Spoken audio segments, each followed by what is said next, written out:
The first book of Samuel, chapter 1. Now there was a certain man of Ramathaim Zophim of Mount Ephraim, and his name was Elkanah, the son of Jeroham, the son of Elihu, the son of Tohu, the son of Zoph, an Ephrathite. And he had 2 wives. The name of the one was Hannah, and the name of the other was Peninnah. And Peninnah had children, but Hannah had no children. And this man went up out of his city yearly to worship and to sacrifice unto the Lord of hosts in Shiloh.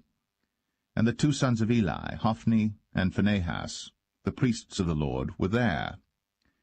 And when the time was that Elkanah offered, he gave to Peninnah his wife and to all her sons and her daughters portions. But unto Hannah he gave a worthy portion, for he loved Hannah. But the Lord had shut up her womb. And her adversary also provoked her sore, for to make her fret, because the Lord had shut up her womb. And as he did so year by year, when she went up to the house of the Lord, so she provoked her. Therefore she wept, and did not eat. Then said Elkanah her husband to her, Hannah, why weepest thou? And why eatest thou not? And why is thy heart grieved? Am not I better to thee than 10 sons? So Hannah rose up after they had eaten in Shiloh, and after they had drunk. Now Eli the priest sat upon a seat by a post of the temple of the Lord. And she was in bitterness of soul, and prayed unto the Lord, and wept sore. And she vowed a vow, and said, O Lord of hosts, if thou wilt indeed look on the affliction of thine handmaid, and remember me, and not forget thine handmaid, but wilt give unto thine handmaid a man-child, then I will give him unto the Lord all the days of his life, and there shall no razor come upon his head. And it came to pass, as she continued praying before the Lord, that Eli marked her mouth. Now Hannah, she spake in her heart, only her lips moved, but her voice was not heard. Therefore Eli thought she had been drunken. And Eli said unto her, How long wilt thou be drunken? Put away thy wine from thee. And Hannah answered and said, No, my lord, I am a woman of a sorrowful spirit. I have drunk neither wine nor strong drink, but have poured out my soul before the Lord. Count not thine handmaid for a daughter of Belial, for out of the abundance of my complaint and grief have I spoken hitherto. Then Eli answered and said, Go in peace, and the God of Israel grant thee thy petition that thou hast asked of him. And she said, Let thine handmaid find grace in thy sight. So the woman went her way, and did eat, and her countenance was no more sad. And they rose up in the morning early, and worshipped before the Lord, and returned, and came to their house to Ramah. And Elkanah knew Hannah his wife, and the Lord remembered her. Wherefore it came to pass, when the time was come about after Hannah had conceived, that she bare a son, and called his name Samuel, saying, Because I have asked him of the Lord. And the man Elkanah and all his house went up to offer unto the Lord the yearly sacrifice and his vow. But Hannah went not up. For she said unto her husband, I will not go up until the child be weaned, and then I will bring him, that he may appear before the Lord, and there abide for ever. And Elkanah her husband said unto her, Do what seemeth thee good. Tarry until thou have weaned him. Only the Lord establish his word. So the woman abode, and gave her son suck, until she weaned him. And when she had weaned him, she took him up with her, with 3 bullocks, and 1 ephah of flour, and a bottle of wine, and brought him unto the house of the Lord in Shiloh. And the child was young. And they slew a bullock, and brought the child to Eli. And she said, O my lord, as thy soul liveth, my lord, I am the woman that stood by thee here, praying unto the Lord. For this child I prayed, and the Lord hath given me my petition, which I asked of him. Therefore also I have lent him to the Lord. As long as he liveth, he shall be lent to the Lord. and he worshipped the Lord there.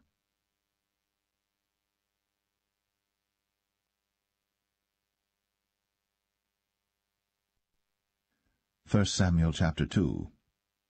And Hannah prayed and said, My heart rejoiceth in the Lord.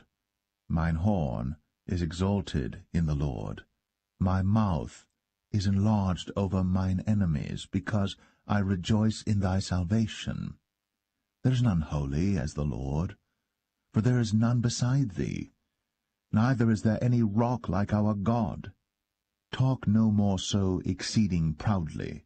Let not arrogancy come out of your mouth. For the Lord is a God of knowledge, and by him actions are weighed. The bows of the mighty men are broken, and they that stumbled are girded with strength. They that were full have hired out themselves for bread, and they that were hungry ceased, so that the barren hath borne 7, and she that hath many children is waxed feeble. The Lord killeth, and maketh alive. He bringeth down to the grave, and bringeth up. The Lord maketh poor, and maketh rich. He bringeth low, and lifteth up. He raiseth up the poor out of the dust, and lifteth up the beggar from the dunghill, to set them among princes, and to make them inherit the throne of glory. For the pillars of the earth are the Lord's, and he hath set the world upon them.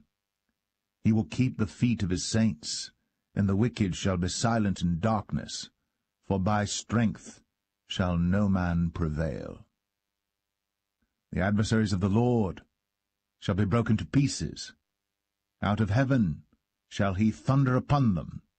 The Lord shall judge the ends of the earth, and he shall give strength unto his king, and exalt the horn of his anointed. And Elkanah went to Ramah to his house, and the child did minister unto the Lord before Eli the priest. Now the sons of Eli were sons of Belial. They knew not the Lord.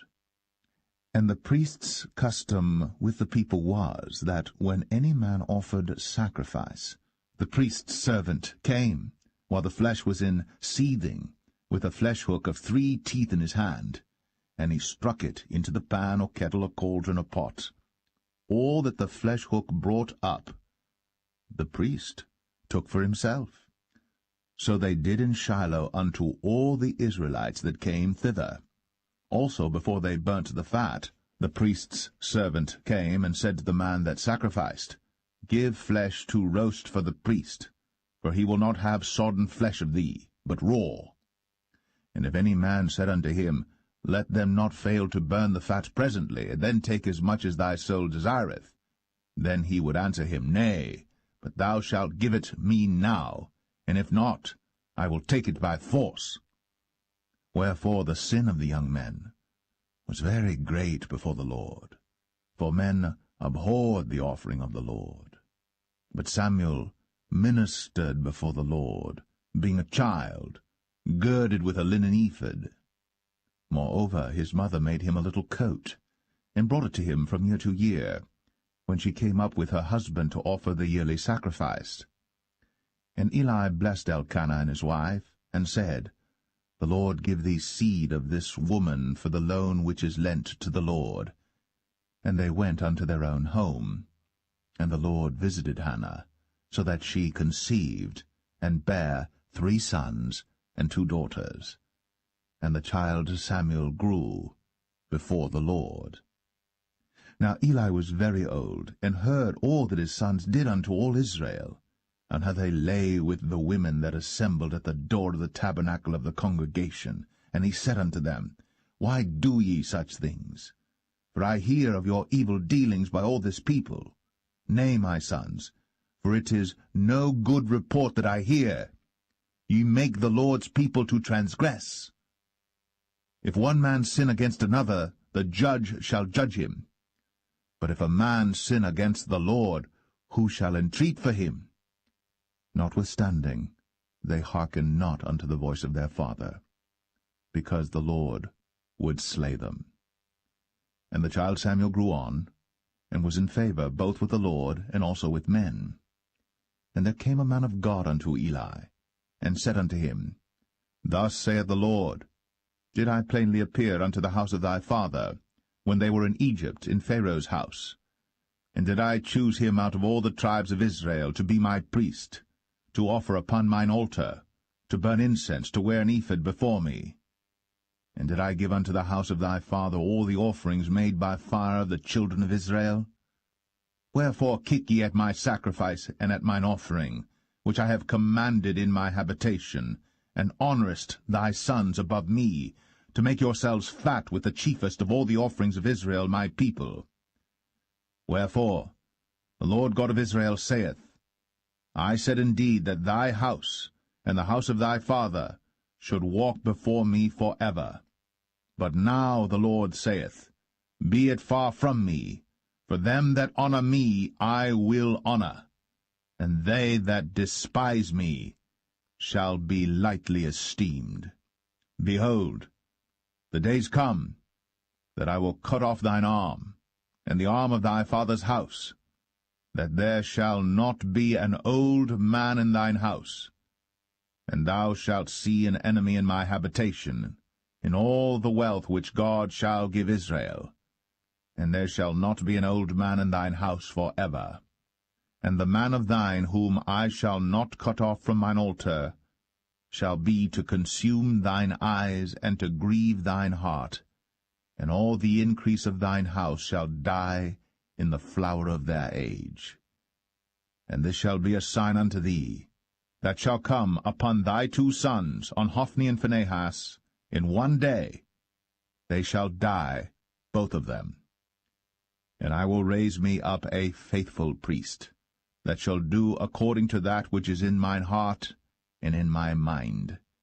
And I will build him a sure house, and he shall walk before mine anointed for ever. And it shall come to pass, that every one that is left in thine house shall come and crouch to him for a piece of silver and a morsel of bread, and shall say, Put me, I pray thee, into one of the priest's offices, that I may eat a piece of bread.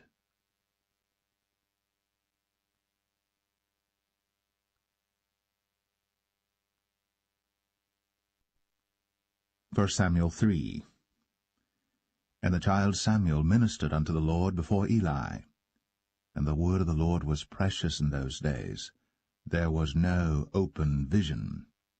And it came to pass at that time, when Eli was laid down in his place, and his eyes began to wax dim, that he could not see, and ere the lamp of God went out in the temple of the Lord, where the ark of God was, and Samuel was laid down to sleep, that the Lord called Samuel, and he answered, Here am I. And he ran unto Eli, and said, Here am I, for thou calledst me. And he said, I called not, lie down again. And he went and lay down. And the Lord called yet again, Samuel. And Samuel arose and went to Eli, and said, Here am I, for thou didst call me. And he answered, I called not, my son, lie down again. Now Samuel did not yet know the Lord, neither was the word of the Lord yet revealed unto him. And the Lord called Samuel again the third time, and he arose, and went to Eli, and said, Here am I, for thou didst call me. And Eli perceived that the Lord had called the child. Therefore Eli said unto Samuel, Go, lie down, and it shall be, if he call thee, that thou shalt say, Speak, Lord, for thy servant heareth. So Samuel went, and lay down in his place. And the Lord came, and stood, and called, as at other times, Samuel, Samuel.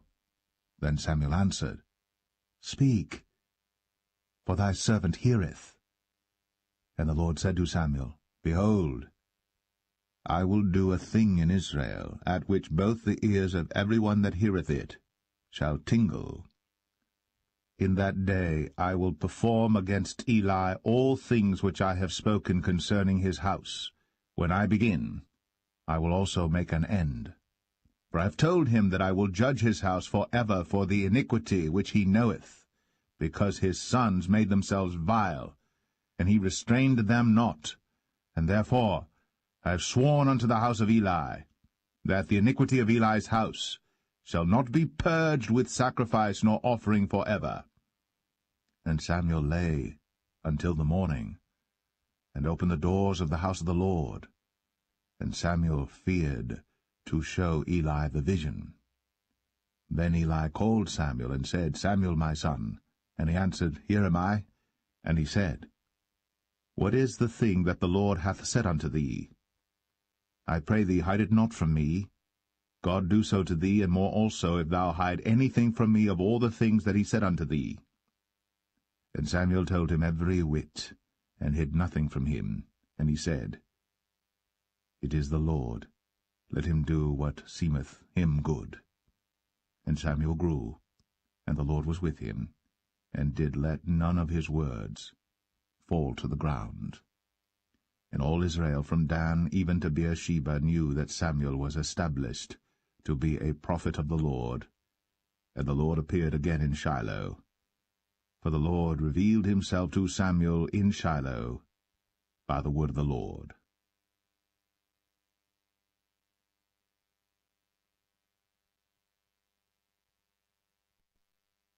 First Samuel 4.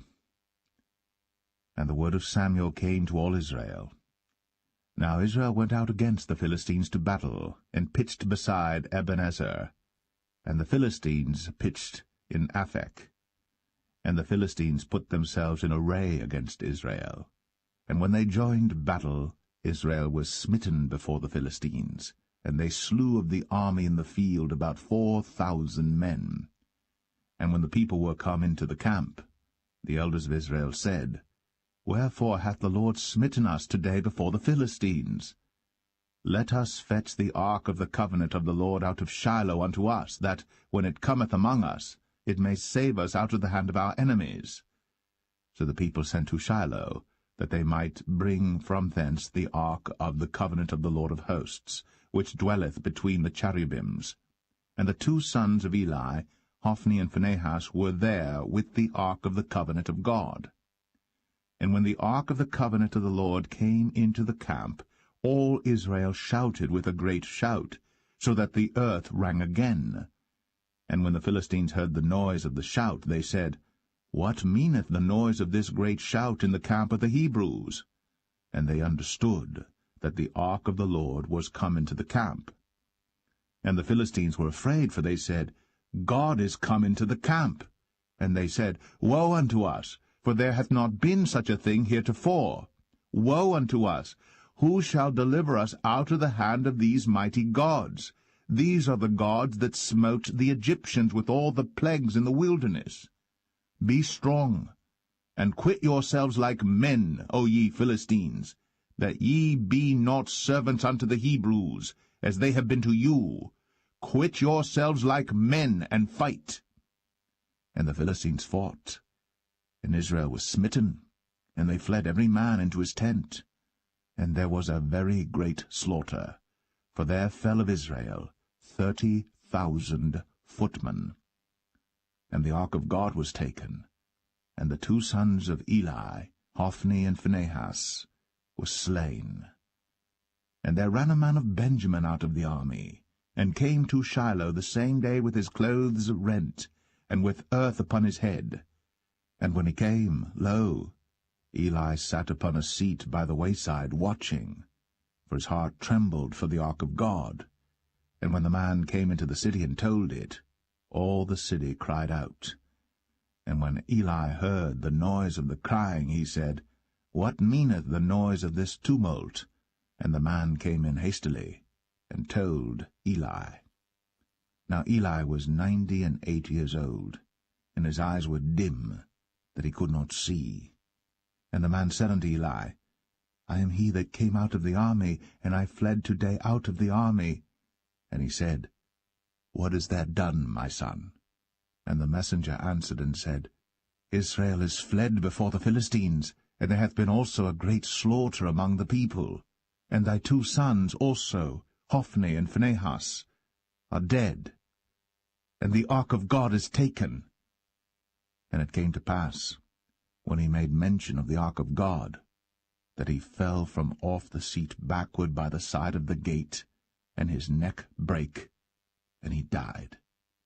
For he was an old man and heavy, and he had judged Israel 40 years. And his daughter-in-law Phinehas' wife was with child, near to be delivered. And when she heard the tidings that the ark of God was taken, and that her father-in-law and her husband were dead, she bowed herself and travailed, for her pains came upon her. And about the time of her death the women that stood by her said unto her, Fear not, for thou hast borne a son. But she answered not, neither did she regard it. And she named the child Ichabod, saying, The glory is departed from Israel, because the ark of God was taken, and because of her father-in-law and her husband. And she said, The glory is departed from Israel, for the ark of God is taken.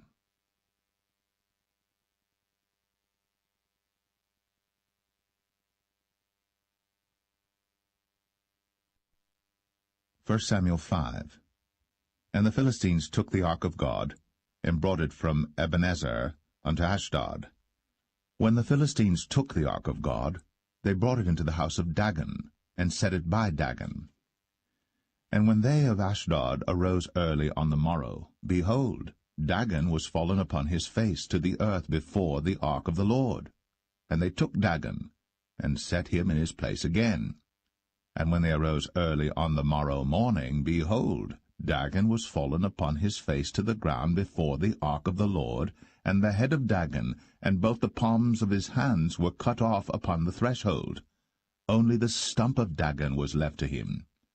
Therefore neither the priests of Dagon, nor any that come into Dagon's house, tread on the threshold of Dagon in Ashdod unto this day.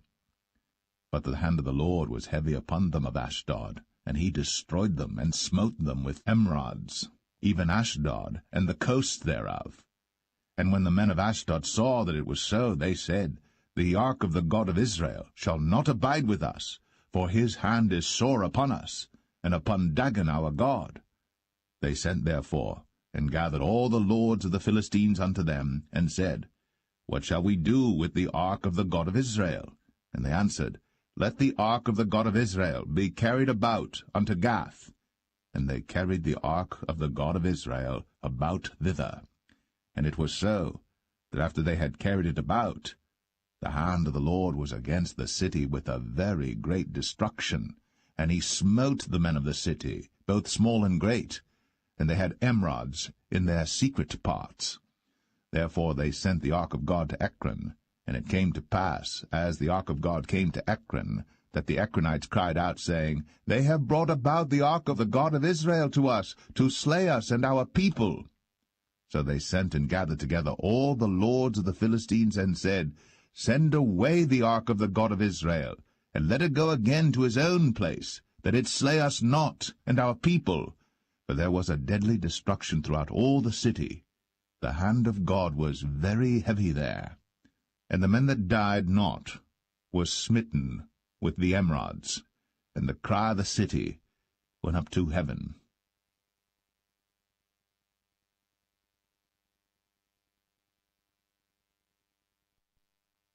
First Samuel 6.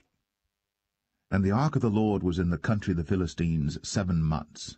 And the Philistines called for the priests and the diviners, saying, What shall we do to the ark of the Lord? Tell us wherewith we shall send it to his place. And they said, If ye send away the ark of the God of Israel, send it not empty, but in any wise return him a trespass offering. Then ye shall be healed, and it shall be known to you why his hand is not removed from you. Then said they, What shall be the trespass offering which we shall return to him? They answered, 5 golden emerods, and 5 golden mice, according to the number of the lords of the Philistines. For one plague was on you all, and on your lords. Wherefore ye shall make images of your emerods, and images of your mice that mar the land. And ye shall give glory unto the God of Israel. Peradventure he will lighten his hand from off you, and from off your gods, and from off your land. Wherefore then do ye harden your hearts, as the Egyptians and Pharaoh hardened their hearts, when he had wrought wonderfully among them? Did they not let the people go, and they departed? Now therefore make a new cart, and take 2 milch kine, on which there hath come no yoke, and tie the kine to the cart, and bring their calves home from them.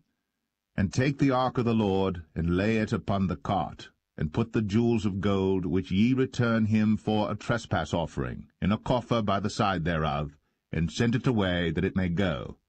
And see, if it goeth up by the way of his own coast, to Bethshemesh, then he hath done us this great evil.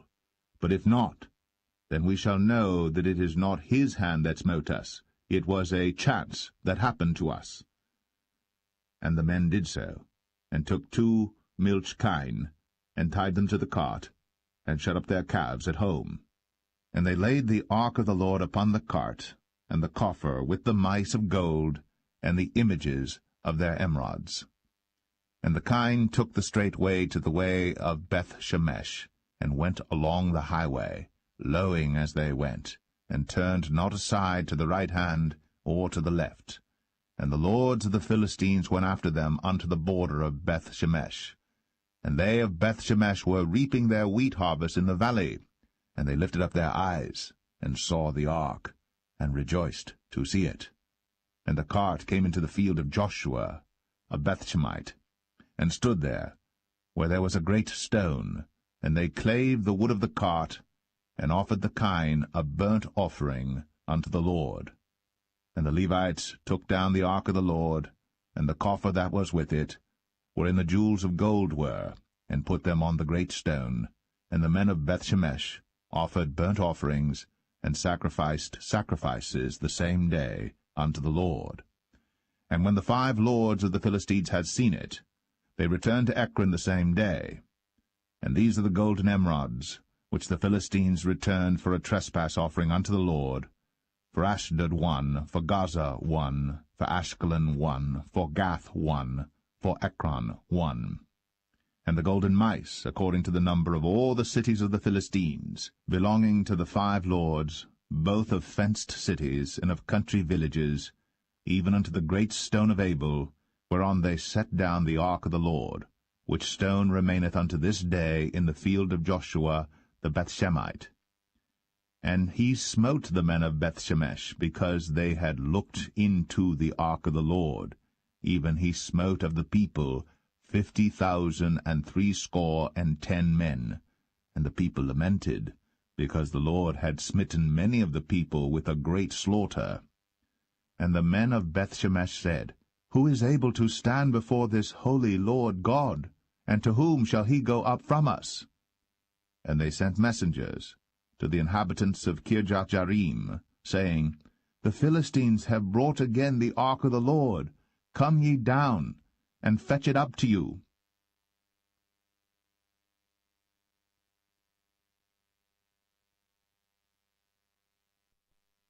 1 Samuel 7. And the men of Kirjath-jearim came and fetched up the ark of the Lord, and brought it into the house of Abinadab in the hill, and sanctified Eleazar his son to keep the ark of the Lord.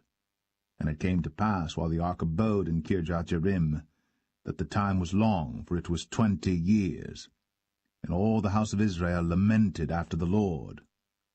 And Samuel spake unto all the house of Israel, saying, If ye do return unto the Lord with all your hearts, then put away the strange gods and Ashtoreth from among you, and prepare your hearts unto the Lord, and serve him only, and he will deliver you out of the hand of the Philistines.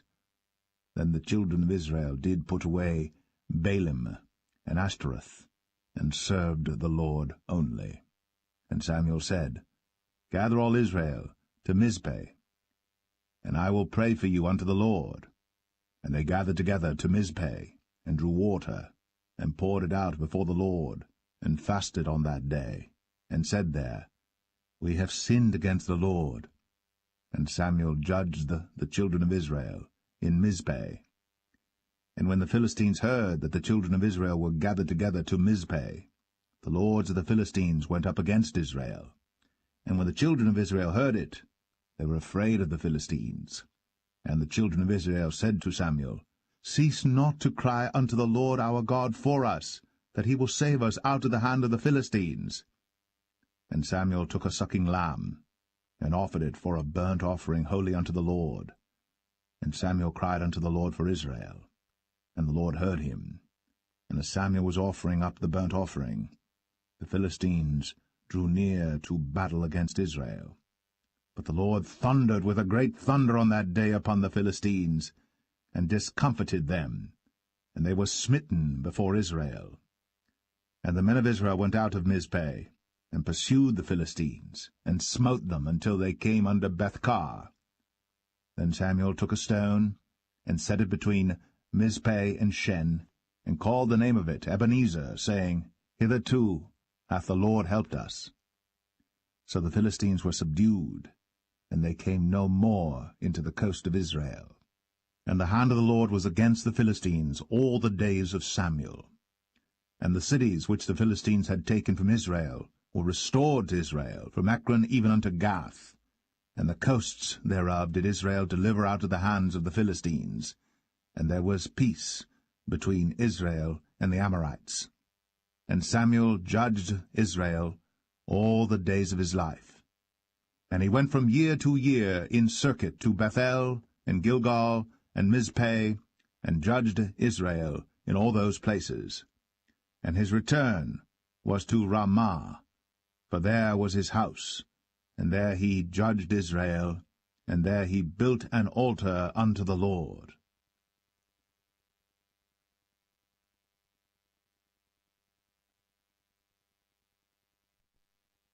1 Samuel 8.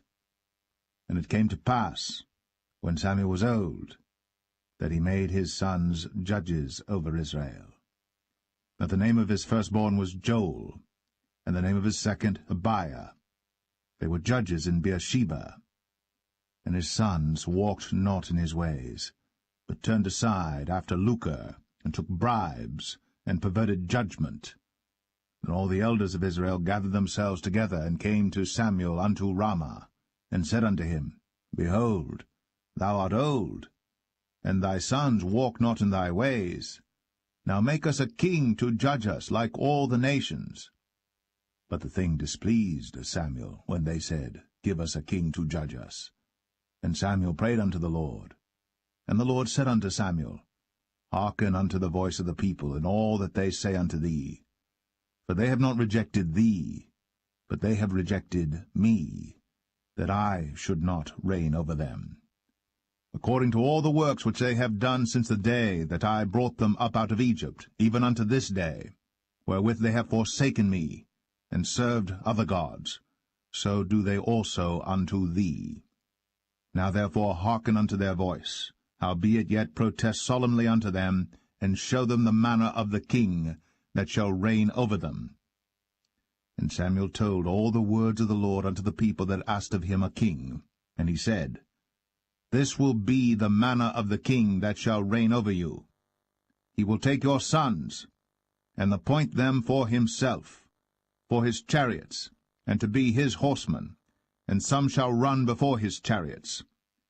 And he will appoint him captains over thousands, and captains over fifties, and will set them to ear his ground, and to reap his harvest, and to make his instruments of war, and instruments of his chariots. And he will take your daughters to be confectionaries, and to be cooks, and to be bakers. And he will take your fields, and your vineyards, and your oliveyards, even the best of them, and give them to his servants. And he will take the tenth of your seed, and of your vineyards, and give to his officers, and to his servants. And he will take your men-servants, and your maidservants, and your goodliest young men, and your asses, and put them to his work. He will take the tenth of your sheep, and ye shall be his servants. And ye shall cry out in that day because of your king which ye shall have chosen you. And the Lord will not hear you in that day. Nevertheless, the people refused to obey the voice of Samuel, and they said, Nay, but we will have a king over us, that we also may be like all the nations, and that our king may judge us, and go out before us, and fight our battles. And Samuel heard all the words of the people, and he rehearsed them in the ears of the Lord. And the Lord said to Samuel, Hearken unto their voice, and make them a king. And Samuel said unto the men of Israel, Go ye every man unto his city.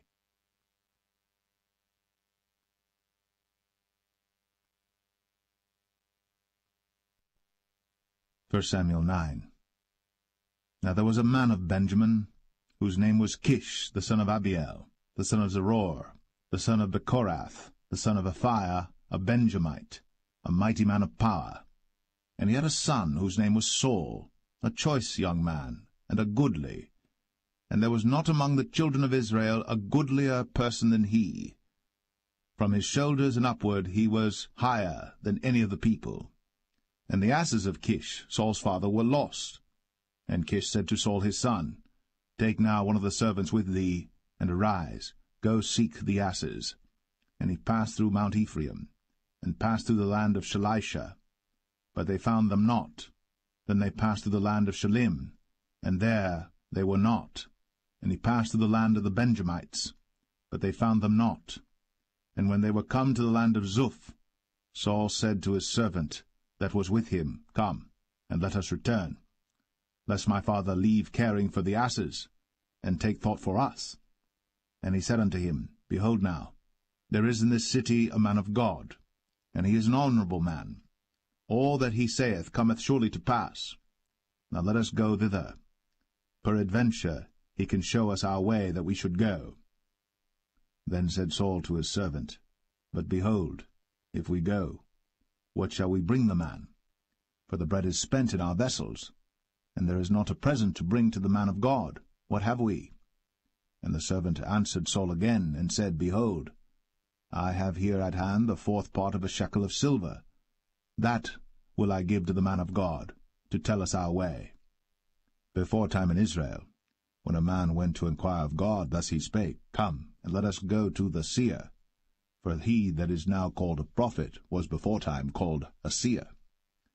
Then said Saul to his servant, Well said, Come, let us go. So they went unto the city where the man of God was. And as they went up the hill to the city, they found young maidens going out to draw water, and said unto them, Is the seer here? And they answered them, and said, He is, behold, he is before you. Make haste now, for he came today to the city, for there is a sacrifice of the people today in the high place. As soon as ye be come into the city, ye shall straightway find him, before he go up to the high place to eat. For the people will not eat until he come, because he doth bless the sacrifice, and afterwards they eat that be bidden. Now therefore get you up, for about this time ye shall find him. And they went up into the city. And when they were come into the city, behold, Samuel came out against them, for to go up to the high place.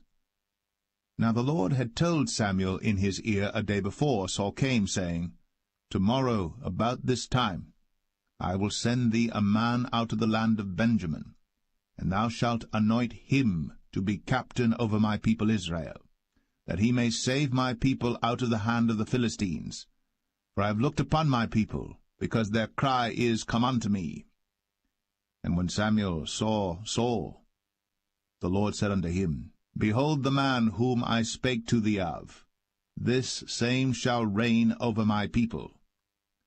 Then Saul drew near to Samuel in the gate, and said, Tell me, I pray thee, where the seer's house is. And Samuel answered Saul, and said, I am the seer. Go up before me unto the high place.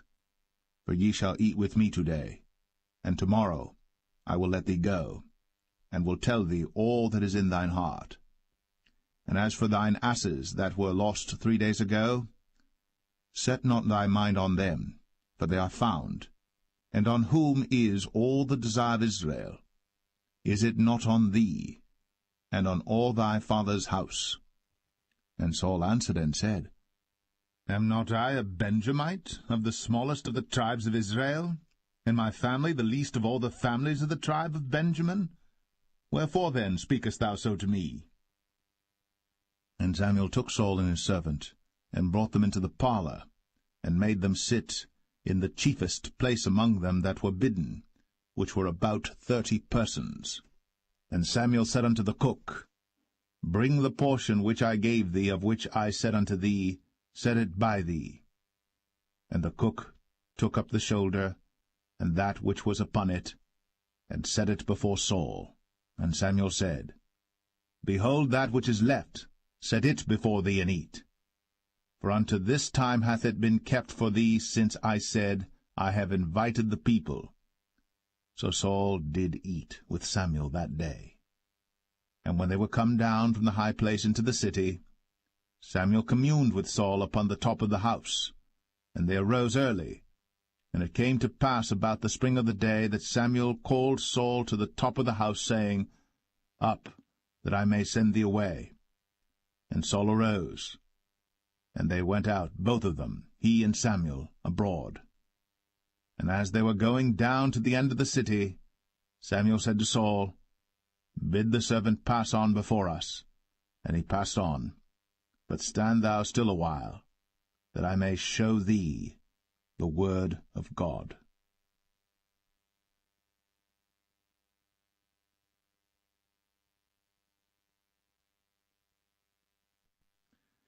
1 Samuel 10.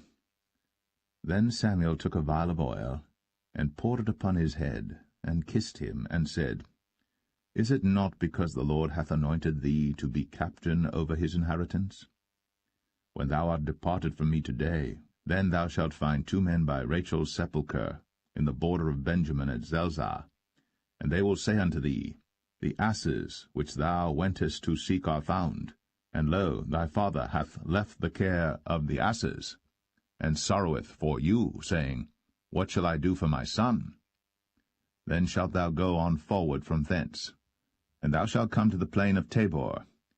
And there shall meet thee 3 men going up to God to Bethel, one carrying 3 kids, and another carrying 3 loaves of bread, and another carrying a bottle of wine. And they will salute thee, and give thee 2 loaves of bread, which thou shalt receive of their hands. After that thou shalt come to the hill of God, where is the garrison of the Philistines. And it shall come to pass, when thou art come thither to the city, that thou shalt meet a company of prophets coming down from the high place, with a psaltery, and a tabret, and a pipe, and a harp before them, and they shall prophesy. And the Spirit of the Lord will come upon thee, and thou shalt prophesy with them, and shalt be turned into another man. And let it be, when these signs are come unto thee, that thou do as occasion serve thee, for God is with thee. And thou shalt go down before me to Gilgal, and behold, I will come down unto thee to offer burnt offerings, and to sacrifice sacrifices of peace offerings. 7 days shalt thou tarry, till I come to thee, and show thee what thou shalt do. And it was so that when he had turned his back to go from Samuel, God gave him another heart. And all those signs came to pass that day. And when they came thither to the hill, behold, a company of prophets met him, and the Spirit of God came upon him, and he prophesied among them. And it came to pass, when all that knew him beforetime saw that, behold, he prophesied among the prophets, then the people said one to another, What is this that is come unto the son of Kish? Is Saul also among the prophets? And one of the same place answered and said, But who is their father? Therefore it became a proverb, Is Saul also among the prophets? And when he had made an end of prophesying, he came to the high place. And Saul's uncle said unto him and to his servant, Whither went ye? And he said, To seek the asses. And when we saw that they were nowhere, we came to Samuel. And Saul's uncle said, Tell me, I pray thee, what Samuel said unto you. And Saul said unto his uncle, He told us plainly that the asses were found. But of the matter of the kingdom whereof Samuel spake, he told him not. And Samuel called the people together unto the Lord to Mizpeh, and said unto the children of Israel, Thus saith the Lord God of Israel, I brought up Israel out of Egypt, and delivered you out of the hand of the Egyptians, and out of the hand of all kingdoms, and of them that oppressed you. And ye have this day rejected your God, who himself saved you out of all your adversities and your tribulations. And ye have said unto him, Nay, but set a king over us. Now therefore present yourselves before the Lord by your tribes and by your thousands. And when Samuel had caused all the tribes of Israel to come near, the tribe of Benjamin was taken. When he had caused the tribe of Benjamin to come near by their families, the family of Matri was taken. And Saul the son of Kish was taken. And when they sought him, he could not be found. Therefore they inquired of the Lord further, if the man should yet come thither. And the Lord answered, Behold, he hath hid himself among the stuff. And they ran and fetched him thence. And when he stood among the people, he was higher than any of the people, from his shoulders and upward. And Samuel said to all the people, See ye him, whom the Lord hath chosen, that there is none like him among all the people? And all the people shouted and said, God save the king. Then Samuel told the people the manner of the kingdom, and wrote it in a book, and laid it up before the Lord. And Samuel sent all the people away, every man to his house. And Saul also went home to Gibeah, and there went with him a band of men, whose hearts God had touched. But the children of Belial said, How shall this man save us? And they despised him, and brought him no presents. But he held his peace.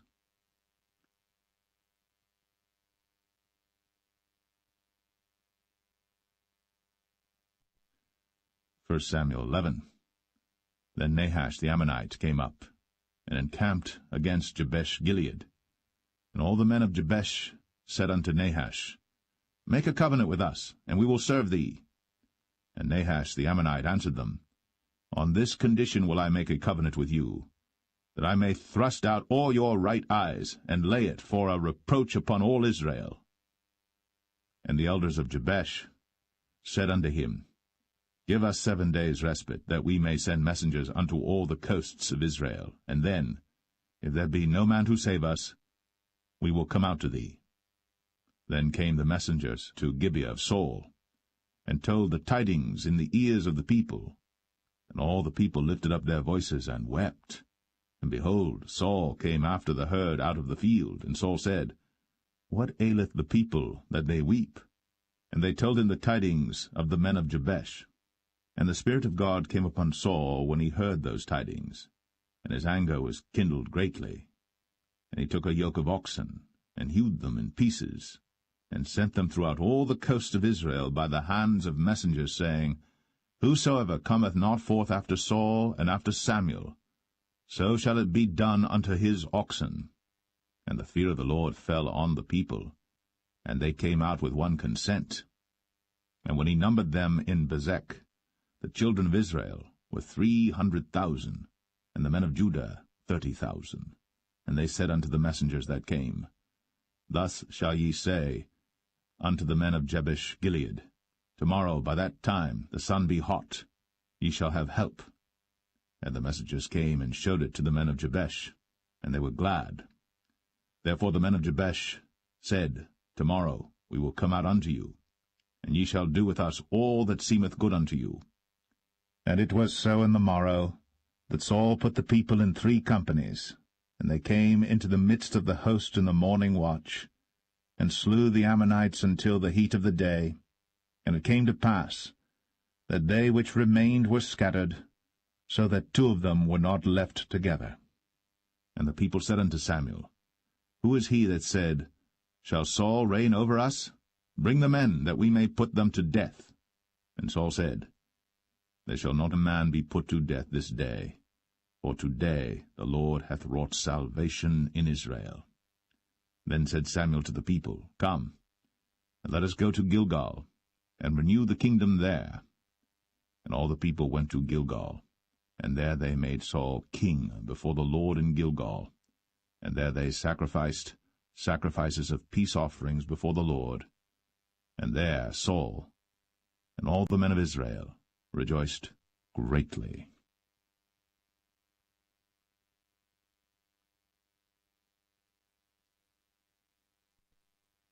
1 Samuel 12.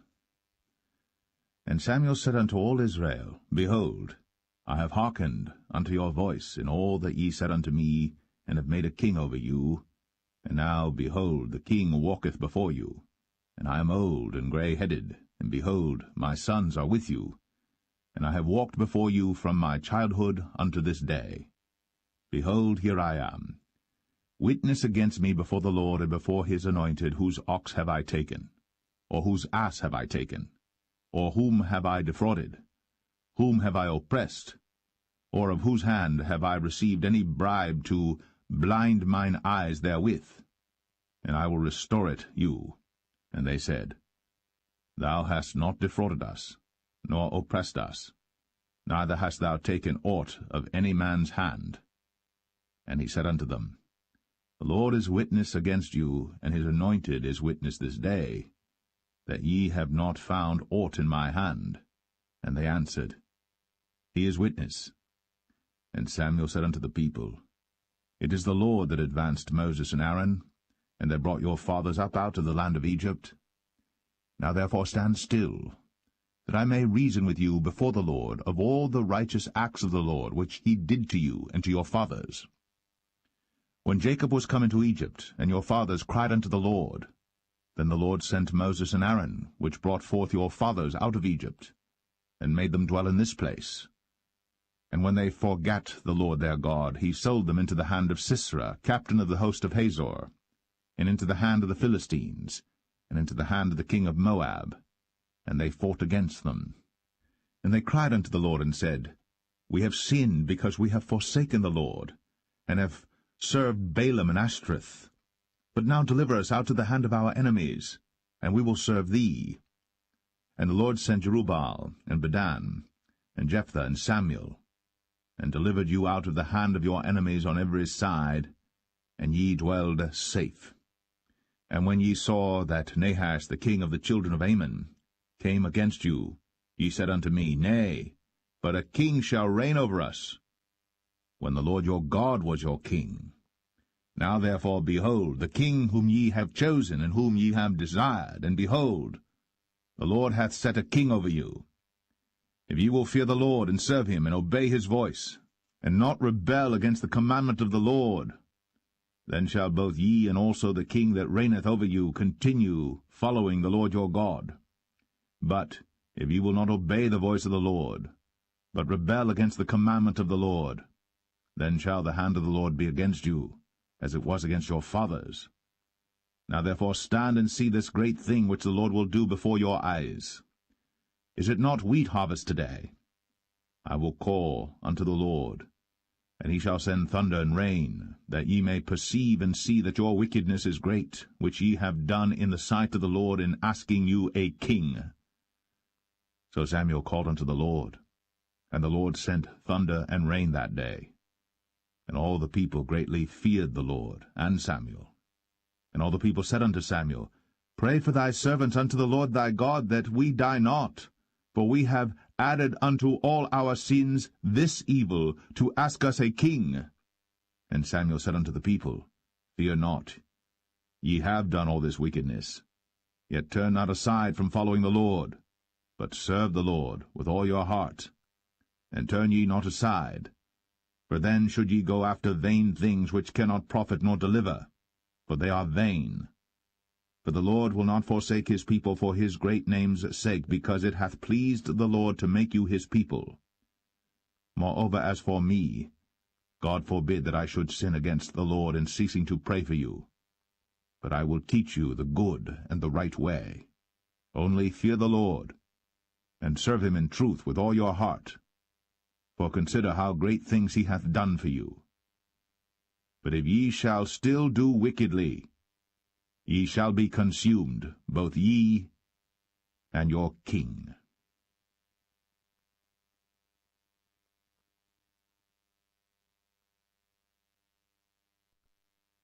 1 Samuel 13.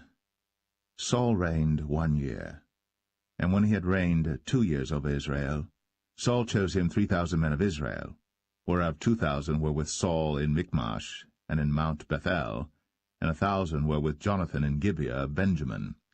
And the rest of the people he sent every man to his tent. And Jonathan smote the garrison of the Philistines that was in Geba. And the Philistines heard of it. And Saul blew the trumpet throughout all the land, saying, Let the Hebrews hear. And all Israel heard say that Saul had smitten a garrison of the Philistines, and that Israel also was had in abomination with the Philistines. And the people were called together after Saul to Gilgal.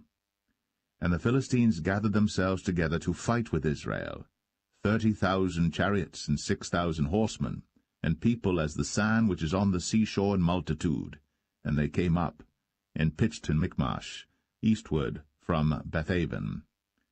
When the men of Israel saw that they were in a strait, for the people were distressed, then the people did hide themselves in caves, and in thickets, and in rocks, and in high places, and in pits.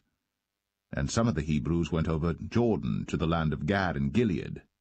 As for Saul, he was yet in Gilgal, and all the people followed him, trembling. And he tarried 7 days according to the set time that Samuel had appointed. But Samuel came not to Gilgal, and the people were scattered from him. And Saul said, Bring hither a burnt offering to me, and peace offerings. And he offered the burnt offering. And it came to pass that as soon as he had made an end of offering the burnt offering, behold, Samuel came. And Saul went out to meet him, that he might salute him. And Samuel said, What hast thou done? And Saul said, Because I saw that the people were scattered from me, and that thou camest not within the days appointed, and that the Philistines gathered themselves together at Michmash. Therefore said I, The Philistines will come down now upon me to Gilgal, and I have not made supplication unto the Lord. I forced myself therefore, and offered a burnt offering. And Samuel said to Saul, Thou hast done foolishly. Thou hast not kept the commandment of the Lord thy God, which he commanded thee. For now would the Lord have established thy kingdom upon Israel for ever. But now thy kingdom shall not continue. The Lord hath sought him a man after his own heart. And the Lord hath commanded him to be captain over his people, because thou hast not kept that which the Lord commanded thee. And Samuel arose, and gat him up from Gilgal unto Gibeah of Benjamin. And Saul numbered the people that were present with him about 600 men. And Saul and Jonathan his son, and the people that were present with him, abode in Gibeah of Benjamin. But the Philistines encamped in Michmash. And the spoilers came out of the camp of the Philistines in 3 companies. 1 company turned unto the way that leadeth to Ophrah, unto the land of Shual. And another company turned the way to Bethhoron. And another company turned to the way of the border that looketh to the valley of Zeboim, toward the wilderness. Now there was no smith found throughout all the land of Israel. For the Philistines said, Lest the Hebrews make them swords or spears. But all the Israelites went down to the Philistines to sharpen every man his share, and his coulter, and his axe, and his mattock. Yet they had a file for the mattocks, and for the coulters, and for the forks, and for the axes, and to sharpen the goads. So it came to pass in the day of battle that there was neither sword nor spear found in the hand of any of the people that were with Saul and Jonathan. But with Saul and with Jonathan his son was there found. And the garrison of the Philistines went out to the passage of Michmash.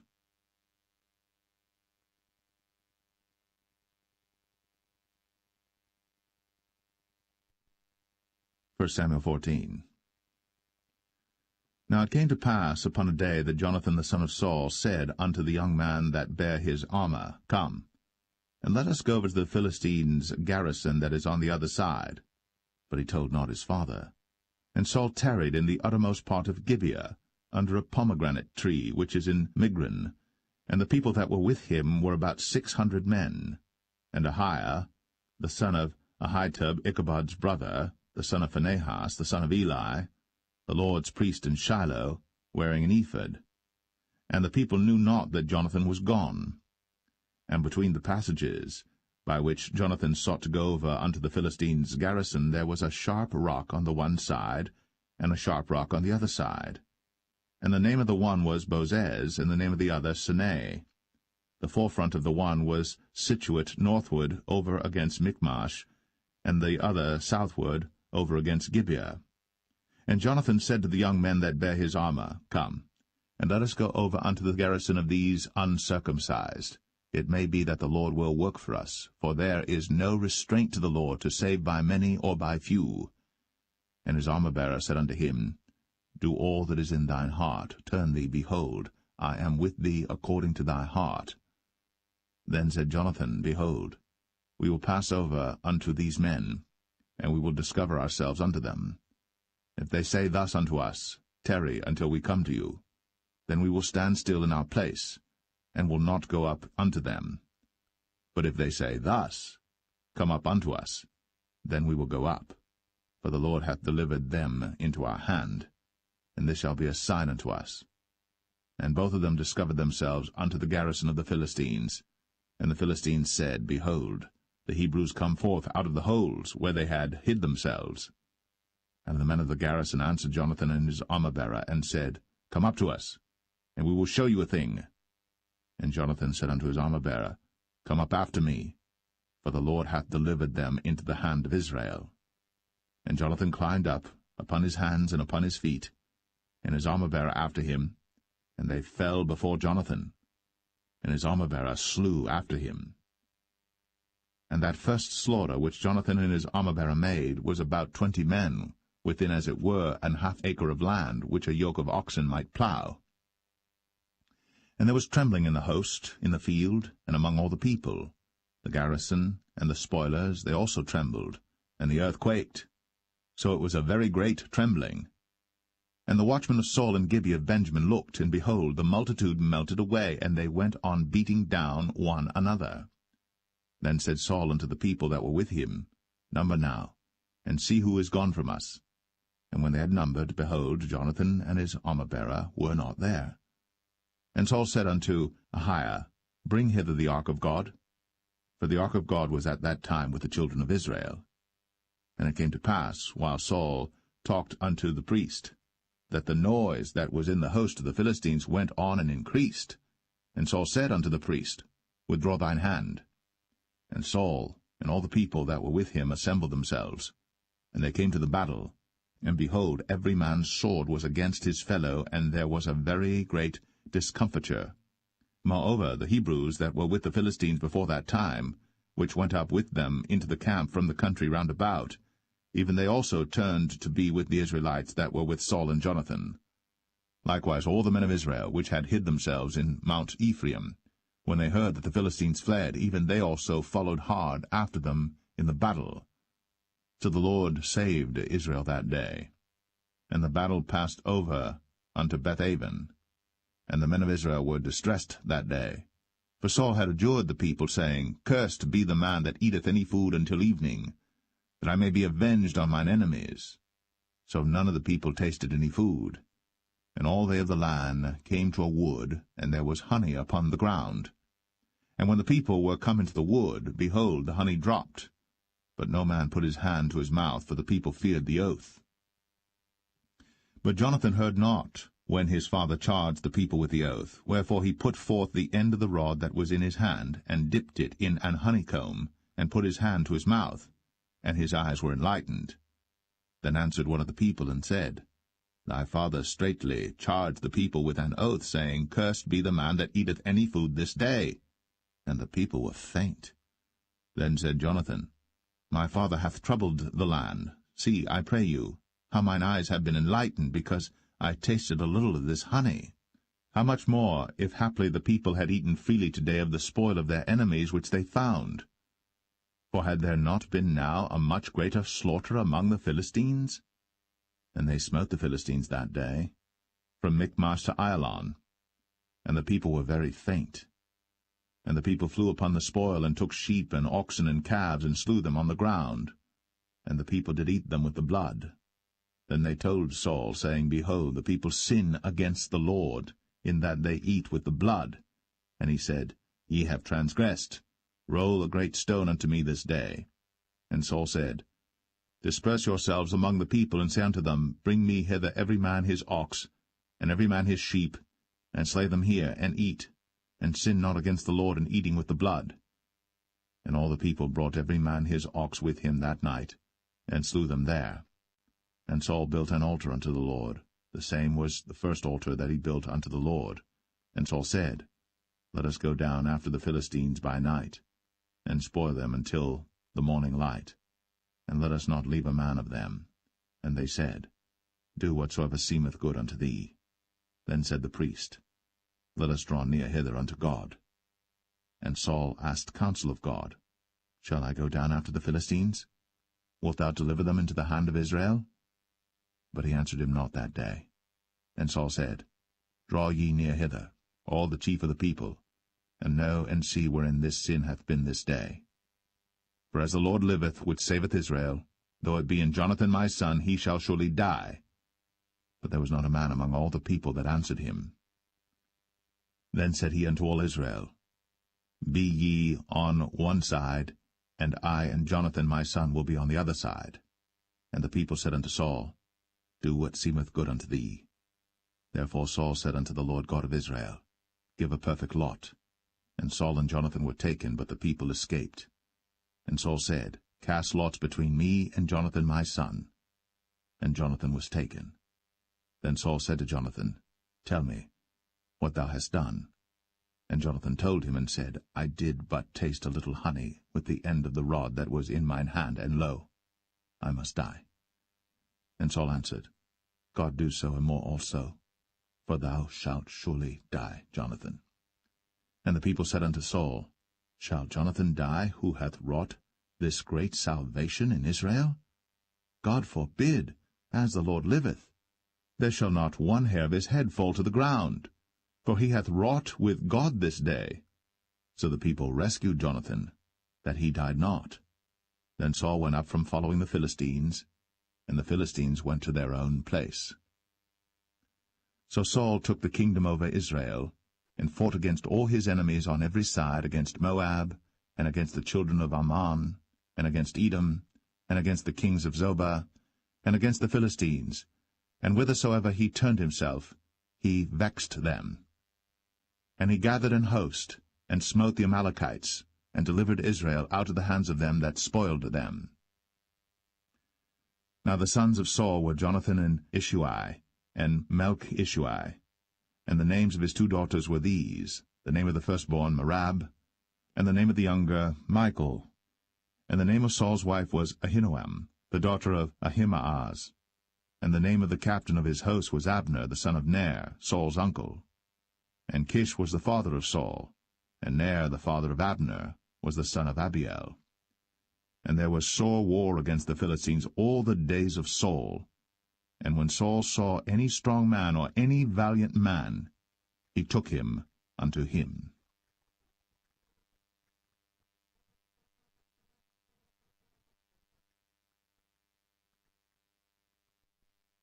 1 Samuel 15. Samuel also said unto Saul, The Lord sent me to anoint thee to be king over his people, over Israel. Now therefore hearken thou unto the voice of the words of the Lord.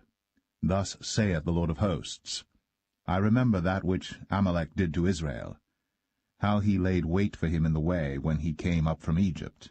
Now go, and smite Amalek, and utterly destroy all that they have, and spare them not, but slay both man and woman, infant and suckling, ox and sheep, camel and ass.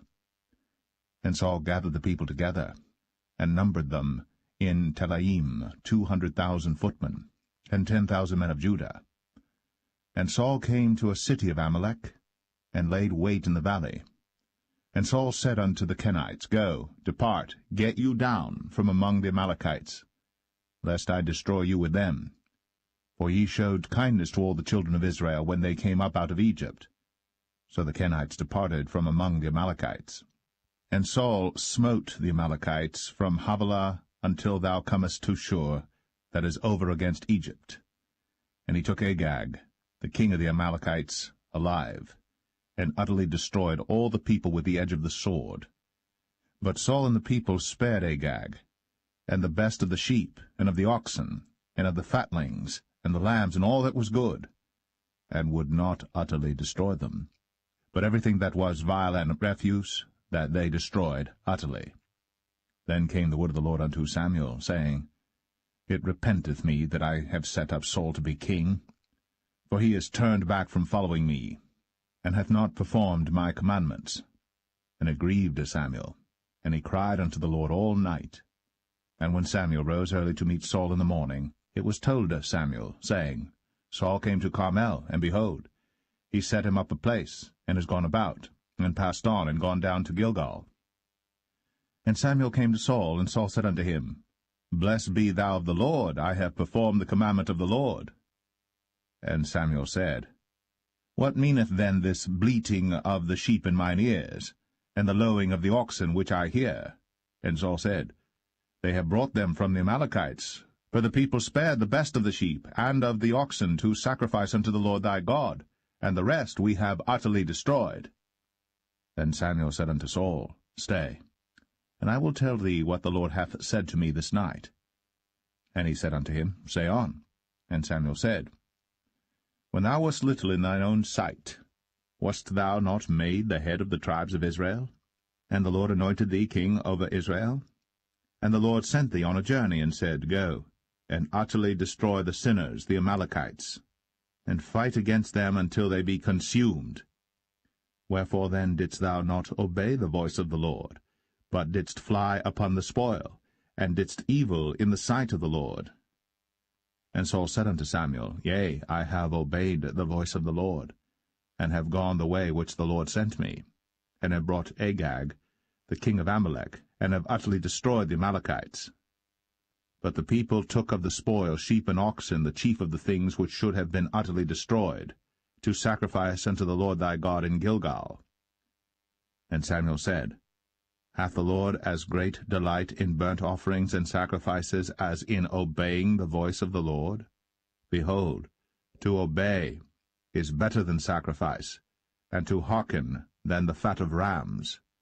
For rebellion is as the sin of witchcraft, and stubbornness is as iniquity and idolatry. Because thou hast rejected the word of the Lord, he hath also rejected thee from being king. And Saul said unto Samuel, I have sinned, for I have transgressed the commandment of the Lord, and thy words, because I feared the people, and obeyed their voice. Now therefore, I pray thee, pardon my sin, and turn again with me, that I may worship the Lord. And Samuel said unto Saul, I will not return with thee, for thou hast rejected the word of the Lord, and the Lord hath rejected thee from being king over Israel. And as Samuel turned about to go away, he laid hold upon the skirt of his mantle, and it rent. And Samuel said unto him, The Lord hath rent the kingdom of Israel from thee this day, and hath given it to a neighbor of thine, that is better than thou. And also the strength of Israel will not lie nor repent, for he is not a man that he should repent. Then he said, I have sinned. Yet honor me now, I pray thee, before the elders of my people, and before Israel, and turn again with me, that I may worship the Lord thy God. So Samuel turned again after Saul, and Saul worshipped the Lord. Then said Samuel, Bring ye hither to me Agag the king of the Amalekites. And Agag came unto him delicately. And Agag said, Surely the bitterness of death is past. And Samuel said, As thy sword hath made women childless, so shall thy mother be childless among women. And Samuel hewed Agag in pieces before the Lord in Gilgal. Then Samuel went to Ramah, and Saul went up to his house to Gibeah of Saul. And Samuel came no more to see Saul until the day of his death.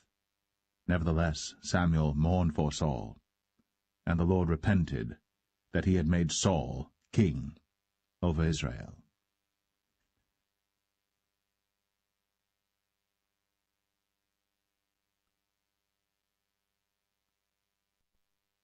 1 Samuel 16. And the Lord said unto Samuel, How long wilt thou mourn for Saul, seeing I have rejected him from reigning over Israel? Fill thine horn with oil, and go. I will send thee to Jesse the Bethlehemite, for I have provided me a king among his sons. And Samuel said, How can I go? If Saul hear it, he will kill me. And the Lord said, Take an heifer with thee, and say, I am come to sacrifice to the Lord. And call Jesse to the sacrifice. And I will show thee what thou shalt do. and thou shalt anoint unto me him whom I name unto thee. And Samuel did that which the Lord spake, and came to Bethlehem. And the elders of the town trembled at his coming, and said, Comest thou peaceably? And he said, Peaceably. I am come to sacrifice unto the Lord. Sanctify yourselves, and come with me to the sacrifice. And he sanctified Jesse and his sons, and called them to the sacrifice. And it came to pass, when they were come, that he looked on Eliab, and said, Surely the Lord's anointed is before him. But the Lord said unto Samuel, Look not on his countenance, or on the height of his stature, because I have refused him. For the Lord seeth not as man seeth. For man looketh on the outward appearance, but the Lord looketh on the heart. Then Jesse called Abinadab, and made him pass before Samuel, and he said, Neither hath the Lord chosen this. Then Jesse made Shammah to pass by, and he said, Neither hath the Lord chosen this. Again Jesse made 7 of his sons to pass before Samuel. And Samuel said unto Jesse, The Lord hath not chosen these. And Samuel said unto Jesse, Are here all thy children? And he said, There remaineth yet the youngest, and behold, he keepeth the sheep. And Samuel said unto Jesse, Send and fetch him, for we will not sit down till he come hither. And he sent and brought him in. Now he was ruddy, and withal of a beautiful countenance, and goodly to look to. And the Lord said, Arise, anoint him, for this is he. Then Samuel took the horn of oil, and anointed him in the midst of his brethren. And the Spirit of the Lord came upon David from that day forward. So Samuel rose up, and went to Ramah. But the Spirit of the Lord departed from Saul, and an evil spirit from the Lord troubled him. And Saul's servant said unto him, Behold now, an evil spirit from God troubleth thee. Let our Lord now command thy servants, which are before thee, to seek out a man who is a cunning player on an harp. And it shall come to pass, when the evil spirit from God is upon thee, that he shall play with his hand, and thou shalt be well. And Saul said unto his servants, Provide me now a man that can play well, and bring him to me. Then answered one of the servants, and said, Behold, I have seen a son of Jesse the Bethlehemite, that is cunning in playing, and a mighty valiant man, and a man of war, and prudent in matters, and a comely person. And the Lord is with him. Wherefore Saul sent messengers unto Jesse, and said, Send me David thy son, which is with the sheep.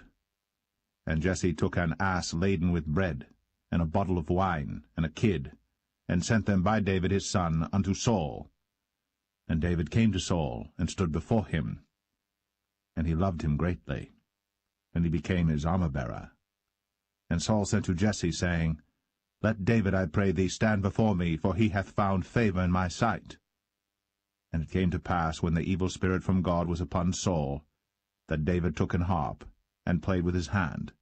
So Saul was refreshed, and was well, and the evil spirit departed from him.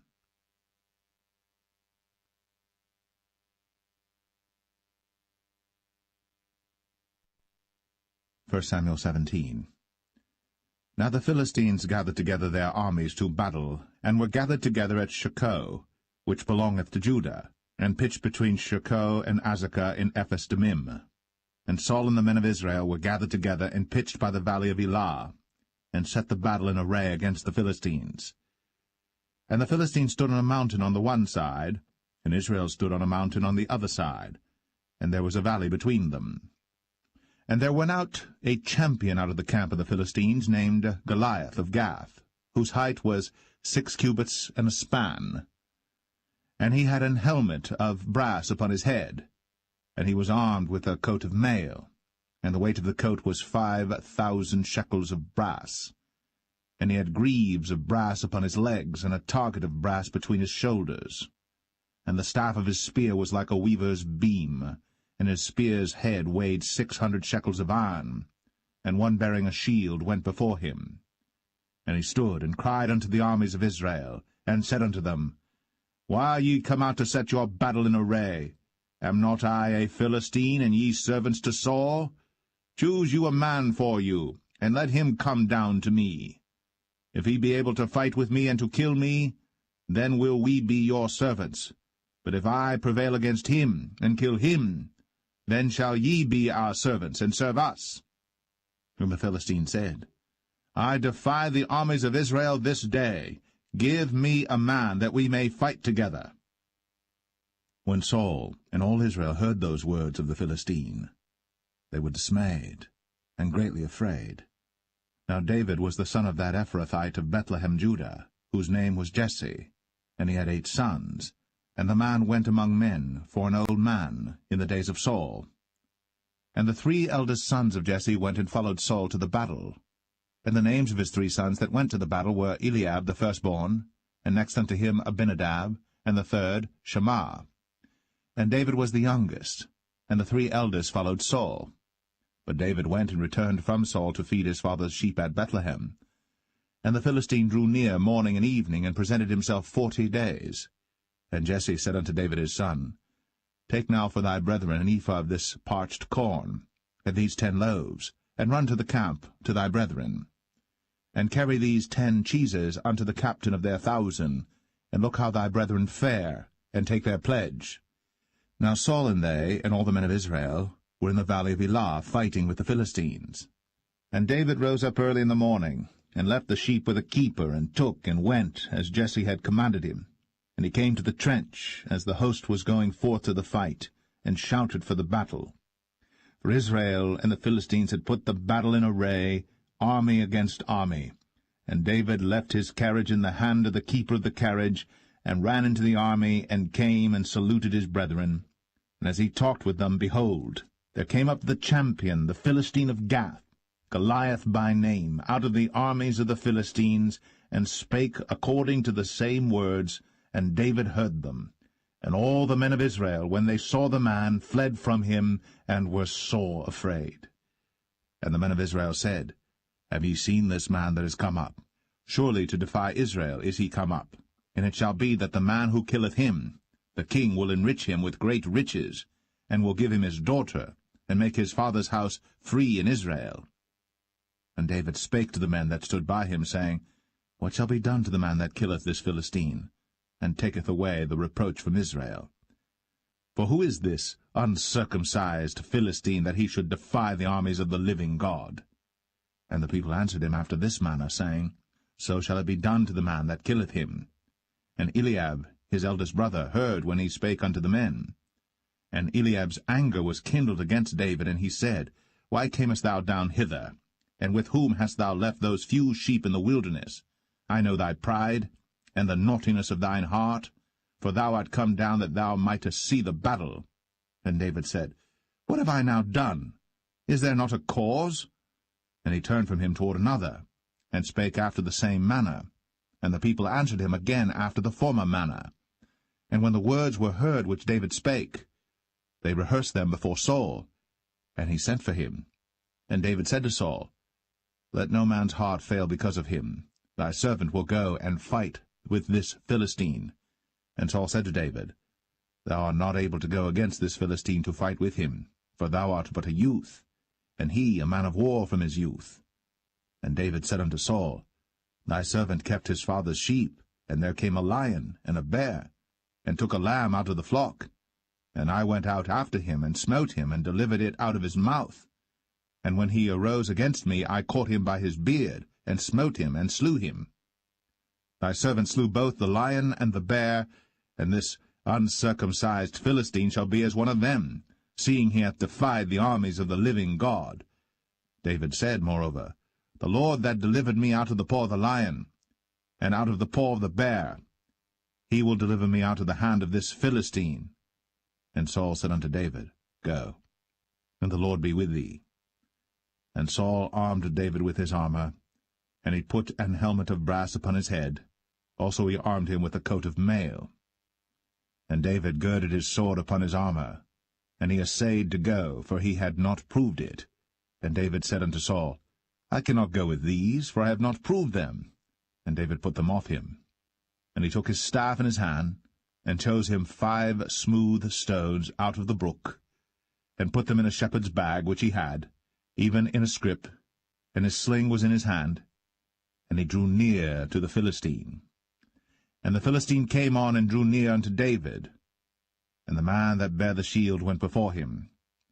And when the Philistine looked about and saw David, he disdained him, for he was but a youth, and ruddy, and of a fair countenance. And the Philistine said unto David, Am I a dog that thou comest to me with staves? And the Philistine cursed David by his gods. And the Philistine said to David, Come to me, and I will give thy flesh unto the fowls of the air, and to the beasts of the field.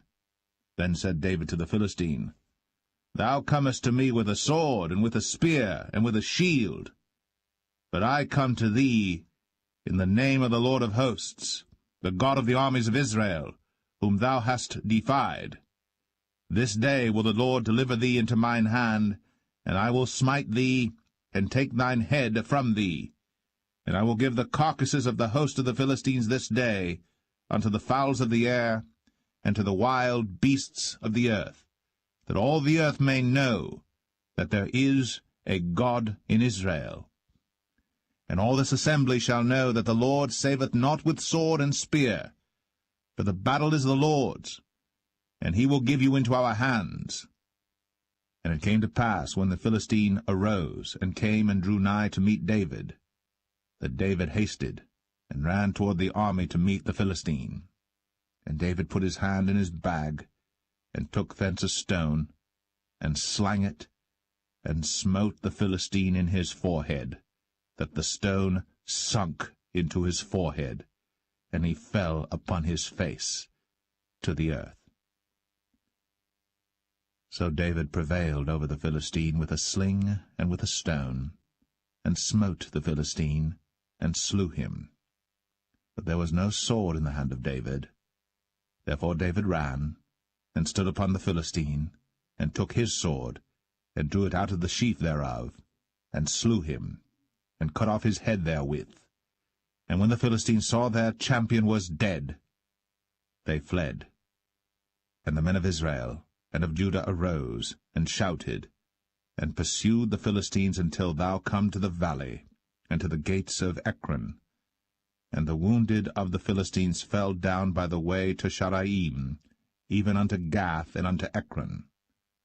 And the children of Israel returned from chasing after the Philistines, and they spoiled their tents.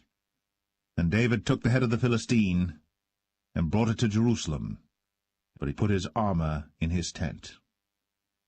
And when Saul saw David go forth against the Philistines, he said unto Abner, the captain of the host, Abner, whose son is this youth? And Abner said, As thy soul liveth, O king, I cannot tell. And the king said, Inquire thou whose son the stripling is. And as David returned from the slaughter of the Philistine, Abner took him, and brought him before Saul with the head of the Philistine in his hand. And Saul said to him, Whose son art thou, thou young man? And David answered, I am the son of thy servant Jesse, the Bethlehemite.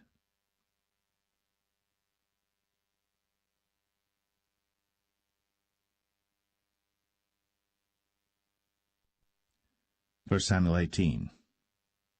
And it came to pass, when he had made an end of speaking unto Saul, that the soul of Jonathan was knit with the soul of David, and Jonathan loved him as his own soul. And Saul took him that day, and would let him go no more home to his father's house.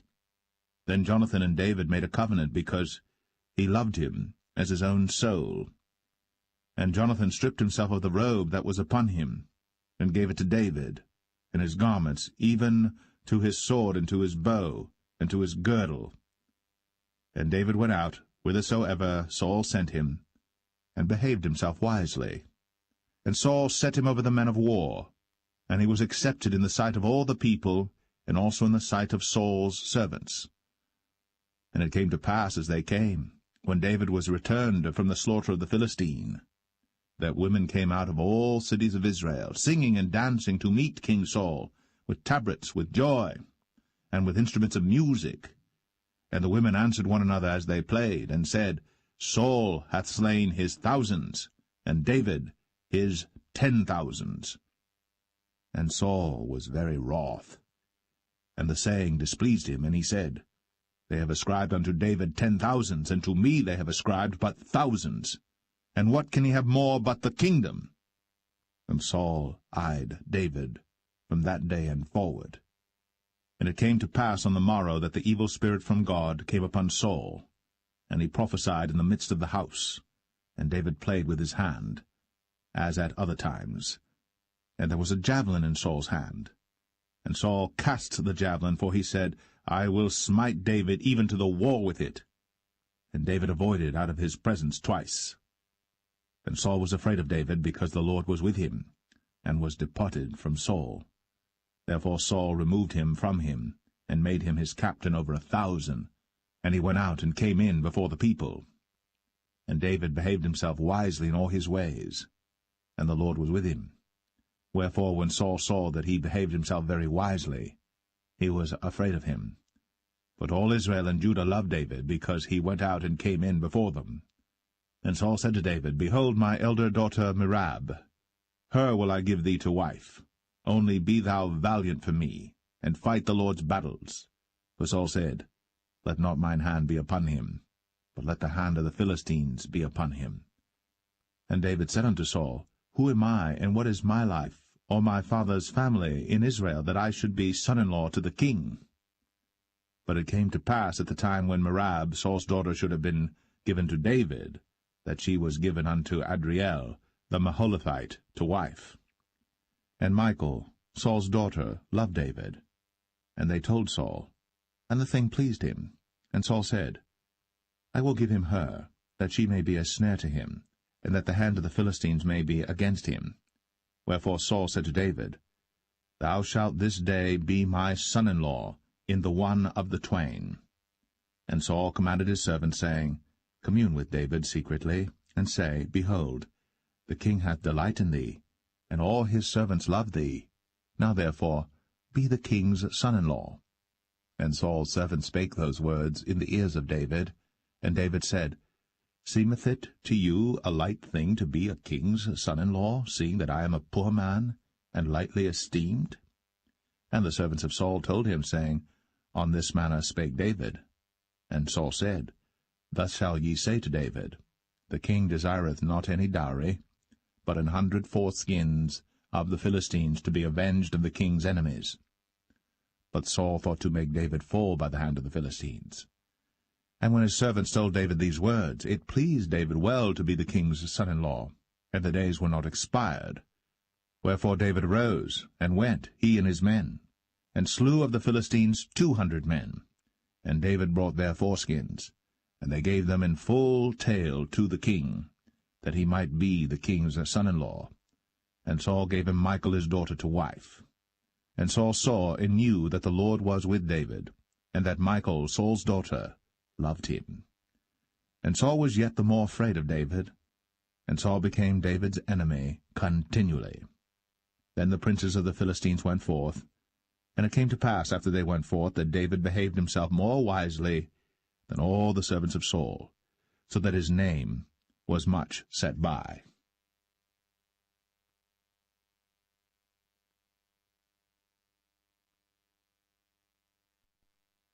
1 Samuel 19. And Saul spake to Jonathan his son, and to all his servants, that they should kill David. But Jonathan Saul's son delighted much in David. And Jonathan told David, saying, Saul my father seeketh to kill thee. Now therefore I pray thee, take heed to thyself until the morning, and abide in a secret place, and hide thyself. And I will go out and stand beside my father in the field where thou art, and I will commune with my father of thee, and what I see, that I will tell thee. And Jonathan spake good of David unto Saul his father, and said unto him, Let not the king sin against his servant, against David, because he hath not sinned against thee, and because his works have been to thee ward very good.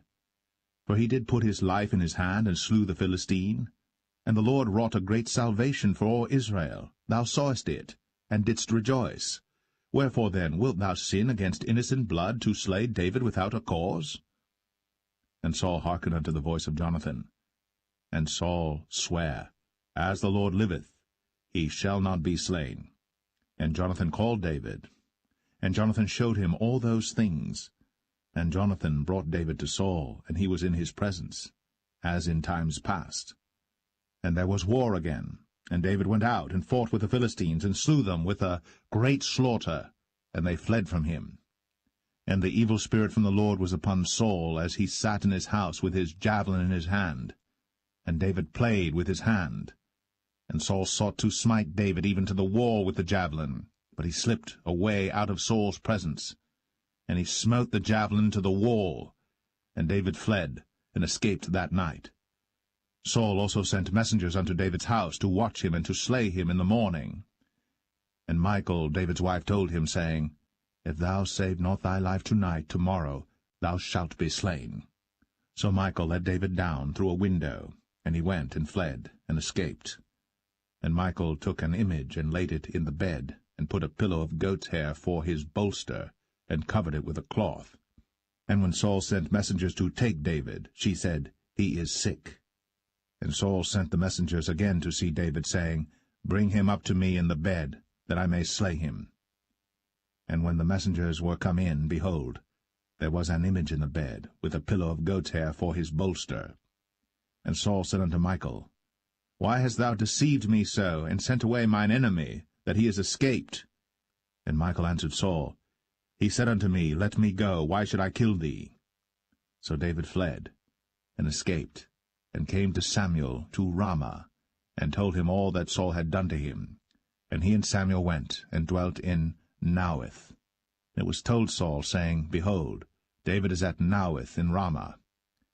And Saul sent messengers to take David. And when they saw the company of the prophets prophesying, and Samuel standing as appointed over them, the Spirit of God was upon the messengers of Saul, and they also prophesied. And when it was told Saul, he sent other messengers, and they prophesied likewise.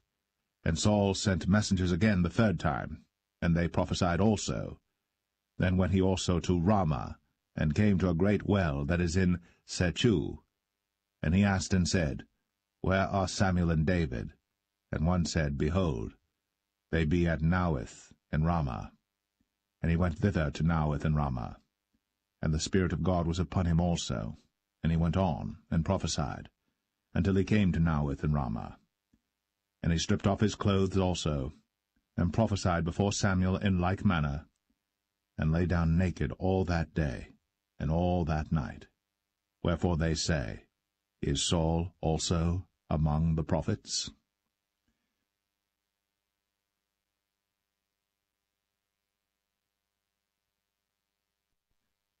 1 Samuel 20. And David fled from Naueth in Ramah, and came and said before Jonathan, What have I done? What is mine iniquity? And what is my sin before thy father, that he seeketh my life? And he said unto him, God forbid, thou shalt not die. Behold, my father will do nothing either great or small, but that he will show it me. And why should my father hide this thing from me? It is not so. And David sware moreover, and said, Thy father certainly knoweth that I have found grace in thine eyes. And he saith, Let not Jonathan know this, lest he be grieved. But truly as the Lord liveth, and as thy soul liveth, there is but a step between me and death. Then said Jonathan unto David, Whatsoever thy soul desireth, I will even do it for thee. And David said unto Jonathan, Behold, tomorrow is the new moon, and I should not fail to sit with the king at meat, but let me go, that I may hide myself in the field unto the third day at even. If thy father at all miss me, then say, David earnestly asked leave of me that he might run to Bethlehem his city, for there is a yearly sacrifice there for all the family. If he say thus, it is well, thy servant shall have peace. But if he be very wroth, then be sure that evil is determined by him. Therefore thou shalt deal kindly with thy servant, for thou hast brought thy servant into a covenant of the Lord with thee. Notwithstanding, if there be in me iniquity, slay me thyself. For why shouldest thou bring me to thy father? And Jonathan said, Far be it from thee, for if I knew certainly that evil were determined by my father to come upon thee, then would not I tell it thee?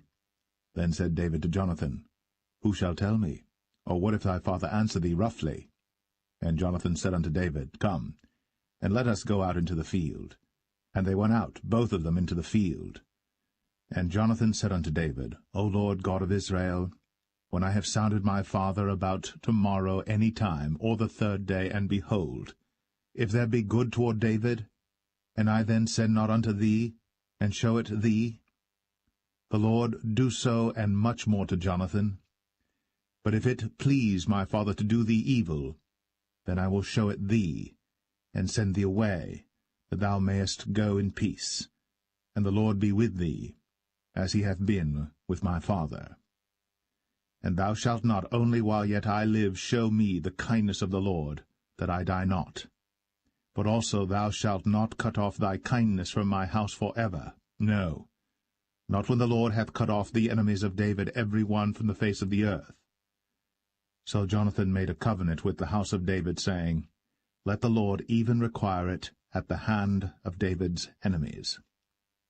And Jonathan caused David to swear again, because he loved him, for he loved him as he loved his own soul. Then Jonathan said to David, Tomorrow is the new moon, and thou shalt be missed, because thy seat will be empty. And when thou hast stayed 3 days, then thou shalt go down quickly, and come to the place where thou didst hide thyself when the business was in hand, and shalt remain by the stone Zelle. And I will shoot 3 arrows on the side thereof, as though I shot at a mark, and behold, I will send a lad, saying, Go, find out the arrows.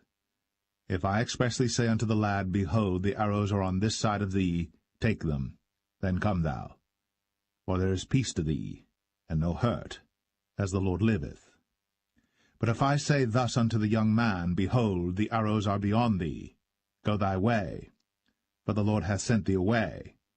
And as touching the matter which thou and I have spoken of, behold, the Lord be between thee and me for ever.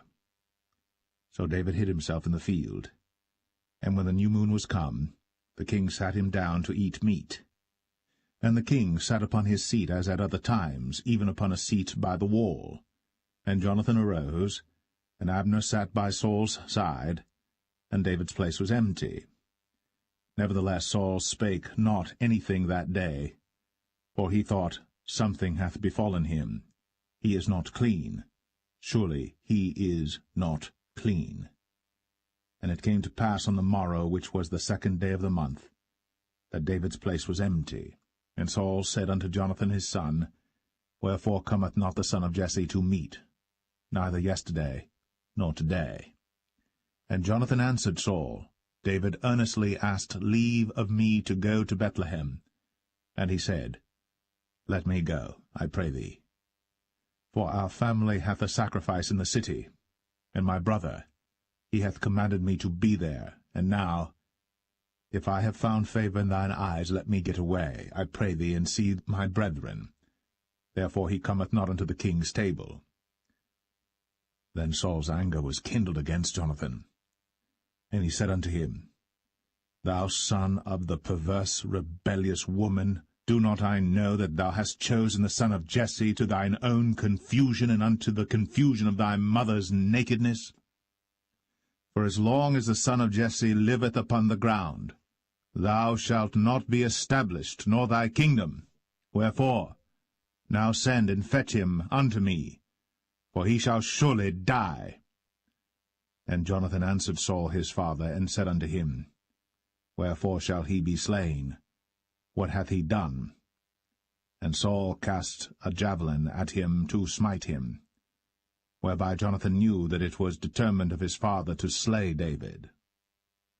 So Jonathan arose from the table in fierce anger, and did eat no meat the 2nd day of the month, for he was grieved for David, because his father had done him shame.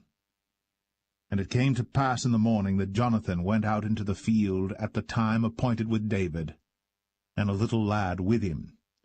And he said unto his lad, Run, find out now the arrows which I shoot. And as the lad ran, he shot an arrow beyond him. And when the lad was come to the place of the arrow which Jonathan had shot, Jonathan cried after the lad, and said, Is not the arrow beyond thee? And Jonathan cried after the lad, Make speed, haste, stay not. And Jonathan's lad gathered up the arrows, and came to his master. But the lad knew not anything, only Jonathan and David knew the matter.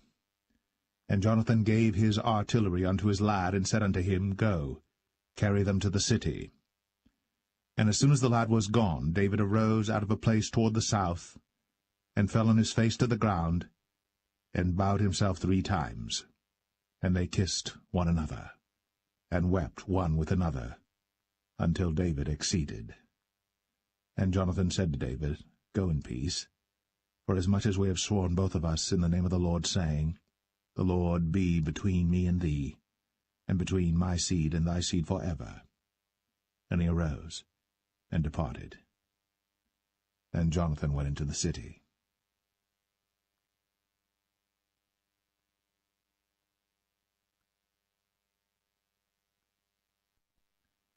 1 Samuel 21. Then came David to Nob, to Ahimelech the priest. And Ahimelech was afraid at the meeting of David, and said unto him, Why art thou alone, and no man with thee? And David said unto Ahimelech the priest, The king hath commanded me a business, and hath said unto me, Let no man know anything of the business whereabout I send thee, and what I have commanded thee. And I have appointed my servants to such and such a place. Now therefore, what is under thine hand? Give me 5 loaves of bread in mine hand, or what there is present. And the priest answered David, and said, There is no common bread under mine hand, but there is hallowed bread, if the young men have kept themselves at least from women. And David answered the priest, and said unto him, Of a truth, women have been kept from us, about these 3 days, since I came out. And the vessels of the young men are holy, and the bread is in a manner common, yea, though it was sanctified this day in the vessel. So the priests gave him hallowed bread, for there was no bread there but the showbread, that was taken from before the Lord, to put hot bread in the day when it was taken away. Now a certain man of the servants of Saul was there that day, detained before the Lord, and his name was Doeg, an Edomite, the chiefest of the herdmen that belonged to Saul. And David said unto Ahimelech, And is there not here under thine hand spear or sword? For I have neither brought my sword nor my weapons with me, because the king's business required haste. And the priest said, The sword of Goliath the Philistine, whom thou slewest in the valley of Elah, behold, it is here, wrapped in a cloth behind the ephod. If thou wilt take that, take it, for there is no other save that here. And David said, There is none like that, give it me. And David arose, and fled that day for fear of Saul, and went to Achish, the king of Gath.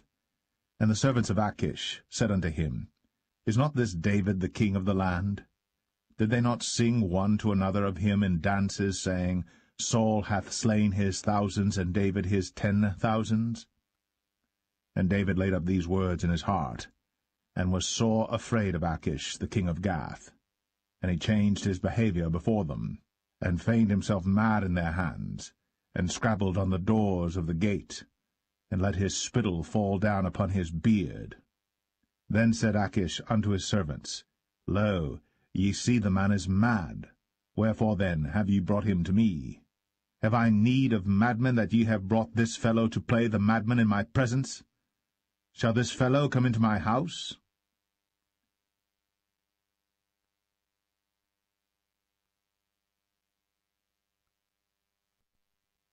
First Samuel 22. David therefore departed thence, and escaped to the cave Adullam. And when his brethren and all his father's house heard it, they went down thither to him. And every one that was in distress, and every one that was in debt, and every one that was discontented gathered themselves unto him. And he became a captain over them. And there were with him about 400 men. And David went thence to Mizpeh of Moab. And he said unto the king of Moab, Let my father and my mother, I pray thee, come forth, and be with you, till I know what God will do for me. And he brought them before the king of Moab, and they dwelt with him all the while that David was in the hold. And the prophet Gad said unto David, Abide not in the hold, depart, and get thee into the land of Judah. Then David departed, and came into the forest of Hareth. When Saul heard that David was discovered, and the men that were with him. Now Saul abode in Gibeah under a tree in Ramah, having his spear in his hand, and all his servants were standing about him. Then Saul said unto his servants that stood about him, Hear now, ye Benjamites, will the son of Jesse give every one of you fields and vineyards, and make you all captains of thousands and captains of hundreds, that all of you have conspired against me? And there is none that showeth me that my son hath made a league with the son of Jesse. And there is none of you that is sorry for me, or showeth unto me that my son hath stirred up my servant against me, to lie in wait, as at this day. Then answered Doeg the Edomite, which was set over the servants of Saul, and said, I saw the son of Jesse coming to Nob, to Ahimelech the son of Ahitub. And he inquired of the Lord for him, and gave him victuals, and gave him the sword of Goliath the Philistine. Then the king sent to call Ahimelech the priest, the son of Ahitub, and all his father's house, the priests that were in Nob, and they came all of them to the king. And Saul said, Hear now, thou son of Ahitub. And he answered, Here I am, my lord.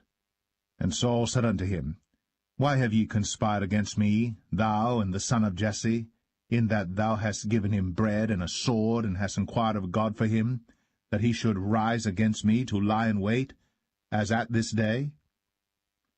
Then Ahimelech answered the king, and said, And who is so faithful among all thy servants as David, which is the king's son-in-law, and goeth at thy bidding, and is honourable in thine house? Did I then begin to inquire of God for him?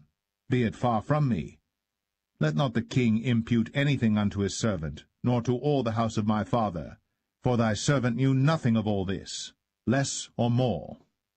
And the king said, Thou shalt surely die, Ahimelech, thou, and all thy father's house.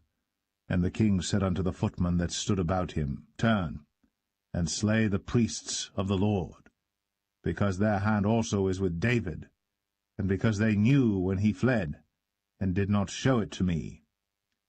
But the servants of the king would not put forth their hand to fall upon the priests of the Lord.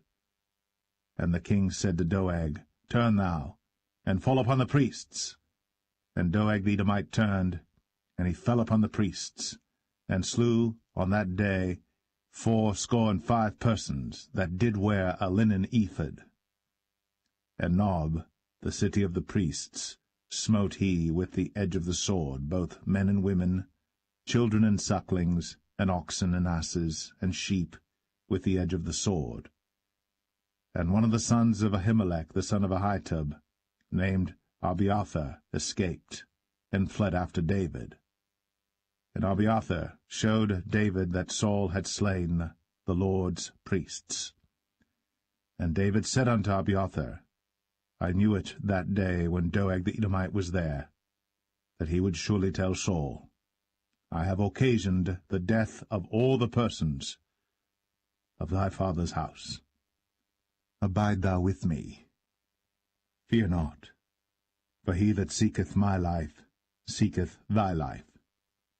But with me thou shalt be in safeguard.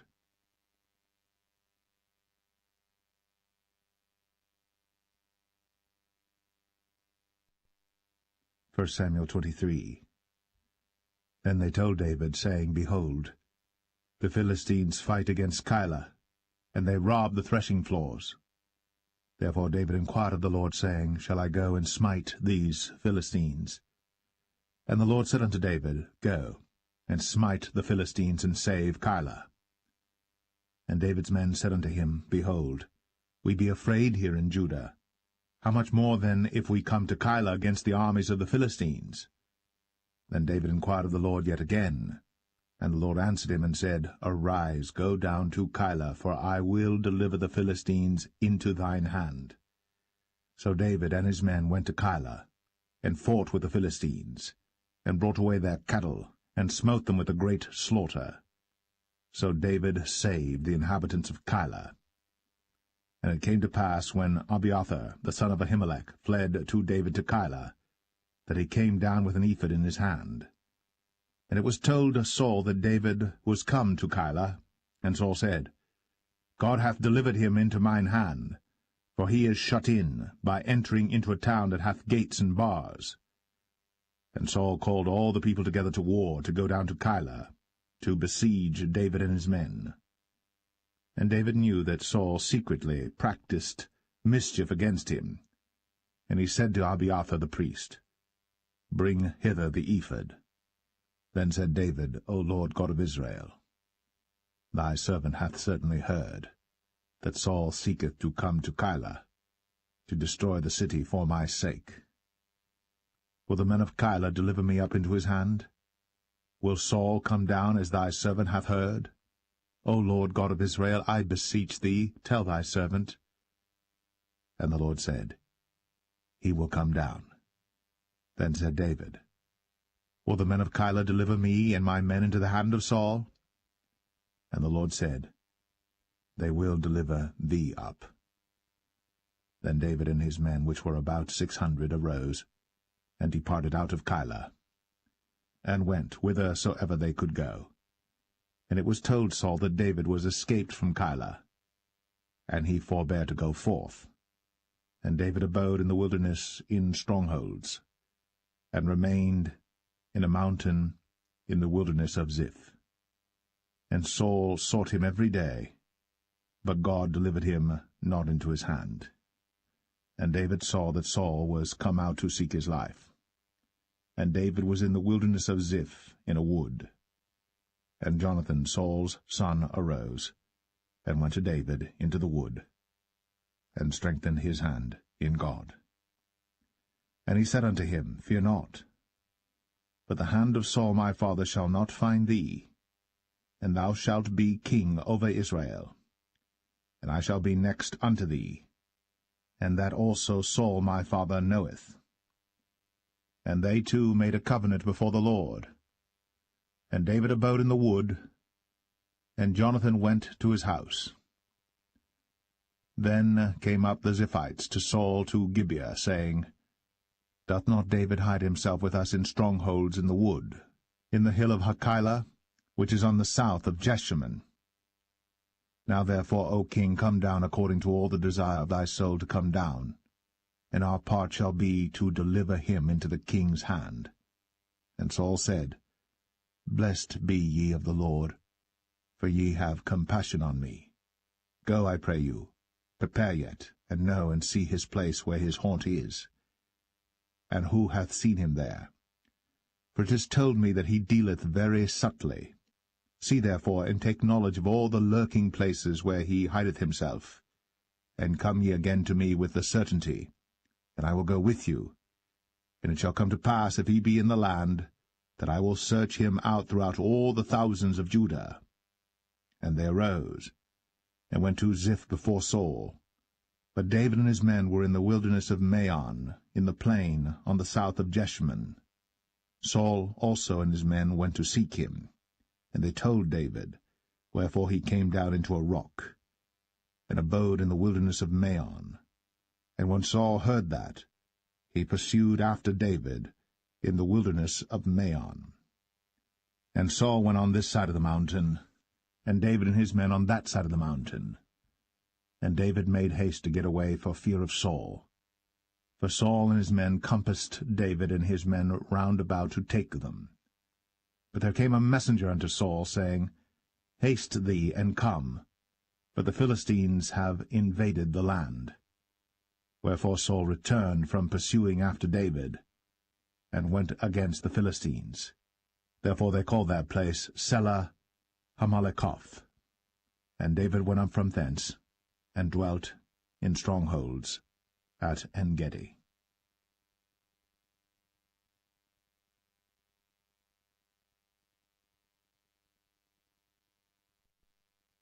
1 Samuel 24. And it came to pass, when Saul was returned from following the Philistines, that it was told him, saying, Behold, David is in the wilderness of En-gedi. Then Saul took 3,000 chosen men out of all Israel, and went to seek David and his men upon the rocks of the wild goats. And he came to the sheepcots by the way, where was a cave. And Saul went in to cover his feet, and David and his men remained in the sides of the cave. And the men of David said unto him, Behold the day of which the Lord said unto thee, Behold, I will deliver thine enemy into thine hand, that thou mayest do to him as it shall seem good unto thee. Then David arose, and cut off the skirt of Saul's robe privily. And it came to pass afterward that David's heart smote him, because he had cut off Saul's skirt. And he said unto his men, The Lord forbid that I should do this thing unto my master, the Lord's anointed, to stretch forth mine hand against him, seeing he is the anointed of the Lord. So David stayed his servants with these words, and suffered them not to rise against Saul. But Saul rose up out of the cave, and went on his way. David also rose afterward, and went out of the cave, and cried after Saul, saying, My lord the king. And when Saul looked behind him, David stooped with his face to the earth, and bowed himself. And David said to Saul, Wherefore hearest thou men's words, saying, Behold, David seeketh thy hurt? Behold, this day thine eyes have seen how that the Lord had delivered thee today into mine hand in the cave, and some bade me kill thee. But mine eye spared thee, and I said, I will not put forth mine hand against my Lord, for he is the Lord's anointed. Moreover, my father, see the skirt of thy robe in my hand. For in that I cut off the skirt of thy robe, and killed thee not. Know thou, and see that there is neither evil nor transgression in mine hand. And I have not sinned against thee, yet thou huntest my soul to take it. The Lord judge between me and thee, and the Lord avenge me of thee, but mine hand shall not be upon thee. As saith the proverb of the ancients, Wickedness proceedeth from the wicked, but mine hand shall not be upon thee. After whom is the king of Israel come out? After whom dost thou pursue? After a dead dog, after a flea? The Lord therefore be judge, and judge between me and thee, and see, and plead my cause, and deliver me out of thine hand. And it came to pass, when David had made an end of speaking these words unto Saul, that Saul said, Is this thy voice, my son David? And Saul lifted up his voice, and wept. And he said to David, Thou art more righteous than I, for thou hast rewarded me good, whereas I have rewarded thee evil. And thou hast shown this day how that thou hast dealt well with me, forasmuch as when the Lord had delivered me into thine hand, thou killedst me not. For if a man find his enemy, will he let him go well away? Wherefore the Lord reward thee good for that thou hast done unto me this day. And now behold, I know well that thou shalt surely be king, and that the kingdom of Israel shall be established in thine hand. Swear now therefore unto me by the Lord, that thou wilt not cut off my seed after me, and that thou wilt not destroy my name out of my father's house. And David sware unto Saul.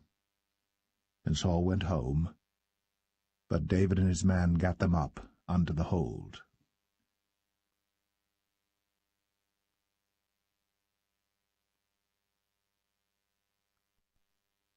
1 Samuel 25. And Samuel died, and all the Israelites were gathered together, and lamented him, and buried him in his house at Ramah. And David arose, and went down to the wilderness of Paran. And there was a man in Maon, whose possessions were in Carmel. And the man was very great, and he had 3,000 sheep and 1,000 goats. And he was shearing his sheep in Carmel. Now the name of the man was Nabal, and the name of his wife Abigail. And she was a woman of good understanding, and of a beautiful countenance. But the man was churlish, and evil in his doings, and he was of the house of Caleb.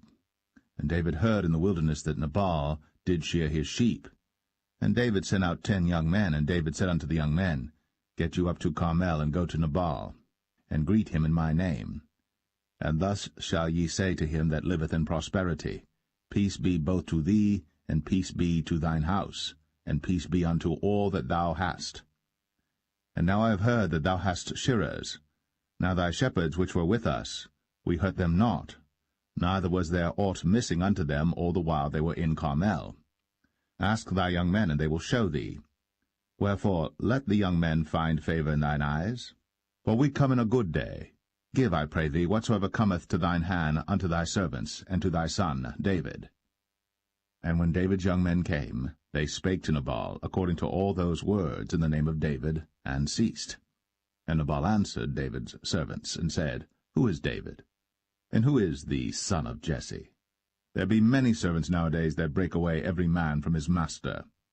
Shall I then take my bread and my water and my flesh that I have killed for my shearers, and give it unto men whom I know not whence they be?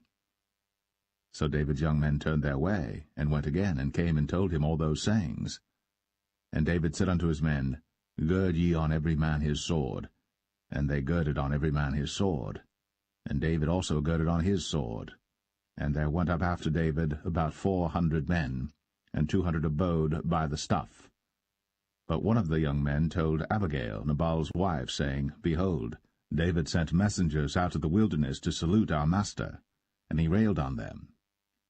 But the men were very good unto us, and we were not hurt, neither missed we any thing as long as we were conversant with them when we were in the fields. They were a wall unto us both by night and day. All the while we were with them keeping the sheep. Now therefore know and consider what thou wilt do, for evil is determined against our master, and against all his household. For he is such a son of Belial, that a man cannot speak to him.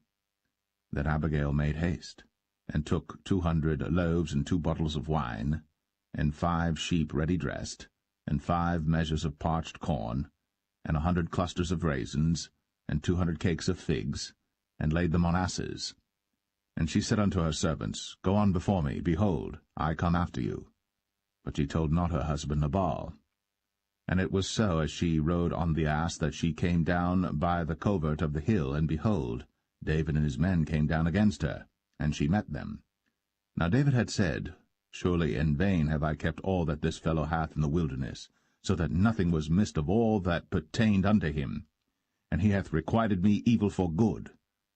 So, and more also do God unto the enemies of David, if I leave of all that pertain to him by the morning light any that pisseth against the wall. And when Abigail saw David, she hasted, and lighted off the ass, and fell before David on her face, and bowed herself to the ground, and fell at his feet, and said, Upon me, my lord, upon me let this iniquity be, and let thine handmaid, I pray thee, speak in thine audience, and hear the words of thine handmaid. Let not, my lord, I pray thee, regard this man of Belial, even Nabal. For as his name is, so is he. Nabal is his name, and folly is with him. But I, thine handmaid, saw not the young men of my lord, whom thou didst send.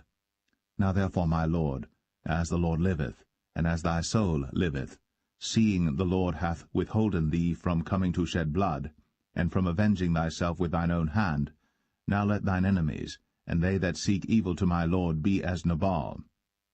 And now this blessing which thine handmaid hath brought unto my lord, let it even be given unto the young men that follow my lord. I pray thee, forgive the trespass of thine handmaid, for the Lord will certainly make my lord a sure house, because my lord fighteth the battles of the Lord, and evil hath not been found in thee all thy days. Yet a man is risen to pursue thee, and to seek thy soul.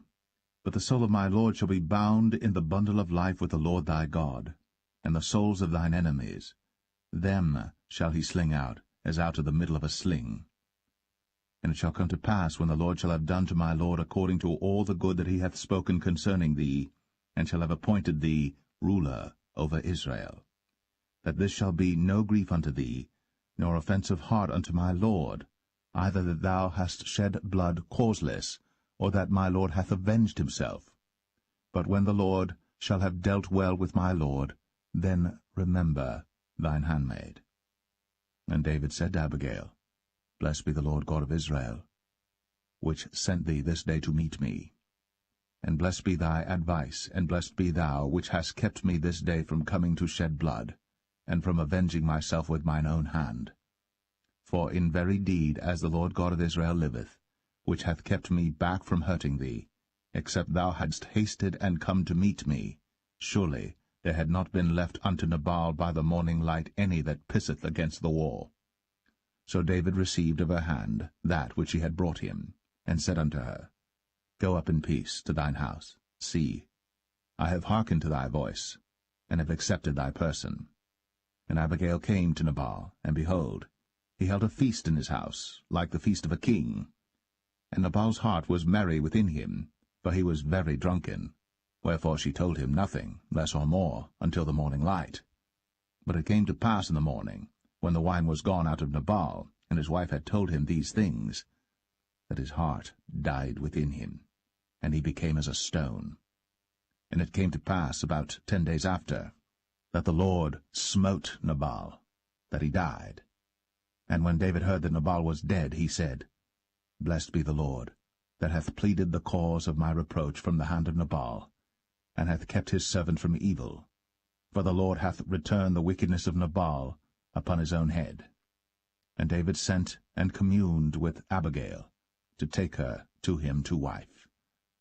And when the servants of David were come to Abigail to Carmel, they spake unto her, saying, David sent us unto thee, to take thee to him to wife. And she arose, and bowed herself on her face to the earth, and said, Behold, let thine handmaid be a servant to wash the feet of the servants of my lord. And Abigail hasted, and arose, and rode upon an ass, with 5 damsels of hers that went after her. And she went after the messengers of David, and became his wife. David also took Ahinoam of Jezreel, and they were also both of them his wives. But Saul had given Michal his daughter, David's wife, to Phalti, the son of Laish, which was of Galim.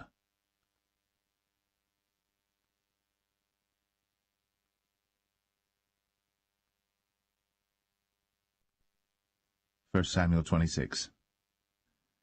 And the Ziphites came unto Saul to Gibeah, saying, Doth not David hide himself in the hill of Hachilah, which is before Jeshimon? Then Saul arose, and went down to the wilderness of Ziph, having 3,000 chosen men of Israel with him to seek David in the wilderness of Ziph. And Saul pitched in the hill of Hachilah, which is before Jeshimon, by the way. But David abode in the wilderness, and he saw that Saul came after him into the wilderness. David therefore sent out spies, and understood that Saul was come in very deed. And David arose, and came to the place where Saul had pitched. And David beheld the place where Saul lay, and Abner the son of Ner, the captain of his host. And Saul lay in the trench, and the people pitched round about him. Then answered David, and said to Ahimelech the Hittite, and to Abishai, the son of Zeruiah, brother to Joab, saying, Who will go down with me to Saul to the camp? And Abishai said, I will go down with thee. So David and Abishai came to the people by night, and behold, Saul lay sleeping within the trench, and his spear stuck in the ground at his bolster. But Abner and the people lay round about him. Then said Abishai to David, God hath delivered thine enemy into thine hand this day.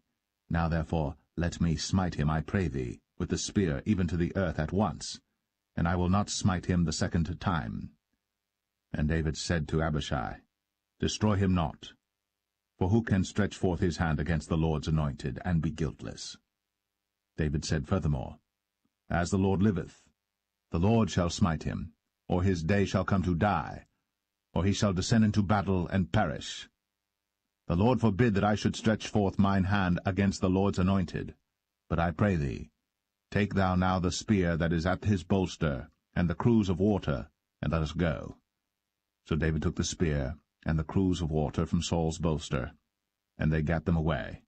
And no man saw it, nor knew it, neither awaked, for they were all asleep, because a deep sleep from the Lord was fallen upon them. Then David went over to the other side, and stood on the top of an hill afar off, a great space being between them. And David cried to the people, and to Abner the son of Ner, saying, Answerest thou not, Abner? Then Abner answered and said, Who art thou that criest to the king? And David said to Abner, Art not thou a valiant man? And who is like to thee in Israel? Wherefore then hast thou not kept thy lord the king? For there came one of the people in to destroy the king thy lord. This thing is not good that thou hast done. As the Lord liveth, ye are worthy to die, because ye have not kept your master the Lord's anointed. And now see where the king's spear is, and the cruse of water that was at his bolster. And Saul knew David's voice, and said, Is this thy voice, my son, David? And David said, It is my voice, my lord, O king. And he said, Wherefore doth my lord thus pursue after his servant? For what have I done, or what evil is in mine hand? Now therefore, I pray thee, let my lord the king hear the words of his servant. If the Lord have stirred thee up against me, let him accept an offering. But if they be the children of men, cursed be they before the Lord, for they have driven me out this day from abiding in the inheritance of the Lord, saying, Go serve other gods. Now therefore, let not my blood fall to the earth before the face of the Lord. For the king of Israel is come out to seek a flea, as when one doth hunt a partridge in the mountains. Then said Saul, I have sinned. Return, my son David. For I will no more do thee harm, because my soul was precious in thine eyes this day. Behold, I have played the fool, and have erred exceedingly. And David answered and said, Behold the king's spear, and let one of the young men come over and fetch it. The Lord render to every man his righteousness and his faithfulness. For the Lord delivered thee into my hand today. But I would not stretch forth mine hand against the Lord's anointed. And behold, as thy life was much set by this day in mine eyes, so let my life be much set by in the eyes of the Lord, and let him deliver me out of all tribulation. Then Saul said to David, Blessed be thou, my son David. Thou shalt both do great things, and also shalt still prevail. So David went on his way, and Saul returned to his place.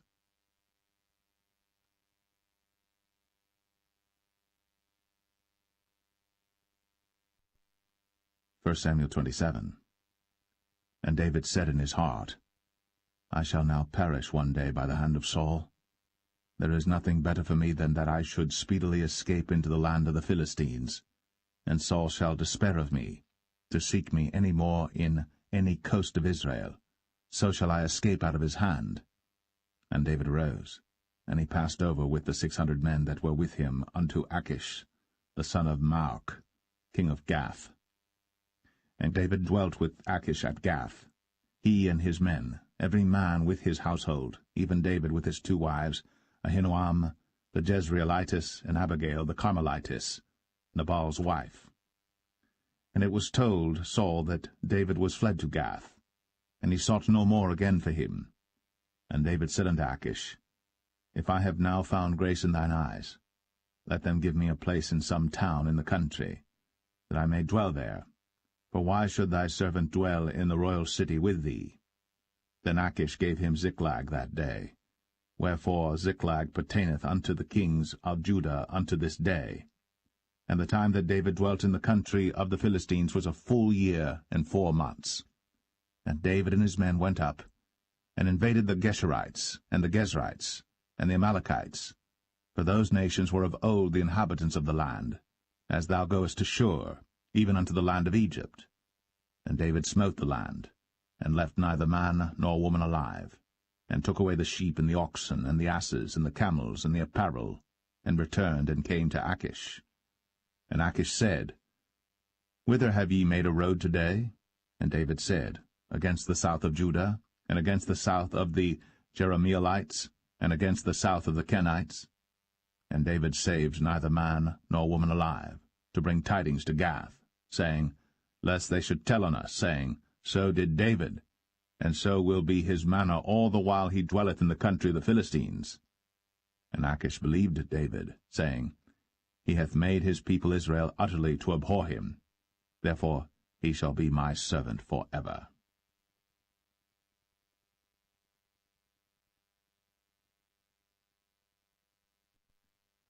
1 Samuel 28. And it came to pass in those days that the Philistines gathered their armies together for warfare, to fight with Israel.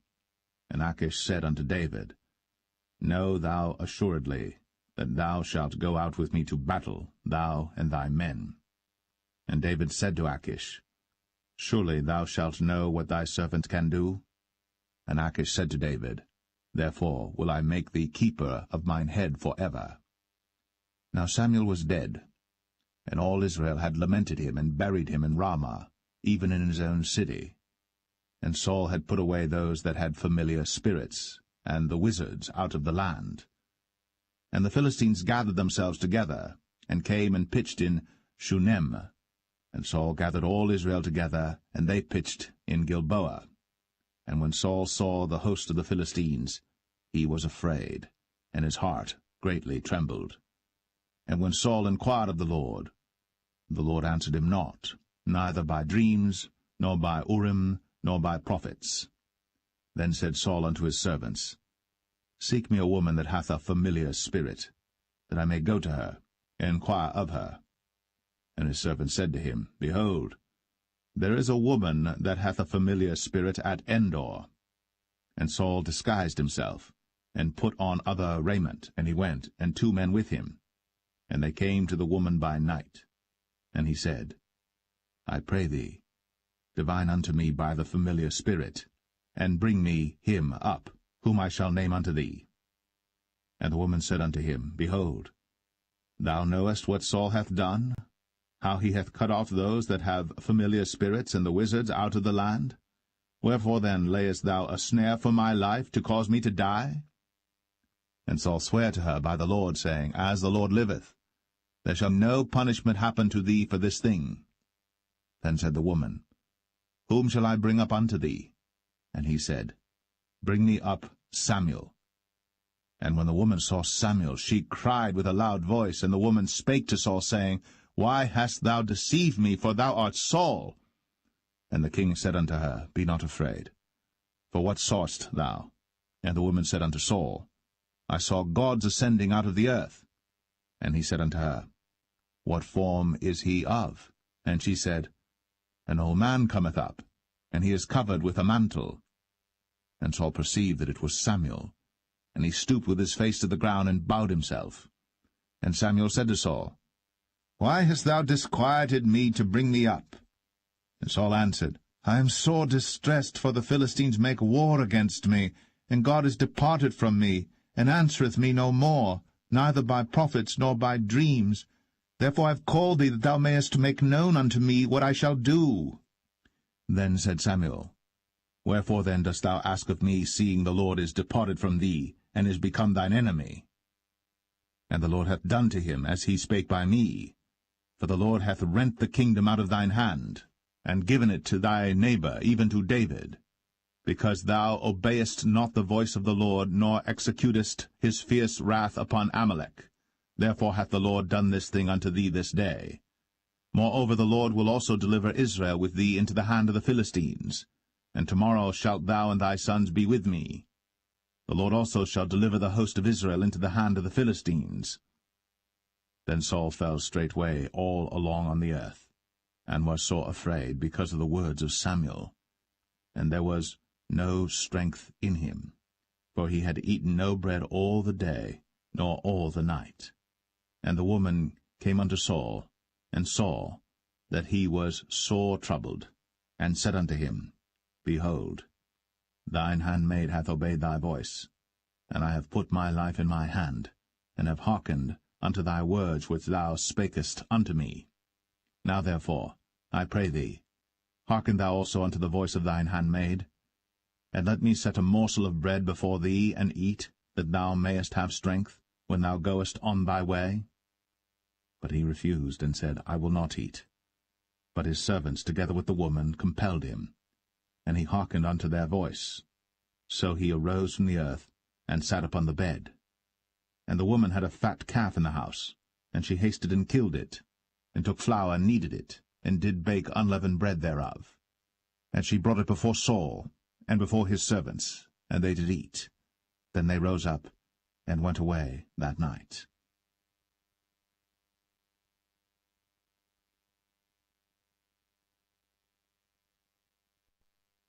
1 Samuel 29. Now the Philistines gathered together all their armies to Aphek, and the Israelites pitched by a fountain which is in Jezreel. And the lords of the Philistines passed on by hundreds and by thousands, but David and his men passed on in the rearward with Achish. Then said the princes of the Philistines, What do these Hebrews here? And Achish said unto the princes of the Philistines, Is not this David the servant of Saul the king of Israel, which hath been with me these days, or these years? And I have found no fault in him since he fell unto me unto this day. And the princes of the Philistines were wroth with him. And the princes of the Philistines said unto him, Make this fellow return, that he may go again to his place, which thou hast appointed him. And let him not go down with us to battle, lest in the battle he be an adversary to us. For wherewith should he reconcile himself unto his master? Should it not be with the heads of these men? Is not this David, of whom they sang one to another in dances, saying, Saul slew his thousands, and David his 10,000s? Then Achish called David and said unto him, Surely as the Lord liveth, thou hast been upright, and thy going out and thy coming in with me in the host is good in my sight. For I have not found evil in thee since the day of thy coming unto me unto this day. Nevertheless the Lord's favour thee not. Wherefore now return and go in peace, that thou displease not the lords of the Philistines. And David said unto Achish, But what have I done? And what hast thou found in thy servant so long as I have been with thee unto this day, that I may not go fight against the enemies of my lord the king? And Achish answered and said to David, I know that thou art good in my sight, as an angel of God. Notwithstanding the princes of the Philistines have said, He shall not go up with us to the battle. Wherefore now rise up early in the morning with thy master's servants that are come with thee, and as soon as ye be up early in the morning and have light, depart. So David and his men rose up early to depart in the morning, to return into the land of the Philistines. And the Philistines went up to Jezreel.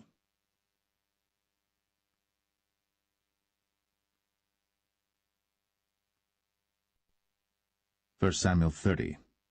And it came to pass, when David and his men were come to Ziklag on the 3rd day, that the Amalekites had invaded the south and Ziklag, and smitten Ziklag, and burnt it with fire, and had taken the women captives that were therein.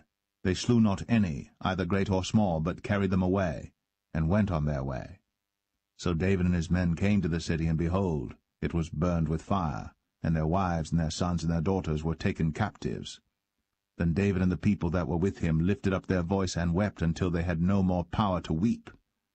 And David's 2 wives were taken captives, Ahinoam the Jezreelitess, and Abigail the wife of Nabal the Carmelite. And David was greatly distressed, for the people spake of stoning him, because the soul of all the people was grieved, every man for his sons and for his daughters. But David encouraged himself in the Lord his God. And David said to Abiathar the priest, Ahimelech's son, I pray thee, bring me hither the ephod. And Abiathar brought thither the ephod to David. And David inquired at the Lord, saying, Shall I pursue after this troop? Shall I overtake them? And he answered him, Pursue, for thou shalt surely overtake them, and without fail recover all. So David went, he and the 600 men that were with him, and came to the brook Besor, where those that were left behind stayed. But David pursued, he and 400 men, for 200 abode behind, which were so faint that they could not go over the brook Besor. And they found an Egyptian in the field, and brought him to David, and gave him bread, and he did eat, and they made him drink water. And they gave him a piece of a cake of figs, and 2 clusters of raisins. And when he had eaten, his spirit came again to him, for he had eaten no bread, nor drunk any water 3 days and 3 nights. And David said unto him, To whom belongest thou, and whence art thou? And he said, I am a young man of Egypt, servant to an Amalekite, and my master left me, because 3 days agone I fell sick. We made an invasion upon the south of the Cherethites, and upon the coast which belongeth to Judah, and upon the south of Caleb, and we burned Ziklag with fire. And David said to him, Canst thou bring me down to this company?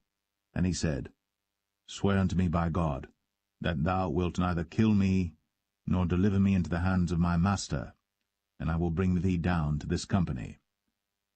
And when he had brought him down, behold, they were spread abroad upon all the earth, eating and drinking and dancing, because of all the great spoil that they had taken out of the land of the Philistines, and out of the land of Judah. And David smote them from the twilight even unto the evening of the next day. And there escaped not a man of them, save 400 young men which rode upon camels and fled. And David recovered all that the Amalekites had carried away, and David rescued his 2 wives. And there was nothing lacking to them, neither small nor great, neither sons nor daughters, neither spoil nor anything that they had taken to them. David recovered all. And David took all the flocks and the herds, which they drave before those other cattle, and said, This is David's spoil. And David came to the 200 men, which were so faint that they could not follow David, whom they had made also to abide at the brook Besor. And they went forth to meet David, and to meet the people that were with him. And when David came near to the people, he saluted them. Then answered all the wicked men and men of Belial, of those that went with David, and said, Because they went not with us, we will not give them aught of the spoil that we have recovered, save to every man his wife and his children, that they may lead them away and depart. Then said David, Ye shall not do so, my brethren. With that which the Lord hath given us, who hath preserved us, and delivered the company that came against us into our hand? For who will hearken unto you in this matter? But as his part is that goeth down to the battle, so shall his part be that tarrieth by the stuff. They shall part alike. And it was so from that day forward that he made it a statute and an ordinance for Israel unto this day.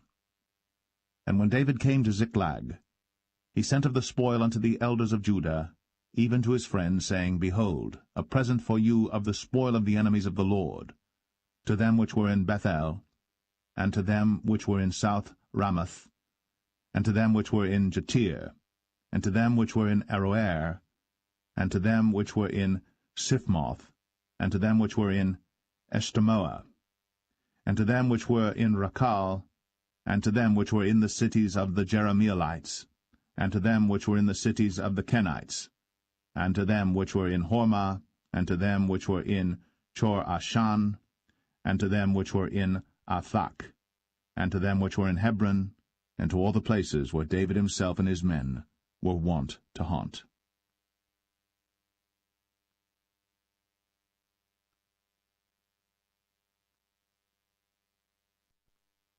1 Samuel 31.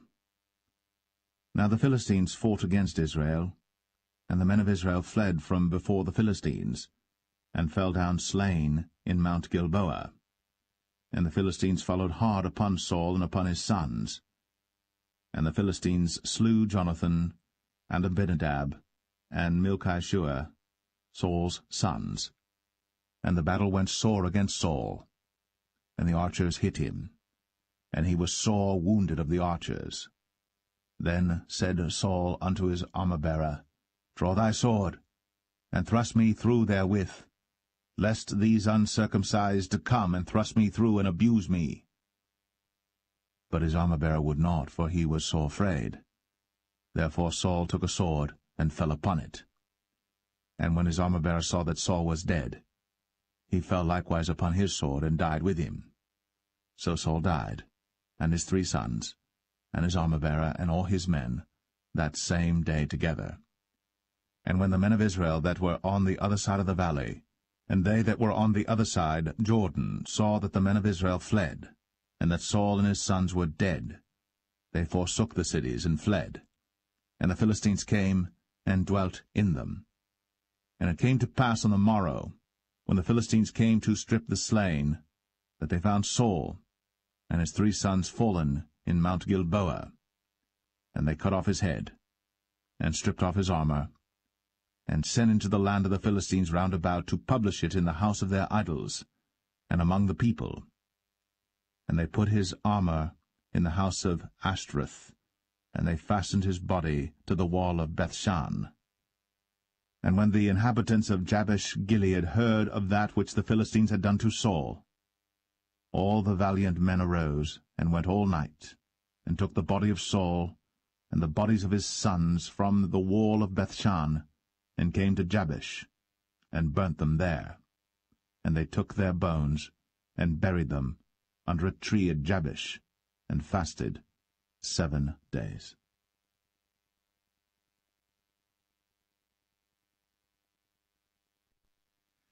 The second book of Samuel, chapter 1. Now it came to pass after the death of Saul, when David was returned from the slaughter of the Amalekites, and David had abode 2 days in Ziklag, it came even to pass on the 3rd day that, behold, a man came out of the camp from Saul with his clothes rent, and earth upon his head. And so it was when he came to David, that he fell to the earth, and did obeisance. And David said unto him, From whence comest thou? And he said unto him, Out of the camp of Israel am I escaped. And David said unto him, How went the matter? I pray thee, tell me. And he answered, That the people are fled from the battle, and many of the people also are fallen and dead. And Saul and Jonathan his son are dead also. Then David said unto the young man that told him, How knowest thou that Saul and Jonathan his son be dead? And the young man that told him said, As I happened by chance upon Mount Gilboa, behold, Saul leaned upon his spear, and lo, the chariots and horsemen followed hard after him. And when he looked behind him, he saw me, and called unto me, and I answered, Here am I. And he said unto me, Who art thou? And I answered him, I am an Amalekite. He said unto me again, Stand, I pray thee, upon me, and slay me. For anguish is come upon me, because my life is yet whole in me.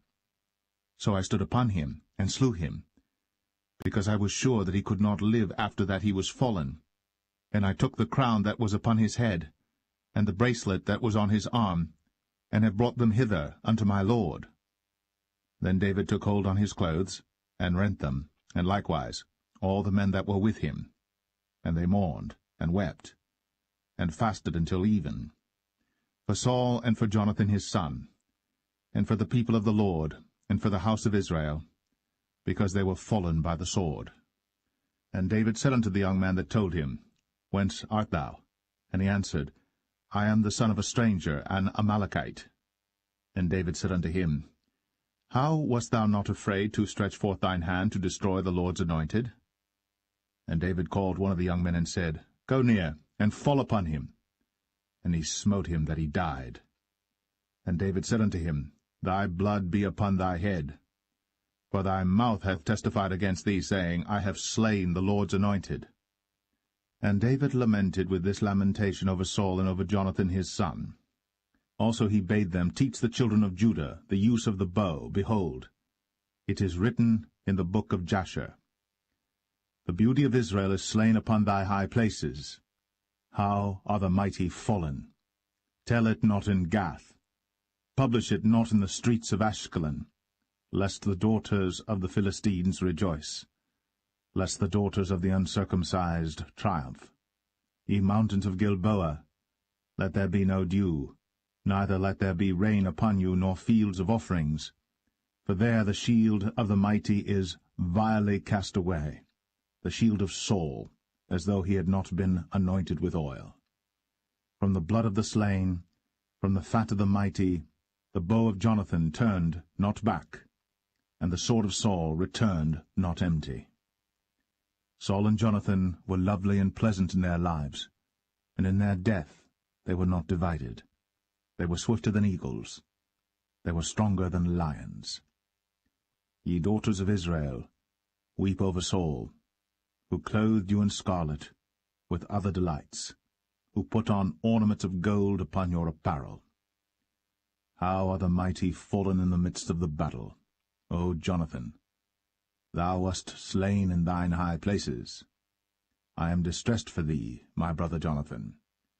Very pleasant hast thou been unto me. Thy love to me was wonderful, passing the love of women. How are the mighty fallen, and the weapons of war perished!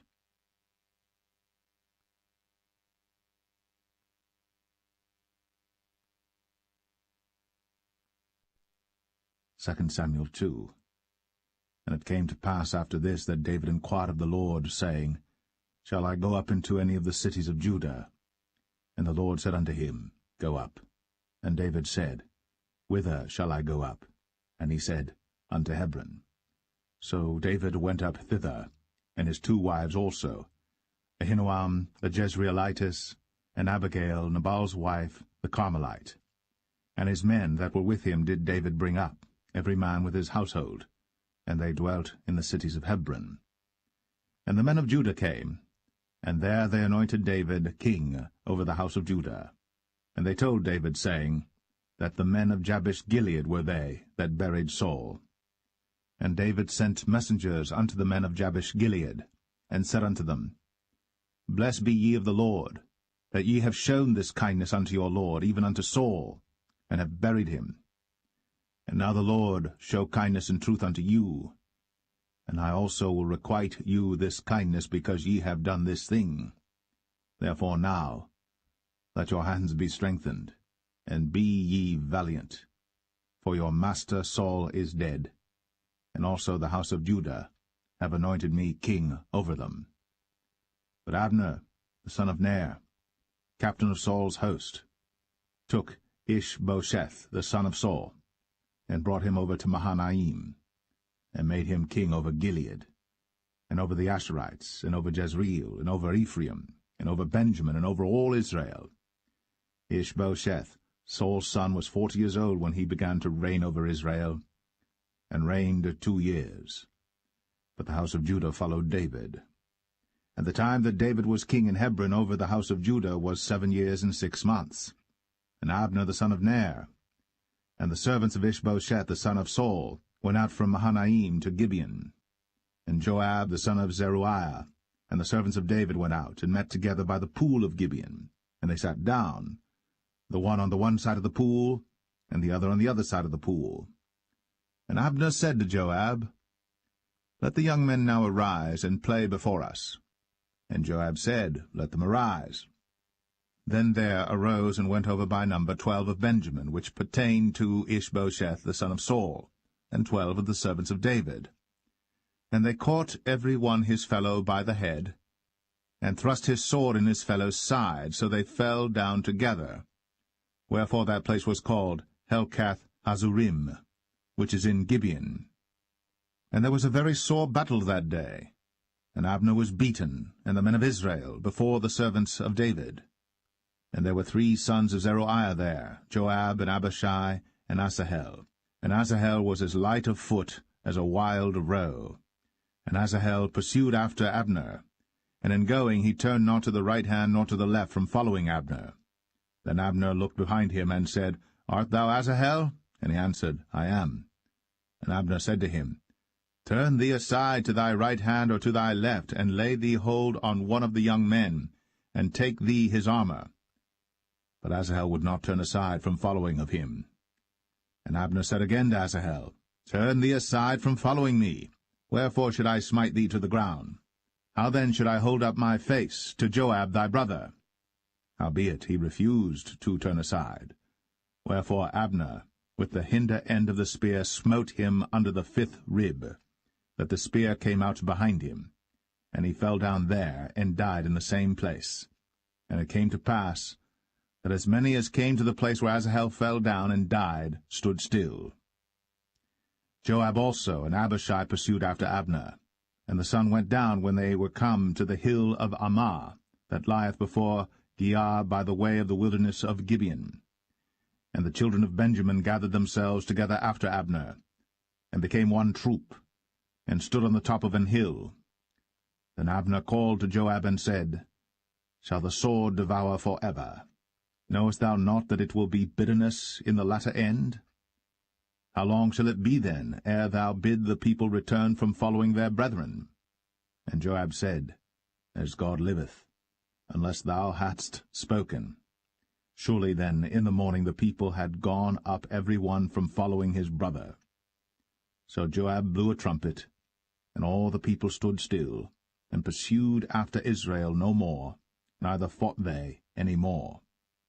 And Abner and his men walked all that night through the plain, and passed over Jordan, and went through all Bithron, and they came to Mahanaim. And Joab returned from following Abner.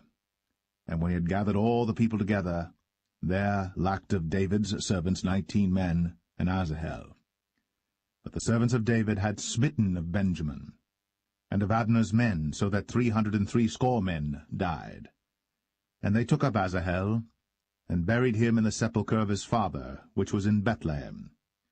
And Joab and his men went all night, and they came to Hebron at break of day.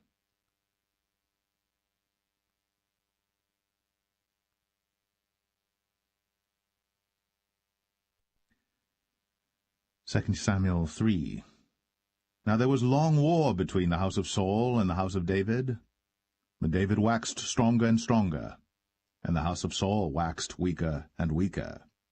And unto David were sons born in Hebron, and his firstborn was Amnon, of Ahinoam the Jezreelitess, and his second Chileab, of Abigail the wife of Nabal the Carmelite, and the third Absalom the son of Maacah the daughter of Talmai king of Geshur, and the fourth Adonijah the son of Haggith, and the fifth Shephatiah the son of Abital, and the sixth Ithream by Eglah David's wife. These were born to David in Hebron. And it came to pass, while there was war between the house of Saul and the house of David, that Abner made himself strong for the house of Saul. And Saul had a concubine, whose name was Rizpah, the daughter of Ai. And Ishbosheth said to Abner, Wherefore hast thou gone in unto my father's concubine? Then was Abner very wroth for the words of Ishbosheth, and said, Am I a dog's head, which against Judah do show kindness this day unto the house of Saul thy father, to his brethren, and to his friends, and have not delivered thee into the hand of David, that thou chargest me today with a fault concerning this woman? So do God to Abner, and more also, except as the Lord hath sworn to David, even so I do to him, to translate the kingdom from the house of Saul, and to set up the throne of David over Israel and over Judah, from Dan even to Beersheba. And he could not answer Abner a word again, because he feared him. And Abner sent messengers to David on his behalf, saying, Whose is the land? Saying also, Make thy league with me, and behold, my hand shall be with thee, to bring about all Israel unto thee. And he said, Well, I will make a league with thee. But one thing I require of thee, that is, thou shalt not see my face, except thou first bring Michal, Saul's daughter, when thou comest to see my face. And David sent messengers to Ishbosheth, Saul's son, saying, Deliver me my wife Michal, which I espoused to me, for 100 foreskins of the Philistines. And Ishbosheth sent and took her from her husband, even from Phaltiel, the son of Laish. And her husband went with her, along weeping, behind her to Bahurim. Then said Abner unto him, Go, return. And he returned. And Abner had communication with the elders of Israel, saying, Ye sought for David in times past to be king over you. Now then do it. For the Lord hath spoken of David, saying, By the hand of my servant David I will save my people Israel out of the hand of the Philistines, and out of the hand of all their enemies. And Abner also spake in the ears of Benjamin. And Abner went also to speak in the ears of David in Hebron all that seemed good to Israel, and that seemed good to the whole house of Benjamin. So Abner came to David to Hebron, and 20 men with him. And David made Abner and the men that were with him a feast. And Abner said unto David, I will arise and go, and will gather all Israel unto my lord the king, that they may make a league with thee, and that thou mayest reign over all that thine heart desireth. And David sent Abner away, and he went in peace. And behold, the servants of David and Joab came from pursuing a troop, and brought in a great spoil with them. But Abner was not with David in Hebron, for he had sent him away, and he was gone in peace. When Joab and all the host that was with him were come, they told Joab, saying, Abner the son of Ner came to the king, and he hath sent him away, and he is gone in peace. Then Joab came to the king and said, What hast thou done? Behold, Abner came unto thee. Why is it that thou hast sent him away, and he is quite gone? Thou knowest Abner the son of Ner, that he came to deceive thee, and to know thy going out and thy coming in, and to know all that thou doest. And when Joab was come out from David, he sent messengers after Abner, which brought him again from the well of Sirah. But David knew it not. And when Abner was returned to Hebron, Joab took him aside in the gate to speak with him quietly, and smote him there, under the 5th rib, that he died, for the blood of Asahel his brother. And afterward, when David heard it, he said, I and my kingdom are guiltless before the Lord, for ever, from the blood of Abner the son of Ner. Let it rest on the head of Joab, and on all his father's house.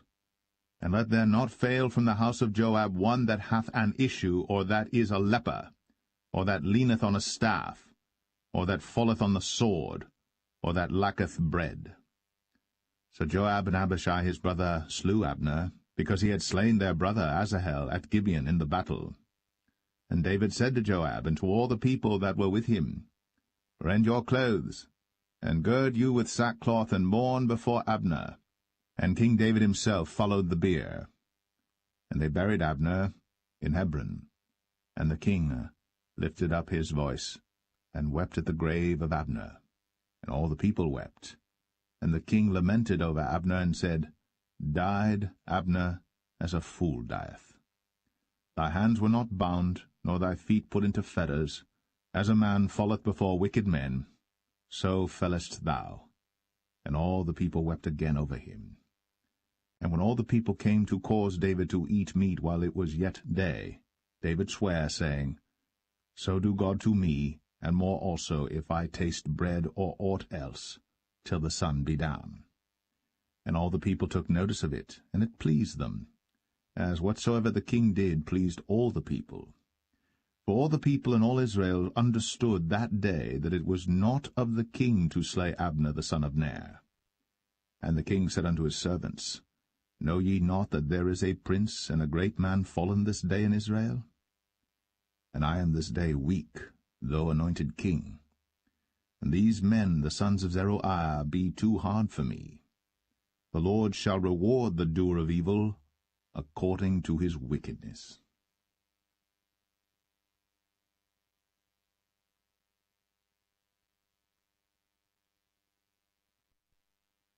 2 Samuel 4. And when Saul's son heard that Abner was dead in Hebron, his hands were feeble, and all the Israelites were troubled.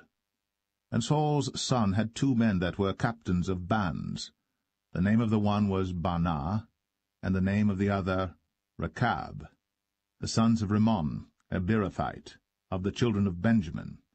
For Beeroth also was reckoned to Benjamin. And the Beerothites fled to Gittaim, and were sojourners there until this day. And Jonathan, Saul's son, had a son that was lame of his feet. He was 5 years old when the tidings came of Saul and Jonathan out of Jezreel. And his nurse took him up, and fled.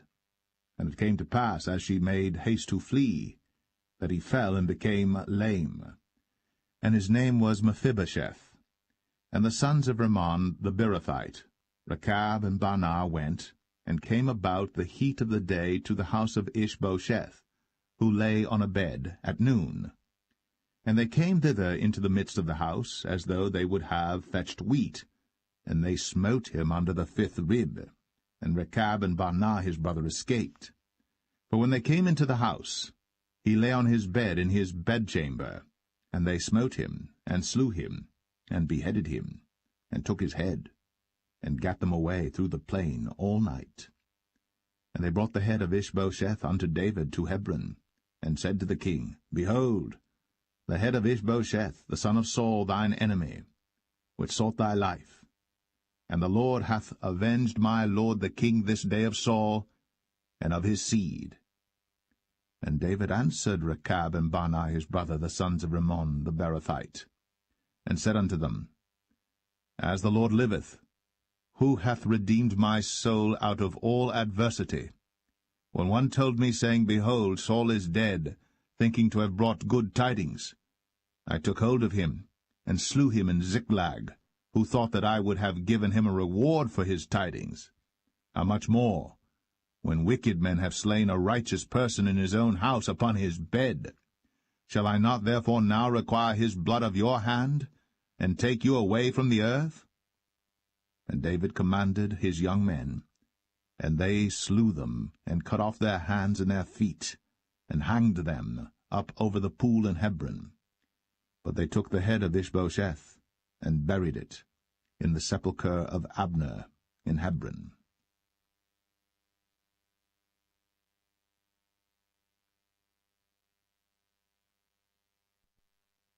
2 Samuel 5. Then came all the tribes of Israel to David unto Hebron, and spake, saying, Behold, we are thy bone and thy flesh. Also in time past, when Saul was king over us, thou wast he that leddest out and broughtest in Israel. And the Lord said to thee, Thou shalt feed my people Israel, and thou shalt be a captain over Israel. So all the elders of Israel came to the king to Hebron, and King David made a league with them in Hebron before the Lord, and they anointed David king over Israel. David was 30 years old when he began to reign, and he reigned 40 years. In Hebron he reigned over Judah 7 years and 6 months, and in Jerusalem he reigned 33 years over all Israel and Judah. And the king and his men went to Jerusalem unto the Jebusites, the inhabitants of the land, which spake unto David, saying, Except thou take away the blind and the lame, thou shalt not come in hither, thinking, David cannot come in hither. Nevertheless, David took the stronghold of Zion, the same is the city of David.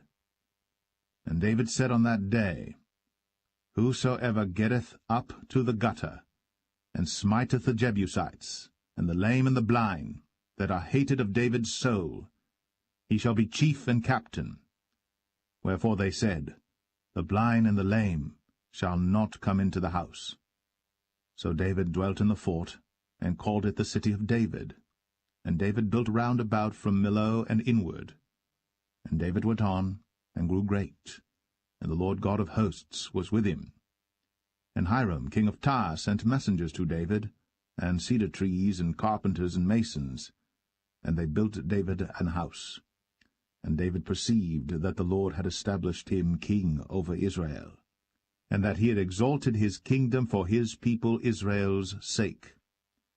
And David took him more concubines and wives out of Jerusalem, after he was come from Hebron, and there were yet sons and daughters born to David. And these be the names of those that were born unto him in Jerusalem, Shammua, and Shobab, and Nathan, and Solomon, Ibhar also, and Elishua, and Nepheg, and Japhia, and Elishama, and Eliada, and Eliphalet.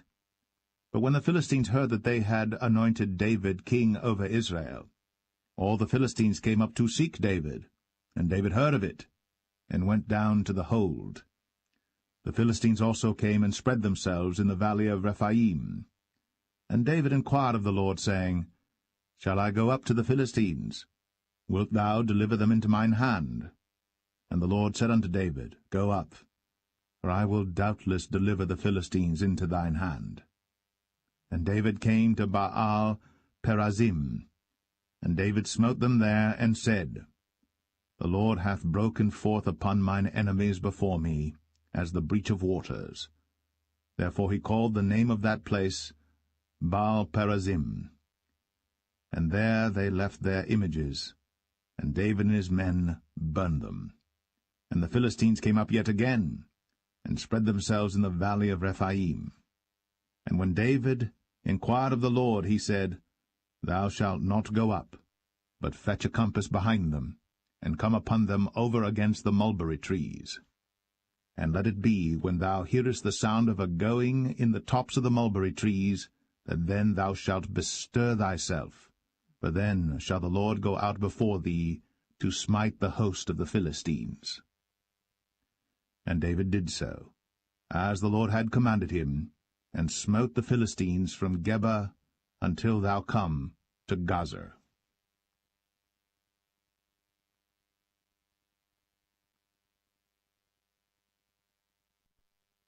2 2 Samuel 6.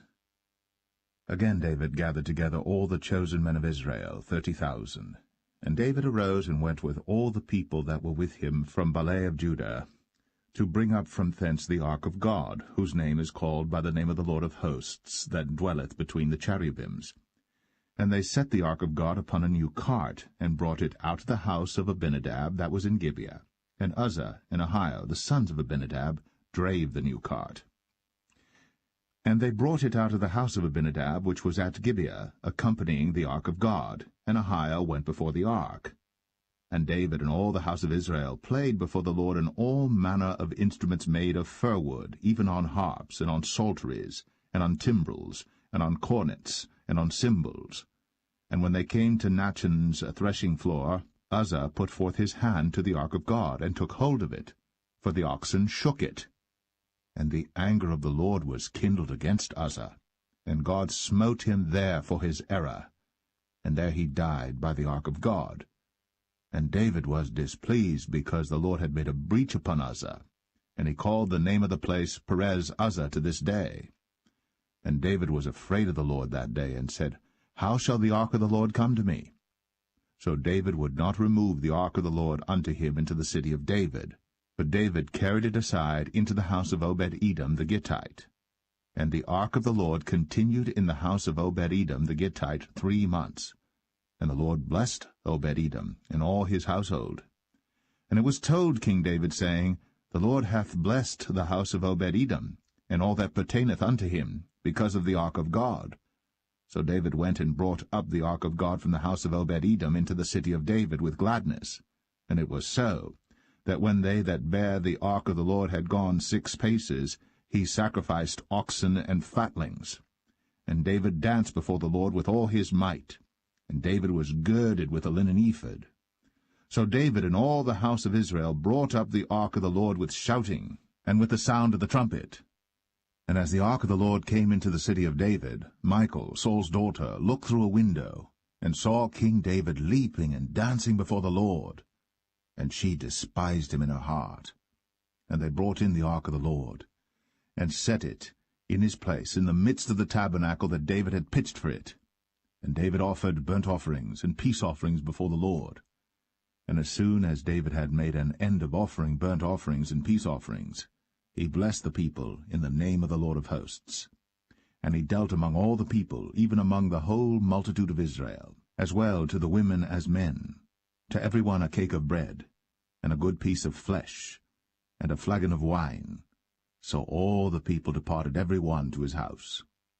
Then David returned to bless his household, and Michal, the daughter of Saul, came out to meet David, and said, How glorious was the king of Israel today, who uncovered himself today in the eyes of the handmaids of his servants, as one of the vain fellows shamelessly uncovereth himself.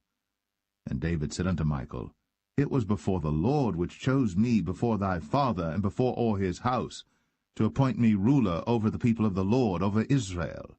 Therefore will I play before the Lord.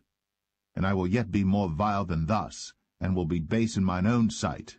And of the maidservants which thou hast spoken of them shall I be had in honor.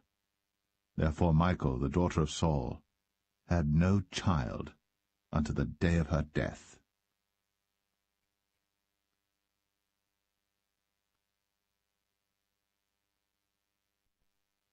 Second Samuel 7. And it came to pass, when the king sat in his house, and the Lord had given him rest round about from all his enemies, that the king said unto Nathan the prophet, See now, I dwell in an house of cedar, but the ark of God dwelleth within curtains. And Nathan said to the king, Go, do all that is in thine heart, for the Lord is with thee.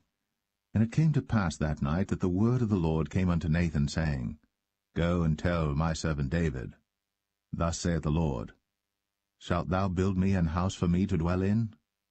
Whereas I have not dwelt in any house since the time that I brought up the children of Israel out of Egypt, even to this day, but have walked in a tent and in a tabernacle. In all the places wherein I have walked with all the children of Israel spake I a word with any of the tribes of Israel, whom I commanded to feed my people Israel, saying, Why build ye not me an house of cedar? Now therefore, so shalt thou say unto my servant David, Thus saith the Lord of hosts, I took thee from the sheepcot, from following the sheep, to be ruler over my people, over Israel. And I was with thee whithersoever thou wentest, and have cut off all thine enemies out of thy sight, and have made thee a great name, like unto the name of the great men that are in the earth. Moreover, I will appoint a place for my people Israel, and will plant them, that they may dwell in a place of their own, and move no more, neither shall the children of wickedness afflict them any more as beforetime. And as since the time that I commanded judges to be over my people Israel, and have caused thee to rest from all thine enemies, also the Lord telleth thee, that he will make thee an house. And when thy days be fulfilled, and thou shalt sleep with thy fathers, I will set up thy seed after thee, which shall proceed out of thy bowels, and I will establish his kingdom. He shall build an house for my name, and I will establish the throne of his kingdom for ever. I will be his father, and he shall be my son. If he commit iniquity, I will chasten him with the rod of men, and with the stripes of the children of men. But my mercy shall not depart away from him, as I took it from Saul, whom I put away before thee. And thine house, and thy kingdom shall be established for ever before thee. Thy throne shall be established for ever. According to all these words, and according to all this vision, so did Nathan speak unto David. Then went King David in, and sat before the Lord, and he said, Who am I, O Lord God? And what is my house that thou hast brought me hitherto? And this was yet a small thing in thy sight, O Lord God. But thou hast spoken also of thy servant's house for a great while to come. And is this the manner of man, O Lord God? And what can David say more unto thee? For thou, Lord God, knowest thy servant. For thy word's sake, and according to thine own heart, hast thou done all these great things, to make thy servant know them. Wherefore thou art great, O Lord God. For there is none like thee, neither is there any God beside thee, according to all that we have heard with our ears. And what one nation in the earth is like thy people, even like Israel, whom God went to redeem for a people to himself, and to make him a name, and to do for you great things and terrible for thy land, before thy people, which thou redeemedst to thee from Egypt, from the nations and their gods. For thou hast confirmed to thyself thy people Israel to be a people unto thee for ever, and thou, Lord, art become their God.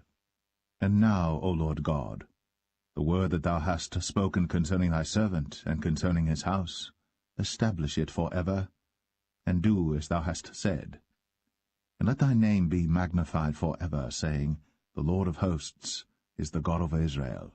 And let the house of thy servant David be established before thee. For thou, O Lord of hosts, God of Israel, hast revealed to thy servant, saying, I will build thee an house. Therefore hath thy servant found in his heart to pray this prayer unto thee. And now, O Lord God, thou art that God, and thy words be true, and thou hast promised this goodness unto thy servant. Therefore now, let it please thee to bless the house of thy servant, that it may continue for ever before thee. For thou, O Lord God, hast spoken it, and with thy blessing let the house of thy servant be blessed for ever.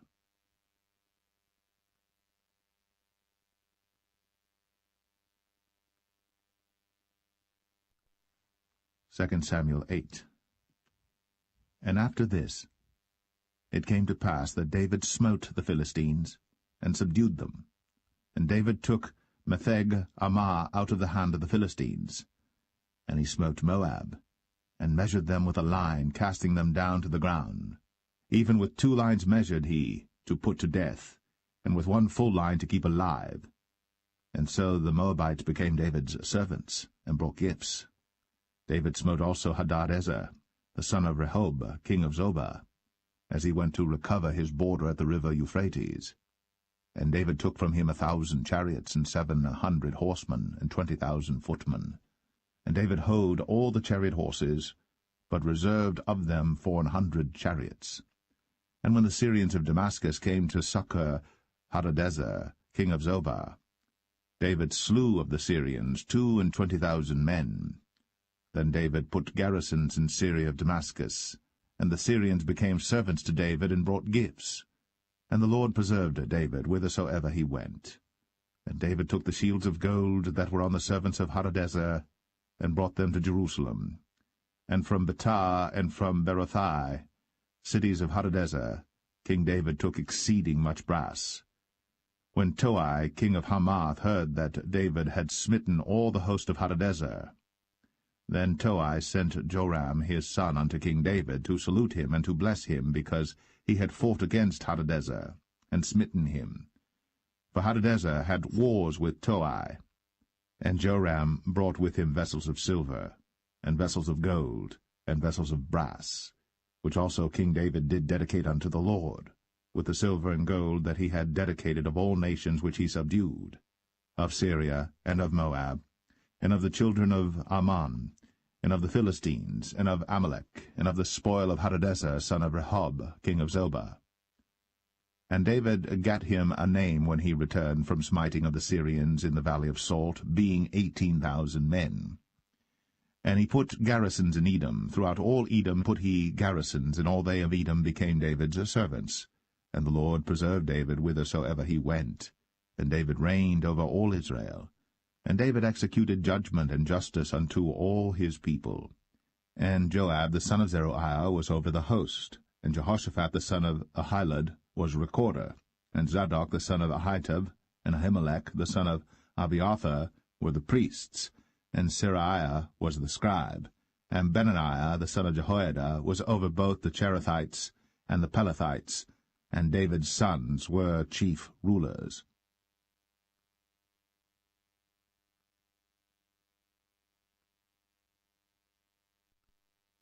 2 Samuel 9. And David said, Is there yet any that is left of the house of Saul, that I may show him kindness for Jonathan's sake? And there was of the house of Saul a servant whose name was Ziba. And when they had called him unto David, the king said unto him, Art thou Ziba? And he said, Thy servant is he. And the king said, Is there not yet any of the house of Saul, that I may show the kindness of God unto him? And Ziba said unto the king, Jonathan hath yet a son which is lame on his feet. And the king said unto him, Where is he? And Ziba said unto the king, Behold, he is in the house of Machir, the son of Ammiel, in Lo-debar. Then King David sent and fetched him out of the house of Machir, the son of Ammiel, from Lo-debar. Now when Mephibosheth, the son of Jonathan, the son of Saul, was come unto David, he fell on his face and did reverence. And David said, Mephibosheth. And he answered, Behold, thy servant. And David said unto him, Fear not, for I will surely show thee kindness for Jonathan thy father's sake, and will restore thee all the land of Saul thy father, and thou shalt eat bread at my table continually. And he bowed himself and said, What is thy servant, that thou shouldst look upon such a dead dog as I am? Then the king called to Ziba, Saul's servant, and said unto him, I have given unto thy master's son all that pertained to Saul, and to all his house. Thou therefore, and thy sons and thy servants, shall till the land for him, and thou shalt bring in the fruits, that thy master's son may have food to eat. But Mephibosheth, thy master's son, shall eat bread always at my table. Now Ziba had 15 sons and 20 servants. Then said Ziba unto the king, According to all that my lord the king hath commanded his servant, so shall thy servant do. As for Mephibosheth, said the king, he shall eat at my table as one of the king's sons. And Mephibosheth had a young son whose name was Micah. And all that dwelt in the house of Ziba were servants unto Mephibosheth. So Mephibosheth dwelt in Jerusalem, for he did eat continually at the king's table, and was lame on both his feet.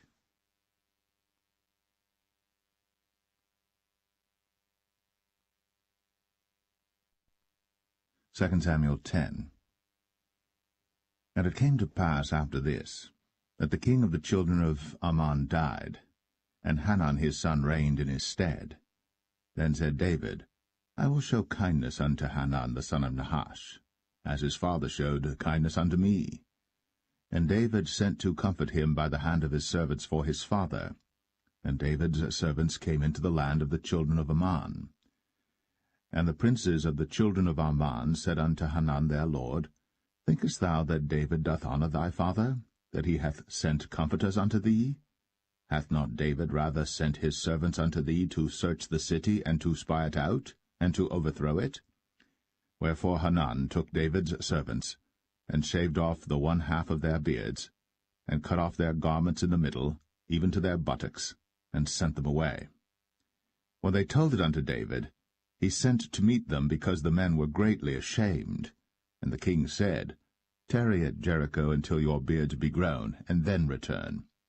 And when the children of Ammon saw that they stank before David, the children of Ammon sent and hired the Syrians of Beth-rehob, and the Syrians of Zobah, 20,000 footmen, and of King Maacah 1,000 men, and of Ishtab 12,000 men. And when David heard of it, he sent Joab and all the host of the mighty men. And the children of Ammon came out and put the battle in array at the entering in of the gate. And the Syrians of Zobah, and of Rehob, and Ishtab, and Maacah were by themselves in the field. When Joab saw that the front of the battle was against him before and behind, he chose of all the choice men of Israel, and put them in array against the Syrians.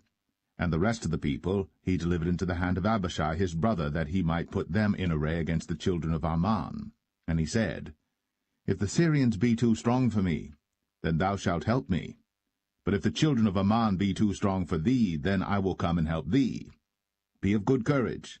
Let us play the men for our people, and for the cities of our God. And the Lord do that which seemeth him good. And Joab drew nigh, and the people that were with him, unto the battle against the Syrians. And they fled before him. And when the children of Ammon saw that the Syrians were fled, then fled they also before Abishai, and entered into the city. So Joab returned from the children of Ammon, and came to Jerusalem. And when the Syrians saw that they were smitten before Israel, they gathered themselves together. And Hadarezer sent, and brought out the Syrians that were beyond the river. And they came to Helam, and Shobach, the captain of the host of Hadarezer, went before them. And when it was told David, he gathered all Israel together, and passed over Jordan, and came to Helam. And the Syrians set themselves in array against David, and fought with him. And the Syrians fled before Israel. And David slew the men of 700 chariots of the Syrians, and 40,000 horsemen, and smote Shobach the captain of their host, who died there. And when all the kings that were servants to Hadarezer saw that they were smitten before Israel, they made peace with Israel, and served them. So the Syrians feared to help the children of Ammon any more.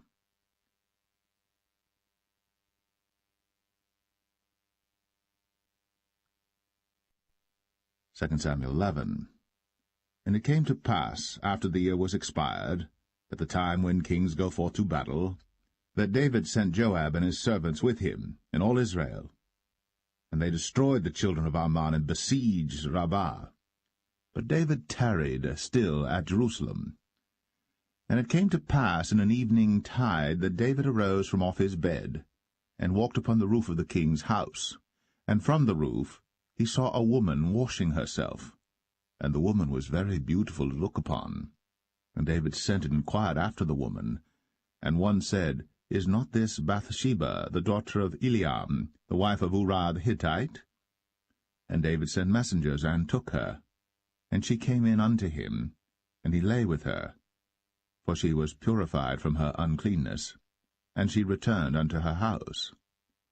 And the woman conceived, and sent and told David, and said, I am with child. And David sent to Joab, saying, Send me Uriah the Hittite. And Joab sent Uriah to David. And when Uriah was come unto him, David demanded of him how Joab did, and how the people did, and how the war prospered. And David said to Uriah, Go down to thy house, and wash thy feet. And Uriah departed out of the king's house, and there followed him a mess of meat from the king. But Uriah slept at the door of the king's house with all the servants of his lord, and went not down to his house. And when they had told David, saying, Uriah went not down unto his house, David said unto Uriah, Camest thou not from thy journey? Why then didst thou not go down unto thine house? And Uriah said unto David, The ark and Israel and Judah abide in tents, and my lord Joab and the servants of my lord are encamped in the open fields. Shall I then go into mine house to eat and to drink and to lie with my wife? As thou livest, and as thy soul liveth, I will not do this thing. And David said to Uriah, Tarry here today also, and tomorrow I will let thee depart. So Uriah abode in Jerusalem that day and the morrow. And when David had called him, he did eat and drink before him, and he made him drunk. And at even he went out to lie on his bed with the servants of his lord, but went not down to his house. And it came to pass in the morning that David wrote a letter to Joab, and sent it by the hand of Uriah. And he wrote in the letter, saying, Set ye Uriah in the forefront of the hottest battle, and retire ye from him, that he may be smitten and die. And it came to pass, when Joab observed the city, that he assigned Uriah unto a place where he knew that valiant men were. And the men of the city went out, and fought with Joab, and there fell some of the people of the servants of David, and Uriah the Hittite died also. Then Joab sent and told David all the things concerning the war, and charged the messenger, saying, When thou hast made an end of telling the matters of the war unto the king, and if so be that the king's wrath arise, and he say unto thee, Wherefore approached ye so nigh unto the city when ye did fight? Knew ye not that they would shoot from the wall? Who smote Abimelech, the son of Jerubbesheth? Did not a woman cast a piece of a millstone upon him from the wall, that he died in Thebez? Why went ye nigh the wall? Then say thou, Thy servant Uriah the Hittite is dead also. So the messenger went, and came and showed David all that Joab had sent him for. And the messenger said unto David, Surely the men prevailed against us, and came out unto us into the field, and we were upon them even unto the entering of the gate. And the shooters shot from off the wall upon thy servants, and some of the king's servants be dead, and thy servant Uriah the Hittite is dead also. Then David said unto the messenger, Thus shalt thou say unto Joab, Let not this thing displease thee, for the sword devoureth one as well as another. Make thy battle more strong against the city, and overthrow it, and encourage thou him.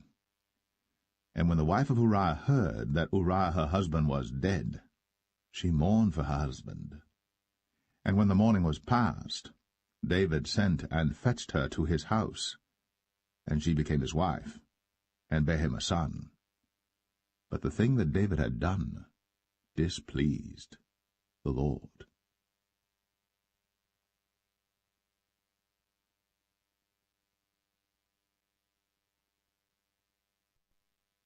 2 Samuel 12. And the Lord sent Nathan unto David. And he came unto him, and said unto him, There were 2 men in one city, the one rich and the other poor. The rich man had exceeding many flocks and herds, but the poor man had nothing save one little ewe lamb, which he had bought and nourished up. And it grew up together with him, and with his children. It did eat of his own meat, and drank of his own cup, and lay in his bosom, and was unto him as a daughter. And there came a traveller unto the rich man, and he spared to take of his own flock and of his own herd to dress for the wayfaring man that was come unto him, but took the poor man's lamb, and dressed it for the man that was come to him. And David's anger was greatly kindled against the man, and he said to Nathan, As the Lord liveth, the man that hath done this thing shall surely die, and he shall restore the lamb 4-fold, because he did this thing, and because he had no pity. And Nathan said to David, Thou art the man. Thus saith the Lord God of Israel, I anointed thee king over Israel, and I delivered thee out of the hand of Saul. And I gave thee thy master's house, and thy master's wives into thy bosom. and gave thee the house of Israel and of Judah. And if that had been too little, I would moreover have given unto thee such and such things. Wherefore hast thou despised the commandment of the Lord to do evil in his sight? Thou hast killed Uriah the Hittite with the sword, and hast taken his wife to be thy wife, and hast slain him with the sword of the children of Ammon. Now, therefore, the sword shall never depart from thine house, because thou hast despised me, and hast taken the wife of Uriah the Hittite to be thy wife. Thus saith the Lord, Behold, I will raise up evil against thee out of thine own house, and I will take thy wives before thine eyes, and give them unto thy neighbor, and he shall lie with thy wives in the sight of this sun. For thou didst it secretly, but I will do this thing before all Israel, and before the sun. And David said unto Nathan, I have sinned against the Lord. And Nathan said unto David, The Lord also hath put away thy sin. Thou shalt not die. Howbeit, because by this deed thou hast given great occasion to the enemies of the Lord to blaspheme, the child also that is born unto thee shall surely die. And Nathan departed unto his house. And the Lord struck the child that Uriah's wife bare unto David, and it was very sick. David therefore besought God for the child. And David fasted and went in, and lay all night upon the earth. And the elders of his house arose and went to him, to raise him up from the earth. But he would not, neither did he eat bread with them. And it came to pass on the 7th day that the child died.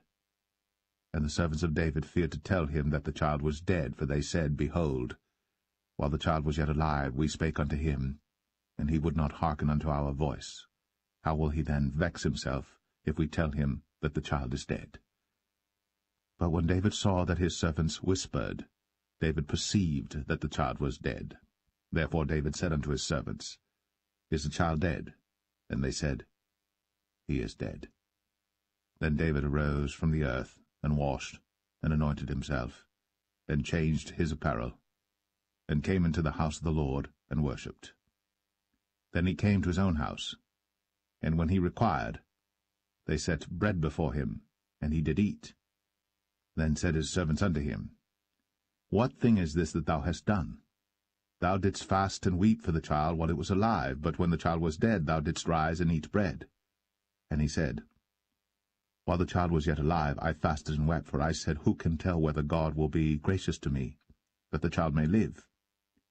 But now he is dead. Wherefore should I fast? Can I bring him back again? I shall go to him, but he shall not return to me. And David comforted Bathsheba his wife, and went in unto her, and lay with her. And she bare a son, and he called his name Solomon. And the Lord loved him. And he sent by the hand of Nathan the prophet, and he called his name Jedediah, because of the Lord. And Joab fought against Rabbah of the children of Ammon, and took the royal city. And Joab sent messengers to David, and said, I have fought against Rabbah, and have taken the city of waters. Now therefore gather the rest of the people together, and encamp against the city, and take it, lest I take the city, and it be called after my name. And David gathered all the people together, and went to Rabbah, and fought against it, and took it. And he took their king's crown from off his head, the weight whereof was a talent of gold, with the precious stones, and it was set on David's head. And he brought forth the spoil of the city in great abundance. And he brought forth the people that were therein, and put them under saws, and under harrows of iron, and under axes of iron, and made them pass through the brick kiln. And thus did he unto all the cities of the children of Ammon. So David and all the people returned unto Jerusalem.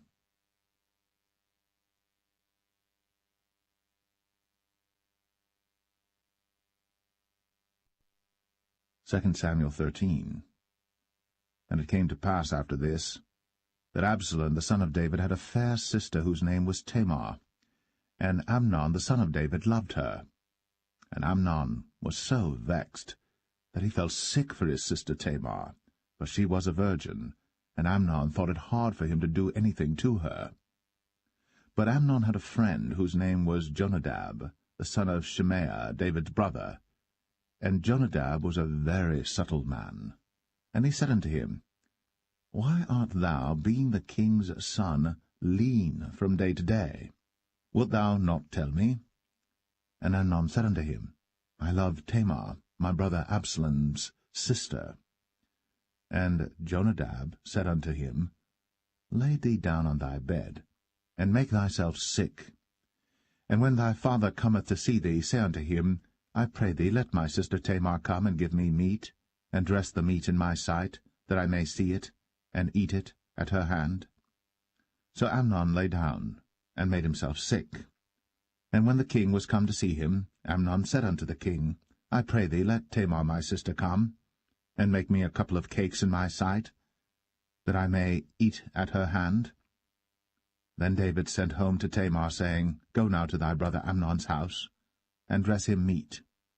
So Tamar went to her brother Amnon's house, and he was laid down. And she took flour, and kneaded it, and made cakes in his sight, and did bake the cakes. And she took a pan, and poured them out before him. But he refused to eat. And Amnon said, Have out all men from me. And they went out every man from him. And Amnon said unto Tamar, Bring the meat into the chamber, that I may eat of thine hand. And Tamar took the cakes which she had made, and brought them into the chamber to Amnon her brother. And when she had brought them unto him to eat, he took hold of her, and said unto her, Come, lie with me, my sister. And she answered him, Nay, my brother, do not force me. For no such thing ought to be done in Israel. Do not thou this folly. And I, whither shall I cause my shame to go? And as for thee, thou shalt be as one of the fools in Israel. Now therefore I pray thee, speak unto the king, for he will not withhold me from thee. Howbeit, he would not hearken unto her voice, but being stronger than she, forced her, and lay with her. Then Amnon hated her exceedingly, so that the hatred wherewith he hated her was greater than the love wherewith he had loved her. And Amnon said unto her, Arise, be gone. And she said unto him, There is no cause. This evil in sending me away is greater than the other that thou didst unto me. But he would not hearken unto her.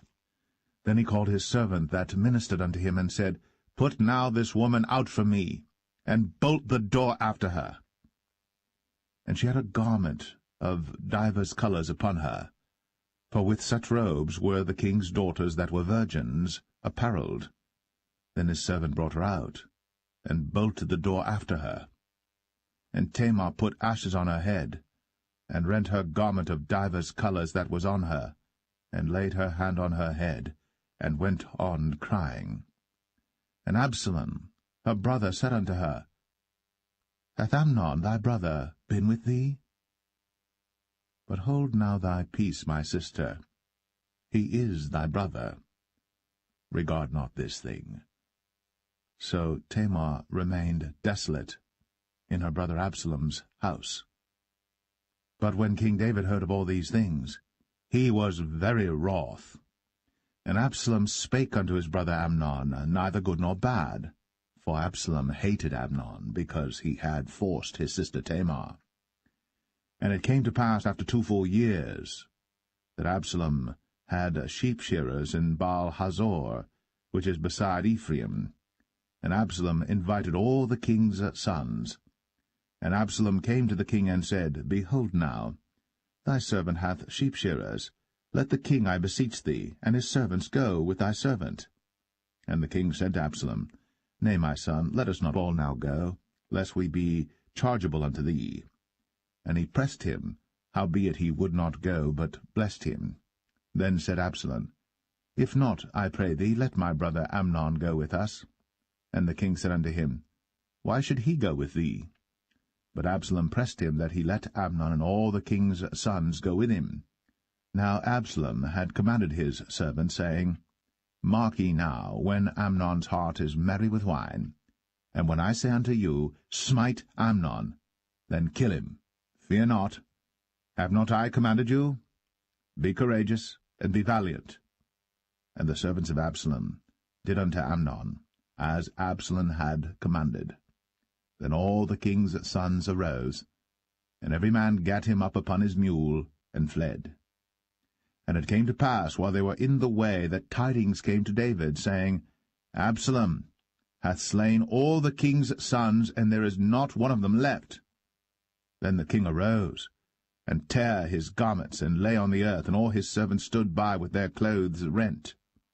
And Jonadab, the son of Shimea, David's brother, answered and said, Let not my lord suppose that they have slain all the young men, the king's sons, for Amnon only is dead. For by the appointment of Absalom this hath been determined from the day that he forced his sister Tamar. Now therefore let not my lord the king take the thing to his heart, to think that all the king's sons are dead, for Amnon only is dead. But Absalom fled.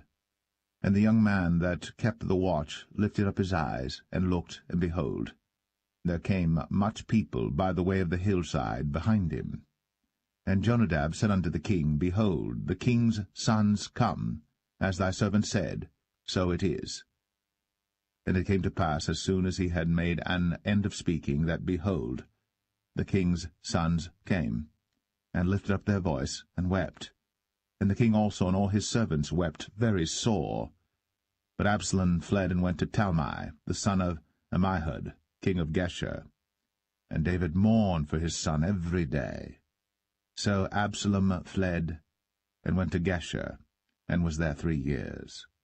And the soul of King David longed to go forth unto Absalom, for he was comforted concerning Amnon, seeing he was dead.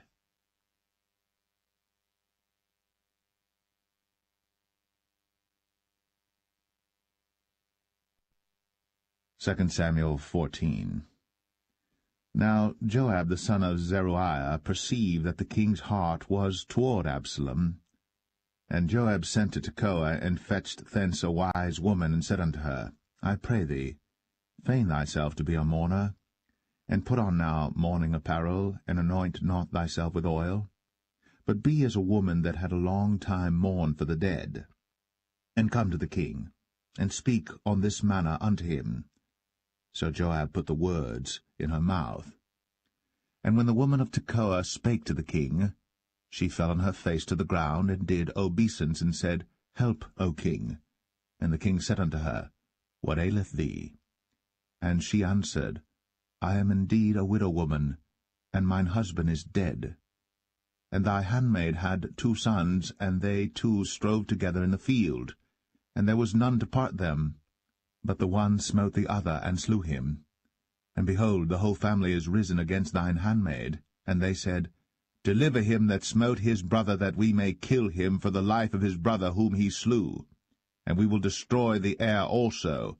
And so they shall quench my coal which is left, and shall not leave to my husband neither name nor remainder upon the earth. And the king said unto the woman, Go to thine house, and I will give charge concerning thee. And the woman of Tekoa said unto the king, My lord, O king, the iniquity be on me, and on my father's house, and the king and his throne be guiltless.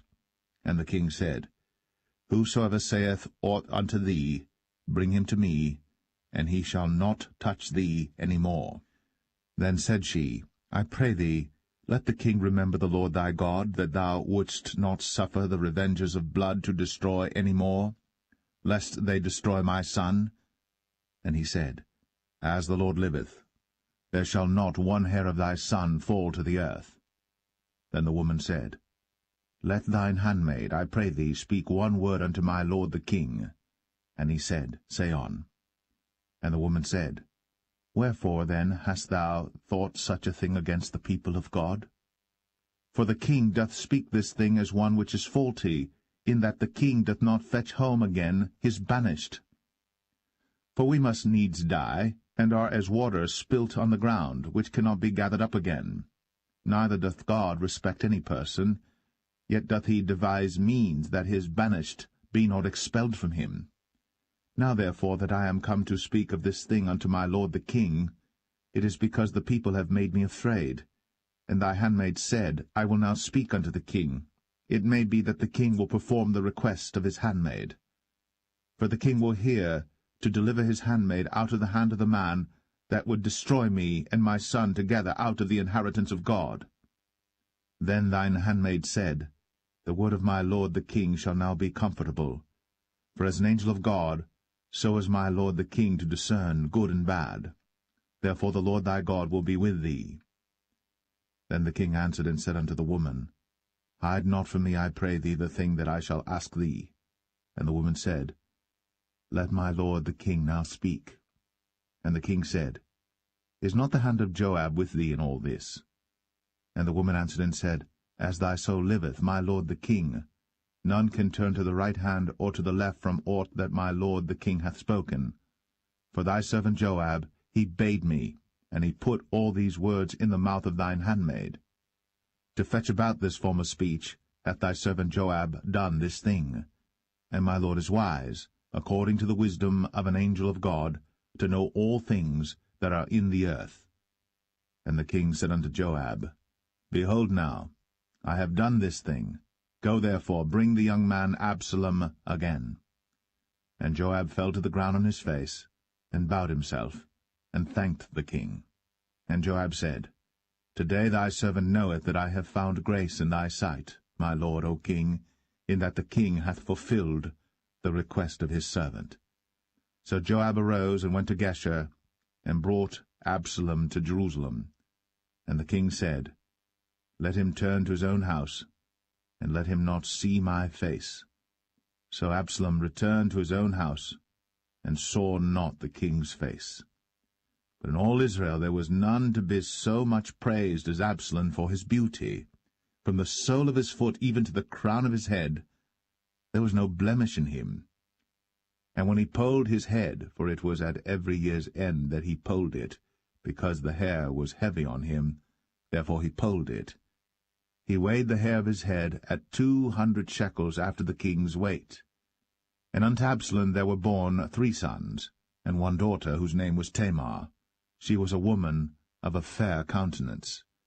So Absalom dwelt 2 full years in Jerusalem, and saw not the king's face.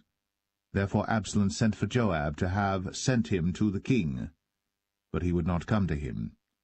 And when he sent again the second time, he would not come. Therefore he said unto his servants, See, Joab's field is near mine, and he hath barley there. Go and set it on fire. And Absalom's servants set the field on fire. Then Joab arose, and came to Absalom unto his house, and said unto him, Wherefore have thy servants set my field on fire? And Absalom answered Joab, Behold, I sent unto thee, saying, Come hither, that I may send thee to the king, to say, Wherefore am I come from Geshur? It had been good for me to have been there still. Now therefore let me see the king's face, and if there be any iniquity in me, let him kill me. So Joab came to the king, and told him. And when he had called for Absalom, he came to the king, and bowed himself on his face to the ground before the king. And the king kissed Absalom.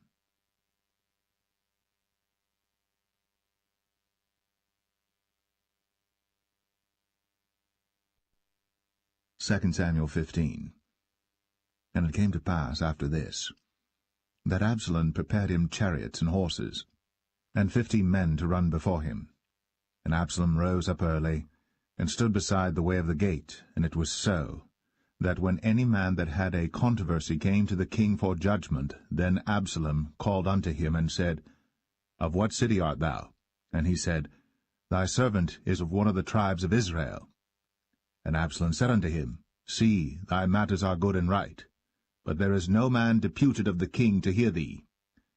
Absalom said moreover, O that I were made judge in the land, that every man which hath any suit or cause might come unto me, and I would do him justice.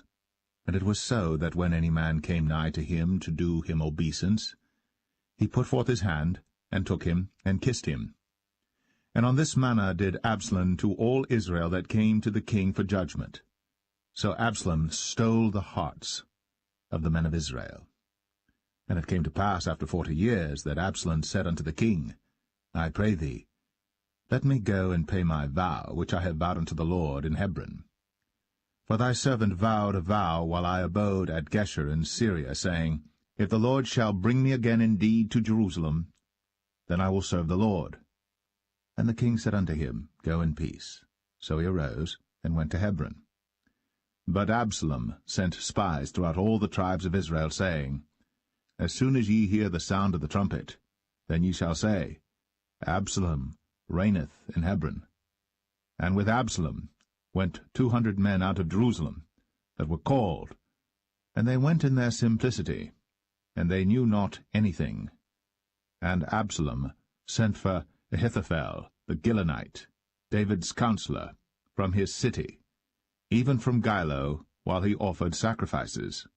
And the conspiracy was strong, for the people increased continually with Absalom. And there came a messenger to David, saying, The hearts of the men of Israel are after Absalom.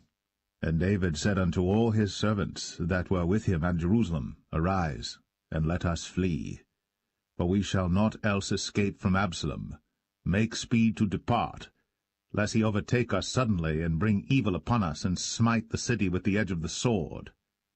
And the king's servant said unto the king, Behold, thy servants are ready to do whatsoever my lord the king shall appoint. And the king went forth, and all his household after him. And the king left 10 women which were concubines to keep the house.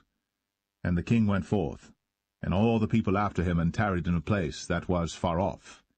And all his servants passed on beside him, and all the Cherethites, and all the Pelethites, and all the Gittites, 600 men which came after him from Gath, passed on before the king. Then said the king to Ittai the Gittite, Wherefore goest thou also with us? Return to thy place, and abide with the king, for thou art a stranger, and also an exile. Whereas thou camest but yesterday, should I this day make thee go up and down with us? Seeing I go whither I may, return thou, and take back thy brethren. Mercy and truth be with thee. And Ittai answered the king, and said, As the Lord liveth, and as my lord the king liveth, surely in what place my lord the king shall be, whether in death or life, even there also will thy servant be. And David said to Ittai, Go and pass over. And Ittai the Gittite passed over, and all his men, and all the little ones that were with him. And all the country wept with a loud voice. And all the people passed over. The king also himself passed over the brook Kidron. And all the people passed over toward the way of the wilderness. And lo, Zadok also, and all the Levites were with him, bearing the ark of the covenant of God. And they set down the ark of God, and Abiathar went up, until all the people had done passing out of the city. And the king said unto Zadok, Carry back the ark of God into the city. If I shall find favor in the eyes of the Lord, he will bring me again, and show me both it and his habitation. But if he thus say, I have no delight in thee, behold, here am I. Let him do to me as seemeth good unto him. The king said also unto Zadok the priest, Art not thou a seer? Return into the city in peace, and your 2 sons with you, Ahimaaz thy son, and Jonathan the son of Abiathar. See, I will tarry in the plain of the wilderness, until there come word from you to certify me.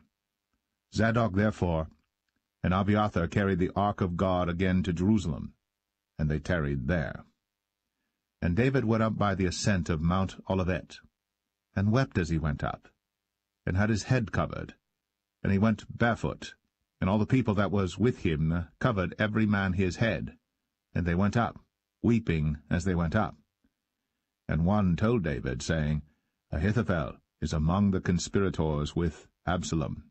And David said, O Lord, I pray thee, turn the counsel of Ahithophel into foolishness. And it came to pass that when David was come to the top of the mount, where he worshipped God, behold, Hushai the Archite came to meet him with his coat rent, and earth upon his head. Unto whom David said, If thou passest on with me, then thou shalt be a burden unto me. But if thou return to the city, and say unto Absalom, I will be thy servant, O king, as I have been thy father's servant hitherto, so will I now also be thy servant. Then mayest thou for me defeat the counsel of Ahithophel. And hast thou not there with thee Zadok and Abiathar the priests? Therefore it shall be that what thing soever thou shalt hear out of the king's house, thou shalt tell it to Zadok and Abiathar the priests. Behold, they have there with them their 2 sons, Ahimaaz Zadok's son, and Jonathan Abiathar's son. And by them ye shall send unto me everything that ye can hear. So Hushai, David's friend, came into the city, and Absalom came into Jerusalem.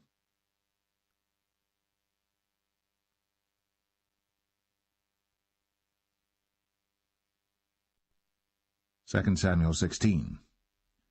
And when David was a little past the top of the hill, behold, Ziba, the servant of Mephibosheth, met him with a couple of asses saddled, and upon them 200 loaves of bread, and 100 bunches of raisins, and 100 of summer fruits, and a bottle of wine.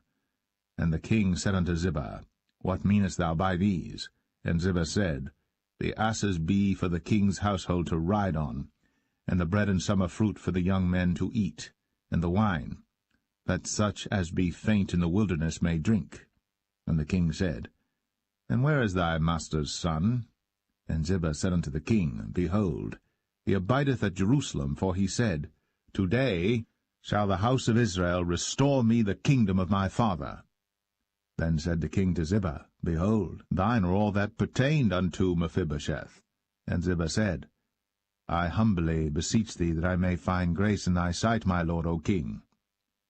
And when King David came to Bahurim, behold, thence came out a man of the family of the house of Saul, whose name was Shimei, the son of Gera. He came forth, and cursed still as he came.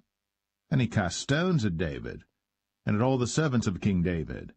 And all the people and all the mighty men were on his right hand and on his left. And thus said Shimei, when he cursed, Come out, thou bloody man, and thou man of Belial. The Lord hath returned upon thee all the blood of the house of Saul, in whose stead thou hast reigned. And the Lord hath delivered the kingdom into the hand of Absalom thy son, and behold, thou art taken in thy mischief, because thou art a bloody man. Then said Abishai the son of Zeruiah unto the king, Why should this dead dog curse my lord the king? Let me go over, I pray thee, and take off his head. And the king said, What have I to do with you, ye sons of Zeruiah? So let him curse, because the Lord hath said unto him, Curse David. Who shall then say, Wherefore hast thou done so? And David said to Abishai, and to all his servants, Behold, my son, which came forth of my bowels, seeketh my life. How much more now may this Benjamite do it? Let him alone, and let him curse. For the Lord hath bidden him. It may be that the Lord will look on mine affliction, and that the Lord will requite me good for his cursing this day. And as David and his men went by the way, Shimei went along on the hill's side over against him, and cursed as he went, and threw stones at him, and cast dust. And the king and all the people that were with him came weary, and refreshed themselves there. And Absalom and all the people, the men of Israel, came to Jerusalem, and Ahithophel with him. And it came to pass, when Hushai the Archite, David's friend, was come unto Absalom, that Hushai said unto Absalom, God save the king, God save the king. And Absalom said to Hushai, Is this thy kindness to thy friend? Why wentest thou not with thy friend? And Hushai said unto Absalom, Nay, but whom the Lord and this people, and all the men of Israel choose, his will I be, and with him will I abide. And again, whom should I serve? Should I not serve in the presence of his son? As I have served in thy father's presence, so will I be in thy presence. Then said Absalom to Ahithophel, Give counsel among you what we shall do. And Ahithophel said unto Absalom, Go in unto thy father's concubines, which he hath left to keep the house. And all Israel shall hear that thou art abhorred of thy father. Then shall the hands of all that are with thee be strong. So they spread Absalom a tent upon the top of the house. And Absalom went in unto his father's concubines in the sight of all Israel. And the counsel of Ahithophel, which he counselled in those days, was as if a man had inquired at the oracle of God. So was all the counsel of Ahithophel, both with David and with Absalom.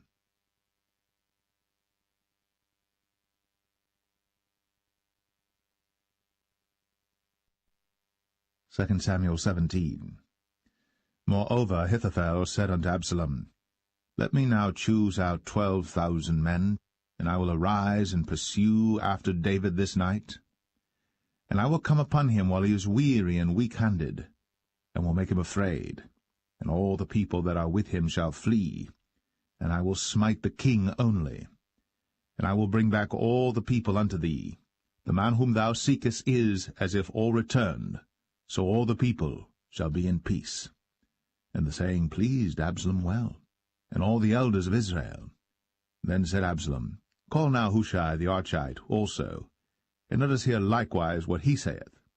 And when Hushai was come to Absalom, Absalom spake unto him, saying, Ahithophel hath spoken after this manner. Shall we do after his saying? If not, speak thou. And Hushai said unto Absalom, The counsel that Ahithophel hath given is not good at this time. For, said Hushai, Thou knowest thy father and his men, that they be mighty men, and they be chafed in their minds, as a bear robbed of her whelps in the field. And thy father is a man of war, and will not lodge with the people. Behold, he is hid now in some pit, or in some other place, and it will come to pass, when some of them be overthrown at the first, that whosoever heareth it will say, There is a slaughter among the people that follow Absalom. And he also that is valiant, whose heart is as the heart of a lion, shall utterly melt. For all Israel knoweth that thy father is a mighty man, and they which be with him are valiant men. Therefore I counsel that all Israel be generally gathered unto thee, from Dan even to Beersheba, as the sand that is by the sea for multitude, and that thou go to battle in thine own person. So shall we come upon him in some place where he shall be found, and we will light upon him as the dew falleth on the ground, and of him, and of all the men that are with him, there shall not be left so much as one. Moreover, if he be gotten into a city, then shall all Israel bring ropes to that city, and we will draw it into the river, until there be not one small stone found there. And Absalom and all the men of Israel said, The counsel of Hushai the Archite is better than the counsel of Ahithophel. For the Lord had appointed to defeat the good counsel of Ahithophel, to the intent that the Lord might bring evil upon Absalom.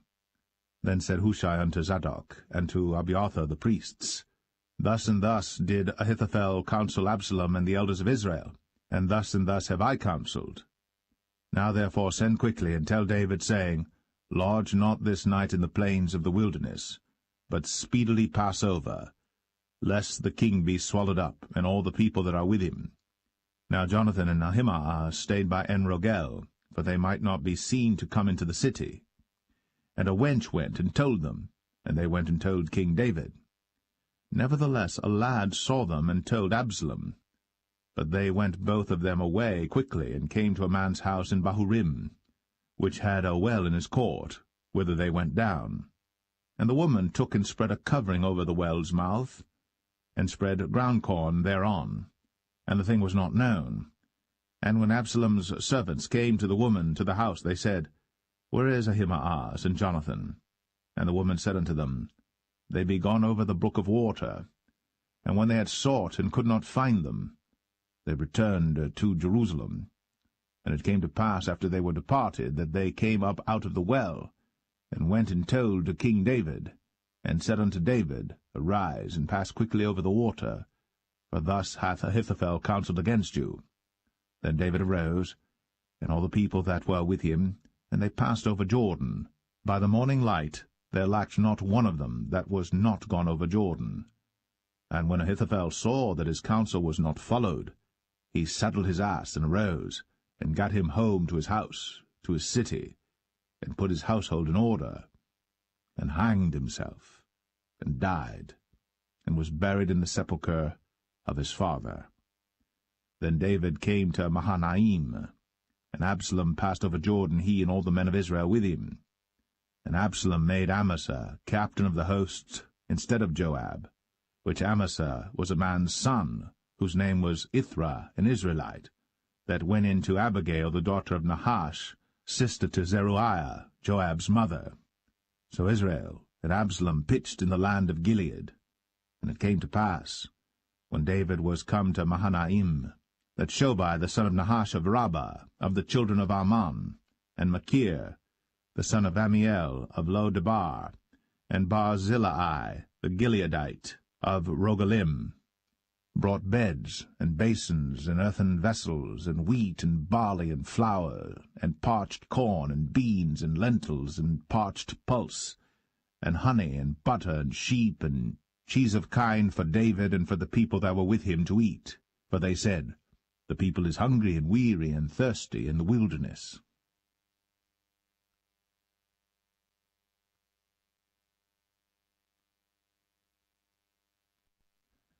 2 Samuel 18. And David numbered the people that were with him, and set captains of thousands and captains of hundreds over them.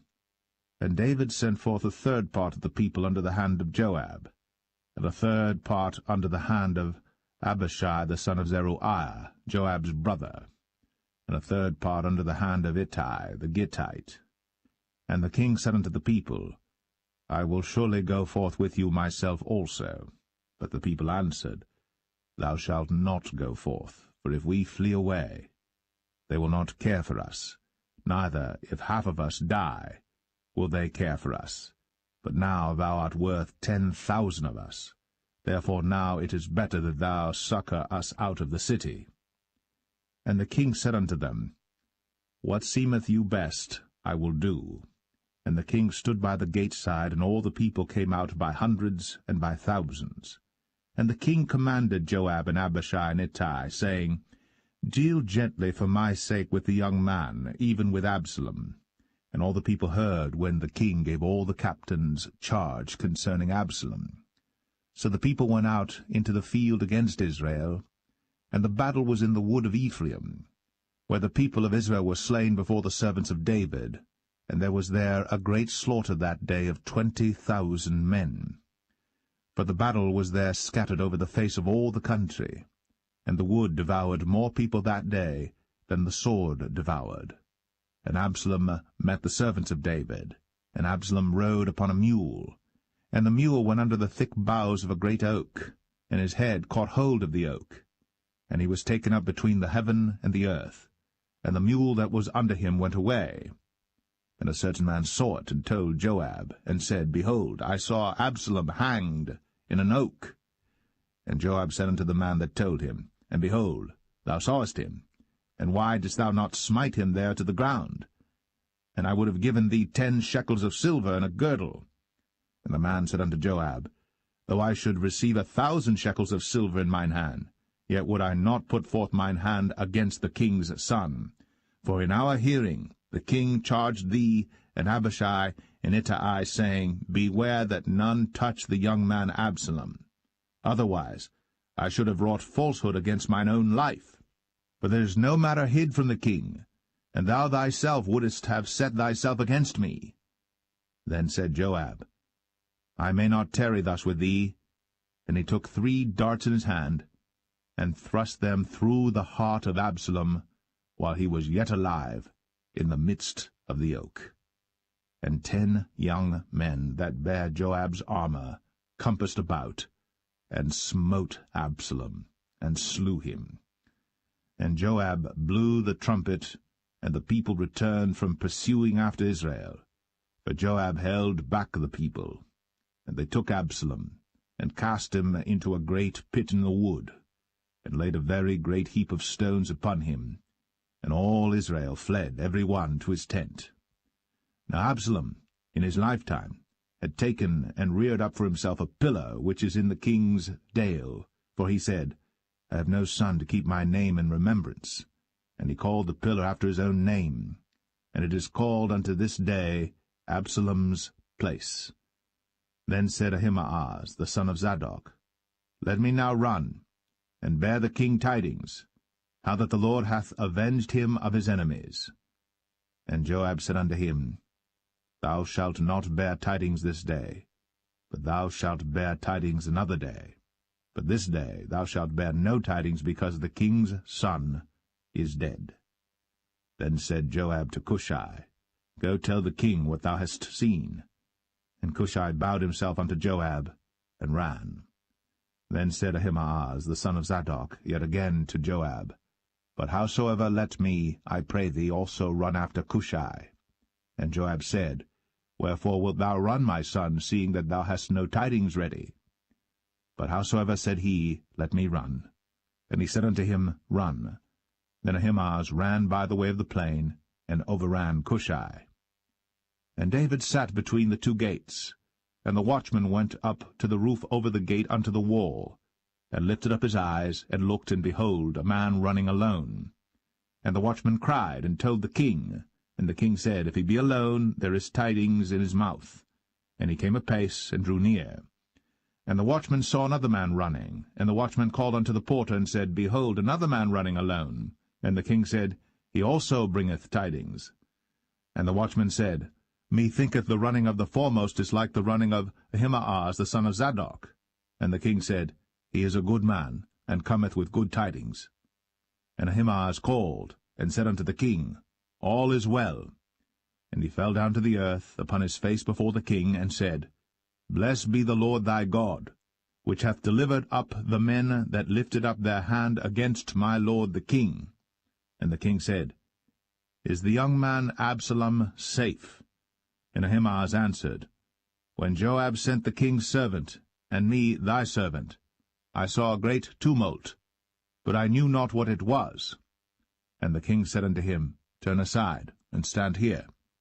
And he turned aside, and stood still. And behold, Cushai came. And Cushai said, Tidings, my lord the king. For the Lord hath avenged thee this day of all them that rose up against thee. And the king said unto Cushai, Is the young man Absalom safe? And Cushai answered, The enemies of my lord the king, and all that rise against thee to do thee hurt, be as that young man is. And the king was much moved, and went up to the chamber over the gate, and wept. And as he went, thus he said, O my son Absalom, my son Absalom, would God I had died for thee, O Absalom, my son, my son.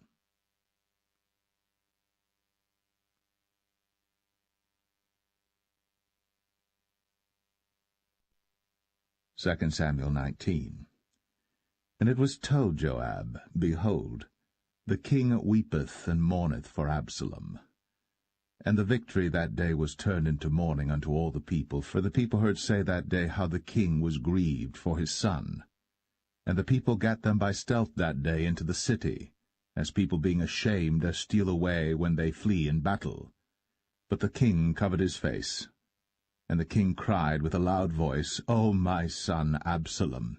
O Absalom, my son, my son! And Joab came into the house to the king, and said, Thou hast shamed this day the faces of all thy servants, which this day have saved thy life, and the lives of thy sons and of thy daughters, and the lives of thy wives, and the lives of thy concubines, in that thou lovest thine enemies, and hatest thy friends. For thou hast declared this day that thou regardest neither princes nor servants. For this day I perceive that if Absalom had lived, and all we had died this day, then it had pleased thee well. Now therefore arise, go forth, and speak comfortably unto thy servants. For I swear by the Lord, if thou go not forth, there will not tarry one with thee this night. And that will be worse unto thee than all the evil that befell thee from thy youth until now. Then the king arose and sat in the gate. And they told unto all the people, saying, Behold, the king doth sit in the gate. And all the people came before the king, for Israel had fled every man to his tent. And all the people were at strife throughout all the tribes of Israel, saying, The king saved us out of the hand of our enemies, and he delivered us out of the hand of the Philistines, and now he is fled out of the land for Absalom. And Absalom, whom we anointed over us, is dead in battle. Now therefore why speak ye not a word of bringing the king back? And King David sent to Zadok and to Abiathar the priests, saying, Speak unto the elders of Judah, saying, Why are ye the last to bring the king back to his house, seeing the speech of all Israel is come to the king, even to his house? Ye are my brethren, ye are my bones and my flesh, wherefore then are ye the last to bring back the king? And say ye to Amasa, Art thou not of my bone and of my flesh? God do so to me, and more also, if thou be not captain of the host before me continually in the room of Joab. And he bowed the heart of all the men of Judah, even as the heart of one man, so that they sent this word unto the king, Return thou, and all thy servants. So the king returned, and came to Jordan, and Judah came to Gilgal, to go to meet the king, to conduct the king over Jordan. And Shimei the son of Gera, a Benjamite, which was of Bahurim, hasted and came down with the men of Judah to meet King David. And there were 1,000 men of Benjamin with him, and Ziba the servant of the house of Saul, and his 15 sons and his 20 servants with him. And they went over Jordan before the king. And there went over a ferry boat to carry over the king's household, and to do what he thought good. And Shimei the son of Gera fell down before the king, as he was come over Jordan, and said unto the king, Let not my lord impute iniquity unto me, neither do thou remember that which thy servant did perversely the day that my lord the king went out of Jerusalem, that the king should take it to his heart. For thy servant doth know that I have sinned. Therefore, behold, I am come the first this day of all the house of Joseph, to go down to meet my lord the king. But Abishai the son of Zeruiah answered and said, Shall not Shimei be put to death for this, because he cursed the Lord's anointed? And David said, What have I to do with you, ye sons of Zeruiah, that ye should this day be adversaries unto me? Shall there any man be put to death this day in Israel? For do not I know that I am this day king over Israel? Therefore the king said unto Shimei, Thou shalt not die. And the king sware unto him. And Mephibosheth, the son of Saul, came down to meet the king, and had neither dressed his feet, nor trimmed his beard, nor washed his clothes, from the day the king departed until the day he came again in peace. And it came to pass, when he was come to Jerusalem to meet the king, that the king said unto him, Wherefore wentest not thou with me, Mephibosheth? And he answered, My lord, O king, my servant deceived me. For thy servant said, I will saddle me an ass, that I may ride thereon, and go to the king, because thy servant is lame. And he hath slandered thy servant unto my lord the king. But my lord the king is as an angel of God. Do therefore what is good in thine eyes. For all of my father's house were but dead men before my lord the king. Yet didst thou set thy servant among them that did eat at thine own table? What right therefore have I yet to cry any more unto the king? And the king said unto him, Why speakest thou any more of thy matters? I have said, Thou and Ziba divide the land. And Mephibosheth said unto the king, Yea, let him take all, forasmuch as my lord the king is come again in peace unto his own house. And Barzillai the Gileadite came down from Rogelim, and went over Jordan with the king to conduct him over Jordan. Now Barzillai was a very aged man, even 80 years old, and he had provided the king of sustenance while he lay at Mahanaim, for he was a very great man. And the king said unto Barzillai, Come thou over with me, and I will feed thee with me in Jerusalem. And Barzillai said unto the king, How long have I to live, that I should go up with the king unto Jerusalem? I am this day 80 years old, and can I discern between good and evil? Can thy servant taste what I eat or what I drink? Can I hear any more the voice of singing men and singing women? Wherefore then should thy servant be yet a burden unto my lord the king? Thy servant will go a little way over Jordan with the king, and why should the king recompense it me with such a reward? Let thy servant, I pray thee, turn back again, that I may die in mine own city. and be buried by the grave of my father and of my mother. But behold thy servant Chimham, let him go over with my lord the king, and do to him what shall seem good unto thee. And the king answered, Chimham shall go over with me, and I will do to him that which shall seem good unto thee. And whatsoever thou shalt require of me, that will I do for thee. And all the people went over Jordan. And when the king was come over, the king kissed Barzillai, and blessed him, and he returned unto his own place. Then the king went on to Gilgal, and Chimham went on with him. And all the people of Judah conducted the king, and also half the people of Israel. And behold, all the men of Israel came to the king, and said unto the king, Why have our brethren the men of Judah stolen thee away, and have brought the king and his household and all David's men with him over Jordan? And all the men of Judah answered the men of Israel, Because the king is near of kin to us. Wherefore then be ye angry for this matter? Have we eaten at all of the king's cost, or hath he given us any gift? And the men of Israel answered the men of Judah, and said, We have 10 parts in the king, and we have also more right in David than ye. Why then did ye despise us, that our advice should not be first had in bringing back our king? And the words of the men of Judah were fiercer than the words of the men of Israel.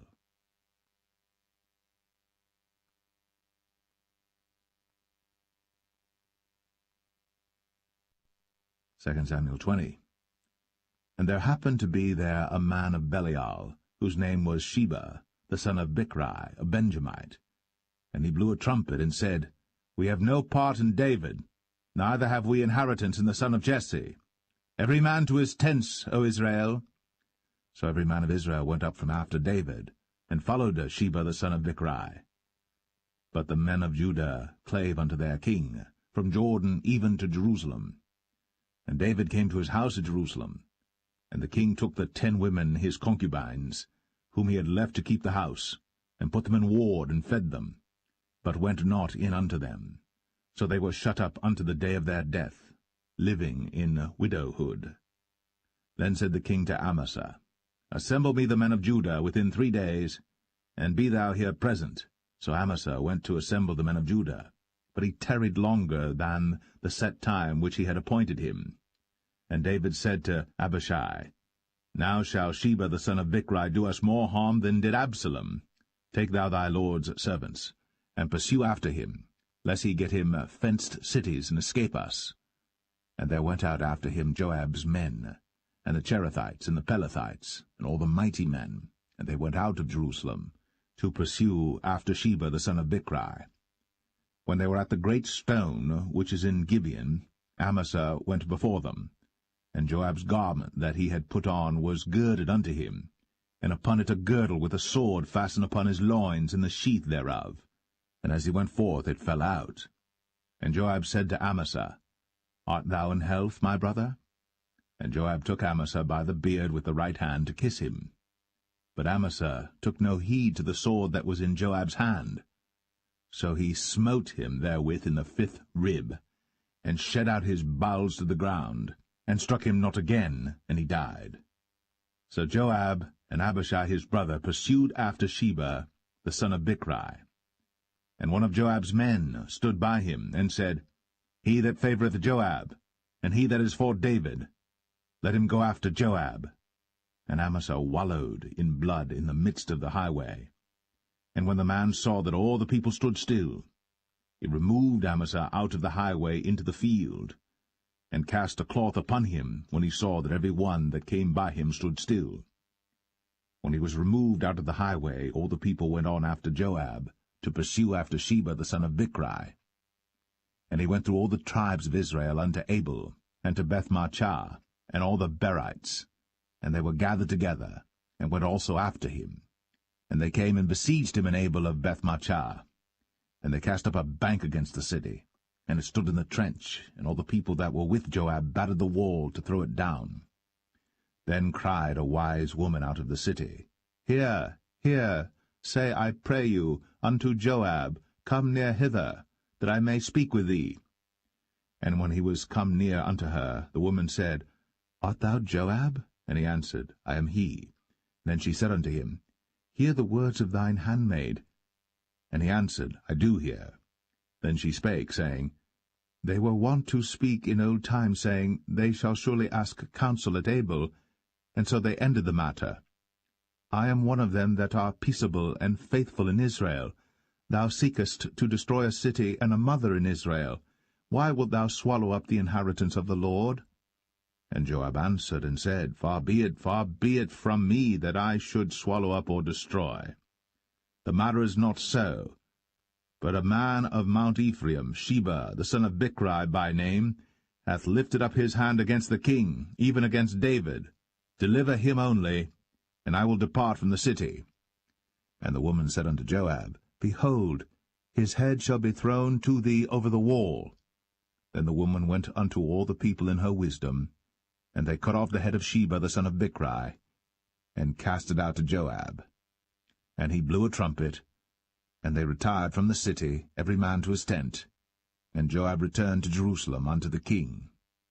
Now Joab was over all the host of Israel, and Benaiah the son of Jehoiada was over the Cherethites and over the Pelethites, and Adoram was over the tribute, and Jehoshaphat the son of Ahilud was recorder, and Sheva was scribe, and Zadok and Abiathar were priests, and Ira also the Jerite was a chief ruler about David.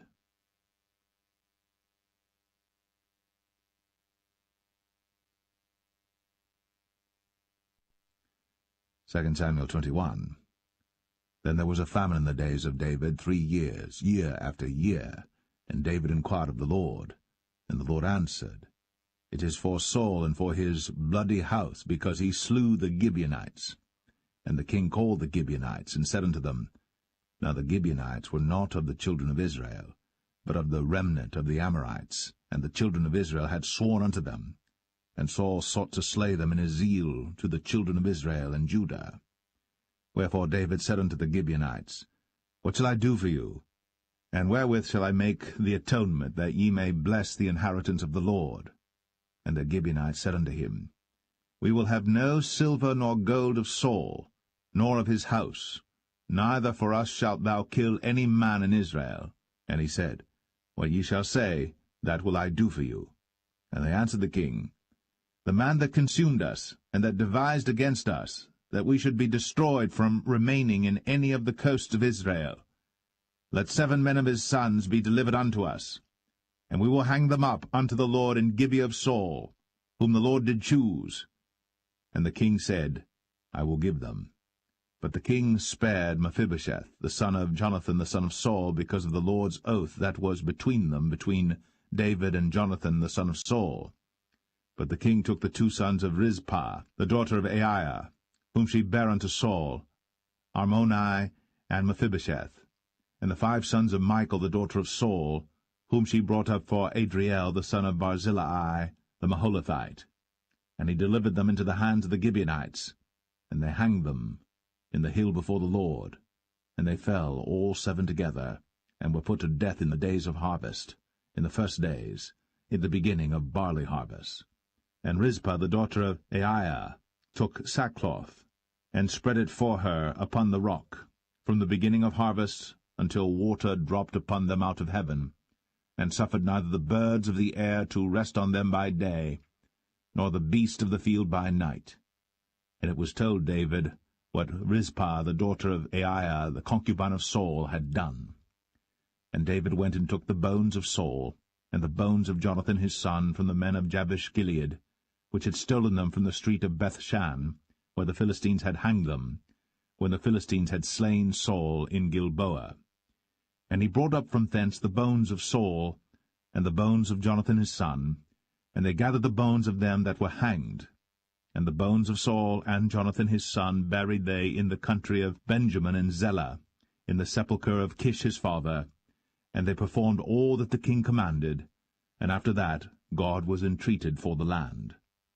Moreover, the Philistines had yet war again with Israel, and David went down, and his servants with him, and fought against the Philistines, and David waxed faint.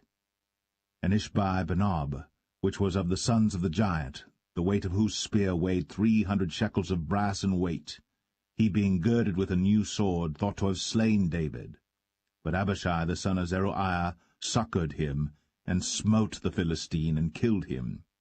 Then the men of David sware unto him, saying, Thou shalt go no more out with us to battle, that thou quench not the light of Israel. And it came to pass after this, that there was again a battle with the Philistines at Gob. Then Sibbecai the Hushathite slew Saph, which was of the sons of the giant. And there was again a battle in Gob with the Philistines, where Elhanan the son of Jaare-Oregim, a Bethlehemite, slew the brother of Goliath the Gittite, the staff of whose spear was like a weaver's beam. And there was yet a battle in Gath, where was a man of great stature, that had on every hand 6 fingers, and on every foot 6 toes, 24 in number. And he also was born to the giant.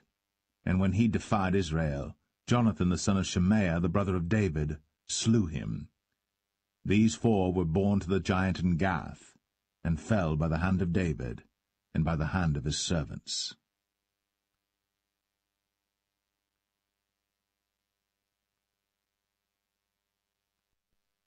2 Samuel 22.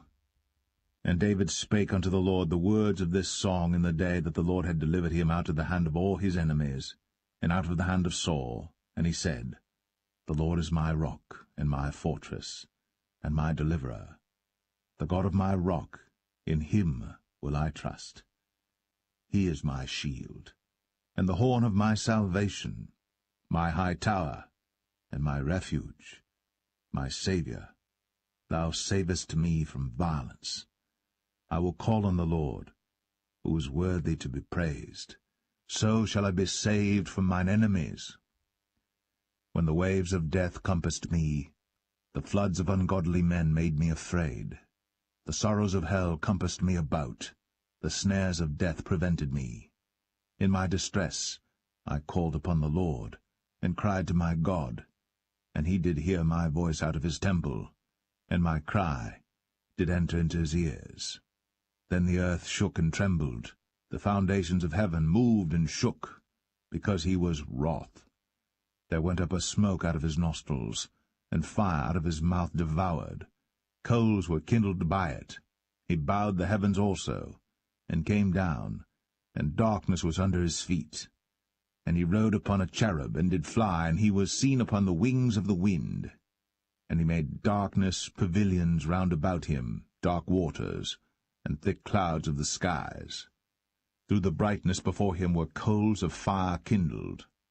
The Lord thundered from heaven, and the Most High uttered his voice. And he sent out arrows, and scattered them, lightning, and discomfited them. And the channels of the sea appeared. The foundations of the world were discovered, at the rebuking of the Lord, at the blast of the breath of his nostrils. He sent from above, he took me, he drew me out of many waters. He delivered me from my strong enemy, and from them that hated me, for they were too strong for me. They prevented me in the day of my calamity. But the Lord was my stay. He brought me forth also into a large place. He delivered me because he delighted in me. The Lord rewarded me according to my righteousness, according to the cleanness of my hands hath he recompensed me. For I have kept the ways of the Lord, and have not wickedly departed from my God. For all his judgments were before me, and as for his statutes, I did not depart from them. I was also upright before him, and have kept myself from mine iniquity. Therefore the Lord hath recompensed me according to my righteousness, according to my cleanness in his eyesight. With the merciful thou wilt show thyself merciful, and with the upright man thou wilt show thyself upright. With the pure thou wilt show thyself pure, and with the froward thou wilt show thyself unsavoury. And the afflicted people thou wilt save, but thine eyes are upon the haughty, that thou mayest bring them down. For thou art my lamp, O Lord, and the Lord will lighten my darkness. For by thee I have run through a troop, by my God have I leaped over a wall. As for God, his way is perfect. The word of the Lord is tried. He is a buckler to all them that trust in him. For who is God save the Lord? And who is a rock save our God? God is my strength and power, and he maketh my way perfect. He maketh my feet like hinds' feet, and setteth me upon my high places. He teacheth my hands to war, so that a bow of steel is broken by mine arms. Thou hast also given me the shield of thy salvation, and thy gentleness hath made me great.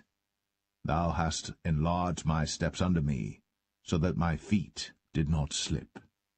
I have pursued mine enemies, and destroyed them, and turned not again until I had consumed them. And I have consumed them and wounded them, that they could not arise. Yea, they are fallen under my feet. But thou hast girded me with strength to battle. Them that rose up against me hast thou subdued under me. Thou hast also given me the necks of mine enemies, that I might destroy them that hate me. They looked, but there was none to save, even unto the Lord. But he answered them not. Then did I beat them as small as the dust of the earth. I did stamp them as the mire of the street, and did spread them abroad. Thou also hast delivered me from the strivings of my people. Thou hast kept me to be head of the heathen. A people which I knew not shall serve me. Strangers shall submit themselves unto me. As soon as they hear, they shall be obedient unto me. Strangers shall fade away, and they shall be afraid out of their close places. The Lord liveth, and blessed be my rock, and exalted be the God of the rock of my salvation. It is God that avengeth me, and that bringeth down the people unto me, and that bringeth me forth from mine enemies. Thou also hast lifted me up on high above them that rose up against me. Thou hast delivered me from the violent man. Therefore I will give thanks unto thee, O Lord, among the heathen, and I will sing praises unto thy name. He is the tower of salvation for his king, and showeth mercy to his anointed, unto David, and to his seed for evermore.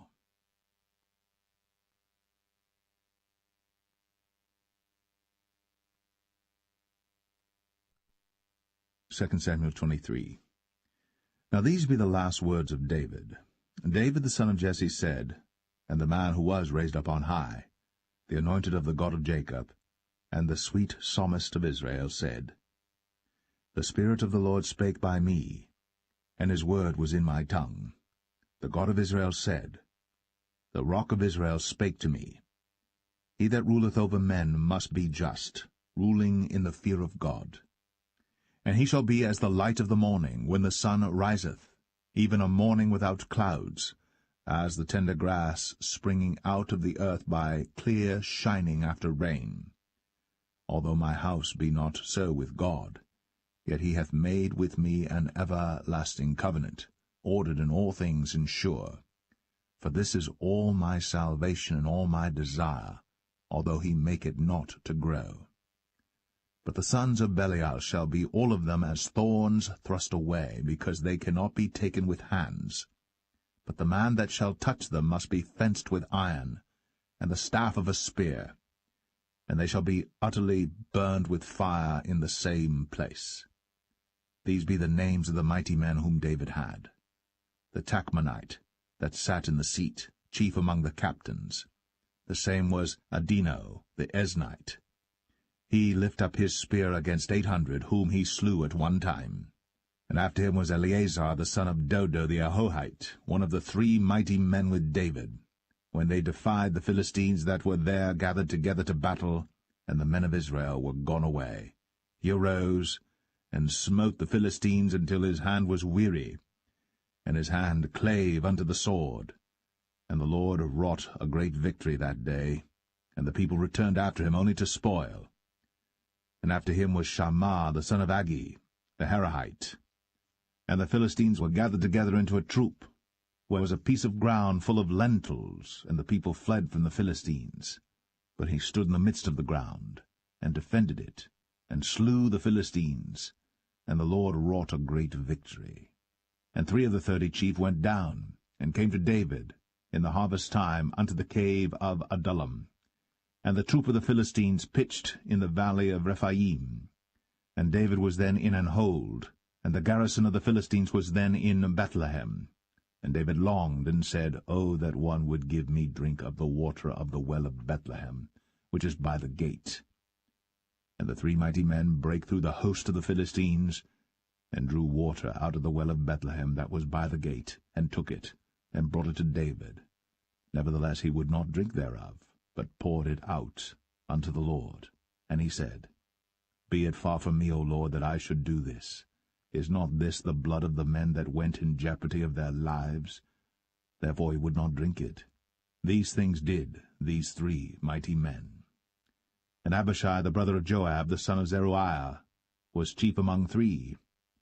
And he lifted up his spear against 300, and slew them, and had the name among 3. Was he not most honourable of 3? Therefore he was their captain, howbeit he attained not unto the first 3. And Benaiah the son of Jehoiada, the son of a valiant man of Kabzeel, who had done many acts, he slew 2 lion-like men of Moab. He went down also and slew a lion in the midst of a pit in time of snow. And he slew an Egyptian, a goodly man. And the Egyptian had a spear in his hand. But he went down to him with a staff, and plucked the spear out of the Egyptian's hand, and slew him with his own spear. These things did Benaiah the son of Jehoiada, and had the name among 3 mighty men. He was more honourable than the 30, but he attained not to the first 3. And David set him over his guard.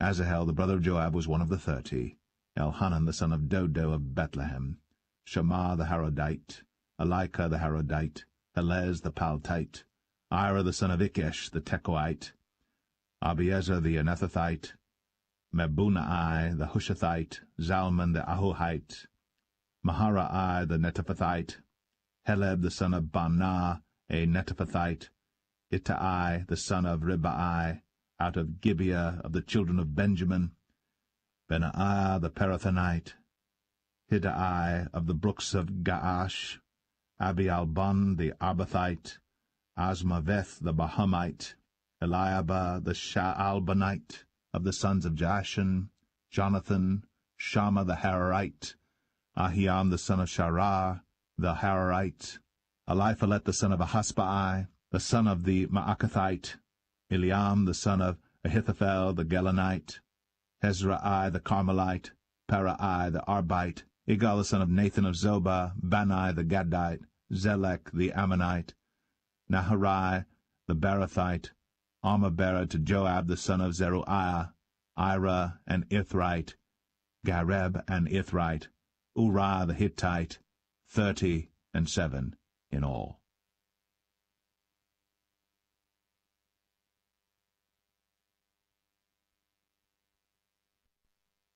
Second Samuel 24. And again the anger of the Lord was kindled against Israel, and he moved David against them to say, Go, number Israel and Judah. For the king said to Joab, the captain of the host, which was with him, Go now through all the tribes of Israel, from Dan even to Beersheba, and number ye the people, that I may know the number of the people.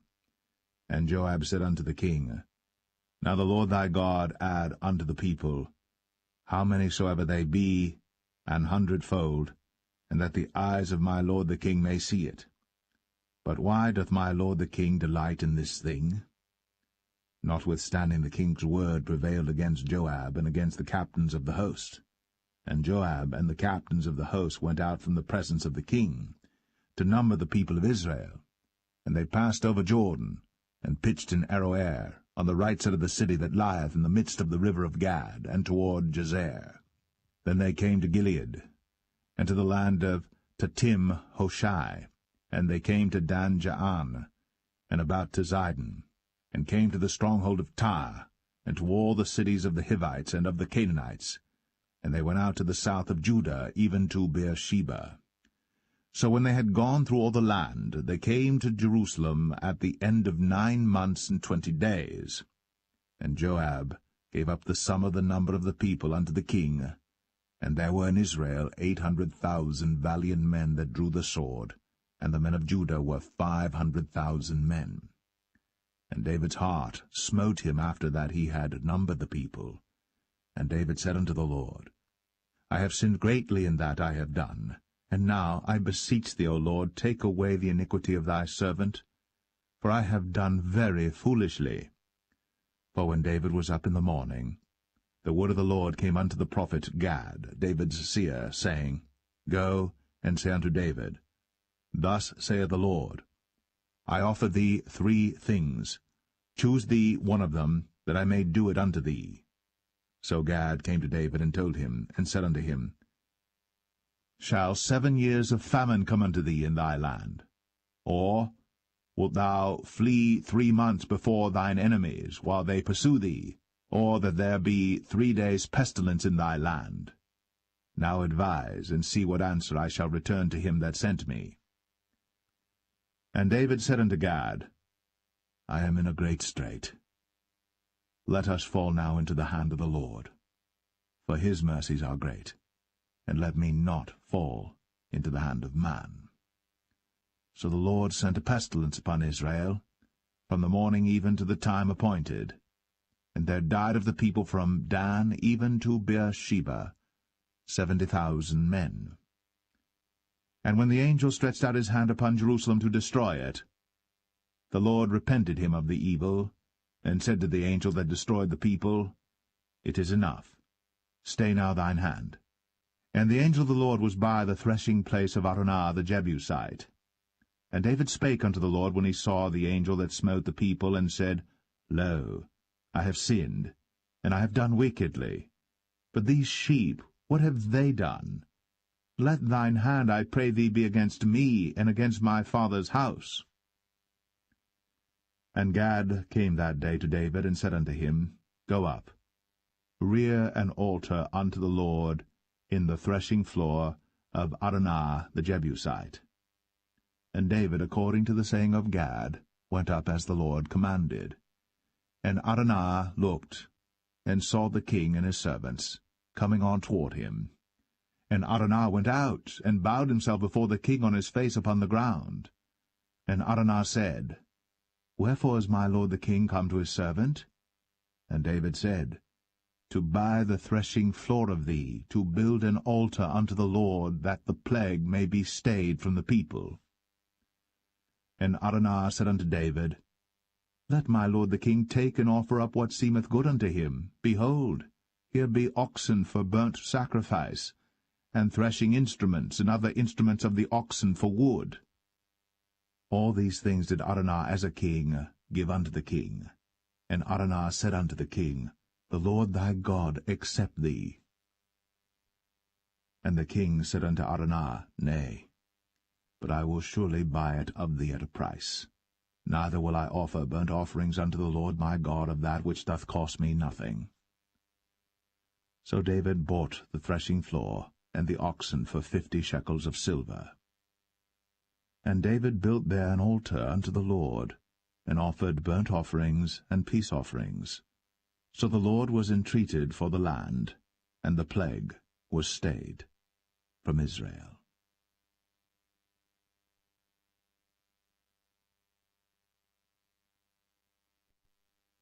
The first book of Kings, chapter 1. Now King David was old, and stricken in years, and they covered him with clothes, but he gat no heat. Wherefore his servants said unto him, Let there be sought for my lord the king a young virgin, and let her stand before the king, and let her cherish him, and let her lie in thy bosom, that my lord the king may get heat.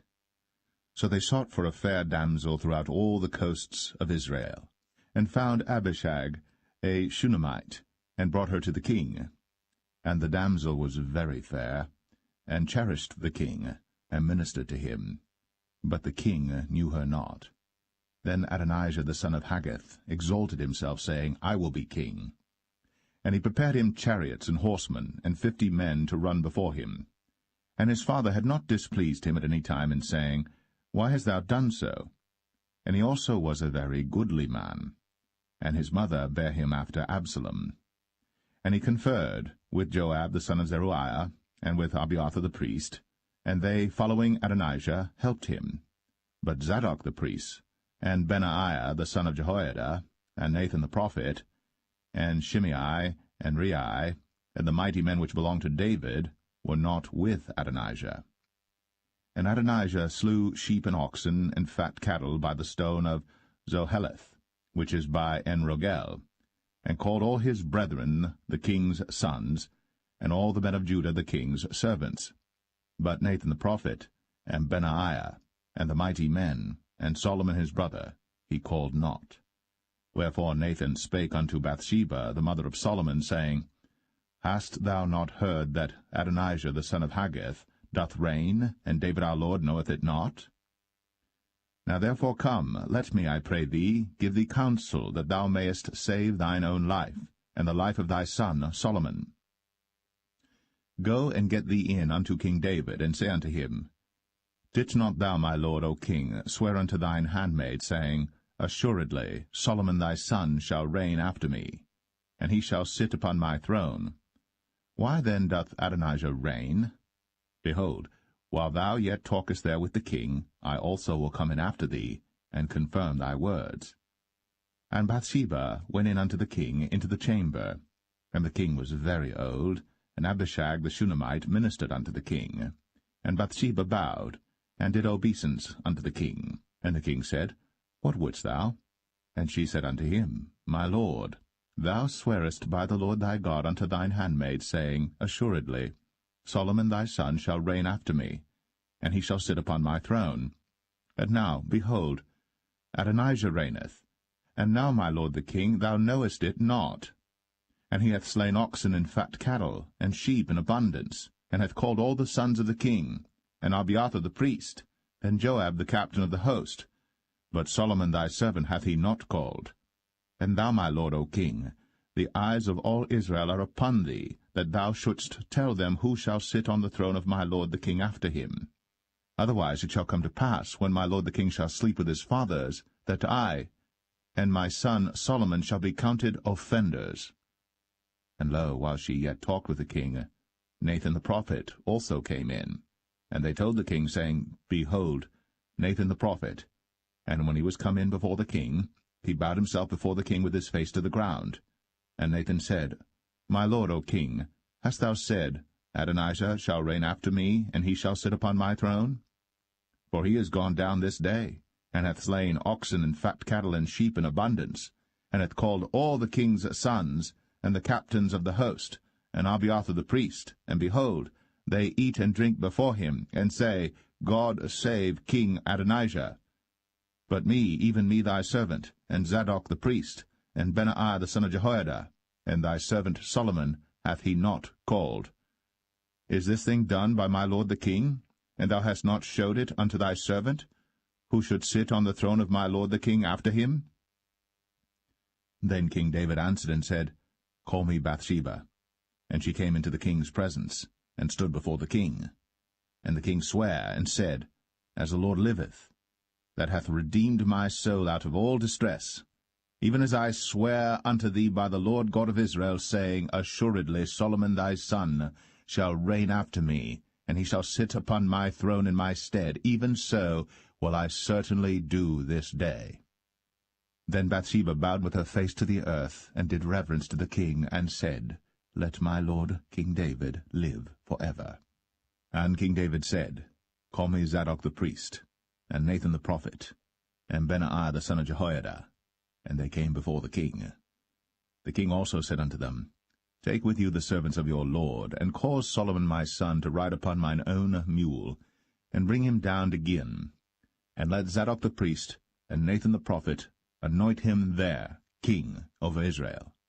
And blow ye with the trumpet, and say, God save King Solomon.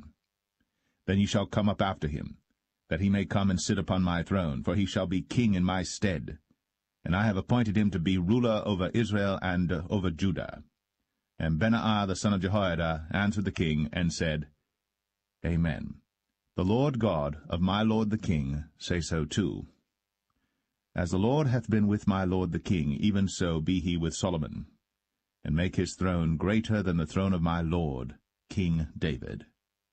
So Zadok the priest, and Nathan the prophet, and Benaiah the son of Jehoiada, and the Cherethites, and the Pelethites, went down, and caused Solomon to ride upon King David's mule, and brought him to Gihon.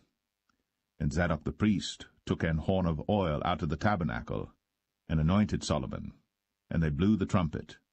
And all the people said, God save King Solomon. And all the people came up after him, and the people piped with pipes, and rejoiced with great joy, so that the earth rent with the sound of them.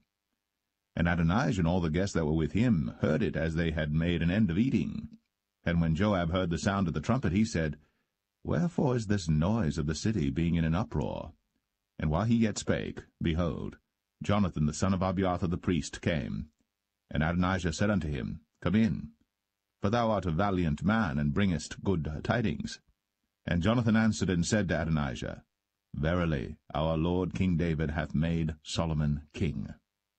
And the king hath sent with him Zadok the priest, and Nathan the prophet, and Benaiah the son of Jehoiada, and the Cherethites and the Pelethites, and they have caused him to ride upon the king's mule.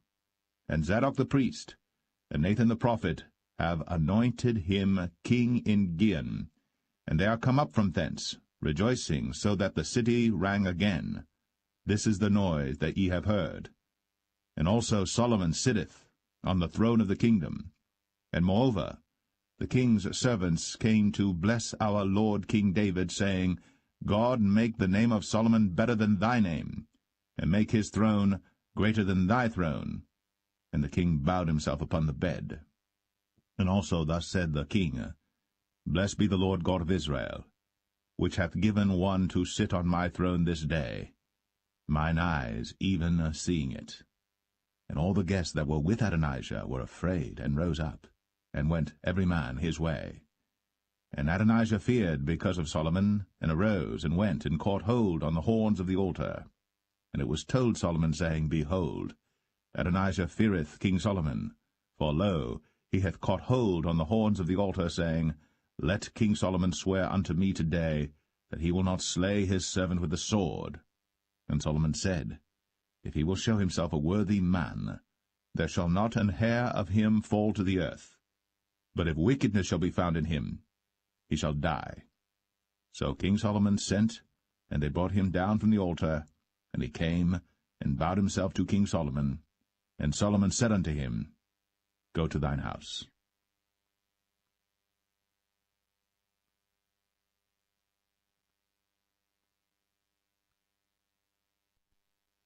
1 Kings 2. Now the days of David drew nigh, that he should die. And he charged Solomon his son, saying, I go the way of all the earth. Be thou strong therefore, and show thyself a man, and keep the charge of the Lord thy God, to walk in his ways, to keep his statutes, and his commandments, and his judgments, and his testimonies, as it is written in the law of Moses, that thou mayest prosper in all that thou doest, and whithersoever thou turnest thyself, that the Lord may continue his word which he spake concerning me, saying, If thy children take heed to their way, to walk before me in truth with all their heart and with all their soul, there shall not fail thee, said he, a man on the throne of Israel. Moreover, thou knowest also what Joab the son of Zeruiah did to me, and what he did to the two captains of the host of Israel, unto Abner the son of Ner, and unto Amasa the son of Jether, whom he slew, and shed the blood of war in peace, and put the blood of war upon his girdle that was about his loins, and in his shoes that were on his feet. Do therefore according to thy wisdom, and let not his hoar head go down to the grave in peace. But show kindness unto the sons of Barzillai the Gileadite, and let them be of those that eat at thy table. For so they came to me when I fled because of Absalom thy brother.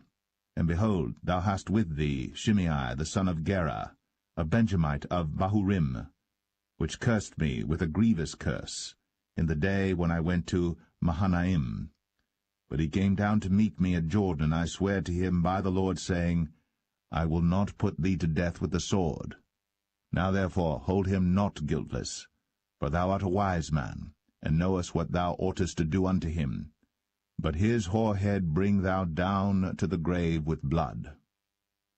So David slept with his fathers, and was buried in the city of David. And the days that David reigned over Israel were 40 years. 7 years reigned he in Hebron, and 33 years reigned he in Jerusalem.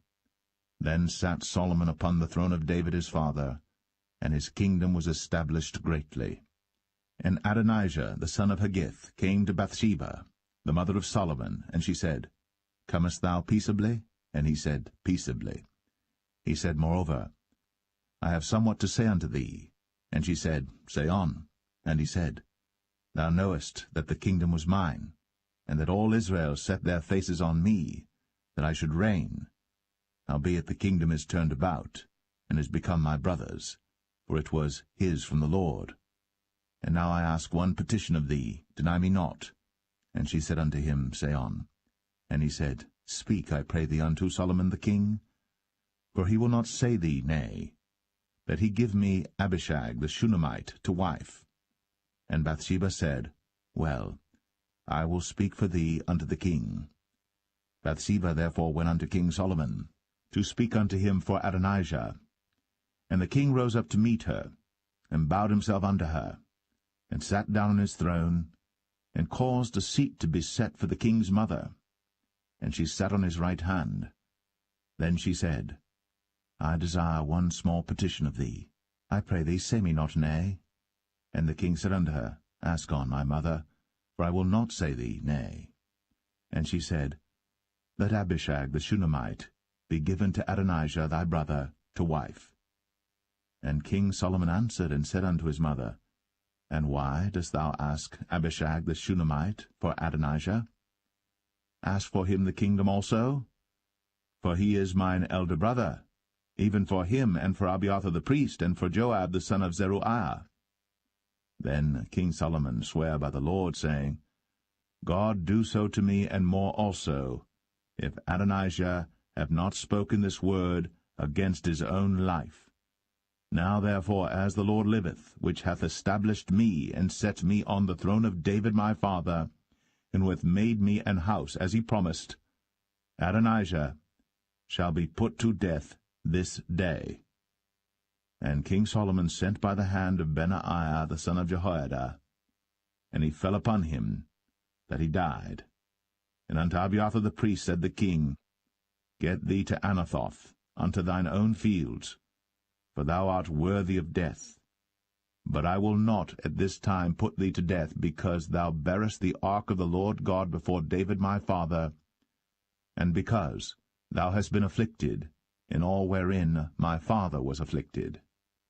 So Solomon thrust out Abiathar from being priest unto the Lord, that he might fulfill the word of the Lord, which he spake concerning the house of Eli in Shiloh. Then tidings came to Joab. For Joab had turned after Adonijah, though he turned not after Absalom.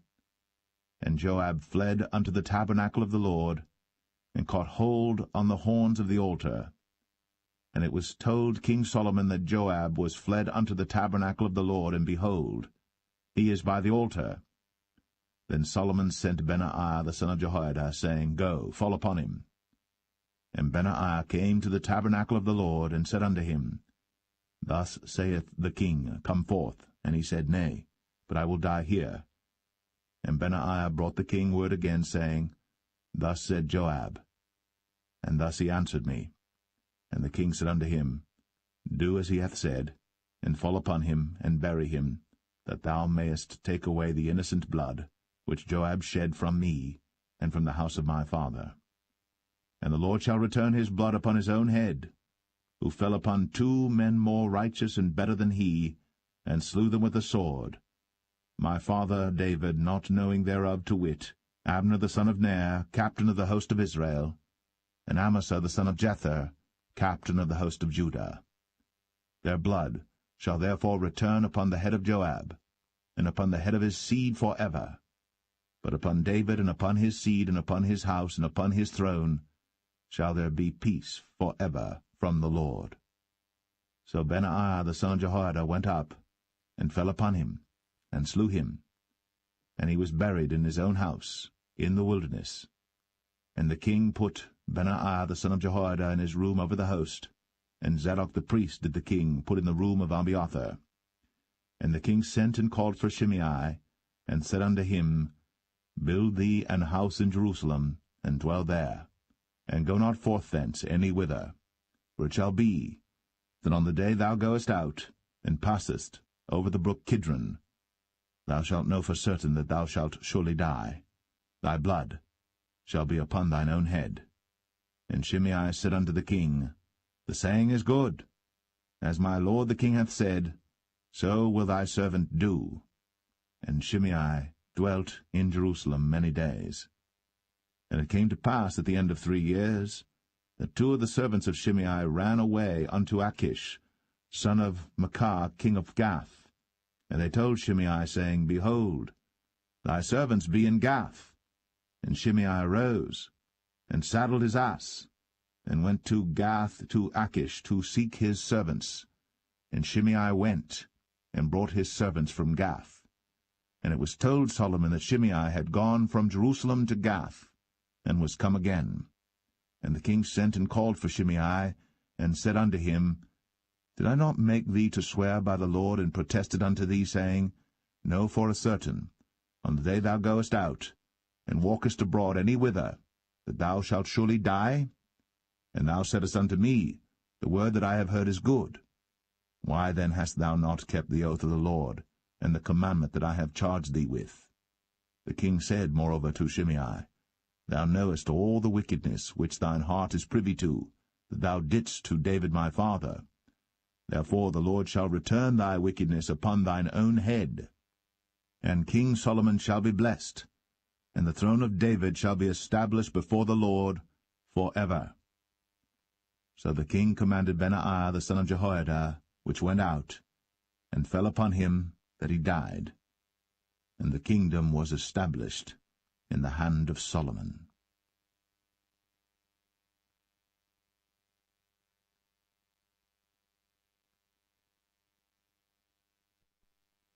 1 Kings 3. And Solomon made affinity with Pharaoh king of Egypt, and took Pharaoh's daughter, and brought her into the city of David, until he had made an end of building his own house, and the house of the Lord, and the wall of Jerusalem round about. Only the people sacrificed in high places, because there was no house built unto the name of the Lord, until those days. And Solomon loved the Lord, walking in the statutes of David his father. Only he sacrificed and burnt incense in high places. And the king went to Gibeon to sacrifice there, for that was the great high place. 1,000 burnt offerings did Solomon offer upon that altar. In Gibeon the Lord appeared to Solomon in a dream by night, and God said, Ask what I shall give thee. And Solomon said, Thou hast shown unto thy servant David my father great mercy, according as he walked before thee in truth, and in righteousness, and in uprightness of heart with thee. And thou hast kept for him this great kindness, that thou hast given him a son, to sit on his throne, as it is this day. And now, O Lord my God, thou hast made thy servant king instead of David my father, and I am but a little child. I know not how to go out or come in. And thy servant is in the midst of thy people, which thou hast chosen, a great people, that cannot be numbered nor counted for multitude. Give therefore thy servant an understanding heart to judge thy people, that I may discern between good and bad. For who is able to judge this, thy so great a people? And the speech pleased the Lord, that Solomon had asked this thing. And God said unto him, Because thou hast asked this thing, and hast not asked for thyself long life, neither hast asked riches for thyself, nor hast asked the life of thine enemies, but hast asked for thyself understanding, to discern judgment. Behold, I have done according to thy words. Lo, I have given thee a wise and an understanding heart, so that there was none like thee before thee, neither after thee shall any arise like unto thee. And I have also given thee that which thou hast not asked, both riches and honour, so that there shall not be any among the kings like unto thee all thy days. and if thou wilt walk in my ways, to keep my statutes and my commandments, as thy father David did walk, then I will lengthen thy days. And Solomon awoke, and behold, it was a dream. And he came to Jerusalem, and stood before the ark of the covenant of the Lord, and offered up burnt offerings, and offered peace offerings, and made a feast to all his servants. Then came there 2 women that were harlots unto the king, and stood before him. And the one woman said, O my lord, I and this woman dwell in one house, and I was delivered of a child with her in the house. And it came to pass, the 3rd day after that I was delivered, that this woman was delivered also, and we were together. There was no stranger with us in the house, save we 2 in the house. And this woman's child died in the night, because she overlaid it. And she arose at midnight, and took my son from beside me while thine handmaid slept, and laid it in her bosom, and laid her dead child in my bosom. And when I rose in the morning to give my child suck, behold, it was dead. But when I had considered it in the morning, behold, it was not my son which I did bear. And the other woman said, Nay, but the living is my son, and the dead is thy son. And this said, No, but the dead is thy son, and the living is my son. Thus they spake before the king. Then said the king, The one saith, This is my son that liveth, and thy son is the dead. And the other saith, Nay, but thy son is the dead, and my son is the living. And the king said, Bring me a sword. And they brought a sword before the king. And the king said, Divide the living child in 2, and give half to the one, and half to the other. Then spake the woman, whose the living child was, unto the king, for her bowels yearned upon her son, and she said, O my lord, give her the living child, and in no wise slay it. But the other said, Let it be neither mine nor thine, but divide it. Then the king answered and said, Give her the living child, and in no wise slay it. She is the mother thereof. And all Israel heard of the judgment which the king had judged. And they feared the king, for they saw that the wisdom of God was in him, to do judgment.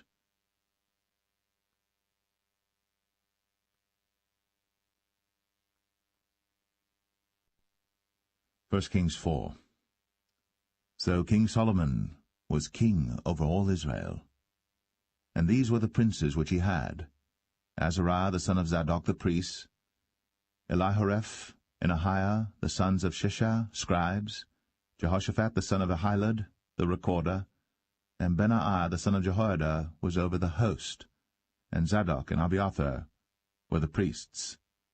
And Azariah the son of Nathan was over the officers, and Zabud the son of Nathan was principal officer, and the king's friend. And Ahishah was over the household, and Adoniram the son of Abda was over the tribute.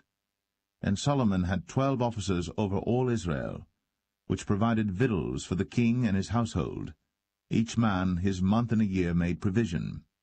And these are their names: the son of Hur, in Mount Ephraim, the son of Dekar, in Makaz, and in Shaalbim, and in Beth-Shemesh, in Elon Bethanan, the son of Hesed, in Arabath. To him pertained Socho, in all the land of Hepher, the son of Abinadab, in all the region of Dor, which had Taphath, the daughter of Solomon, to wife. Baanah, the son of Ahilud, to him pertained Tanakh and Megiddo, in all Bethshan, which is by Zartanah beneath Jezreel, from Bethshan to Abel-Meholah, even unto the place that is beyond Jokneam. The son of Geber, in Ramoth-Gilead, to him pertain the towns of Jair the son of Manasseh, which are in Gilead. To him also pertain the region of Argob, which is in Bashan, 80 great cities with walls and brazen bars. Ahinadab the son of Edo had Mahanaim. Ahimaaz was in Naphtali. He also took Basmath, the daughter of Solomon, to wife.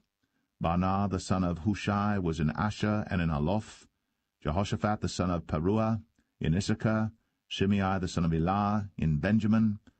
Geber the son of Uri was in the country of Gilead, in the country of Sihon the king of the Amorites, and of Og the king of Bashan, and he was the only officer which was in the land. Judah and Israel were many as the sand which is by the sea in multitude, eating and drinking and making merry. And Solomon reigned over all kingdoms, from the river unto the land of the Philistines, and unto the border of Egypt. They brought presents, and served Solomon all the days of his life. And Solomon's provisions for one day was 30 measures of fine flour, and 80 measures of meal, 10 fat oxen, and 20 oxen out of the pastures, and 100 sheep beside harts and roebucks, and fallow deer and fatted fowl. For he had dominion over all the region on this side the river, from Tiphsah even to Azar, over all the kings on this side the river, and he had peace on all sides round about him. And Judah and Israel dwelt safely, every man under his vine and under his fig tree, from Dan even to Beersheba, all the days of Solomon. And Solomon had 40,000 stalls of horses for his chariots, and 12,000 horsemen. And those officers provided victual for King Solomon, and for all that came unto King Solomon's table every man in his month, they lacked nothing. Barley also, and straw for the horses, and dromedaries brought they unto the place where the officers were, every man according to his charge. And God gave Solomon wisdom and understanding exceeding much, and largeness of heart, even as the sand that is on the seashore. And Solomon's wisdom excelled the wisdom of all the children of the east country, and all the wisdom of Egypt. For he was wiser than all men, than Ethan the Ezrahite, and Heman, and Chalcol, and Darda, the sons of Mahol, and his fame was in all nations round about. And he spake 3,000 proverbs, and his songs were 1,005. And he spake of trees, from the cedar tree that is in Lebanon even unto the hyssop that springeth out of the wall. He spake also of beasts, and of fowl, and of creeping things, and of fishes. And there came of all people to hear the wisdom of Solomon, from all kings of the earth, which had heard of his wisdom.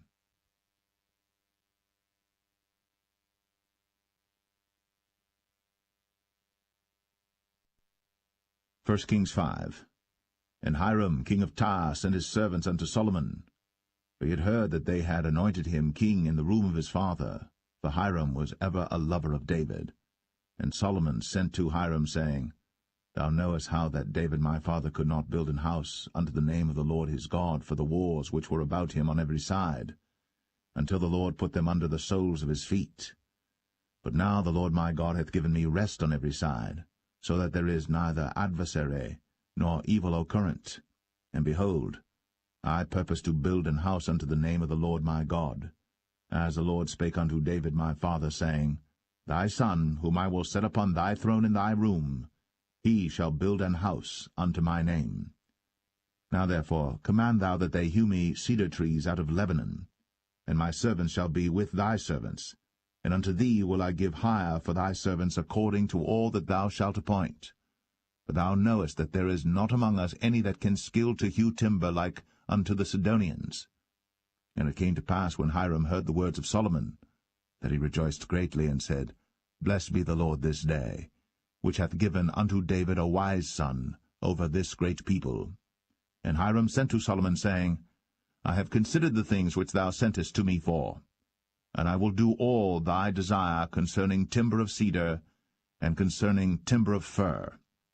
My servants shall bring them down from Lebanon unto the sea, and I will convey them by sea in floats unto the place that thou shalt appoint me, and will cause them to be discharged there. And thou shalt receive them, and thou shalt accomplish my desire in giving food for my household. So Hiram gave Solomon cedar trees and fir trees, according to all his desire.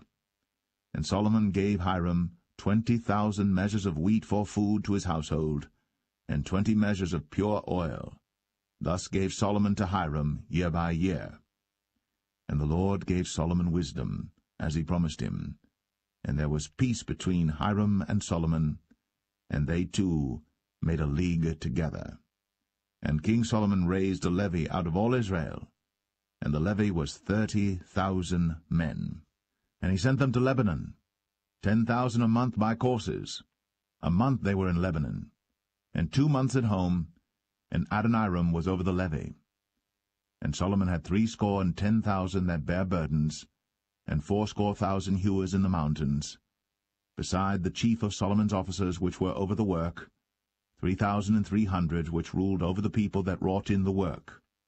And the king commanded, and they brought great stones, costly stones, and hewed stones, to lay the foundation of the house. And Solomon's builders and Hiram's builders did hew them, and the stone squarers, so they prepared timber and stones to build the house.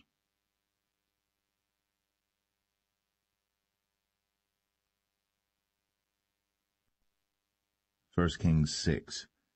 And it came to pass in the 480th year, after the children of Israel were come out of the land of Egypt, in the 4th year of Solomon's reign over Israel, in the month Ziph, which is the 2nd month, that he began to build the house of the Lord. And the house which King Solomon built for the Lord, the length thereof was 80 cubits, and the breadth thereof 20 cubits, and the height thereof 30 cubits. And the porch before the temple of the house 20 cubits was the length thereof, according to the breadth of the house, and 10 cubits was the breadth thereof before the house. And for the house he made windows of narrow lights. And against the wall of the house he built chambers round about, against the walls of the house round about, both of the temple and of the oracle, and he made chambers round about. The nethermost chamber was 5 cubits broad, and the middle was 6 cubits broad, and the third was 7 cubits broad. For without, in the wall of the house, he made narrowed rests round about, that the beams should not be fastened in the walls of the house. And the house, when it was in building, was built of stone made ready before it was brought thither, so that there was neither hammer nor axe nor any tool of iron heard in the house, while it was in building. The door for the middle chamber was in the right side of the house, and they went up with winding stairs into the middle chamber, and out of the middle into the third. So he built the house, and finished it, and covered the house with beams and boards of cedar. And then he built chambers against all the house, 5 cubits high, and they rested on the house with timber of cedar. And the word of the Lord came to Solomon, saying, Concerning this house, which thou art in building, if thou wilt walk in my statutes, and execute my judgments, and keep all my commandments to walk in them, then will I perform my word with thee, which I spake unto David thy father, and I will dwell among the children of Israel, and will not forsake my people Israel. So Solomon built the house, and finished it. And he built the walls of the house within with boards of cedar, both the floor of the house and the walls of the ceiling, and he covered them on the inside with wood, and covered the floor of the house with planks of fir. And he built 20 cubits on the sides of the house, both the floor and the walls with boards of cedar, even built them for it within, even for the oracle, even for the most holy place. And the house, that is, the temple before it, was 40 cubits long. And the cedar of the house within was carved with knobs and open flowers. All was cedar. There was no stone seen. And the oracle he prepared in the house within, to set there the ark of the covenant of the Lord. And the oracle in the forepart was 20 cubits in length, and 20 cubits in breadth, and 20 cubits in the height thereof. And he overlaid it with pure gold, and so covered the altar which was of cedar. So Solomon overlaid the house within with pure gold, and he made a partition by the chains of gold before the oracle, and he overlaid it with gold. And the whole house he overlaid with gold until he had finished all the house. Also the whole altar that was by the oracle he overlaid with gold. And within the oracle he made 2 cherubims of olive tree, each 10 cubits high, and 5 cubits was the one wing of the cherub, and 5 cubits the other wing of the cherub. From the uttermost part of the one wing unto the uttermost part of the other were 10 cubits, and the other cherub was 10 cubits. Both the cherubims were of one measure and one size. The height of the one cherub was 10 cubits, and so was it of the other cherub. And he set the cherubims within the inner house, and they stretched forth the wings of the cherubims, so that the wing of the one touched the one wall, and the wing of the other cherub touched the other wall, and their wings touched one another in the midst of the house. And he overlaid the cherubims with gold, And he carved all the walls of the house round about with carved figures of cherubims, and palm trees, and open flowers, within and without. And the floor of the house he overlaid with gold, within and without. And for the entering of the oracle he made doors of olive tree. The lintel and side posts were a fifth part of the wall. The 2 doors also were of olive tree, and he carved upon them carvings of cherubims and palm trees and open flowers, and overlaid them with gold, and spread gold upon the cherubims and upon the palm trees. So also made he for the door of the temple posts of olive tree, a 4th part of the wall. And the 2 doors were of fir tree. The 2 leaves of the one door were folding, and the 2 leaves of the other door were folding. And he carved thereon cherubims and palm trees and open flowers, and covered them with gold, fitted upon the carved work. And he built the inner court with 3 rows of hewed stone, and a row of cedar beams. In the 4th year was the foundation of the house of the Lord laid, in the month Ziph. And in the 11th year, in the month Bul, which is the 8th month, was the house finished throughout all the parts thereof. And according to all the fashion of it, so was he 7 years in building it.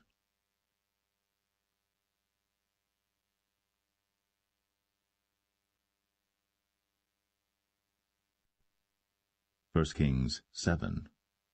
But Solomon was building his own house 13 years, and he finished all his house. He built also the house of the forest of Lebanon. The length thereof was 100 cubits, and the breadth thereof 50 cubits, and the height thereof 30 cubits, upon 4 rows of cedar pillars, with cedar beams upon the pillars. And it was covered with cedar above, upon the beams, that lay on 45 pillars, 15 in a row. And there were windows in 3 rows, and light was against light in 3 ranks. And all the doors and posts were square, with the windows, and light was against light in 3 ranks. And he made a porch of pillars. The length thereof was 50 cubits, and the breadth thereof 30 cubits, and the porch was before them. And the other pillars and the thick beam were before them. Then he made a porch for the throne where he might judge, even the porch of judgment, and it was covered with cedar from one side of the floor to the other. And his house where he dwelt had another court within the porch, which was of the like work. Solomon made also an house for Pharaoh's daughter, whom he had taken to wife, like unto this porch. All these were of costly stones, according to the measures of hewed stones, sawed with saws within and without, even from the foundation unto the coping, and so on the outside toward the great court. And the foundation was of costly stones, even great stones, stones of 10 cubits, and stones of 8 cubits. And above were costly stones after the measures of hewed stones and cedars. And the great court round about was with 3 rows of hewed stones, and a row of cedar beams, both for the inner court of the house of the Lord, and for the porch of the house. And King Solomon sent and fetched Hiram out of Tyre. He was a widow's son of the tribe of Naphtali, and his father was a man of Tyre, a worker in brass, and he was filled with wisdom and understanding and cunning, to work all works in brass. And he came to King Solomon, and wrought all his work. For he cast 2 pillars of brass of 18 cubits high apiece, and a line of 12 cubits did compass either of them about. And he made 2 chapiters of molten brass, to set upon the tops of the pillars. The height of the one chapiter was 5 cubits, and the height of the other chapiter was 5 cubits. And nets of checker work, and wreaths of chain work, for the chapiters which were upon the top of the pillars, 7 for the one chapiter, and 7 for the other chapiter. And he made the pillars, and 2 rows round about upon the one network, to cover the chapiters that were upon the top, with pomegranates. And so did he for the other chapiter. And the chapiters that were upon the top of the pillars were of lily work in the porch 4 cubits. And the chapiters upon the 2 pillars had pomegranates also above, over against the belly which was by the network. And the pomegranates were 200 in rows round about upon the other chapiter. And he set up the pillars in the porch of the temple. And he set up the right pillar, and called the name thereof Jachin. And he set up the left pillar, and called the name thereof Boaz. And upon the top of the pillars was lily work. so was the work of the pillars finished. And he made a molten sea, 10 cubits from the one brim to the other. It was round all about, and his height was 5 cubits, and a line of 30 cubits did compass it round about. And under the brim of it round about there were knobs compassing it, 10 in a cubit, compassing the sea round about. The knobs were cast in 2 rows when it was cast. It stood upon 12 oxen, 3 looking toward the north, and 3 looking toward the west, and 3 looking toward the south, and 3 looking toward the east. And the sea was set above upon them, and all their hinder parts were inward. And it was an handbreadth thick, and the brim thereof was wrought like the brim of a cup, with flowers of lilies. It contained 2,000 baths. And he made 10 bases of brass. 4 cubits was the length of one base, and 4 cubits the breadth thereof, and 3 cubits the height of it. And the work of the bases was on this manner. They had borders, and the borders were between the ledges. And on the borders that were between the ledges were lions, oxen, and cherubims. And upon the ledges there was a base above, and beneath the lions and oxen were certain additions made of thin work. And every base had 4 brazen wheels, and plates of brass, and the 4 corners thereof had undersetters. Under the laver were undersetters molten, at the side of every addition. And the mouth of it within the chapiter, and above was a cubit, but the mouth thereof was round after the work of the base, a cubit and an half. And also upon the mouth of it were gravings with their borders, 4 square, not round. And under the borders were 4 wheels, and the axle trees of the wheels were joined to the base. And the height of a wheel was a cubit and a half a cubit. And the work of the wheels was like the work of a chariot wheel. Their axle trees and their naves and their felloes and their spokes were all molten. And there were 4 undersetters to the 4 corners of one base, and the undersetters were of the very base itself. And in the top of the base was there a round compass of half a cubit high, and on the top of the base the ledges thereof, and the borders thereof were of the same. For on the plates of the ledges thereof, and on the borders thereof, he graved cherubims, lions, and palm trees, according to the proportion of every one, and additions round about.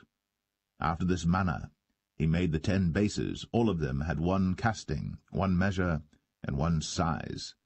Then made he 10 lavers of brass. 1 laver contained 40 baths, and every laver was 4 cubits. And upon every one of the 10 bases 1 laver. And he put 5 bases on the right side of the house, and 5 on the left side of the house, and he set the sea on the right side of the house eastward over against the south. And Hiram made the lavers, and the shovels, and the basins. So Hiram made an end of doing all the work that he made King Solomon for the house of the Lord. The 2 pillars and the 2 bowls of the chapiters that were on the top of the 2 pillars, and the 2 networks to cover the 2 bowls of the chapiters, which were upon the top of the pillars, and 400 pomegranates for the 2 networks, even 2 rows of pomegranates for 1 network, to cover the 2 bowls of the chapiters that were upon the pillars, and the 10 bases, and 10 lavers on the bases, and 1 sea, and 12 oxen under the sea, and the pots, and the shovels, and the basins, and all these vessels which Hiram made to King Solomon for the house of the Lord were of bright brass. In the plain of Jordan did the king cast them, in the clay ground between Succoth and Zarthan. And Solomon left all the vessels unweighed, because they were exceeding many, neither was the weight of the brass found out. And Solomon made all the vessels that pertained unto the house of the Lord, the altar of gold, and the table of gold whereupon the showbread was, and the candlesticks of pure gold, 5 on the right side and 5 on the left, before the oracle, with the flowers and the lamps and the tongs of gold, and the bowls and the snuffers and the basins and the spoons and the censers of pure gold, and the hinges of gold, both for the doors of the inner house, the most holy place, and for the doors of the house, to wit, of the temple. So was ended all the work that King Solomon made for the house of the Lord. And Solomon brought in the things which David his father had dedicated, even the silver, and the gold, and the vessels, did he put among the treasures of the house of the Lord.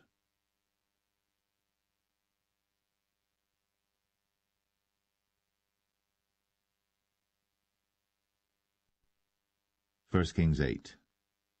Then Solomon assembled the elders of Israel, and all the heads of the tribes, the chief of the fathers of the children of Israel, unto King Solomon in Jerusalem, that they might bring up the ark of the covenant of the Lord out of the city of David, which is Zion. And all the men of Israel assembled themselves unto King Solomon at the feast in the month Ethanim, which is the 7th month. And all the elders of Israel came, and the priests took up the ark, and they brought up the ark of the Lord, and the tabernacle of the congregation, and all the holy vessels that were in the tabernacle, even those did the priests and the Levites bring up. And King Solomon and all the congregation of Israel that were assembled unto him were with him before the ark, sacrificing sheep and oxen that could not be told nor numbered for multitude. And the priests brought in the ark of the covenant of the Lord unto his place, into the oracle of the house, to the most holy place, even under the wings of the cherubims. For the cherubims spread forth their 2 wings over the place of the ark, and the cherubims covered the ark and the staves thereof above. And they drew out the staves, that the ends of the staves were seen out in the holy place before the oracle, and they were not seen without. And there they are unto this day. There was nothing in the ark save the 2 tables of stone, which Moses put there at Horeb, when the Lord made a covenant with the children of Israel, when they came out of the land of Egypt. And it came to pass, when the priests were come out of the holy place, that the cloud filled the house of the Lord, so that the priests could not stand to minister because of the cloud, for the glory of the Lord had filled the house of the Lord. Then spake Solomon, The Lord said that he would dwell in the thick darkness. I have surely built thee an house to dwell in, a settled place for thee to abide in for ever. And the king turned his face about, and blessed all the congregation of Israel. And all the congregation of Israel stood, and he said, Blessed be the Lord God of Israel, which spake with his mouth unto David my father, and hath with his hand fulfilled it, saying, Since the day that I brought forth my people Israel out of Egypt, I chose no city out of all the tribes of Israel to build an house, that my name might be therein. But I chose David to be over my people Israel. And it was in the heart of David my father to build an house for the name of the Lord God of Israel. And the Lord said unto David my father, Whereas it was in thine heart to build an house unto my name, thou didst well that it was in thine heart. Nevertheless thou shalt not build the house, but thy son that shall come forth out of thy loins, he shall build the house unto my name. And the Lord hath performed his word that he spake, and I am risen up in the room of David my father, and sit on the throne of Israel, as the Lord promised, and have built an house for the name of the Lord God of Israel. And I have set there a place for the ark, wherein is the covenant of the Lord, which he made with our fathers when he brought them out of the land of Egypt. And Solomon stood before the altar of the Lord in the presence of all the congregation of Israel, and spread forth his hands toward heaven, and he said, Lord God of Israel, there is no God like thee, in heaven above, or on earth beneath, who keepest covenant and mercy with thy servants that walk before thee with all their heart, who hast kept with thy servant David my father, that thou promised him, thou spakest also with thy mouth, and hast fulfilled it with thine hand, as it is this day. Therefore now, Lord God of Israel, keep with thy servant David my father, that thou promised him, saying, There shall not fail thee a man in my sight to sit on the throne of Israel, so that thy children take heed to their way, that they walk before me as thou hast walked before me. And now, O God of Israel, let thy word, I pray thee, be verified, which thou spakest unto thy servant David my father. But will God indeed dwell on the earth? Behold, the heaven, and heaven of heavens cannot contain thee. How much less this house that I have builded? Yet have thou respect unto the prayer of thy servant, and to his supplication, O Lord my God, to hearken unto the cry and to the prayer which thy servant prayeth before thee today, that thine eyes may be open toward this house night and day, even toward the place of which thou hast said, my name shall be there, that thou mayest hearken unto the prayer which thy servant shall make toward this place. And hearken thou to the supplication of thy servant, and of thy people Israel, when they shall pray toward this place. And hear thou in heaven thy dwelling place, and when thou hearest, forgive. If any man trespass against his neighbor, and an oath be laid upon him to cause him to swear, and the oath come before thine altar in this house, then hear thou in heaven, and do and judge thy servants, condemning the wicked, to bring his way upon his head, and justifying the righteous, to give him according to his righteousness. When thy people Israel be smitten down before the enemy, because they have sinned against thee, and shall turn again to thee, and confess thy name, and pray, and make supplication unto thee in this house, then hear thou in heaven, and forgive the sin of thy people Israel, and bring them again unto the land which thou gavest unto their fathers. When heaven is shut up, and there is no rain because they have sinned against thee, if they pray toward this place, and confess thy name, and turn from their sin, when thou afflictest them, then hear thou in heaven, and forgive the sin of thy servants, and of thy people Israel, that thou teach them the good way wherein they should walk, and give rain upon thy land, which thou hast given to thy people for an inheritance. If there be in the land famine, if there be pestilence, blasting, mildew, locust, or if there be caterpillar, if their enemy besiege them in the land of their cities, whatsoever plague, whatsoever sickness there be, what prayer and supplication soever be made by any man, or by all thy people Israel, which shall know every man the plague of his own heart, and spread forth his hands toward this house, then hear thou in heaven thy dwelling place, and forgive, and do, and give to every man according to his ways, whose heart thou knowest, for thou, even thou only, knowest the hearts of all the children of men, that they may fear thee all the days that they live in the land which thou gavest unto our fathers. Moreover, concerning a stranger that is not of thy people Israel, but cometh out of a far country for thy name's sake, for they shall hear of thy great name, and of thy strong hand, and of thy stretched out arm, when he shall come and pray toward this house, hear thou in heaven thy dwelling place, and do according to all that the stranger calleth to thee for, that all people of the earth may know thy name, to fear thee, as do thy people Israel, and that they may know that this house which I have builded is called by thy name. If thy people go out to battle against their enemy, whithersoever thou shalt send them, and shall pray unto the Lord toward the city which thou hast chosen, and toward the house that I have built for thy name, then hear thou in heaven their prayer, and their supplication, and maintain their cause. If they sin against thee, for there is no man that sinneth not, and thou be angry with them, and deliver them to the enemy, so that they carry them away captives unto the land of the enemy, far or near. Yet if they shall bethink themselves in the land whither they were carried captives, and repent, and make supplication unto thee in the land of them that carried them captives, saying, We have sinned, and have done perversely, we have committed wickedness, and so return unto thee with all their heart, and with all their soul, in the land of their enemies, which led them away captive, and pray unto thee toward their land, which thou gavest unto their fathers, the city which thou hast chosen, and the house which I have built for thy name. Then hear thou their prayer, and their supplication in heaven thy dwelling place, and maintain their cause, and forgive thy people that have sinned against thee, and all their transgressions wherein they have transgressed against thee, and give them compassion before them who carry them captive, that they may have compassion on them.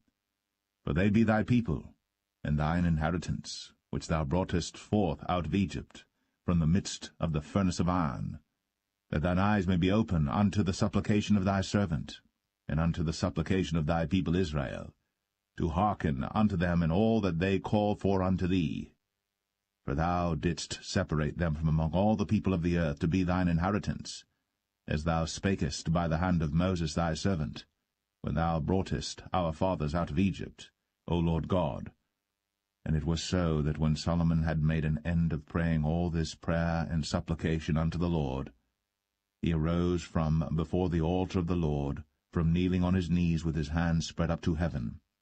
And he stood, and blessed all the congregation of Israel with a loud voice, saying, Blessed be the Lord, that hath given rest unto his people Israel, according to all that he promised. There hath not failed one word of all his good promise, which he promised by the hand of Moses his servant. The Lord our God be with us, as he was with our fathers. Let him not leave us, nor forsake us, that he may incline our hearts unto him, to walk in all his ways, and to keep his commandments and his statutes and his judgments, which he commanded our fathers. And let these my words wherewith I have made supplication before the Lord be nigh unto the Lord our God day and night, that he maintain the cause of his servant, and the cause of his people Israel at all times, as the matter shall require, that all the people of the earth may know that the Lord is God, and that there is none else. Let your heart therefore be perfect with the Lord our God, to walk in his statutes, and to keep his commandments, as at this day. And the king and all Israel with him offered sacrifice before the Lord. And Solomon offered a sacrifice of peace offerings, which he offered unto the Lord, 22,000 oxen, and 120,000 sheep. So the king and all the children of Israel dedicated the house of the Lord. The same day did the king hallow the middle of the court that was before the house of the Lord, for there he offered burnt offerings and meat offerings, and the fat of the peace offerings, because the brazen altar that was before the Lord was too little to receive the burnt offerings and meat offerings, and the fat of the peace offerings. And at that time Solomon held a feast, and all Israel with him, a great congregation from the entering in of Hamath unto the river of Egypt, before the Lord our God 7 days, and 7 days, even 14 days. On the 8th day he sent the people away, and they blessed the king, and went unto their tents joyful and glad of heart, for all the goodness that the Lord had done for David his servant, and for Israel his people.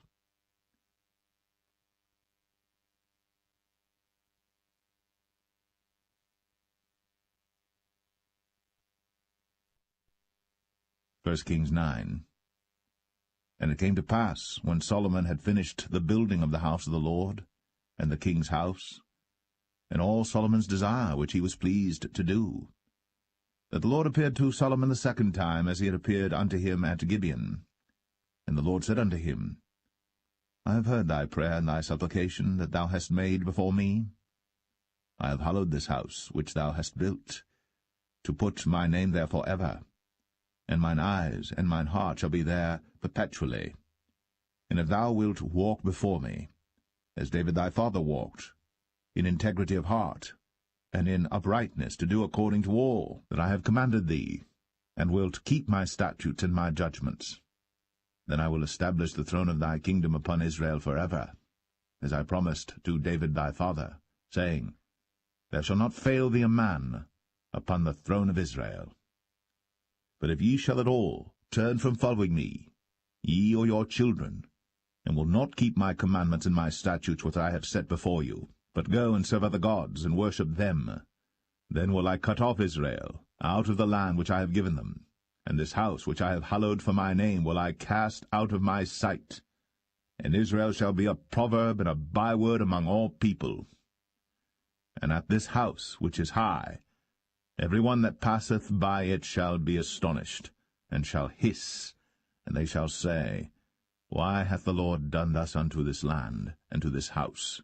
And they shall answer, Because they forsook the Lord their God, who brought forth their fathers out of the land of Egypt, and had taken hold upon other gods, and have worshipped them, and served them.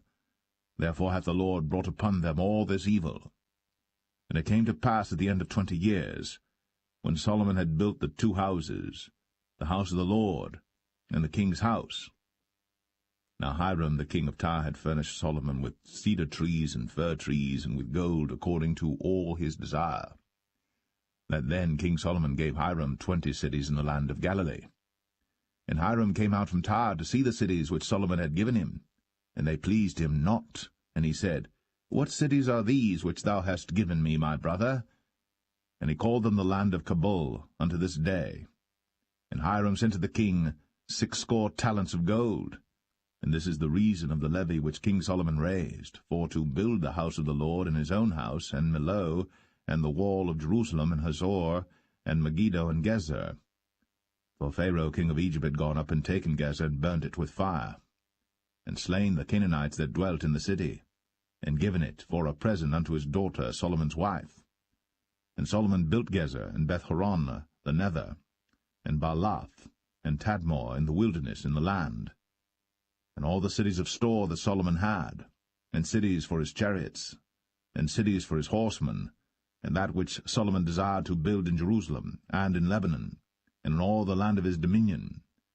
And all the people that were left of the Amorites, Hittites, Perizzites, Hivites, and Jebusites, which were not of the children of Israel, their children that were left after them in the land, whom the children of Israel also were not able utterly to destroy, upon those did Solomon levy a tribute of bondservice unto this day. But of the children of Israel did Solomon make no bondmen, but they were men of war, and his servants, and his princes, and his captains, and rulers of his chariots, and his horsemen. These were the chief of the officers that were over Solomon's work, 550, which bare rule over the people that wrought in the work. But Pharaoh's daughter came up out of the city of David unto her house, which Solomon had built for her. Then did he build Millo. And 3 times in a year did Solomon offer burnt offerings and peace offerings upon the altar which he built unto the Lord. And he burnt incense upon the altar that was before the Lord. So he finished the house. And King Solomon made a navy of ships in Ezion-Geber, which is beside Eloth, on the shore of the Red Sea, in the land of Edom. And Hiram sent in the navy his servants, shipmen that had knowledge of the sea, with the servants of Solomon.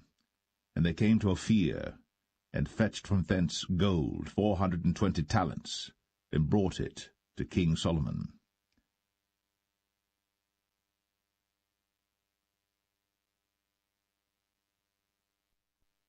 1 Kings 10. And when the queen of Sheba heard of the fame of Solomon concerning the name of the Lord, she came to prove him with hard questions.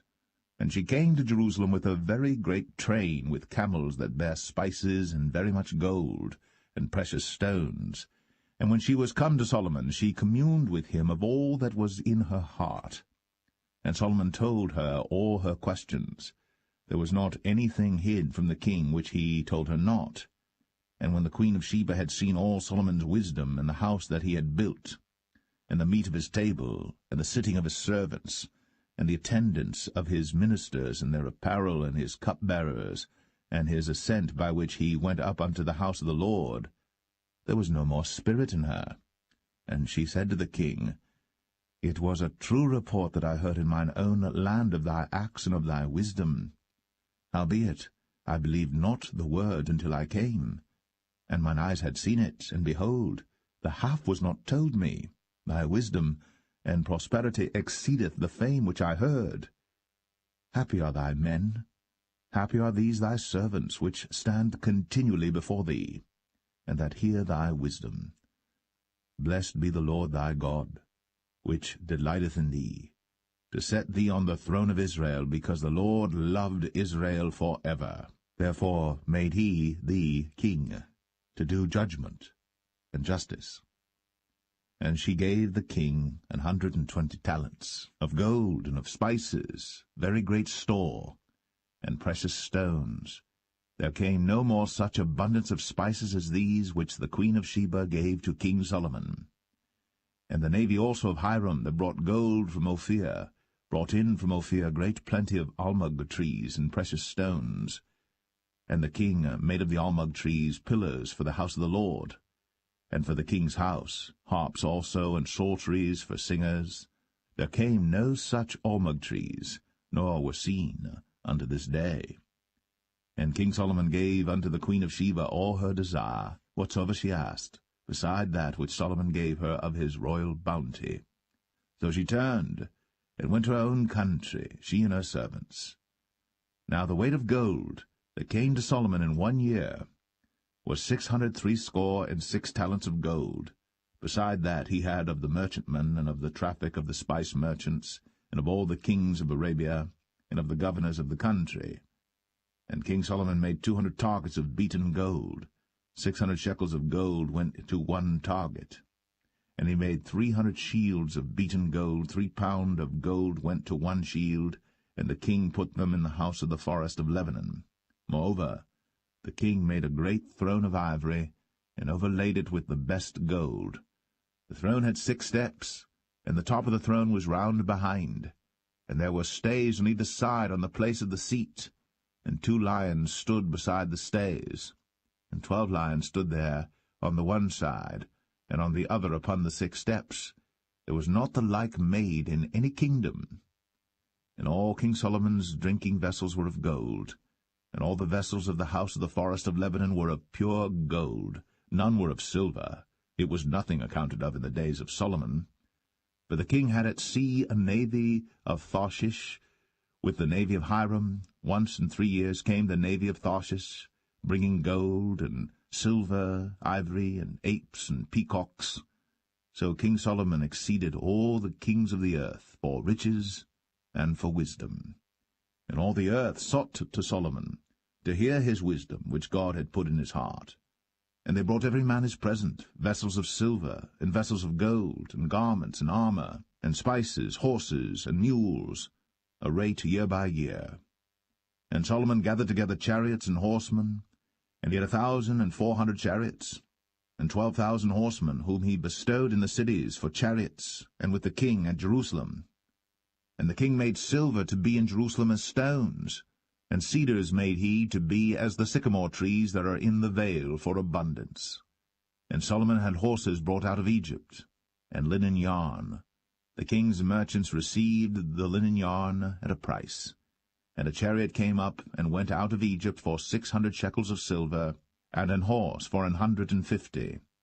And so for all the kings of the Hittites, and for the kings of Syria, did they bring them out by their means.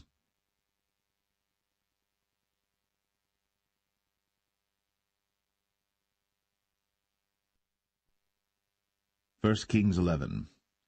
But King Solomon loved many strange women, together with the daughter of Pharaoh, women of the Moabites, Ammonites, Edomites, Zidonians, and Hittites. Of the nations concerning which the Lord said unto the children of Israel, Ye shall not go in to them, neither shall they come in unto you, for surely they will turn away your heart after their gods. Solomon clave unto these in love. And he had 700 wives, princesses, and 300 concubines, and his wives turned away his heart. For it came to pass, when Solomon was old, that his wives turned away his heart after other gods. And his heart was not perfect with the Lord his God, as was the heart of David his father. For Solomon went after Ashtoreth, the goddess of the Zidonians, and after Milcom, the abomination of the Ammonites.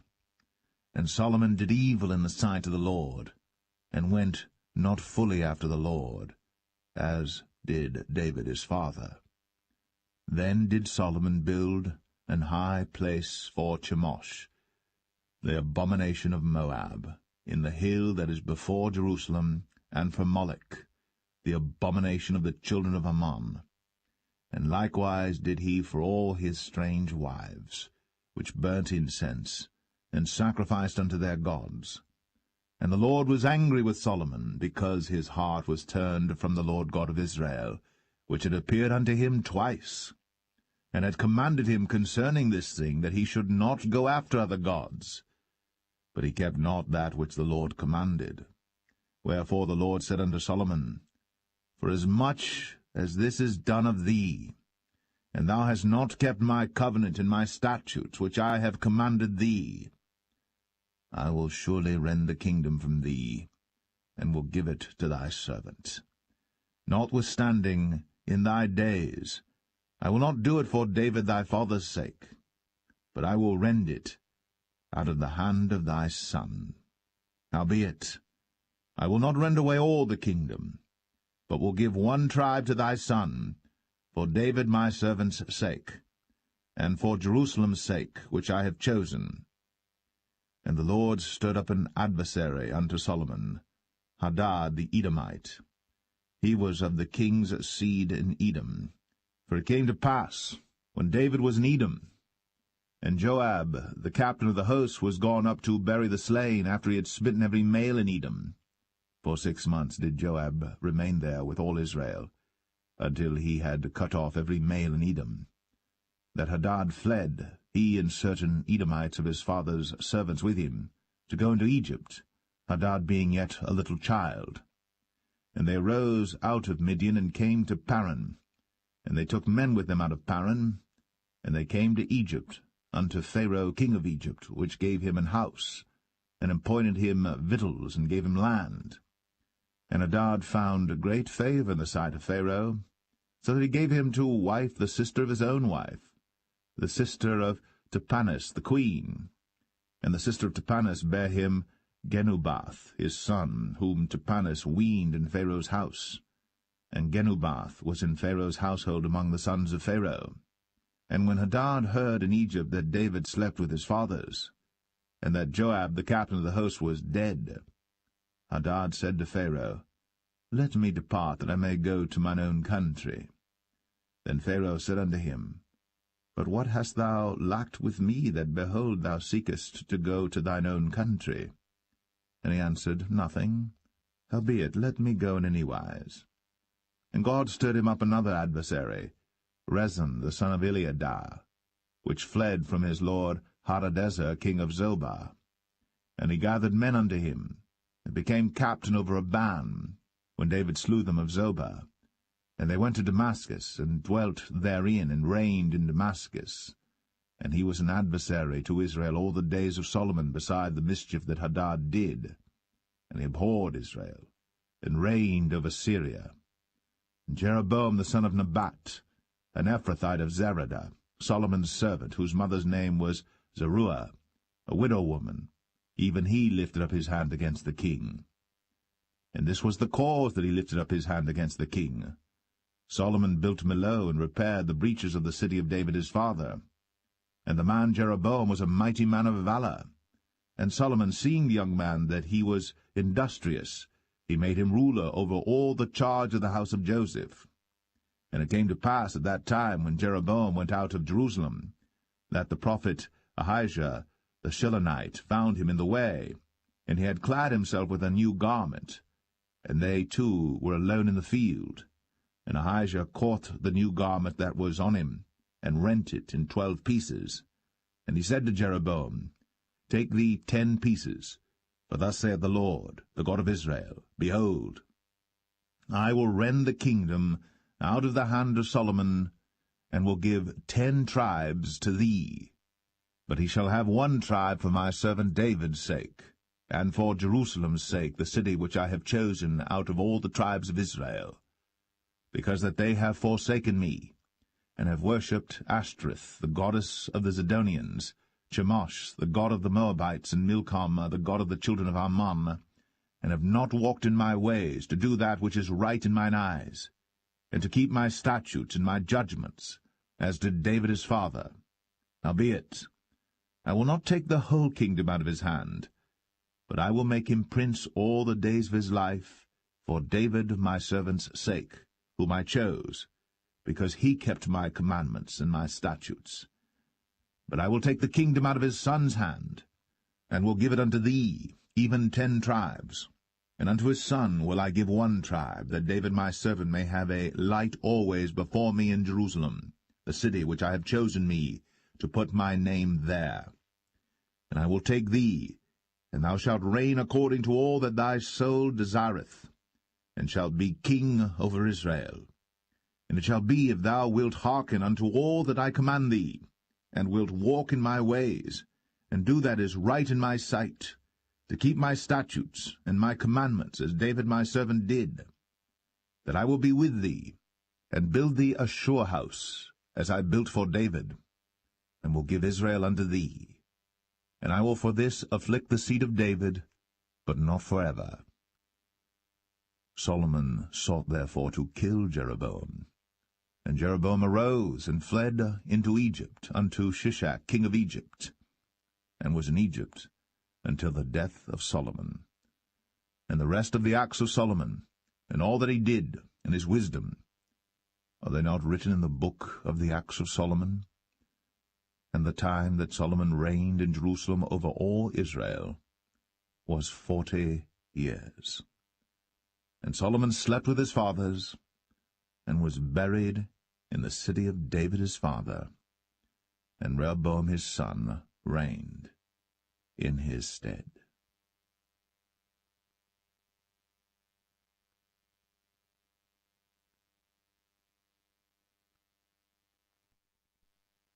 First Kings 12. And Rehoboam went to Shechem, for all Israel were come to Shechem to make him king. And it came to pass, when Jeroboam the son of Nebat, who was yet in Egypt, heard of it, for he was fled from the presence of King Solomon, and Jeroboam dwelt in Egypt, that they sent and called him. And Jeroboam and all the congregation of Israel came and spake unto Rehoboam, saying, Thy father made our yoke grievous. Now therefore make thou the grievous service of thy father, and his heavy yoke which he put upon us lighter, and we will serve thee. And he said unto them, Depart yet for 3 days, then come again to me. And the people departed. And King Rehoboam consulted with the old men that stood before Solomon his father while he yet lived, and said, How do ye advise that I may answer this people? And they spake unto him, saying, If thou wilt be a servant unto this people this day, and wilt serve them, and answer them, and speak good words to them, then they will be thy servants forever. But he forsook the counsel of the old men which they had given him, and consulted with the young men that were grown up with him, and which stood before him. And he said unto them, What counsel give ye that we may answer this people who have spoken to me, saying, Make the yoke which thy father did put upon us lighter? And the young men that were grown up with him spake unto him, saying, Thus shalt thou speak unto this people that spake unto thee, saying, Thy father made our yoke heavy, but make thou it lighter unto us. Thus shalt thou say unto them, My little finger shall be thicker than my father's loins. And now, whereas my father did lade you with a heavy yoke, I will add to your yoke. My father hath chastised you with whips, but I will chastise you with scorpions. So Jeroboam and all the people came to Rehoboam the 3rd day, as the king had appointed, saying, Come to me again the 3rd day. And the king answered the people roughly, and forsook the old men's counsel that they gave him, and spake to them after the counsel of the young men, saying, My father made your yoke heavy, and I will add to your yoke. My father also chastised you with whips, but I will chastise you with scorpions. Wherefore the king hearkened not unto the people. For the cause was from the Lord, that he might perform his saying, which the Lord spake by Ahijah the Shilonite unto Jeroboam the son of Nebat. So when all Israel saw that the king hearkened not unto them, the people answered the king, saying, What portion have we in David? Neither have we inheritance in the son of Jesse. To your tents, O Israel. Now see to thine own house, David. So Israel departed unto their tents. But as for the children of Israel which dwelt in the cities of Judah, Rehoboam reigned over them. Then King Rehoboam sent Adoram, who was over the tribute, and all Israel stoned him with stones, that he died. Therefore King Rehoboam made speed to get him up to his chariot, to flee to Jerusalem. So Israel rebelled against the house of David unto this day. And it came to pass, when all Israel heard that Jeroboam was come again, that they sent and called him unto the congregation, and made him king over all Israel. There was none that followed the house of David, but the tribe of Judah only. And when Rehoboam was come to Jerusalem, he assembled all the house of Judah with the tribe of Benjamin, 180,000 chosen men which were warriors, to fight against the house of Israel, to bring the kingdom again to Rehoboam the son of Solomon. But the word of God came unto Shemaiah the man of God, saying, Speak unto Rehoboam the son of Solomon, king of Judah, and unto all the house of Judah and Benjamin, and to the remnant of the people, saying, Thus saith the Lord, Ye shall not go up, nor fight against your brethren the children of Israel. Return every man to his house, for this thing is from me. They hearkened therefore to the word of the Lord, and returned to depart according to the word of the Lord. Then Jeroboam built Shechem in Mount Ephraim, and dwelt therein, and went out from thence, and built Penuel. And Jeroboam said in his heart, Now shall the kingdom return to the house of David. If this people go up to do sacrifice in the house of the Lord at Jerusalem, then shall the heart of this people turn again unto their Lord, even unto Rehoboam king of Judah, and they shall kill me, and go again to Rehoboam king of Judah. Whereupon the king took counsel, and made 2 calves of gold, and said unto them, It is too much for you to go up to Jerusalem. Behold thy gods, O Israel, which brought thee up out of the land of Egypt. And he set the one in Bethel, and the other put he in Dan. And this thing became a sin, for the people went to worship before the one, even unto Dan. And he made an house of high places, and made priests of the lowest of the people, which were not of the sons of Levi. And Jeroboam ordained a feast in the 8th month, on the 15th day of the month, like unto the feast that is in Judah. And he offered upon the altar. So did he in Bethel, sacrificing unto the calves that he had made. And he placed in Bethel the priests of the high places which he had made. So he offered upon the altar which he had made in Bethel the 15th day of the 8th month, even in the month which he had devised of his own heart, and ordained a feast unto the children of Israel. And he offered upon the altar, and burnt incense.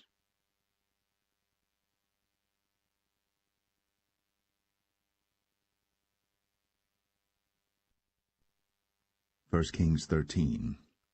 And behold, there came a man of God out of Judah by the word of the Lord unto Bethel. And Jeroboam stood by the altar to burn incense.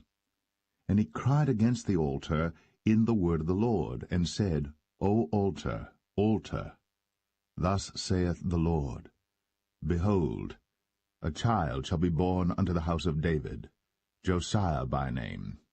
And upon thee shall he offer the priests of the high places that burn incense upon thee, and men's bones shall be burnt upon thee.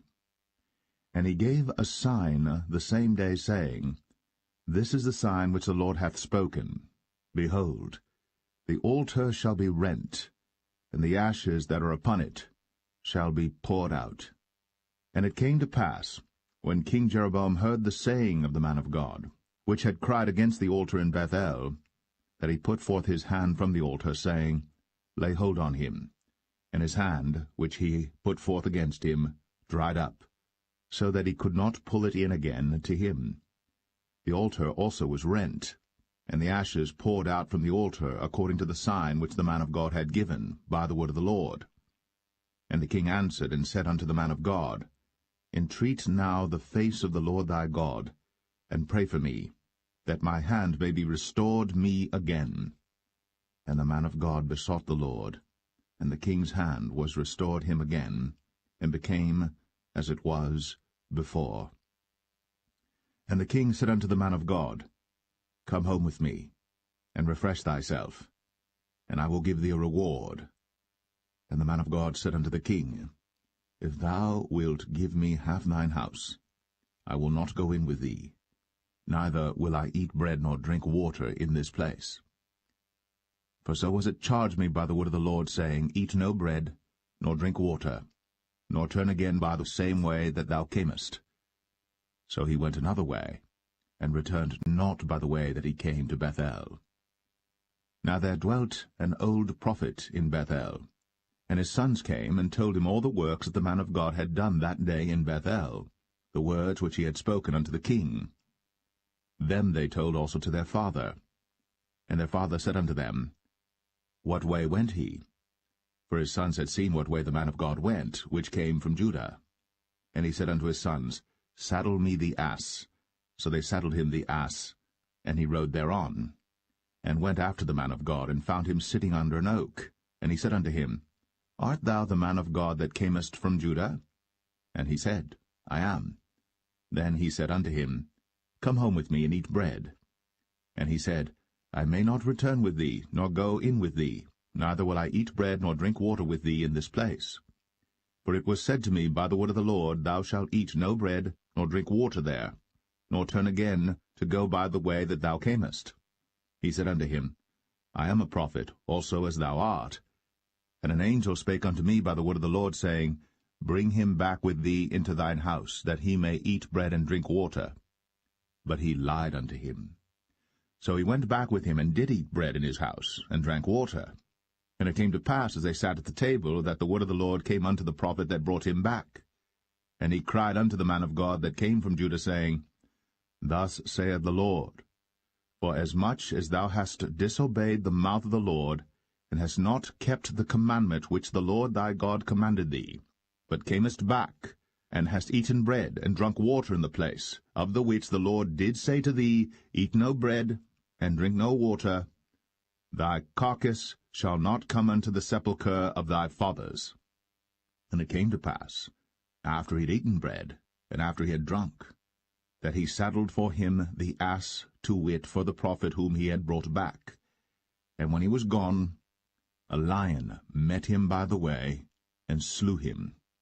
And his carcass was cast in the way, and the ass stood by it. The lion also stood by the carcass.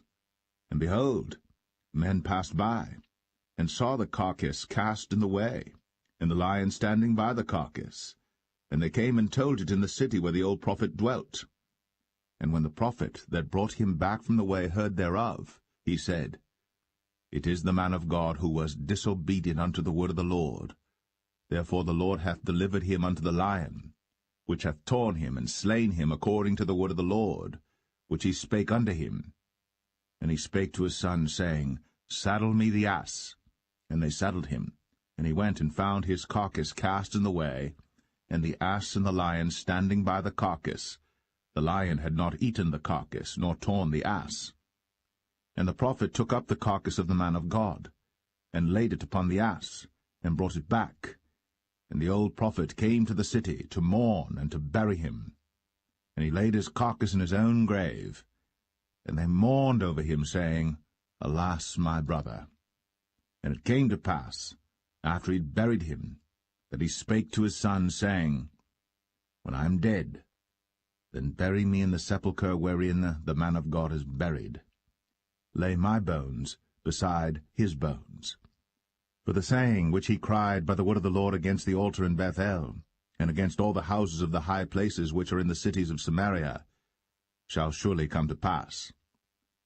After this thing Jeroboam returned not from his evil way, but made again of the lowest of the people priests of the high places. Whosoever would, he consecrated him, and he became one of the priests of the high places. And this thing became sin unto the house of Jeroboam, even to cut it off, and to destroy it from off the face of the earth.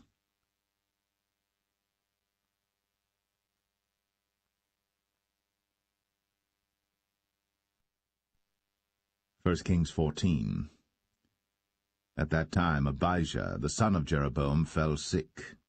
And Jeroboam said to his wife, Arise, I pray thee, and disguise thyself, that thou be not known to be the wife of Jeroboam, and get thee to Shiloh. Behold, there is Ahijah the prophet, which told me that I should be king over this people. And take with thee 10 loaves and cracknels, and a cruse of honey, and go to him. He shall tell thee what shall become of the child. And Jeroboam's wife did so, and arose, and went to Shiloh, and came to the house of Ahijah. But Ahijah could not see, for his eyes were set by reason of his age. And the Lord said unto Ahijah, Behold, the wife of Jeroboam cometh to ask a thing of thee for her son, for he is sick. Thus and thus shalt thou say unto her, for it shall be, when she cometh in, that she shall feign herself to be another woman. And it was so, when Ahijah heard the sound of her feet, as she came in at the door, that he said, Come in, thou wife of Jeroboam. Why feignest thou thyself to be another? For I am sent to thee with heavy tidings. Go, tell Jeroboam, Thus saith the Lord God of Israel, Forasmuch as I exalted thee from among the people, and made thee prince over my people Israel, and rent the kingdom away from the house of David, and gave it thee, and yet thou hast not been as my servant David, who kept my commandments, and who followed me with all his heart, to do that only which was right in mine eyes, but hast done evil above all that were before thee. For thou hast gone and made thee other gods, and molten images, to provoke me to anger, and hast cast me behind thy back. Therefore, behold, I will bring evil upon the house of Jeroboam, and will cut off from Jeroboam him that pisseth against the wall, and him that is shut up and left in Israel, and will take away the remnant of the house of Jeroboam as a man taketh away dung, till it be all gone. Him that dieth of Jeroboam in the city shall the dogs eat, and him that dieth in the field shall the fowls of the air eat. For the Lord hath spoken it. Arise thou therefore, get thee to thine own house, and when thy feet enter into the city, the child shall die. And all Israel shall mourn for him, and bury him. For he only of Jeroboam shall come to the grave, because in him there is found some good thing toward the Lord God of Israel in the house of Jeroboam. Moreover, the Lord shall raise him up a king over Israel, who shall cut off the house of Jeroboam that day. But what? Even now. For the Lord shall smite Israel, as a reed is shaken in the water, and he shall root up Israel out of this good land, which he gave to their fathers, and shall scatter them beyond the river, because they have made their groves, provoking the Lord to anger. And he shall give Israel up, because of the sins of Jeroboam, who did sin, and who made Israel to sin. And Jeroboam's wife arose and departed, and came to Tirzah. And when she came to the threshold of the door, the child died, and they buried him. And all Israel mourned for him according to the word of the Lord, which he spake by the hand of his servant Ahijah the prophet. And the rest of the acts of Jeroboam, how he warred and how he reigned, behold, they are written in the book of the Chronicles of the kings of Israel. And the days which Jeroboam reigned were 22 years, and he slept with his fathers, and Nadab his son reigned in his stead. And Rehoboam the son of Solomon reigned in Judah. Rehoboam was 41 years old when he began to reign, and he reigned 17 years in Jerusalem, the city which the Lord did choose out of all the tribes of Israel, to put his name there. And his mother's name was Naamah, an Ammonitess. And Judah did evil in the sight of the Lord, and they provoked him to jealousy with their sins which they had committed, above all that their fathers had done. For they also built them high places and images and groves on every high hill, and under every green tree. And there were also Sodomites in the land, and they did according to all the abominations of the nations which the Lord cast out before the children of Israel. And it came to pass in the 5th year of King Rehoboam, that Shishak king of Egypt came up against Jerusalem. And he took away the treasures of the house of the Lord, and the treasures of the king's house, he even took away all, and he took away all the shields of gold which Solomon had made. And King Rehoboam made in their stead brazen shields, and committed them unto the hands of the chief of the guard which kept the door of the king's house. And it was so, when the king went into the house of the Lord, that the guard bare them and brought them back into the guard chamber. Now the rest of the acts of Rehoboam, and all that he did, are they not written in the book of the Chronicles of the kings of Judah? And there was war between Rehoboam and Jeroboam all their days. And Rehoboam slept with his fathers, and was buried with his fathers in the city of David. And his mother's name was Naamah, an Ammonitess. And Abijam, his son, reigned in his stead.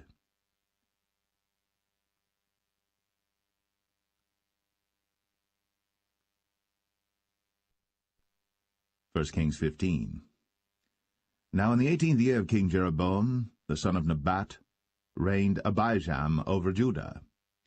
3 years reigned he in Jerusalem, and his mother's name was Maachah, the daughter of Abishalom. And he walked in all the sins of his father which he had done before him, and his heart was not perfect with the Lord his God, as the heart of David his father. Nevertheless, for David's sake did the Lord his God give him a lamp in Jerusalem to set up his son after him, and to establish Jerusalem, because David did that which was right in the eyes of the Lord, and turned not aside from anything that he commanded him all the days of his life, save only in the matter of Uriah the Hittite. And there was war between Rehoboam and Jeroboam all the days of his life. Now the rest of the acts of Abijam, and all that he did, are they not written in the book of the Chronicles of the kings of Judah? And there was war between Abijam and Jeroboam. And Abijam slept with his fathers, and they buried him in the city of David, and Asa, his son, reigned in his stead. And in the 20th year of Jeroboam, king of Israel, reigned Asa over Judah. And 41 years reigned he in Jerusalem. And his mother's name was Maachah, the daughter of Abishalom. And Asa did that which was right in the eyes of the Lord, as did David his father. And he took away the Sodomites out of the land, and removed all the idols that his fathers had made. And also Maachah his mother, even her he removed from being queen, because she had made an idol in the grove. And Asa destroyed her idol, and burned it by the brook Kidron. But the high places were not removed. Nevertheless Asa's heart was perfect with the Lord all his days. And he brought in the things which his father had dedicated, and the things which himself had dedicated, into the house of the Lord, silver and gold and vessels. And there was war between Asa and Baasha, king of Israel, all their days. And Baasha, king of Israel, went up against Judah, and built Ramah, that he might not suffer any to go out or come in to Asa, king of Judah. Then Asa took all the silver and the gold that were left in the treasures of the house of the Lord, and the treasures of the king's house, and delivered them into the hand of his servants. And King Asa sent them to Ben-Hadad, the son of Tabrimon, the son of Hezion, king of Syria, that dwelt at Damascus, saying, There is a league between me and thee, and between my father and thy father. Behold, I have sent unto thee a present of silver and gold. Come, and break thy league with Baasha king of Israel, that he may depart from me.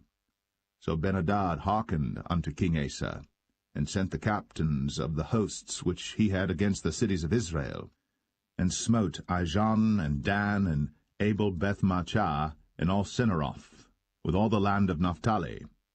And it came to pass, when Baasha heard thereof, that he left off building of Ramah, and dwelt in Tirzah. Then King Asa made a proclamation throughout all Judah, none was exempted.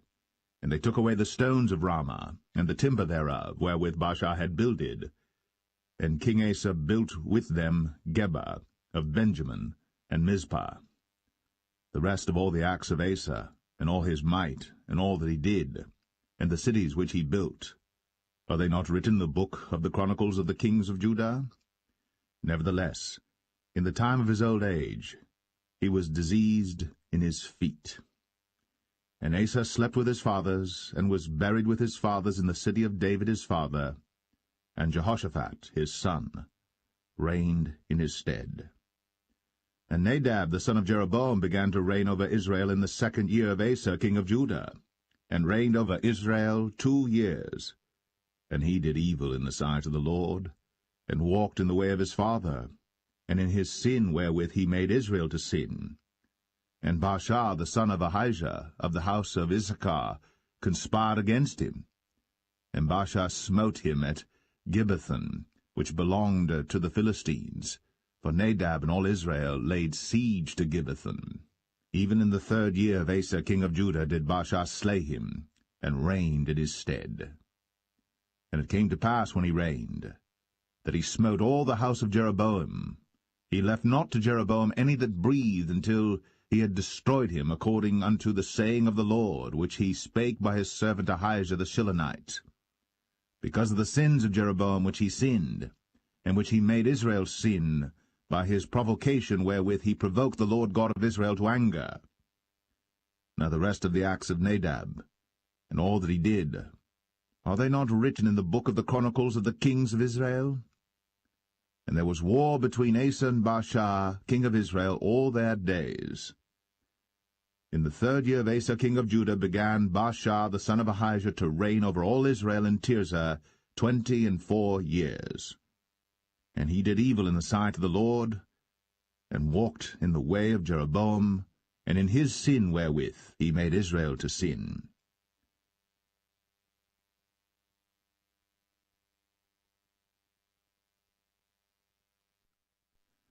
First Kings 16.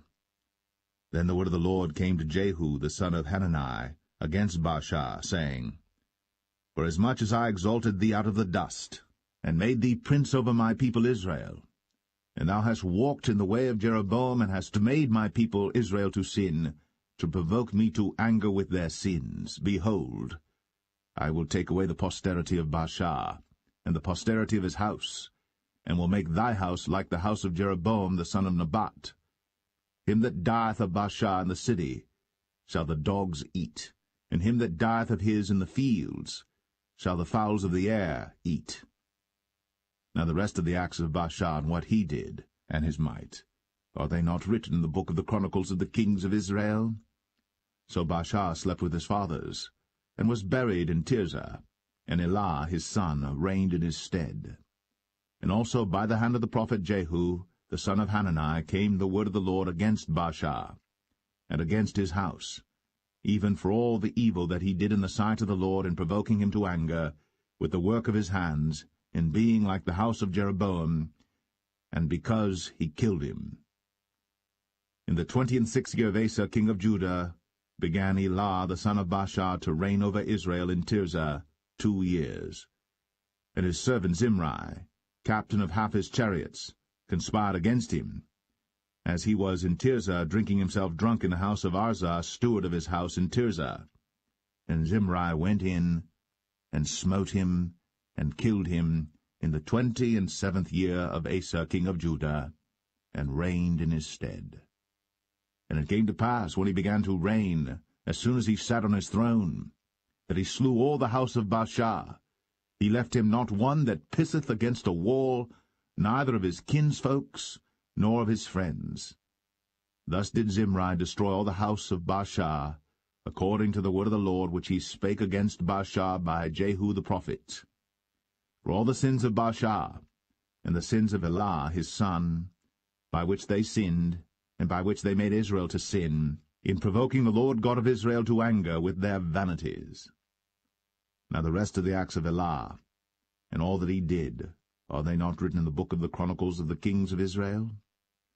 In the 27th year of Asa king of Judah did Zimri reign 7 days in Tirzah. And the people were encamped against Gibbethon, which belonged to the Philistines. And the people that were encamped heard say, Zimri hath conspired, and hath also slain the king. Wherefore all Israel made Omri, the captain of the host, king over Israel that day in the camp. And Omri went up from Gibbethon, and all Israel with him, and they besieged Tirzah. And it came to pass, when Zimri saw that the city was taken, that he went into the palace of the king's house, and burnt the king's house over him with fire, and died. For his sins, which he sinned in doing evil in the sight of the Lord, in walking in the way of Jeroboam, and in his sin which he did, to make Israel to sin.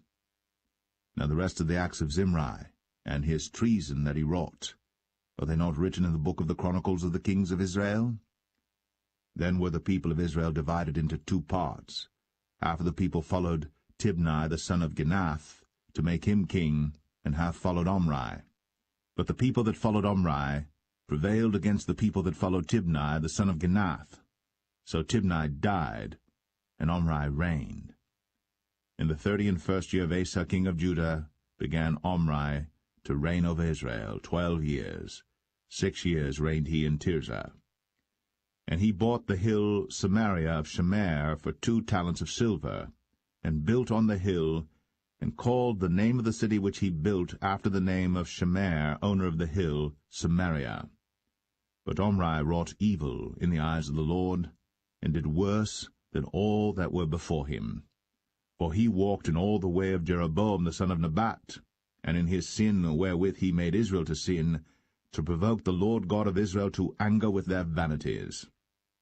Now the rest of the acts of Omri which he did, and his might that he showed, are they not written in the book of the chronicles of the kings of Israel? So Omri slept with his fathers, and was buried in Samaria, and Ahab his son reigned in his stead. And in the 38th year of Asa king of Judah began Ahab the son of Omri to reign over Israel. And Ahab the son of Omri reigned over Israel in Samaria 22 years. And Ahab the son of Omri did evil in the sight of the Lord above all that were before him. And it came to pass, as if it had been a light thing for him to walk in the sins of Jeroboam the son of Nebat, that he took to wife Jezebel, the daughter of Ethbaal, king of the Zidonians, and went and served Baal, and worshipped him. And he reared up an altar for Baal in the house of Baal, which he had built in Samaria. And Ahab made a grove, and Ahab did more to provoke the Lord God of Israel to anger than all the kings of Israel that were before him. In his days did Hiel the Bethelite build Jericho. He laid the foundation thereof in Abiram his firstborn, and set up the gates thereof in his youngest son Segub, according to the word of the Lord, which he spake by Joshua the son of Nun.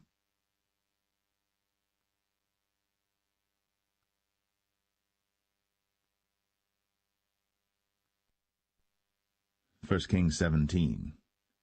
And Elijah the Tishbite, who was of the inhabitants of Gilead, said unto Ahab, As the Lord God of Israel liveth, before whom I stand, there shall not be dew nor rain these years, but according to my word. And the word of the Lord came unto him, saying, Get thee hence, and turn thee eastward, and hide thyself by the brook Cherith, that is before Jordan. And it shall be that thou shalt drink of the brook, and I have commanded the ravens to feed thee there. So he went and did according unto the word of the Lord, for he went and dwelt by the brook Cherith, that is before Jordan. And the ravens brought him bread and flesh in the morning, and bread and flesh in the evening, and he drank of the brook. And it came to pass after a while that the brook dried up, because there had been no rain in the land. And the word of the Lord came unto him, saying, Arise, get thee to Zarephath, which belongeth to Zidon, and dwell there. Behold, I have commanded a widow woman there to sustain thee. So he arose and went to Zarephath. And when he came to the gate of the city, behold, the widow woman was there gathering of sticks. And he called to her, and said, Fetch me, I pray thee, a little water in a vessel, that I may drink. And as she was going to fetch it, he called to her, and said, Bring me, I pray thee, a morsel of bread in thine hand.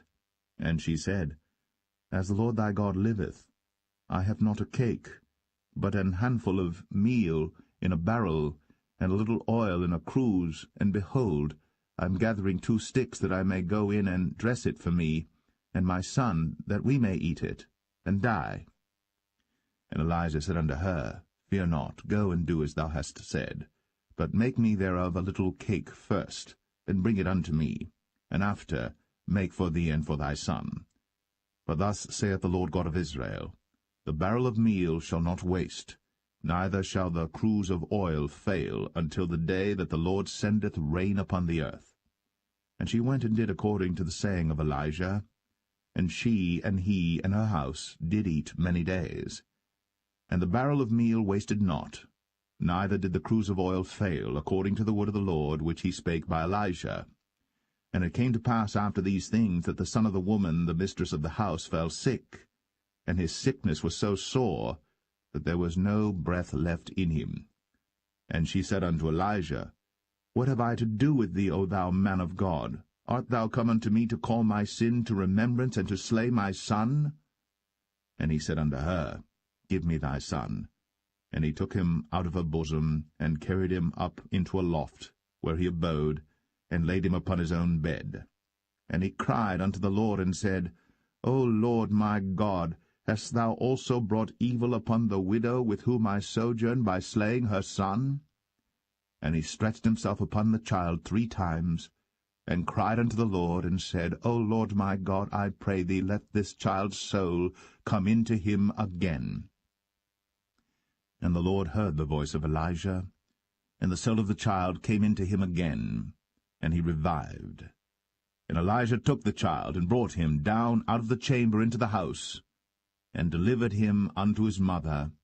And Elijah said, See, thy son liveth. And the woman said to Elijah, Now by this I know that thou art a man of God, and that the word of the Lord in thy mouth is truth.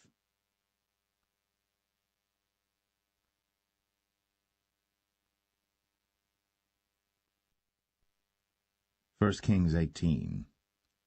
And it came to pass after many days, that the word of the Lord came to Elijah in the 3rd year, saying, Go, show thyself unto Ahab, and I will send rain upon the earth. And Elijah went to show himself unto Ahab. And there was a sore famine in Samaria. And Ahab called Obadiah, which was the governor of his house. Now Obadiah feared the Lord greatly. For it was so, when Jezebel cut off the prophets of the Lord, that Obadiah took 100 prophets, and hid them by 50 in a cave, and fed them with bread and water. And Ahab said unto Obadiah, Go into the land, unto all fountains of water, and unto all brooks. Peradventure we may find grass to save the horses and mules alive, that we lose not all the beasts. So they divided the land between them to pass throughout it. Ahab went one way by himself, and Obadiah went another way by himself. And as Obadiah was in the way, behold, Elijah met him, and he knew him, and fell on his face, and said, Art thou that my lord Elijah? And he answered him, I am. Go tell thy lord, Behold, Elijah is here. And he said, What have I sinned that thou wouldst deliver thy servant into the hand of Ahab, to slay me? As the Lord thy God liveth, there is no nation or kingdom whither my lord hath not sent to seek thee. And when they said, He is not there, he took an oath of the kingdom and nation that they found thee not. And now thou sayest, Go, tell thy lord, Behold, Elijah is here. And it shall come to pass, as soon as I am gone from thee, that the Spirit of the Lord shall carry thee whither I know not. And so when I come and tell Ahab, and he cannot find thee, he shall slay me. But I thy servant fear the Lord from my youth. Was it not told my lord what I did when Jezebel slew the prophets of the Lord, how I hid 100 men of the Lord's prophets by 50 in a cave, and fed them with bread and water? And now thou sayest, Go tell thy lord, Behold, Elijah is here, and he shall slay me? And Elijah said, As the Lord of hosts liveth, before whom I stand, I will surely show myself unto him today. So Obadiah went to meet Ahab, and told him. And Ahab went to meet Elijah. And it came to pass, when Ahab saw Elijah, that Ahab said unto him, Art thou he that troubleth Israel? And he answered, I have not troubled Israel, but thou and thy father's house, in that ye have forsaken the commandments of the Lord, and thou hast followed Baalim. Now therefore send and gather to me all Israel unto Mount Carmel, and the prophets of Baal 450, and the prophets of the groves 400, which eat at Jezebel's table. So Ahab sent unto all the children of Israel, and gathered the prophets together unto Mount Carmel. And Elijah came unto all the people, and said, How long halt ye between 2 opinions? If the Lord be God, follow him. But if Baal, then follow him. And the people answered him not a word. Then said Elijah unto the people, I, even I only, remain a prophet of the Lord. But Baal's prophets are 450 men. Let them therefore give us 2 bullocks. And let them choose 1 bullock from themselves, and cut it in pieces, and lay it on wood, and put no fire under. And I will dress the other bullock, and lay it on wood, and put no fire under. and call ye on the name of your gods. And I will call on the name of the Lord. And the God that answereth by fire, let him be God. And all the people answered and said, It is well spoken. And Elijah said unto the prophets of Baal, Choose you one bullock for yourselves, and dress it first, for ye are many, and call on the name of your gods, but put no fire under. And they took the bullock which was given them, and they dressed it, and called on the name of Baal from morning even until noon, saying, O Baal, hear us! But there was no voice, nor any that answered, and they leaped upon the altar which was made. And it came to pass at noon that Elijah mocked them, and said, Cry aloud, for he is a god. Either he is talking, or he is pursuing, or he is in a journey, peradventure he sleepeth, and must be awaked. And they cried aloud, and cut themselves after their manner with knives and lancets, till the blood gushed out upon them. And it came to pass, when midday was past, and they prophesied until the time of the offering of the evening sacrifice, that there was neither voice, nor any to answer, nor any that regarded. And Elijah said unto all the people, Come near unto me. And all the people came near unto him, and he repaired the altar of the Lord that was broken down. And Elijah took 12 stones, according to the number of the tribes of the sons of Jacob, unto whom the word of the Lord came, saying, Israel shall be thy name. And with the stones he built an altar in the name of the Lord, and he made a trench about the altar, as great as would contain 2 measures of seed. And he put the wood in order, and cut the bullock in pieces, and laid him on the wood, and said, Fill 4 barrels with water, and pour it on the burnt sacrifice, and on the wood. And he said, Do it the 2nd time. And they did it the 2nd time. And he said, Do it the 3rd time. And they did it the 3rd time. And the water ran round about the altar, and he filled the trench also with water. And it came to pass, at the time of the offering of the evening sacrifice, that Elijah the prophet came near and said, Lord God of Abraham, Isaac, and of Israel, let it be known this day that thou art God in Israel, and that I am thy servant, and that I have done all these things at thy word. Hear me, O Lord, hear me, that this people may know that thou art the Lord God, and that thou hast turned their heart back again. Then the fire of the Lord fell, and consumed the burnt sacrifice, and the wood, and the stones, and the dust, and licked up the water that was in the trench. And when all the people saw it, they fell on their faces, and they said, The Lord, he is the God, the Lord, he is the God.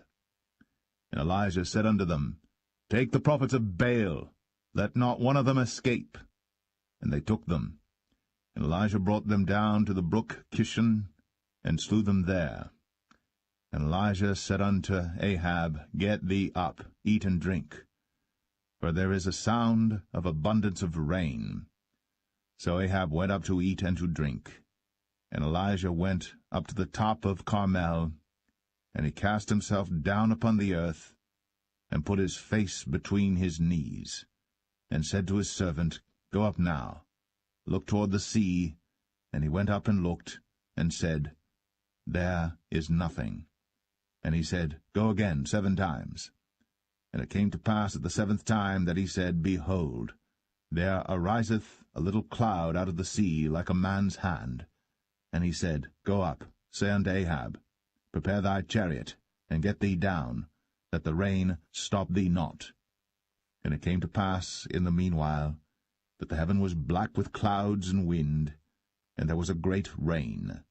And Ahab rode, and went to Jezreel. And the hand of the Lord was on Elijah, and he girded up his loins, and ran before Ahab to the entrance of Jezreel.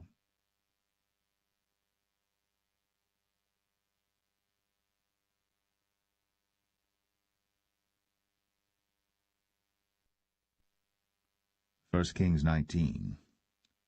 And Ahab told Jezebel all that Elijah had done, and withal how he had slain all the prophets with the sword. Then Jezebel sent a messenger unto Elijah, saying, So let the gods do to me, and more also, if I make not thy life as the life of one of them by tomorrow about this time. And when he saw that, he arose, and went for his life, and came to Beersheba, which belongeth to Judah, and left his servant there. But he himself went a day's journey into the wilderness, and came and sat down under a juniper tree. And he requested for himself that he might die, and said, It is enough. Now, O Lord, take away my life, for I am not better than my fathers. And as he lay and slept under a juniper tree, behold, then an angel touched him, and said unto him, Arise and eat. And he looked, and behold, there was a cake baked on the coals, and a cruse of water at his head. And he did eat and drink, and laid him down again. And the angel of the Lord came again the second time, and touched him, and said, Arise and eat, because the journey is too great for thee. And he arose, and did eat and drink, and went in the strength of that meat 40 days, and 40 nights, unto Horeb the mount of God. And he came thither unto a cave, and lodged there. And behold, the word of the Lord came to him, and he said unto him, What doest thou here, Elijah? And he said, I have been very jealous for the Lord God of hosts, for the children of Israel have forsaken thy covenant, thrown down thine altars, and slain thy prophets with the sword, and I, even I only am left, and they seek my life to take it away. And he said, Go forth, and stand upon the mount before the Lord. And behold, the Lord passed by, and a great and strong wind rent the mountains, and brake in pieces the rocks before the Lord. But the Lord was not in the wind. And after the wind an earthquake. But the Lord was not in the earthquake. And after the earthquake a fire. But the Lord was not in the fire. And after the fire a still small voice. And it was so, when Elijah heard it, that he wrapped his face in his mantle, and went out, and stood in the entering in of the cave. And behold, there came a voice unto him, and said, What doest thou here, Elijah? And he said, I have been very jealous for the Lord God of hosts, because the children of Israel have forsaken thy covenant, thrown down thine altars, and slain thy prophets with the sword, and I, even I only, am left. And they seek my life, to take it away. And the Lord said unto him, Go, return on thy way to the wilderness of Damascus, and when thou comest, anoint Hazael to be king over Syria. And Jehu the son of Nimshi shalt thou anoint to be king over Israel. And Elisha the son of Shaphat of Abel-Meholah shalt thou anoint to be prophet in thy room.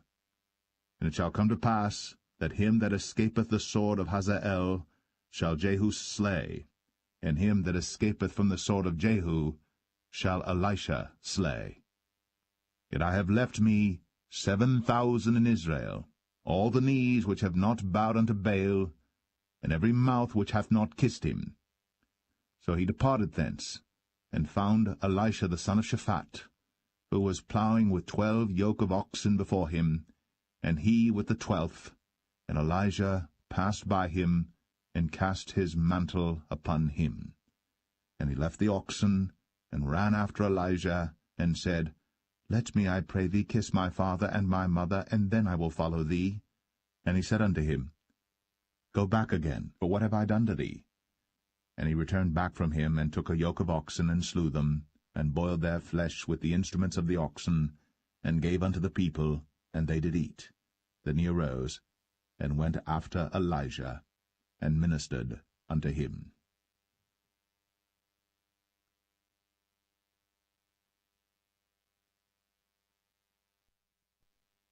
1 Kings 20. And Ben-Hadad the king of Syria gathered all his host together, and there were 32 kings with him, and horses and chariots, and he went up and besieged Samaria, and warred against it. And he sent messengers to Ahab king of Israel into the city, and said unto him, Thus saith Ben-Hadad, Thy silver and thy gold is mine, thy wives also and thy children, even the goodliest, are mine. And the king of Israel answered and said, My lord, O king, according to thy saying, I am thine, and all that I have.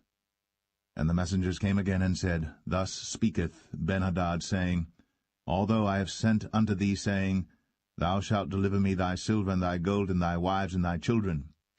Yet I will send my servants unto thee tomorrow about this time, and they shall search thine house, and the houses of thy servants.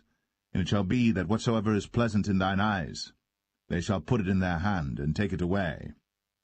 Then the king of Israel called all the elders of the land, and said, Mark, I pray you, and see how this man seeketh mischief, for he sent unto me for my wives, and for my children, and for my silver, and for my gold, and I denied him not.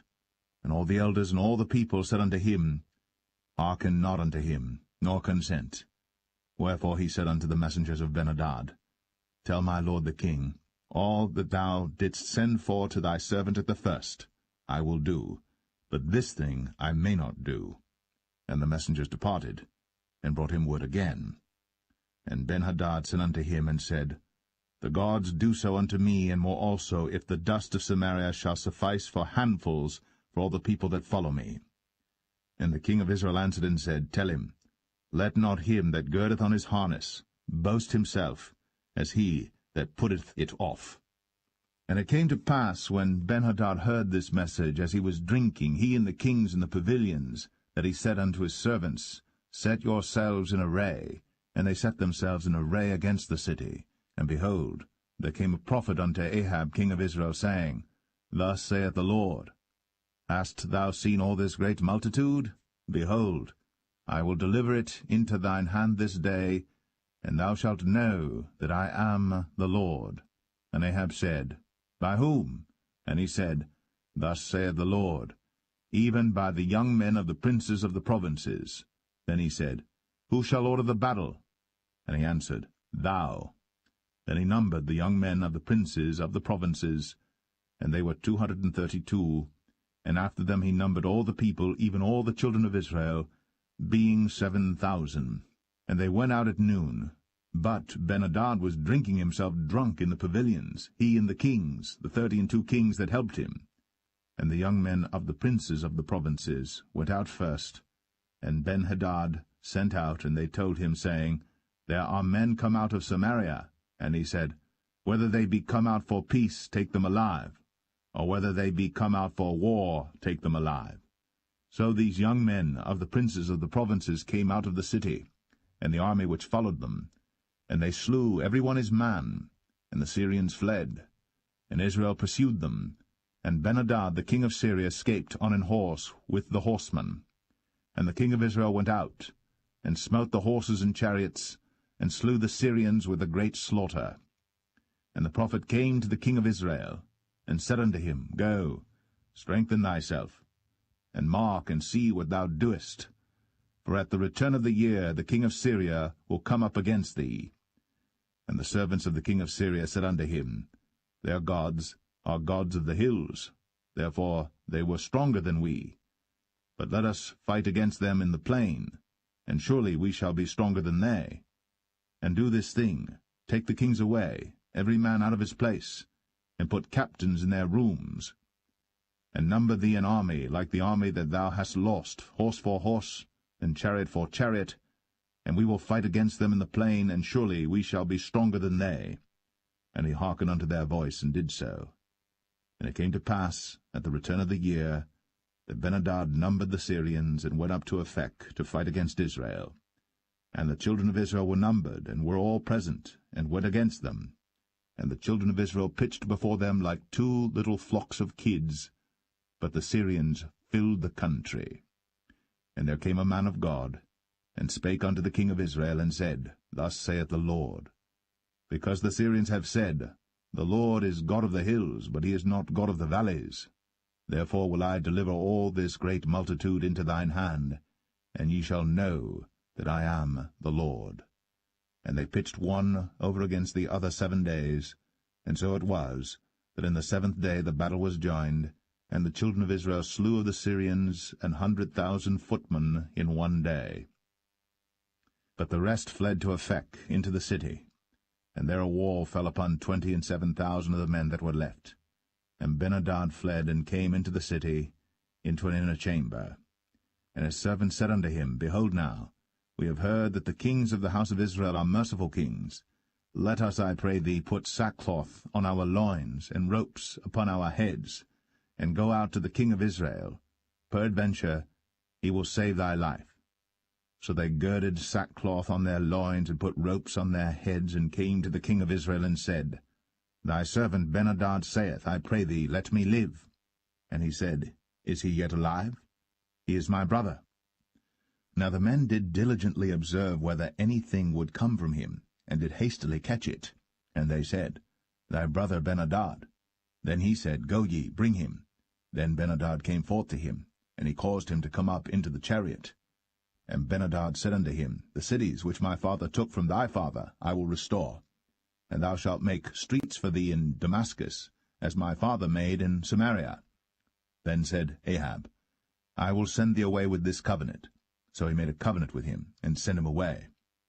And a certain man of the sons of the prophets said unto his neighbor in the word of the Lord, Smite me, I pray thee. And the man refused to smite him. Then said he unto him, Because thou hast not obeyed the voice of the Lord, behold, as soon as thou art departed from me, a lion shall slay thee. And as soon as he was departed from him, a lion found him, and slew him. Then he found another man, and said, Smite me, I pray thee. And the man smote him, so that in smiting he wounded him. So the prophet departed, and waited for the king by the way, and disguised himself with ashes upon his face. And as the king passed by, he cried unto the king, and he said, Thy servant went out into the midst of the battle, and behold, a man turned aside, and brought a man unto me, and said, Keep this man. If by any means he be missing, then shall thy life be for his life, or else thou shalt pay a talent of silver. And as thy servant was busy here and there, he was gone. And the king of Israel said unto him, So shall thy judgment be. Thyself hast decided it. And he hasted, and took the ashes away from his face. And the king of Israel discerned him that he was of the prophets. And he said unto him, Thus saith the Lord, Because thou hast let go out of thy hand a man whom I appointed to utter destruction, therefore thy life shall go for his life, and thy people for his people.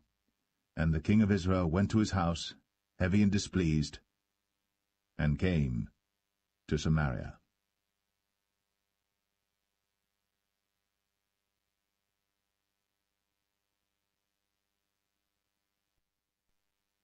1 Kings 21.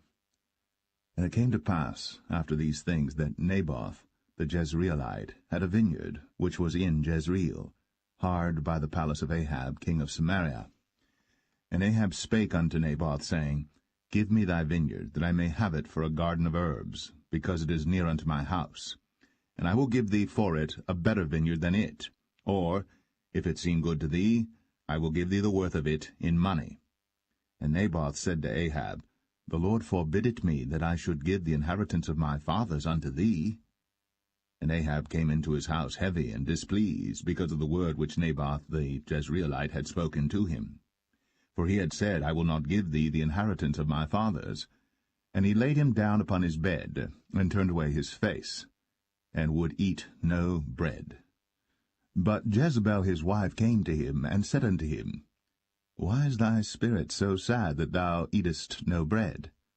And he said unto her, Because I spake unto Naboth the Jezreelite, and said unto him, Give me thy vineyard for money, or else, if it please thee, I will give thee another vineyard for it. And he answered, I will not give thee my vineyard. And Jezebel his wife said unto him, Dost thou now govern the kingdom of Israel? Arise, and eat bread, and let thine heart be merry. I will give thee the vineyard of Naboth the Jezreelite.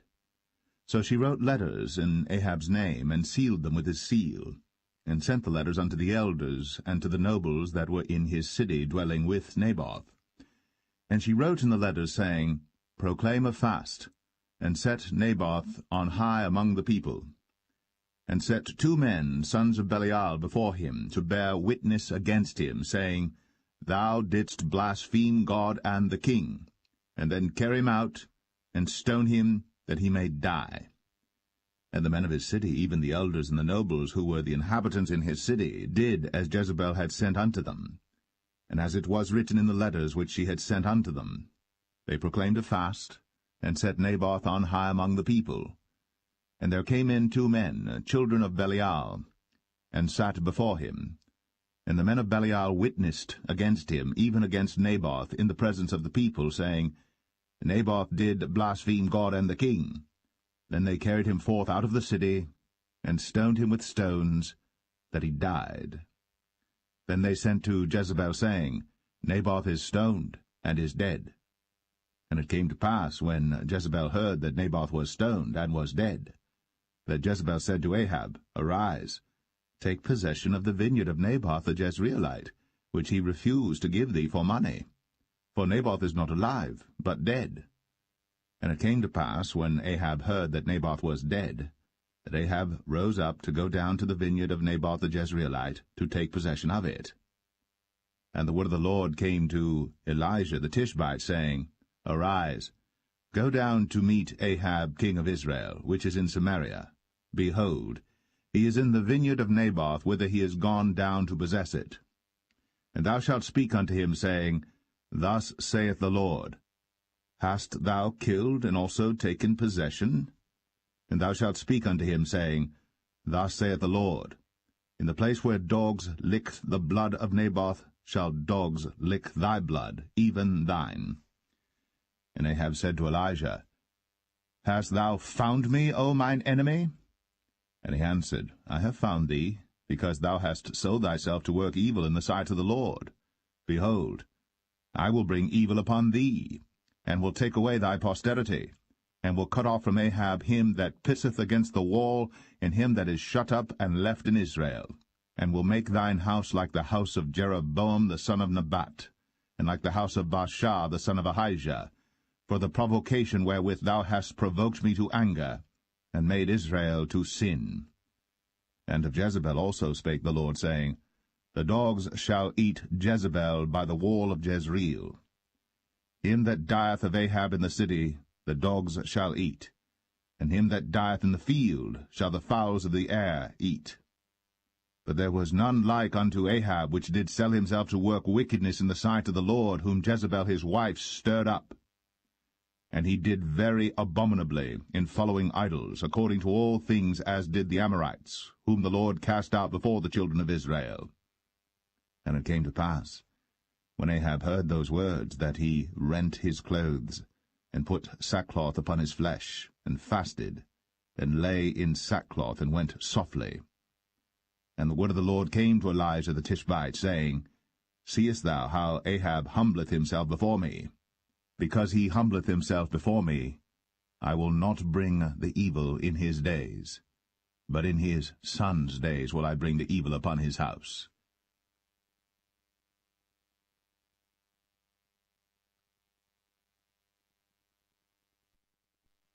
1 Kings 22.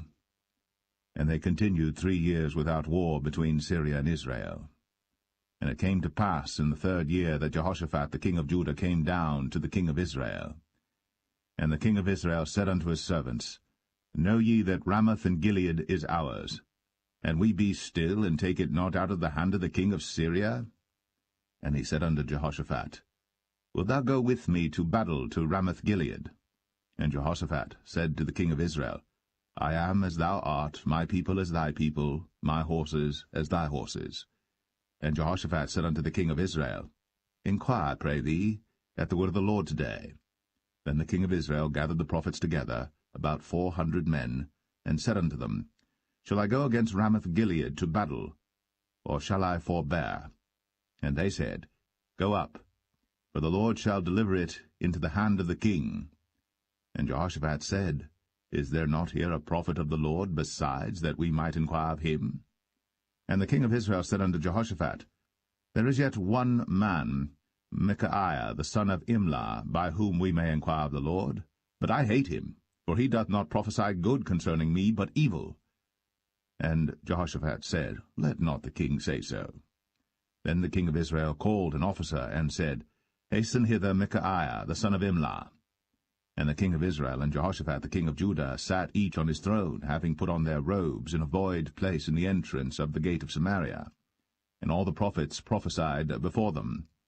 And Zedekiah the son of Chenaanah made him horns of iron, and he said, Thus saith the Lord, With these shalt thou push the Syrians until thou have consumed them. And all the prophets prophesied so, saying, Go up to Ramoth-Gilead, and prosper, for the Lord shall deliver it into the king's hand. And the messenger that was gone to call Micaiah spake unto him, saying, Behold now, the words of the prophets declare good unto the king with one mouth. Let thy word, I pray thee, be like the word of one of them, and speak that which is good. And Micaiah said, As the Lord liveth, what the Lord saith unto me, that will I speak. So he came to the king. And the king said unto him, Micaiah, shall we go against Ramoth-Gilead to battle, or shall we forbear? And he answered him, Go, and prosper, for the Lord shall deliver it into the hand of the king. And the king said unto him, How many times shall I adjure thee that thou tell me nothing but that which is true in the name of the Lord? And he said, I saw all Israel scattered upon the hills, as sheep that have not a shepherd. And the Lord said, These have no master. Let them return every man to his house in peace. And the king of Israel said unto Jehoshaphat, Did I not tell thee that he would prophesy no good concerning me, but evil? And he said, Hear thou therefore the word of the Lord. I saw the Lord sitting on his throne, and all the host of heaven standing by him on his right hand and on his left. And the Lord said, Who shall persuade Ahab that he may go up and fall at Ramoth-Gilead? And one said on this manner, and another said on that manner. And there came forth a spirit, and stood before the Lord, and said, I will persuade him. And the Lord said unto him, Wherewith? And he said, I will go forth, and I will be a lying spirit in the mouth of all his prophets. And he said, Thou shalt persuade him, and prevail also. Go forth, and do so. Now therefore, behold, the Lord hath put a lying spirit in the mouth of all these thy prophets, and the Lord hath spoken evil concerning thee. But Zedekiah the son of Chenaanah went near, and smote Micaiah on the cheek, and said, Which way went the Spirit of the Lord from me to speak unto thee? And Micaiah said, Behold, thou shalt see in that day, when thou shalt go into an inner chamber to hide thyself. And the king of Israel said, Take Micaiah, and carry him back unto Amon, the governor of the city, and to Joash the king's son, and say, Thus saith the king, Put this fellow in the prison, and feed him with bread of affliction and with water of affliction, until I come in peace. And Micaiah said, If thou return at all in peace, the Lord hath not spoken by me. And he said, Hearken, O people, every one of you. So the king of Israel and Jehoshaphat the king of Judah went up to Ramoth-Gilead. And the king of Israel said unto Jehoshaphat, I will disguise myself, and enter into battle. But put thou on thy robes. And the king of Israel disguised himself, and went into the battle. But the king of Syria commanded his 32 captains that had rule over his chariots, saying, Fight neither with small nor great, save only with the king of Israel. And it came to pass, when the captains of the chariots saw Jehoshaphat, that they said, Surely it is the king of Israel. And they turned aside to fight against him. And Jehoshaphat cried out. And it came to pass, when the captains of the chariots perceived that it was not the king of Israel, that they turned back from pursuing him. And a certain man drew a bow at a venture, and smote the king of Israel between the joints of the harness. Wherefore he said unto the driver of his chariots, Turn thy hand, and carry me out of the host, for I am wounded. And the battle increased that day. And the king was stayed up in his chariot against the Syrians, and died at even. And the blood ran out of the wound into the midst of the chariot. And there went a proclamation throughout the host about the going down of the sun, saying, Every man to his city, and every man to his own country. So the king died, and was brought to Samaria, and they buried the king in Samaria. And one washed the chariot in the pool of Samaria, and the dogs licked up his blood, and they washed his armor, according unto the word of the Lord which he spake. Now the rest of the acts of Ahab, and all that he did, and the ivory house which he made, and all the cities that he built, are they not written in the book of the Chronicles of the kings of Israel? So Ahab slept with his fathers, And Ahaziah his son reigned in his stead. And Jehoshaphat the son of Asa began to reign over Judah in the 4th year of Ahab king of Israel. Jehoshaphat was 35 years old when he began to reign, and he reigned 25 years in Jerusalem. And his mother's name was Azubah, the daughter of Shilhi. And he walked in all the ways of Asa his father. He turned not aside from it, doing that which was right in the eyes of the Lord. Nevertheless the high places were not taken away, for the people offered and burnt incense yet in the high places. And Jehoshaphat made peace with the king of Israel. Now the rest of the acts of Jehoshaphat, and his might that he showed, and how he warred, are they not written in the book of the Chronicles of the kings of Judah? And the remnant of the Sodomites, which remained in the days of his father Asa, he took out of the land. There was then no king in Edom, a deputy was king. Jehoshaphat made ships of Tarshish to go to Ophir for gold, but they went not, for the ships were broken at Ezion-Geber. Then said Ahaziah the son of Ahab unto Jehoshaphat, Let my servants go with thy servants in the ships. But Jehoshaphat would not. And Jehoshaphat slept with his fathers, and was buried with his fathers in the city of David his father. And Jehoram his son reigned in his stead. Ahaziah the son of Ahab began to reign over Israel in Samaria the 17th year of Jehoshaphat king of Judah, and reigned 2 years over Israel. And he did evil in the sight of the Lord, and walked in the way of his father, and in the way of his mother, and in the way of Jeroboam the son of Nebat, who made Israel to sin. For he served Baal, and worshipped him, and provoked to anger the Lord God of Israel, according to all that his father had done.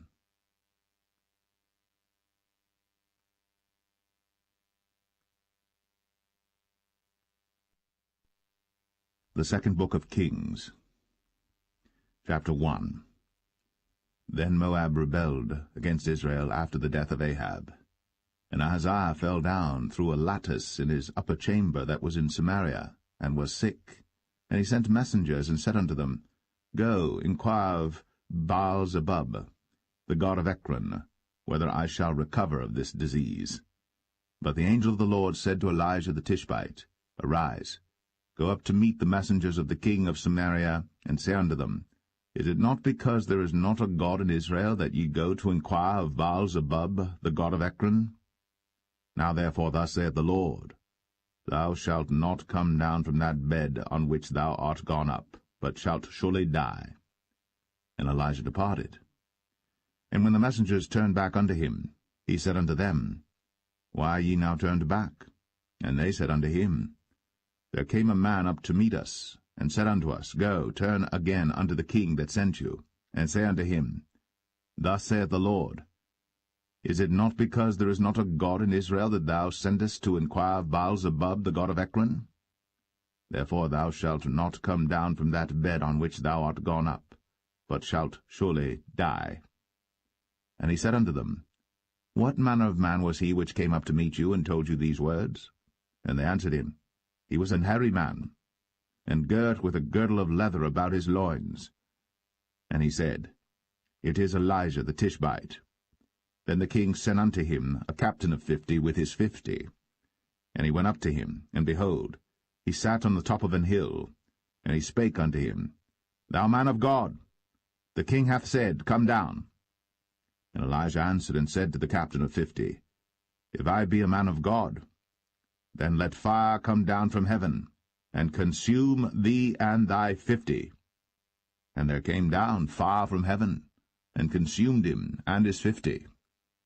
Again also he sent unto him another captain of 50 with his 50. And he answered and said unto him, O man of God, thus hath the king said, Come down quickly.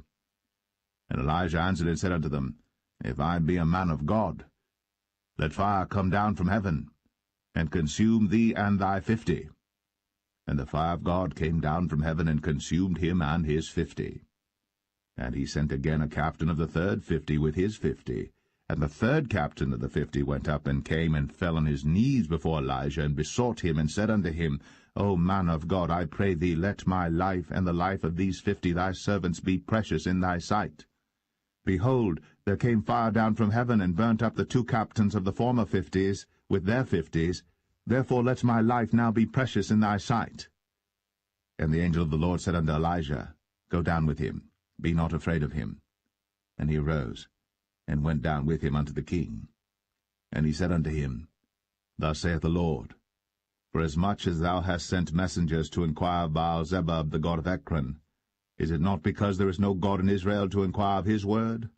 Therefore thou shalt not come down off that bed on which thou art gone up, but shalt surely die. So he died according to the word of the Lord which Elijah had spoken. And Jehoram reigned in his stead in the 2nd year of Jehoram the son of Jehoshaphat king of Judah, because he had no son.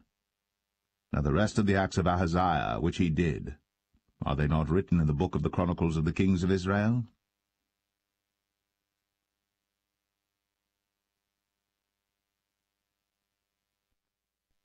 Second Kings 2.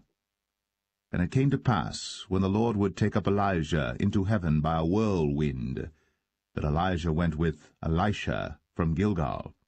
And Elijah said unto Elisha, Tarry here, I pray thee, for the Lord hath sent me to Bethel. And Elisha said unto him, As the Lord liveth, and as thy soul liveth, I will not leave thee. So they went down to Bethel. And the sons of the prophets that were at Bethel came forth to Elisha, and said unto him, Knowest thou that the Lord will take away thy master from thy head today? And he said, Yea, I know it. Hold ye your peace. And Elijah said unto him, Elisha, tarry here, I pray thee, for the Lord hath sent me to Jericho. And he said, As the Lord liveth, and as thy soul liveth, I will not leave thee. So they came to Jericho. And the sons of the prophets that were at Jericho came to Elisha, and said unto him, Knowest thou that the Lord will take away thy master from thy head today? And he answered, Yea, I know it. Hold ye your peace. And Elijah said unto him, Tarry, I pray thee, here, for the Lord hath sent me to Jordan. And he said, As the Lord liveth, and as thy soul liveth, I will not leave thee. And they two went on. And 50 men of the sons of the prophets went, and stood to view afar off. And they too stood by Jordan. And Elijah took his mantle, and wrapped it together, and smote the waters, and they were divided hither and thither, so that they too went over on dry ground. And it came to pass, when they were gone over, that Elijah said unto Elisha, Ask what I shall do for thee, before I be taken away from thee. And Elisha said, I pray thee, let a double portion of thy spirit be upon me. And he said, Thou hast asked a hard thing. Nevertheless, if thou see me when I am taken from thee, it shall be so unto thee, but if not, it shall not be so. And it came to pass, as they still went on and talked, that, behold, there appeared a chariot of fire, and horses of fire, and parted them both asunder. And Elijah went up by a whirlwind into heaven. And Elisha saw it, and he cried, My father, the chariot of Israel, and the horsemen thereof. And he saw him no more. And he took hold of his own clothes, and rent them in 2 pieces. He took up also the mantle of Elijah that fell from him, and went back and stood by the bank of Jordan. And he took the mantle of Elijah that fell from him, and smote the waters, and said, Where is the Lord God of Elijah? And when he also had smitten the waters, they parted hither and thither, and Elisha went over. And when the sons of the prophets which were to view at Jericho saw him, they said, The spirit of Elijah doth rest on Elisha. And they came to meet him, and bowed themselves to the ground before him. And they said unto him, Behold now, there be with thy servants 50 strong men. Let them go, we pray thee, and seek thy master, lest peradventure the Spirit of the Lord hath taken him up, and cast him upon some mountain, or into some valley. And he said, Ye shall not send. And when they urged him till he was ashamed, he said, Send. They sent therefore 50 men, and they sought 3 days, but found him not. And when they came again to him, for he tarried at Jericho, he said unto them, Did I not say unto you, Go not? And the men of the city said unto Elisha, Behold, I pray thee, the situation of this city is pleasant, as my Lord seeth, but the water is not, and the ground barren. And he said, Bring me a new cruse, and put salt therein. And they brought it to him. And he went forth unto the spring of the waters, and cast the salt in there, and said, Thus saith the Lord, I have healed these waters. There shall not be from thence any more death or barren land. So the waters were healed unto this day, according to the saying of Elisha which he spake. And he went up from thence unto Bethel, and as he was going up by the way, there came forth little children out of the city, and mocked him, and said unto him, Go up, thou bald head, go up, thou bald head. And he turned back, and looked on them, and cursed them in the name of the Lord.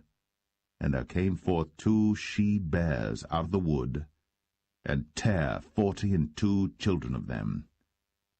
And he went from thence to Mount Carmel, and from thence he returned to Samaria.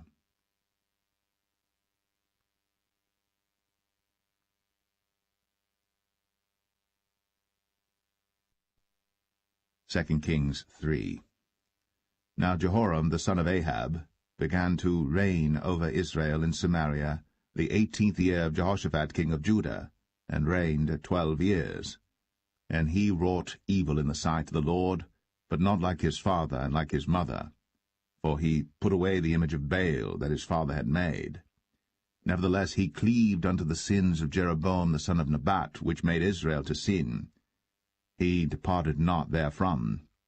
And Mesha king of Moab was a sheepmaster, and rendered unto the king of Israel 100,000 lambs and 100,000 rams with the wool. But it came to pass, when Ahab was dead, that the king of Moab rebelled against the king of Israel. And King Jehoram went out of Samaria the same time, and numbered all Israel. And he went and sent to Jehoshaphat the king of Judah, saying, The king of Moab hath rebelled against me. Wilt thou go with me against Moab to battle? And he said, I will go up. I am as thou art, my people as thy people, and my horses as thy horses. And he said, Which way shall we go up?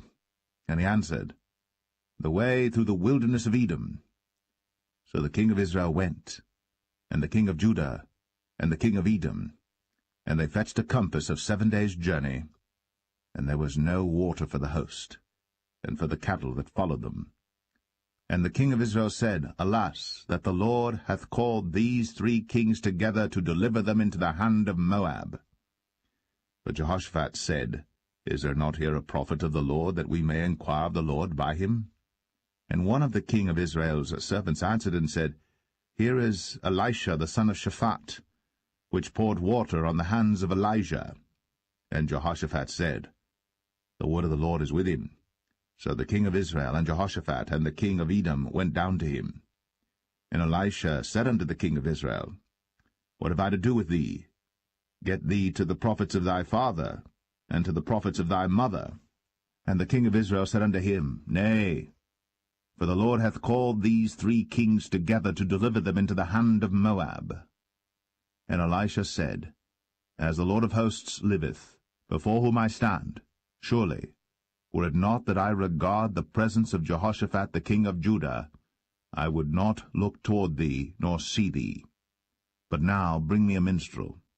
And it came to pass, when the minstrel played, that the hand of the Lord came upon him. And he said, Thus saith the Lord, Make this valley full of ditches.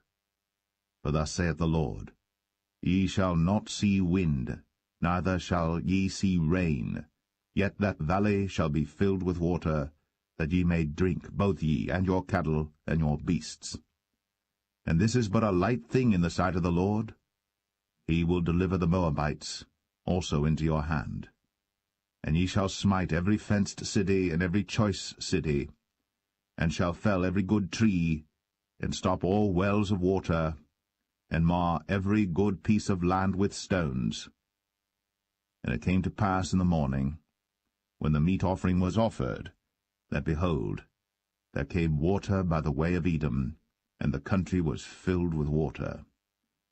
And when all the Moabites heard that the kings were come up to fight against them, they gathered all that were able to put on armor, and upward and stood in the border. And they rose up early in the morning, and the sun shone upon the water, and the Moabites saw the water on the other side as red as blood. And they said, This is blood, the kings are surely slain, and they have smitten one another. Now, therefore, Moab to the spoil. And when they came to the camp of Israel, the Israelites rose up and smote the Moabites, so that they fled before them. But they went forward, smiting the Moabites, even in their country. And they beat down the cities, and on every good piece of land cast every man his stone, and filled it. And they stopped all the wells of water, and felled all the good trees. Only in Kir Haraseth left they the stones thereof. Howbeit the slingers went about it, and smote it.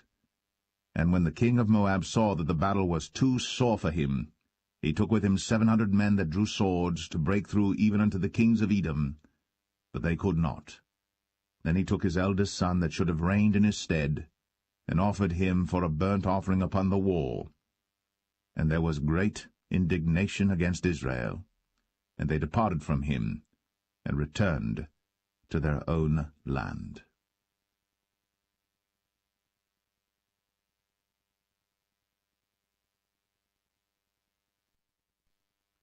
2 Kings 4.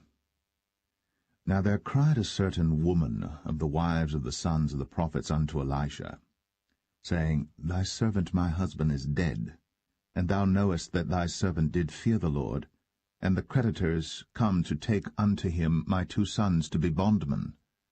And Elisha said unto her, What shall I do for thee? Tell me, what hast thou in the house? And she said, Thine handmaid hath not anything in the house, save a pot of oil. Then he said, Go borrow thee vessels abroad of all thy neighbors, even empty vessels, borrow not a few. And when thou art come in, thou shalt shut the door upon thee and upon thy sons, and shalt pour out into all those vessels, and thou shalt set aside that which is full. So she went from him, and shut the door upon her and upon her sons, who brought the vessels to her, and she poured out. And it came to pass, when the vessels were full, that she said unto her son, Bring me yet a vessel. And he said unto her, There is not a vessel more. And the oil stayed. Then she came and told the man of God, and he said, Go sell the oil, and pay thy debt, and live thou and thy children of the rest. And it fell on a day that Elisha passed to Shunem, where was a great woman, and she constrained him to eat bread. And so it was, that as oft as he passed by, he turned in thither to eat bread. And she said unto her husband, Behold now, I perceive that this is an holy man of God, which passeth by us continually. Let us make a little chamber, I pray thee, on the wall, and let us set for him there a bed, and a table, and a stool, and a candlestick. And it shall be, when he cometh to us, that he shall turn in thither. And it fell on a day that he came thither, and he turned into the chamber, and lay there. And he said to Gehazi his servant, Call this Shunammite. And when he had called her, she stood before him. And he said unto him, Say now unto her, Behold, thou hast been careful for us with all this care. What is to be done for thee? Wouldest thou be spoken for to the king or to the captain of the host? And she answered, I dwell among mine own people. And he said, What then is to be done for her? And Gehazi answered, Verily, she hath no child, and her husband is old. And he said, Call her. And when he had called her, she stood in the door. And he said, About this season, according to the time of life, thou shalt embrace a son. And she said, Nay, my lord, thou man of God, do not lie unto thine handmaid. And the woman conceived, and bare a son at that season that Elisha had said unto her, according to the time of life. And when the child was grown, it fell on a day that he went out to his father to the reapers. And he said unto his father, My head, my head. And he said to a lad, Carry him to his mother. And when he had taken him, and brought him to his mother, he sat on her knees till noon, and then died.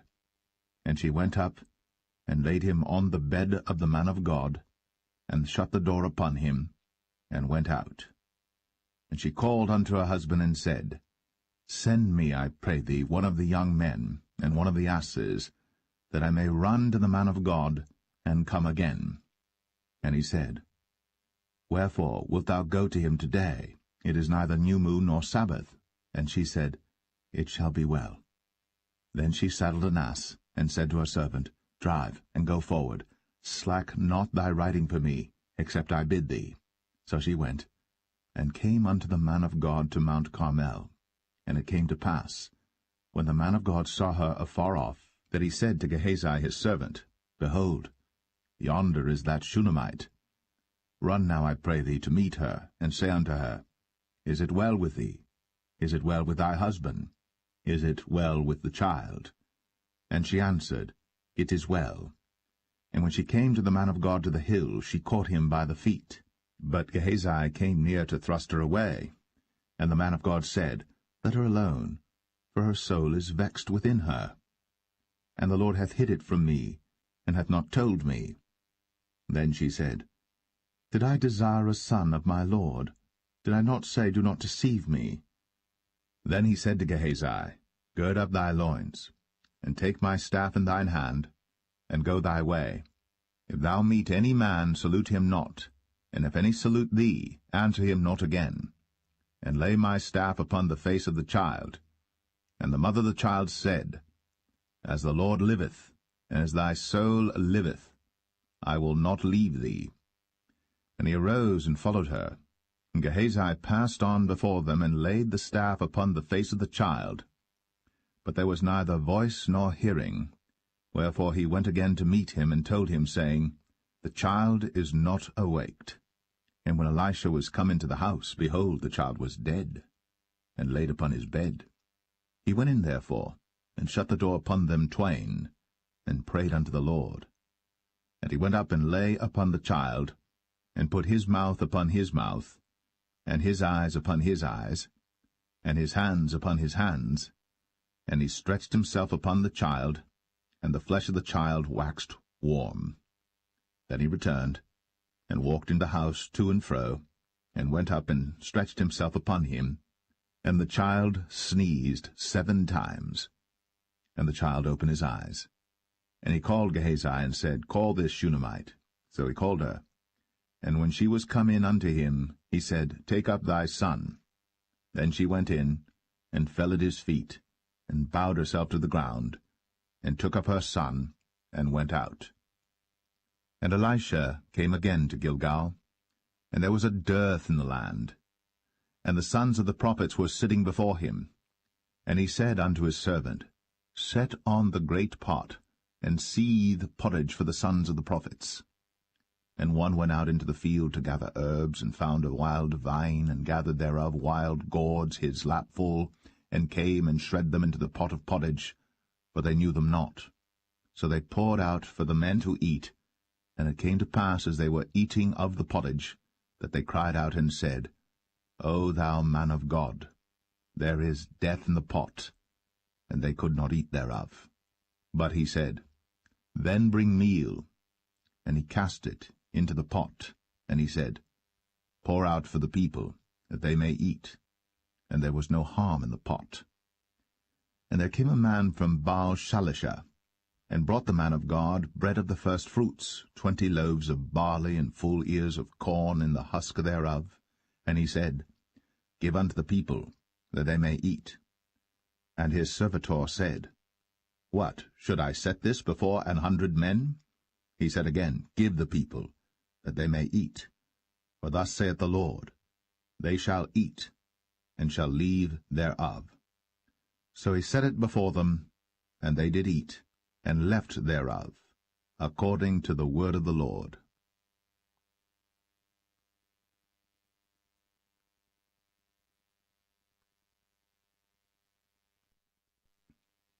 2 Kings 5.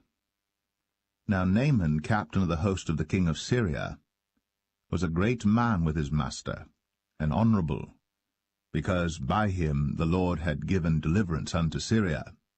He was also a mighty man in valor, but he was a leper. And the Syrians had gone out by companies, and had brought away captive out of the land of Israel a little maid, and she waited on Naaman's wife. And she said unto her mistress, Would God my Lord were with the prophet that is in Samaria, for he would recover him of his leprosy. And one went in and told his lord, saying, Thus and thus said the maid that is of the land of Israel. And the king of Syria said, Go to, go, and I will send a letter unto the king of Israel. And he departed, and took with him 10 talents of silver, and 6,000 pieces of gold, and 10 changes of raiment. And he brought the letter to the king of Israel, saying, Now when this letter is come unto thee, behold, I have therewith sent Naaman my servant to thee, that thou mayest recover him of his leprosy. And it came to pass, when the king of Israel had read the letter, that he rent his clothes, and said, Am I God to kill and to make alive, that this man doth send unto me to recover a man of his leprosy? Wherefore consider, I pray you, and see how he seeketh a quarrel against me. And it was so, when Elisha the man of God had heard that the king of Israel had rent his clothes, that he sent to the king, saying, Wherefore hast thou rent thy clothes? Let him come now to me, and he shall know that there is a prophet in Israel. So Naaman came with his horses and with his chariot, and stood at the door of the house of Elisha. And Elisha sent a messenger unto him, saying, Go, and wash in Jordan 7 times, and thy flesh shall come again to thee, and thou shalt be clean. But Naaman was wroth, and went away, and said, Behold, I thought, he will surely come out to me, and stand, and call on the name of the Lord his God, and strike his hand over the place, and recover the leper. Are not Abana and Pharpar, rivers of Damascus, better than all the waters of Israel? May I not wash in them and be clean? So he turned, and went away in a rage. And his servants came near, and spake unto him, and said, My father, if the prophet had bid thee do some great thing, wouldst thou not have done it? How much rather, then, when he saith to thee, Wash and be clean? Then went he down, and dipped himself 7 times in Jordan, according to the saying of the man of God. And his flesh came again like unto the flesh of a little child, and he was clean. And he returned to the man of God, he and all his company, and came and stood before him. And he said, Behold, now I know that there is no God in all the earth, but in Israel. Now therefore I pray thee, take a blessing of thy servant. But he said, As the Lord liveth, before whom I stand, I will receive none. And he urged him to take it, but he refused. And Naaman said, Shall there not then, I pray thee, be given to thy servant 2 mules, burden of earth? For thy servant will henceforth offer neither burnt offering nor sacrifice unto other gods, but unto the Lord. In this thing the Lord pardon thy servant, that when my master goeth into the house of Rimmon to worship there, and he leaneth on my hand, and I bow myself in the house of Rimmon, when I bow down myself in the house of Rimmon, the Lord pardon thy servant in this thing. And he said unto him, Go in peace. So he departed from him a little way. But Gehazi, the servant of Elisha, the man of God, said, Behold, my master hath spared Naaman this Syrian in not receiving at his hands that which he brought. But as the Lord liveth, I will run after him, and take somewhat of him. So Gehazi followed after Naaman. And when Naaman saw him running after him, he lighted down from the chariot to meet him, and said, Is all well? And he said, All is well. My master hath sent me, saying, Behold, even now there be come to me from Mount Ephraim 2 young men of the sons of the prophets. Give them, I pray thee, a talent of silver, and 2 changes of garments. And Naaman said, Be content, take 2 talents. And he urged him, and bound 2 talents of silver in 2 bags, with 2 changes of garments, and laid them upon 2 of his servants, and they bare them before him. And when he came to the tower, he took them from their hand, and bestowed them in the house. And he let the men go, and they departed. But he went in and stood before his master. And Elisha said unto him, Whence comest thou, Gehazi? And he said, Thy servant went no whither. And he said unto him, Went not mine heart with thee, when the man turned again from his chariot to meet thee? Is it a time to receive money, and to receive garments and oliveyards, and vineyards, and sheep, and oxen, and men servants, and maidservants? The leprosy therefore of Naaman shall cleave unto thee, and unto thy seed for ever. And he went out from his presence, a leper as white as snow.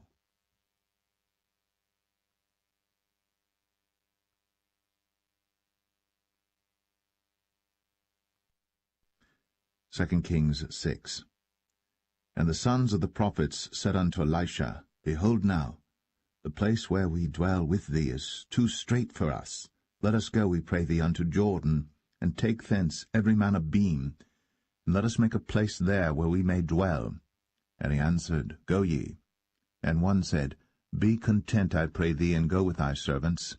And he answered, I will go. So he went with them. And when they came to Jordan, they cut down wood. But as one was felling a beam, the axe head fell into the water. And he cried and said, Alas, master, for it was borrowed. And the man of God said, Where fell it? And he showed him the place. And he cut down a stick, and cast it in thither. And the iron did swim. Therefore said he, Take it up to thee. And he put out his hand, and took it. Then the king of Syria warred against Israel, and took counsel with his servants, saying, In such and such a place shall be my camp. And the man of God sent unto the king of Israel, saying, Beware that thou pass not such a place, for thither the Syrians are come down. And the king of Israel sent to the place which the man of God told him, and warned him of, and saved himself there, not once nor twice. Therefore the heart of the king of Syria was sore troubled for this thing. And he called his servants, and said unto them, Will ye not show me which of us is for the king of Israel? And one of his servants said, None, my lord, O king. But Elisha, the prophet that is in Israel, telleth the king of Israel the words that thou speakest in thy bedchamber. And he said, Go and spy where he is, that I may send and fetch him. And it was told him, saying, Behold, he is in Dothan. Therefore sent he thither horses and chariots and a great host. And they came by night and compassed the city about. And when the servant of the man of God was risen early and gone forth, behold, an host compassed the city both with horses and chariots. And his servant said unto him, Alas, my master, how shall we do? And he answered, Fear not, for they that be with us are more than they that be with them. And Elisha prayed, and said, Lord, I pray thee, open his eyes, that he may see. And the Lord opened the eyes of the young man, and he saw, and behold, the mountain was full of horses and chariots of fire round about Elisha. And when they came down to him, Elisha prayed unto the Lord, and said, Smite this people, I pray thee, with blindness. And he smote them with blindness according to the word of Elisha. And Elisha said unto them, This is not the way, neither is this the city. Follow me, and I will bring you to the man whom ye seek. But he led them to Samaria. And it came to pass, when they were come into Samaria, that Elisha said, Lord, open the eyes of these men, that they may see. And the Lord opened their eyes, and they saw, and behold, they were in the midst of Samaria. And the king of Israel said unto Elisha, when he saw them, My father, shall I smite them? Shall I smite them? And he answered, Thou shalt not smite them. Wouldst thou smite those whom thou hast taken captive with thy sword and with thy bow? Set bread and water before them, that they may eat and drink, and go to their master. And he prepared great provision for them. And when they had eaten and drunk, he sent them away, and they went to their master. So the bands of Syria came no more into the land of Israel. And it came to pass after this that Ben-Hadad, king of Syria, gathered all his host, and went up, and besieged Samaria. And there was a great famine in Samaria, and behold, they besieged it, until an ass's head was sold for 80 pieces of silver, and the 4th part of a cab of dove's dung for 5 pieces of silver. And as the king of Israel was passing by upon the wall, they cried a woman unto him, saying, Help my lord, O king. And he said, If the Lord do not help thee, whence shall I help thee? Out of the barn floor, out of the winepress? And the king said unto her, What aileth thee? And she answered, This woman said unto me, Give thy son, that we may eat him today, and we will eat my son tomorrow. So we boiled my son, and did eat him. And I said unto her on the next day, Give thy son, that we may eat him. And she hath hid her son. And it came to pass, when the king heard the words of the woman, that he rent his clothes, and he passed by upon the wall. And the people looked, and behold, he had sackcloth within upon his flesh. Then he said, God do so, and more also to me, if the head of Elisha the son of Shaphat shall stand on him this day. But Elisha sat in his house, and the elders sat with him. And the king sent a man from before him. But ere the messenger came to him, he said to the elders, See ye how this son of a murderer hath sent to take away mine head? Look, when the messenger cometh, shut the door, and hold him fast at the door. Is not the sound of his master's feet behind him? And while he yet talked with them, behold, the messenger came down unto him, and he said, Behold, this evil is of the Lord. What should I wait for the Lord any longer?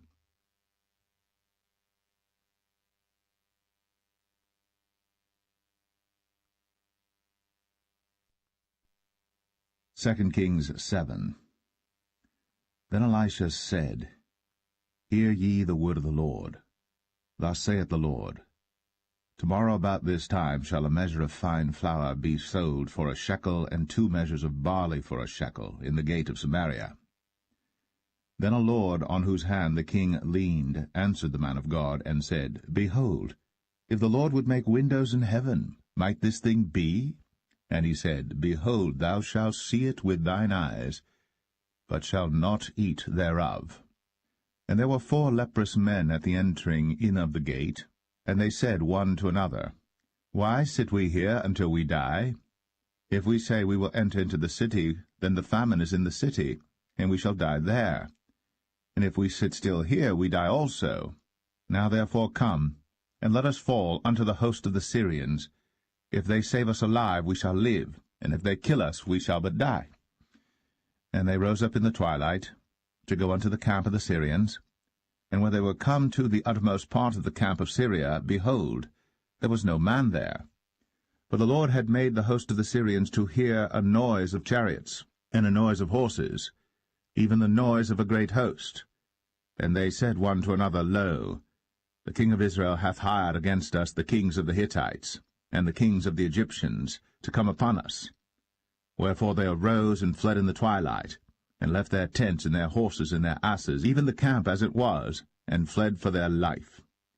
And when these lepers came to the uttermost part of the camp, they went into one tent, and did eat and drink, and carried thence silver and gold and raiment, and went and hid it, and came again, and entered into another tent, and carried thence also, and went and hid it. Then they said one to another, We do not well. This day is a day of good tidings, and we hold our peace. If we tarry till the morning light, some mischief will come upon us. Now therefore come, that we may go and tell the king's household. So they came and called unto the port of the city. And they told them, saying, We came to the camp of the Syrians, and behold, there was no man there, neither voice of man, but horses tied and asses tied, and the tents as they were. And he called the porters, and they told it to the king's house within. And the king arose in the night, and said unto his servants, I will now show you what the Syrians have done to us. They know that we be hungry, therefore are they gone out of the camp to hide themselves in the field, saying, When they come out of the city we shall catch them alive, and get into the city. And one of his servants answered and said, Let some take, I pray thee, 5 of the horses that remain, which are left in the city. Behold, they are as all the multitude of Israel that are left in it. Behold, I say, they are even as all the multitude of the Israelites that are consumed. And let us send and see. They took therefore 2 chariot horses, and the king sent after the host of the Syrians, saying, Go and see. And they went after them unto Jordan, and lo, all the way was full of garments and vessels, which the Syrians had cast away in their haste. And the messengers returned, and told the king. And the people went out and spoiled the tents of the Syrians. So a measure of fine flour was sold for a shekel, and 2 measures of barley for a shekel, according to the word of the Lord. And the king appointed the Lord on whose hand he leaned to have the charge of the gate. And the people trod upon him in the gate, and he died, as the man of God had said, who spake when the king came down to him. And it came to pass, as the man of God had spoken to the king, saying, 2 measures of barley for a shekel, and a measure of fine flour for a shekel, shall be tomorrow about this time in the gate of Samaria. And that Lord answered the man of God, and said, Now behold, if the Lord should make windows in heaven, might such a thing be? And he said, Behold, thou shalt see it with thine eyes, but shalt not eat thereof. And so it fell out unto him. For the people trod upon him in the gate, and he died.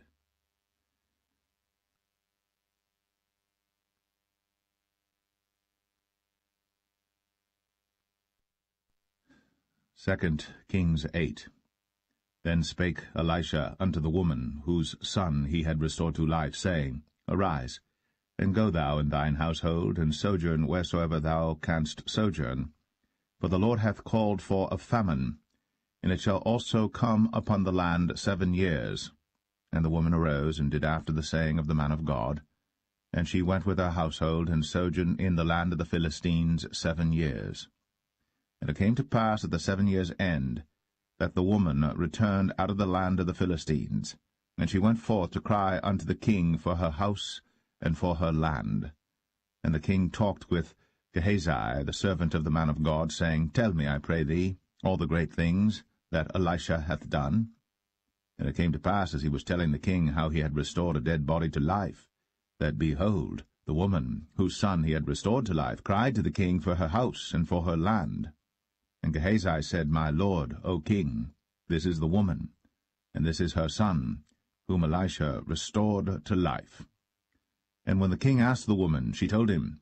So the king appointed unto her a certain officer, saying, Restore all that was hers, and all the fruits of the field, since the day that she left the land, even until now. And Elisha came to Damascus, and Ben-Hadad the king of Syria was sick. And it was told him, saying, The man of God is come hither. And the king said unto Hazael, Take a present in thine hand, and go, meet the man of God, and inquire of the Lord by him, saying, Shall I recover of this disease? So Hazael went to meet him, and took a present with him, even of every good thing of Damascus, 40 camels' burden, and came and stood before him, and said, Thy son Ben-Hadad king of Syria hath sent me to thee, saying, Shall I recover of this disease? And Elisha said unto him, Go, say unto him, Thou mayest certainly recover.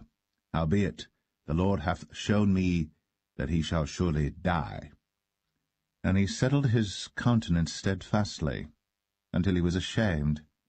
And the man of God wept. And Hazael said, Why weepeth my lord? And he answered, Because I know the evil that thou wilt do unto the children of Israel. Their strongholds wilt thou set on fire, and their young men wilt thou slay with the sword, and wilt dash their children, and rip up their women with child. And Hazael said, But what, is thy servant a dog, that he should do this great thing? And Elisha answered, The Lord hath shown me that thou shalt be king over Syria. So he departed from Elisha, and came to his master, who said to him, What said Elisha to thee?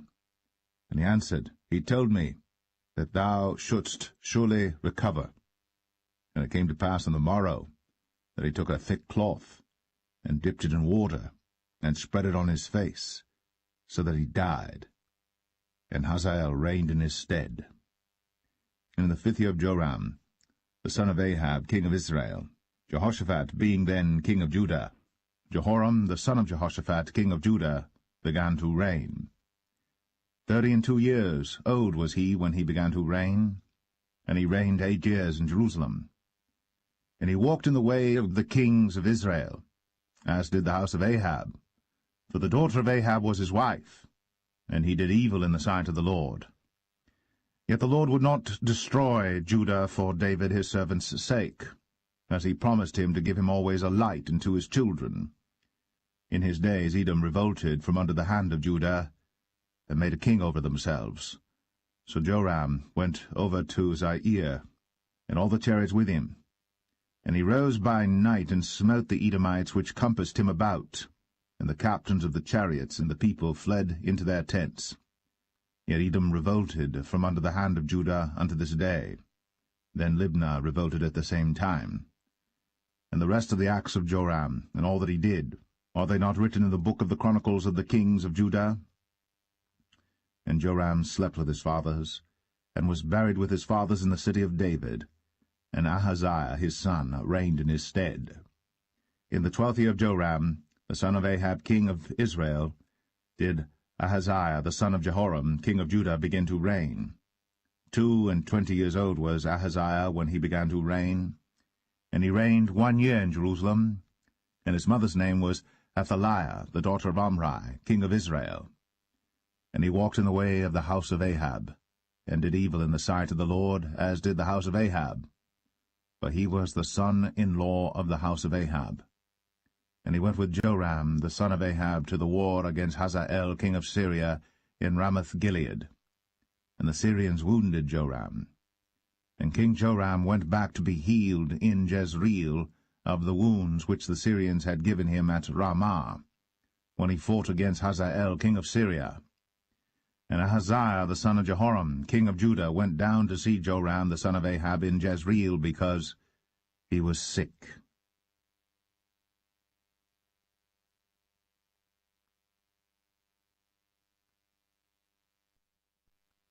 Second Kings 9. And Elisha the prophet called one of the children of the prophets, and said unto him, Gird up thy loins, and take this box of oil in thine hand, and go to Ramoth-Gilead. And when thou comest thither, look out there Jehu the son of Jehoshaphat the son of Nimshi, and go in, and make him arise up from among his brethren, and carry him to an inner chamber. Then take the box of oil, and pour it on his head, and say, Thus saith the Lord, I have anointed thee king over Israel. Then open the door, and flee, and tarry not. So the young man, even the young man the prophet, went to Ramoth-Gilead. And when he came, behold, the captains of the host were sitting, and he said, I have an errand to thee, O captain. And Jehu said, Unto which of all us? And he said, To thee, O captain. And he arose and went into the house. And he poured the oil on his head, and said unto him, Thus saith the Lord God of Israel, I have anointed thee king over the people of the Lord, even over Israel. And thou shalt smite the house of Ahab thy master, that I may avenge the blood of my servants the prophets, and the blood of all the servants of the Lord, at the hand of Jezebel. For the whole house of Ahab shall perish, and I will cut off from Ahab him that pisseth against the wall, and him that is shut up and left in Israel. And I will make the house of Ahab like the house of Jeroboam the son of Nebat, and like the house of Baasha the son of Ahijah. And the dogs shall eat Jezebel in the portion of Jezreel, and there shall be none to bury her. And he opened the door and fled. Then Jehu came forth to the servants of his lord, and one said unto him, Is all well? Wherefore came this mad fellow to thee? And he said unto them, Ye know the man, and his communication. And they said, It is false, tell us now. And he said, Thus and thus spake he to me, saying, Thus saith the Lord, I have anointed thee king over Israel. Then they hasted, and took every man his garment, and put it under him on the top of the stairs, and blew with trumpets, saying, Jehu is king. So Jehu, the son of Jehoshaphat, the son of Nimshi, conspired against Joram. Now Joram had kept Ramoth-Gilead, he and all Israel, because of Hazael king of Syria. But King Joram was returned to be healed in Jezreel of the wounds which the Syrians had given him, when he fought with Hazael king of Syria. And Jehu said, If it be your minds, then let none go forth nor escape out of the city to go to tell it in Jezreel. So Jehu rode in a chariot, and went to Jezreel. For Joram lay there, and Ahaziah king of Judah was come down to see Joram. And there stood a watchman on the tower in Jezreel. And he spied the company of Jehu as he came, and said, I see a company. And Joram said, Take an horseman, and send to meet them, and let him say, Is it peace? So there went one on horseback to meet him, and said, Thus saith the king, Is it peace? And Jehu said, What hast thou to do with peace? Turn thee behind me. And the watchman told, saying, The messenger came to them, but he cometh not again. Then he sent out a second on horseback, which came to them, and said, Thus saith the king, Is it peace? And Jehu answered, What hast thou to do with peace? Turn thee behind me. And the watchman told, saying, He came even unto them, and cometh not again. And the driving is like the driving of Jehu the son of Nimshi, for he driveth furiously. And Joram said, Make ready. And his chariot was made ready. And Joram king of Israel, and Ahaziah king of Judah went out, each in his chariot. And they went out against Jehu, and met him in the portion of Naboth the Jezreelite. And it came to pass, when Joram saw Jehu, that he said, Is it peace, Jehu? And he answered, What peace, so long as the whoredoms of thy mother Jezebel and her witchcrafts are so many? And Joram turned his hands and fled, and said to Ahaziah, There is treachery, O Ahaziah. And Jehu drew a bow with his full strength, and smote Jehoram between his arms, and the arrow went out at his heart, and he sunk down in his chariot. Then said Jehu to Bidkar his captain, Take up, and cast him in the portion of the field of Naboth the Jezreelite. Remember how that when I and thou rode together after Ahab his father, the Lord laid this burden upon him. Surely I have seen yesterday the blood of Naboth and the blood of his son, saith the Lord. And I will requite thee in this plat, saith the Lord. Now therefore take and cast him into the plat of ground, according to the word of the Lord. But when Ahaziah the king of Judah saw this, he fled by the way of the garden house. And Jehu followed after him, and said, Smite him also in the chariot. And they did so at the going up to Gur, which is by Ibleam. And he fled to Megiddo, and died there. And his servants carried him in a chariot to Jerusalem, and buried him in his sepulchre with his fathers in the city of David. And in the 11th year of Joram the son of Ahab began Ahaziah to reign over Judah. And when Jehu was come to Jezreel, Jezebel heard of it, and she painted her face, and tired her head, and looked out at a window. And as Jehu entered in at the gate, she said, Had Zimri peace, who slew his master? And he lifted up his face to the window, and said, Who is on my side? Who? And there looked out to him 2 or 3 eunuchs. And he said, Throw her down. So they threw her down, and some of her blood was sprinkled on the wall and on the horses, and he trode her under foot. And when he was come in, he did eat and drink, and said, Go, see now this cursed woman, and bury her, for she is a king's daughter. And they went to bury her. But they found no more of her than the skull, and the feet, and the palms of her hands. Wherefore they came again and told him, and he said, This is the word of the Lord, which he spake by his servant Elijah the Tishbite, saying, In the portion of Jezreel shall dogs eat the flesh of Jezebel, and the carcass of Jezebel shall be as dung upon the face of the field in the portion of Jezreel, so that they shall not say, This is Jezebel.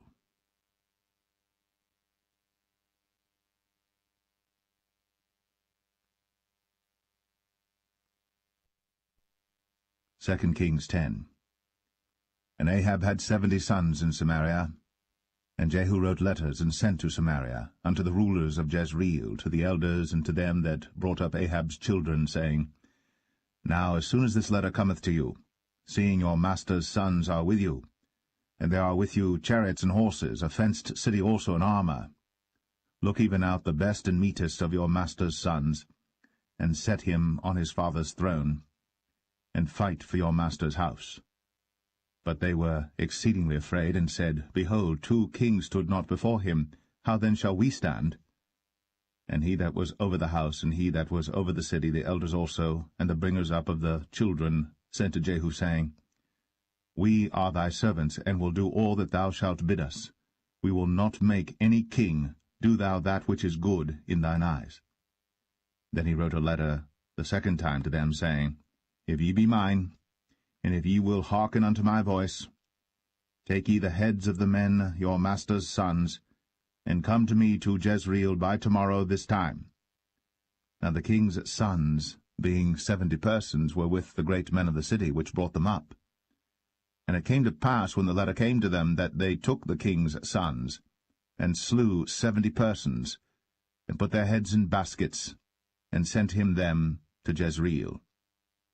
And there came a messenger, and told him, saying, They have brought the heads of the king's sons. And he said, Lay ye them in 2 heaps at the entering in of the gate until the morning. And it came to pass in the morning, that he went out, and stood, and said to all the people, Ye be righteous, behold, I conspired against my master, and slew him. But who slew all these?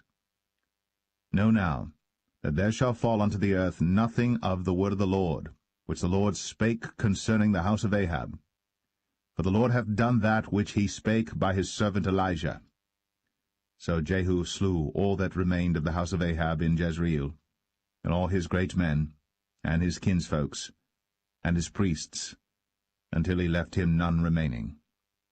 And he rose and departed, and came to Samaria, and as he was, at the shearing house in the way.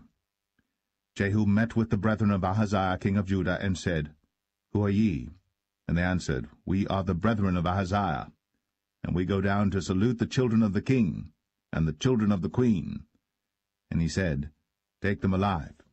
And they took them alive, and slew them at the pit of the shearing house, even 42 men, neither left he any of them.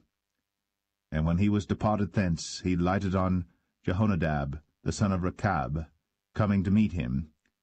And he saluted him, and said to him, Is thine heart right, as my heart is with thy heart? And Jehonadab answered, It is. If it be, give me thine hand. And he gave him his hand. And he took him up to him into the chariot. And he said, Come with me, and see my zeal for the Lord. So they made him ride in his chariot. And when he came to Samaria, he slew all that remained unto Ahab in Samaria, till he had destroyed him, according to the saying of the Lord, which he spake to Elijah.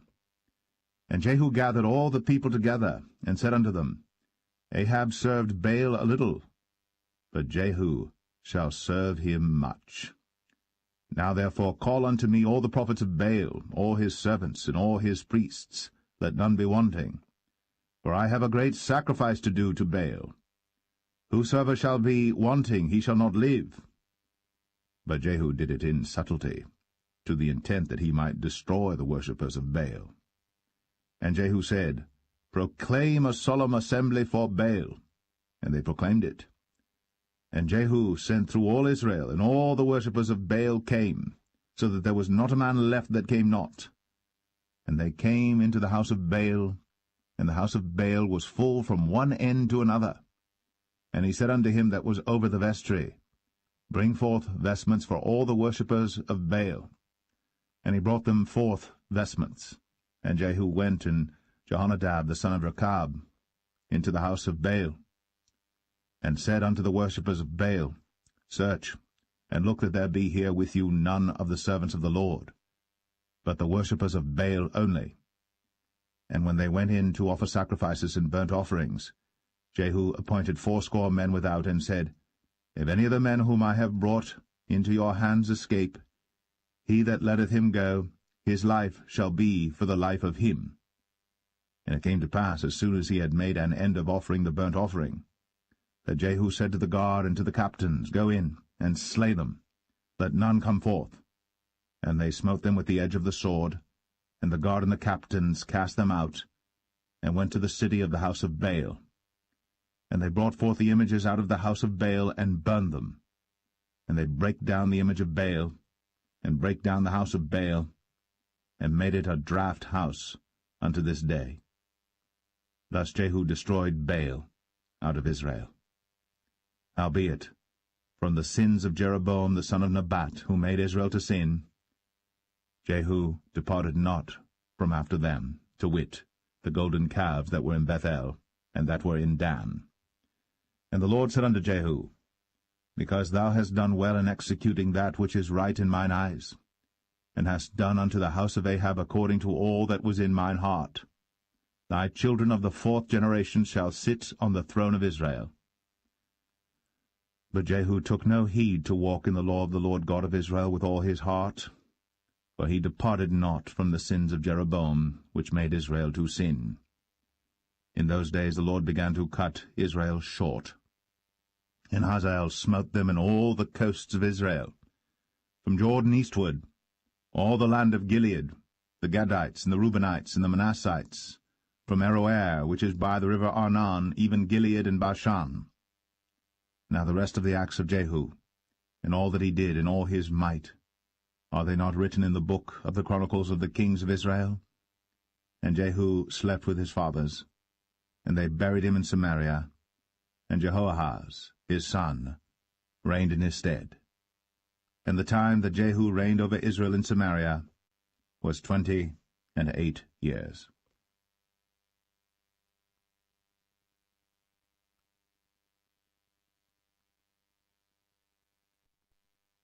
Second Kings 11. And when Athaliah, the mother of Ahaziah, saw that her son was dead, she arose and destroyed all the seed royal. Then Jehosheba, the daughter of King Joram, sister of Ahaziah, took Joash the son of Ahaziah, and stole him from among the king's sons which were slain. And they hid him, even him and his nurse, in the bedchamber from Athaliah, so that he was not slain. And he was with her hid in the house of the Lord 6 years. And Athaliah did reign over the land.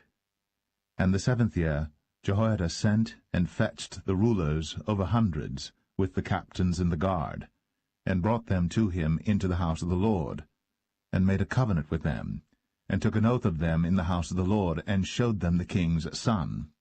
And he commanded them, saying, This is the thing that ye shall do.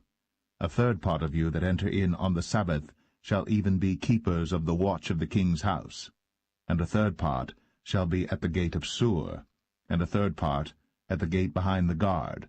So shall ye keep the watch of the house, that it be not broken down. And 2 parts of all you that go forth on the Sabbath, even they shall keep the watch of the house of the Lord about the king. And ye shall compass the king round about, every man with his weapons in his hand. And he that cometh within the ranges, let him be slain. And be ye with the king, as he goeth out, and as he cometh in. And the captains over the hundreds did according to all things that Jehoiada the priest commanded. And they took every man his men, that were to come in on the Sabbath, with them that should go out on the Sabbath, and came to Jehoiada the priest. And to the captains over hundreds did the priest give King David's spears and shields, that were in the temple of the Lord. And the guard stood, every man with his weapons in his hand, round about the king, from the right corner of the temple to the left corner of the temple, along by the altar and the temple. And he brought forth the king's son, and put the crown upon him, and gave him the testimony, and then made him king, and anointed him. And they clapped their hands, and said, God save the king. And when Athaliah heard the noise of the guard and of the people, she came to the people into the temple of the Lord. And when she looked, behold, the king stood by a pillar, as the manner was, and the princes and the trumpeters by the king, and all the people of the land rejoiced, and blew with trumpets. And Athaliah rent her clothes, and cried, Treason! Treason! But Jehoiada the priest commanded the captains of the hundreds, the officers of the host, and said unto them, Have her forth without the ranges, and him that followeth her kill with the sword. For the priest had said, Let her not be slain in the house of the Lord. And they laid hands on her, and she went by the way by the which the horses came into the king's house, and there was she slain.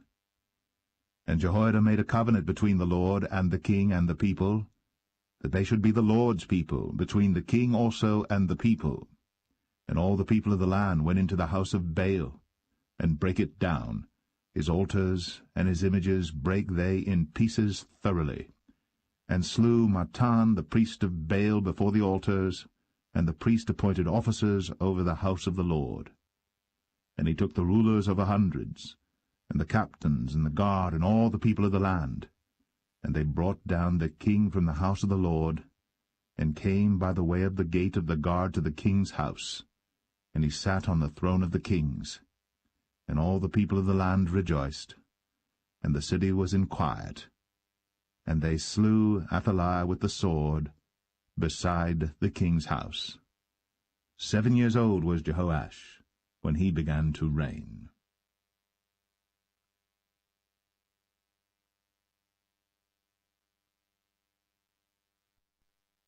2 Kings 12.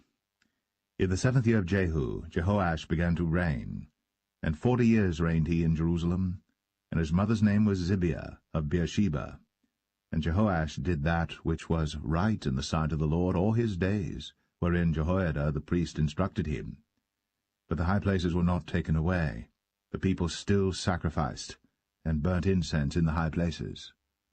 And Jehoash said to the priests, All the money of the dedicated things that is brought into the house of the Lord, even the money of every one that passeth the account, the money that every man is set at, and all the money that cometh into any man's heart to bring into the house of the Lord, let the priests take it to them, every man of his acquaintance, and let them repair the breaches of the house, wheresoever any breach shall be found. But it was so that in the 23 year of King Jehoash, the priests had not repaired the breaches of the house. Then King Jehoash called for Jehoiada the priest and the other priests, and said unto them, Why repair ye not the breaches of the house? Now therefore receive no more money of your acquaintance, but deliver it for the breaches of the house. And the priests consented to receive no more money of the people, neither to repair the breaches of the house. But Jehoiada the priest took a chest, and bored a hole in the lid of it, and set it beside the altar, on the right side as one cometh into the house of the Lord. And the priests that kept the door put therein all the money that was brought into the house of the Lord. And it was so, when they saw that there was much money in the chest, that the king's scribe and the high priest came up, and they put up in bags, and told the money that was found in the house of the Lord.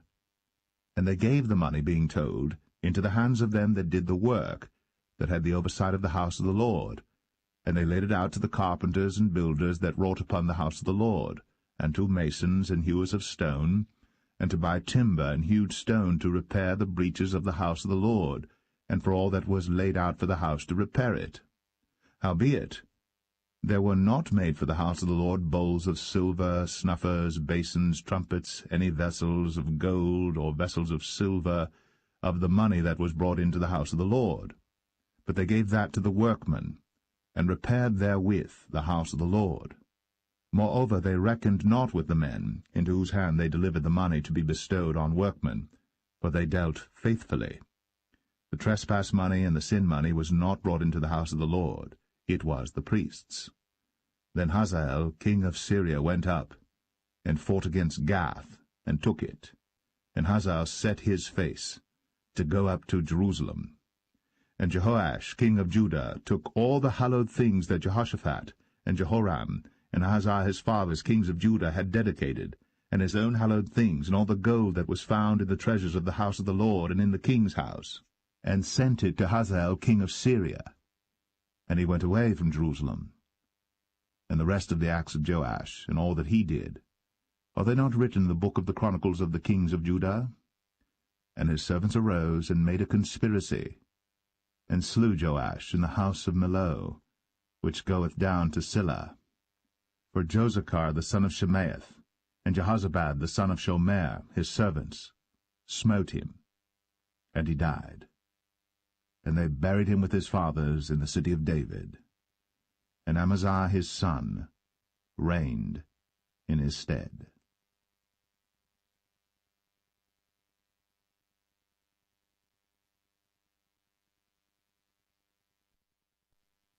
Second Kings 13. In the 23 year of Joash, the son of Ahaziah, king of Judah, Jehoahaz, the son of Jehu, began to reign over Israel in Samaria, and reigned 17 years. And he did that which was evil in the sight of the Lord, and followed the sins of Jeroboam the son of Nebat, which made Israel to sin. He departed not therefrom. And the anger of the Lord was kindled against Israel, and he delivered them into the hand of Hazael king of Syria, and into the hand of Benhadad the son of Hazael all their days. And Jehoahaz besought the Lord, and the Lord hearkened unto him, for he saw the oppression of Israel, because the king of Syria oppressed them. And the Lord gave Israel a Saviour, so that they went out from under the hand of the Syrians, and the children of Israel dwelt in their tents as beforetime. Nevertheless, they departed not from the sins of the house of Jeroboam, who made Israel sin, but walked therein. And there remained at the grove also in Samaria. Neither did he leave of the people to Jehoahaz but 50 horsemen, and 10 chariots, and 10,000 footmen. For the king of Syria had destroyed them, and had made them like the dust by threshing. Now the rest of the acts of Jehoahaz, and all that he did, and his might, are they not written in the book of the Chronicles of the kings of Israel? And Jehoahaz slept with his fathers, and they buried him in Samaria, and Joash his son reigned in his stead. In the 37th year of Joash king of Judah began Jehoash the son of Jehoahaz to reign over Israel in Samaria, and reigned 16 years. And he did that which was evil in the sight of the Lord. He departed not from all the sins of Jeroboam the son of Nebat, who made Israel sin, but he walked therein. And the rest of the acts of Joash, and all that he did, and his might wherewith he fought against Amaziah king of Judah, are they not written in the book of the Chronicles of the kings of Israel? And Joash slept with his fathers, and Jeroboam sat upon his throne, and Joash was buried in Samaria with the kings of Israel. Now Elisha was fallen sick of his sickness whereof he died. And Joash the king of Israel came down unto him, and wept over his face, and said, O my father, the chariot of Israel, and the horsemen thereof. And Elisha said unto him, Take bow and arrows. And he took unto him bow and arrows. And he said to the king of Israel, Put thine hand upon the bow. And he put his hand upon it. And Elisha put his hands upon the king's hands. And he said, Open the window eastward. And he opened it. Then Elisha said, Shoot. And he shot. And he said, The arrow of the Lord's deliverance, and the arrow of deliverance from Syria. For thou shalt smite the Syrians in Aphek, till thou have consumed them. And he said, Take the arrows. And he took them. And he said unto the king of Israel, Smite upon the ground. And he smote thrice, and stayed. And the man of God was wroth with him, and said, Thou shouldst have smitten 5 or 6 times. Then hadst thou smitten Syria till thou hadst consumed it, whereas now thou shalt smite Syria but thrice. And Elisha died, and they buried him. And the bands of the Moabites invaded the land at the coming in of the year. And it came to pass, as they were burying a man, that, behold, they spied a band of men, and they cast the man into the sepulchre of Elisha. And when the man was let down and touched the bones of Elisha, he revived and stood up on his feet. But Hazael, king of Syria, oppressed Israel all the days of Jehoahaz. And the Lord was gracious unto them, and had compassion on them, and had respect unto them, because of his covenant with Abraham, Isaac, and Jacob, and would not destroy them, neither cast he them from his presence as yet. So Hazael, king of Syria, died, and Ben-Hadad his son reigned in his stead. And Jehoash, the son of Jehoahaz, took again out of the hand of Ben-Hadad the son of Hazael the cities which he had taken out of the hand of Jehoahaz his father by war. 3 times did Joash beat him, and recovered the cities of Israel.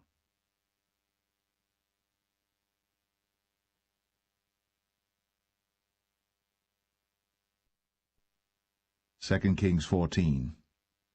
In the 2nd year of Joash, son of Jehoahaz, king of Israel, reigned Amaziah the son of Joash, king of Judah. He was 25 years old when he began to reign, and reigned 29 years in Jerusalem. And his mother's name was Jehoadan of Jerusalem. And he did that which was right in the sight of the Lord, yet not like David his father. He did according to all things as Joash his father did. Howbeit, the high places were not taken away. As yet the people did sacrifice, and burnt incense on the high places. And it came to pass, as soon as the kingdom was confirmed in his hand, that he slew his servants which had slain the king his father. But the children of the murderers he slew not, according unto that which is written in the book of the law of Moses, wherein the Lord commanded, saying, The fathers shall not be put to death for the children, nor the children be put to death for the fathers, but every man shall be put to death for his own sin. He slew of Edom in the valley of Salt 10,000, and took Selah by war, and called the name of it Joktheel unto this day. Then Amaziah sent messengers to Jehoash the son of Jehoahaz, son of Jehu, king of Israel, saying, Come, let us look one another in the face. And Jehoash the king of Israel sent to Amaziah king of Judah, saying, The thistle that was in Lebanon sent to the cedar that was in Lebanon, saying, Give thy daughter to my son to wife. And there passed by a wild beast that was in Lebanon, and trod down the thistle. Thou hast indeed smitten Edom, and thine heart hath lifted thee up. Glory of this, and tarry at home. For why shouldst thou meddle to thy hurt, that thou shouldst fall, even thou, and Judah with thee? But Amaziah would not hear. Therefore Jehoash, king of Israel, went up, and he and Amaziah, king of Judah, looked one another in the face at Beth-shemesh, which belongeth to Judah. And Judah was put to the worse before Israel, and they fled every man to their tents. And Jehoash, king of Israel, took Amaziah, king of Judah, the son of Jehoash, the son of Ahaziah, at Beth-shemesh, and came to Jerusalem, and brake down the wall of Jerusalem from the gate of Ephraim unto the corner gate, 400 cubits. And he took all the gold and silver, and all the vessels that were found in the house of the Lord, and in the treasures of the king's house, and hostages, and returned to Samaria. Now the rest of the acts of Jehoash, which he did, and his might, and how he fought with Amaziah king of Judah, are they not written in the book of the chronicles of the kings of Israel? And Jehoash slept with his fathers, and was buried in Samaria with the kings of Israel. And Jeroboam his son reigned in his stead. And Amaziah the son of Joash, king of Judah, lived after the death of Jehoash son of Jehoahaz, king of Israel, 15 years. And the rest of the acts of Amaziah, are they not written in the book of the chronicles of the kings of Judah? Now they made a conspiracy against him in Jerusalem, and he fled to Lachish. But they sent after him to Lachish, and slew him there. And they brought him on horses, and he was buried at Jerusalem with his fathers in the city of David. And all the people of Judah took Azariah, which was 16 years old, and made him king, instead of his father Amaziah. He built Elath, and restored it to Judah. After that the king slept with his fathers. In the 15th year of Amaziah the son of Joash, king of Judah, Jeroboam the son of Joash, king of Israel, began to reign in Samaria, and reigned 41 years. And he did that which was evil in the sight of the Lord. He departed not from all the sins of Jeroboam the son of Nebat, who made Israel to sin. He restored the coast of Israel, from the entering of Hamath unto the sea of the plain, according to the word of the Lord God of Israel, which he spake by the hand of his servant Jonah the son of Amittai the prophet, which was of Gath-hepher. For the Lord saw the affliction of Israel, that it was very bitter, for there was not any shut up, nor any left, nor any helper for Israel. And the Lord said not that he would blot out the name of Israel from under heaven, but he saved them by the hand of Jeroboam the son of Joash. Now the rest of the acts of Jeroboam, and all that he did in his might, how he warred, and how he recovered Damascus and Hamath, which belonged to Judah, for Israel, are they not written in the book of the Chronicles of the kings of Israel? And Jeroboam slept with his fathers, even with the kings of Israel. And Zechariah his son reigned in his stead.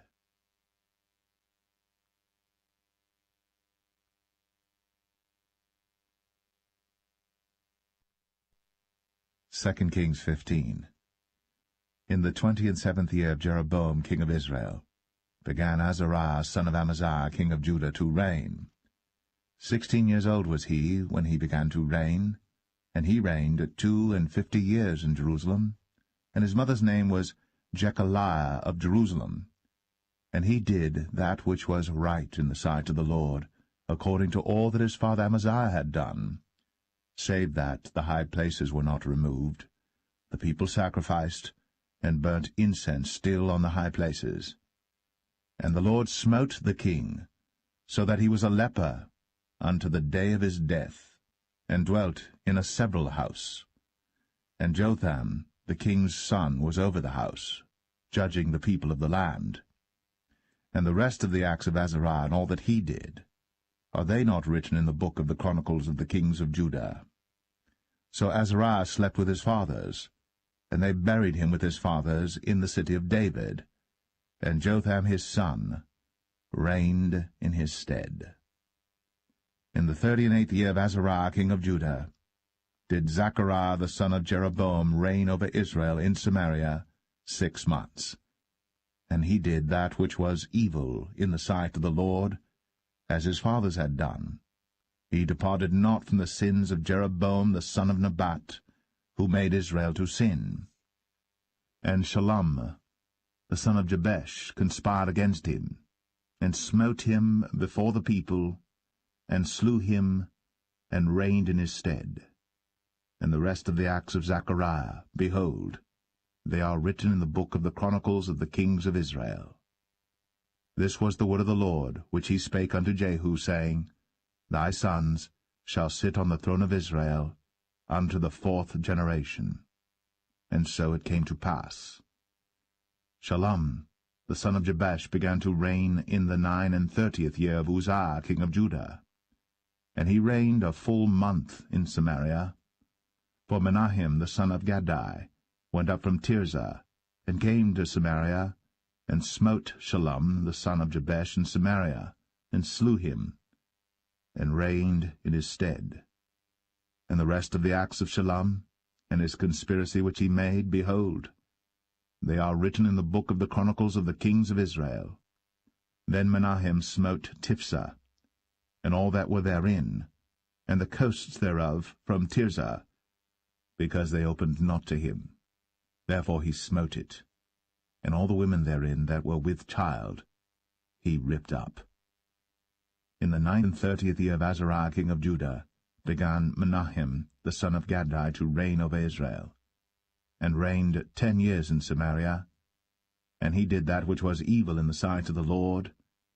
He departed not all his days from the sins of Jeroboam the son of Nebat, who made Israel to sin. And Pul, the king of Assyria, came against the land. And Menahem gave Pul 1,000 talents of silver, that his hand might be with him to confirm the kingdom in his hand. And Menahem exacted the money of Israel, even of all the mighty men of wealth, of each man 50 shekels of silver, to give to the king of Assyria. So the king of Assyria turned back, and stayed not there in the land. And the rest of the acts of Menahem, and all that he did, are they not written in the book of the chronicles of the kings of Israel? And Menahem slept with his fathers, and Pekahiah his son reigned in his stead. In the 50th year of Azariah king of Judah, Pekahiah the son of Menahem began to reign over Israel in Samaria, and reigned 2 years. And he did that which was evil in the sight of the Lord. He departed not from the sins of Jeroboam the son of Nebat, who made Israel to sin. But Pekah the son of Remaliah, a captain of his, conspired against him, and smote him in Samaria in the palace of the king's house, with Argob and Arieh, and with him 50 men of the Gileadites. And he killed him, and reigned in his room. And the rest of the acts of Pekahiah, and all that he did, behold, they are written in the book of the chronicles of the kings of Israel. In the 52nd year of Azariah king of Judah, Pekah the son of Remaliah began to reign over Israel in Samaria, and reigned 20 years. And he did that which was evil in the sight of the Lord. He departed not from the sins of Jeroboam the son of Nebat, who made Israel to sin. In the days of Pekah king of Israel came Tiglath-Pileser, king of Assyria, and took Ion, and Abel-Beth-Maachah, and Genoa, and Kadesh, and Hazor, and Gilead, and Galilee, all the land of Naphtali, and carried them captive to Assyria. And Hoshea, the son of Elah, made a conspiracy against Pekah the son of Remaliah, and smote him, and slew him, and reigned in his stead, in the 20th year of Jotham the son of Uzziah. And the rest of the acts of Pekah, and all that he did, behold, they are written in the book of the chronicles of the kings of Israel. In the 2nd year of Pekah the son of Remaliah, king of Israel, began Jotham the son of Uzziah, king of Judah, to reign. 25 years old was he when he began to reign, and he reigned 16 years in Jerusalem. And his mother's name was Jerusha, the daughter of Zadok. And he did that which was right in the sight of the Lord. He did according to all that his father Uzziah had done. Howbeit the high places were not removed. The people sacrificed, and burned incense still in the high places. He built the higher gate of the house of the Lord. Now the rest of the acts of Jotham, and all that he did, are they not written in the book of the chronicles of the kings of Judah? In those days the Lord began to send against Judah Rezin, the king of Syria, and Pekah the son of Remaliah. And Jotham slept with his fathers, and was buried with his fathers in the city of David his father. And Ahaz, his son, reigned in his stead.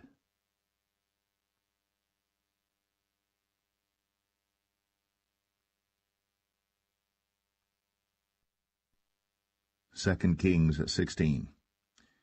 In the 17th year of Pekah the son of Remaliah, Ahaz the son of Jotham, king of Judah, began to reign. 20 years old was Ahaz when he began to reign, and reigned 16 years in Jerusalem, and did not that which was right in the sight of the Lord his God, like David his father. But he walked in the way of the kings of Israel, yea, and made his son to pass through the fire according to the abominations of the heathen, whom the Lord cast out from before the children of Israel. And he sacrificed and burnt incense in the high places, and on the hills, and under every green tree. Then Rezin, king of Syria, and Pekah, son of Remaliah, king of Israel, came up to Jerusalem to war. And they besieged Ahaz, but could not overcome him. At that time Rezin, king of Syria, recovered Elath to Syria, and drave the Jews from Elath. And the Syrians came to Elath, and dwelt there unto this day. So Ahaz sent messengers to Tiglath-Pileser, king of Assyria, saying, I am thy servant and thy son. Come up and save me out of the hand of the king of Syria, and out of the hand of the king of Israel, which rise up against me. And Ahaz took the silver and gold that was found in the house of the Lord, and in the treasures of the king's house, and sent it for a present to the king of Assyria. And the king of Assyria hearkened unto him, for the king of Assyria went up against Damascus, and took it, and carried the people of it captive to Kir, and slew Rezin. And King Ahaz went to Damascus to meet Tiglath-Pileser, king of Assyria, and saw an altar that was at Damascus. And King Ahaz sent to Urijah the priest the fashion of the altar, and the pattern of it, according to all the workmanship thereof. And Urijah the priest built an altar according to all that King Ahaz had sent from Damascus. So Urijah the priest made it, against King Ahaz came from Damascus. And when the king was come from Damascus, the king saw the altar, and the king approached to the altar and offered thereon. And he burnt his burnt offering and his meat offering, and poured his drink offering, and sprinkled the blood of his peace offerings upon the altar. And he brought also the brazen altar, which was before the Lord, from the forefront of the house, from between the altar and the house of the Lord, and put it on the north side of the altar. And King Ahaz commanded Urijah the priest, saying, Upon the great altar burn the morning burnt offering, and the evening meat offering, and the king's burnt sacrifice, and his meat offering, with the burnt offering of all the people of the land, and their meat offering, and their drink offerings, and sprinkle upon it all the blood of the burnt offering, and all the blood of the sacrifice, and the brazen altar shall be for me to inquire by. Thus did Urijah the priest, according to all that King Ahaz commanded. And King Ahaz cut off the borders of the bases, and removed the laver from off them, and took down the sea from off the brazen oxen that were under it, and put it upon a pavement of stones. And the covert for the Sabbath that they had built in the house, and the king's entry without, turned he from the house of the Lord for the king of Assyria. Now the rest of the acts of Ahaz which he did, are they not written in the book of the Chronicles of the kings of Judah? And Ahaz slept with his fathers, and was buried with his fathers in the city of David, and Hezekiah his son reigned in his stead.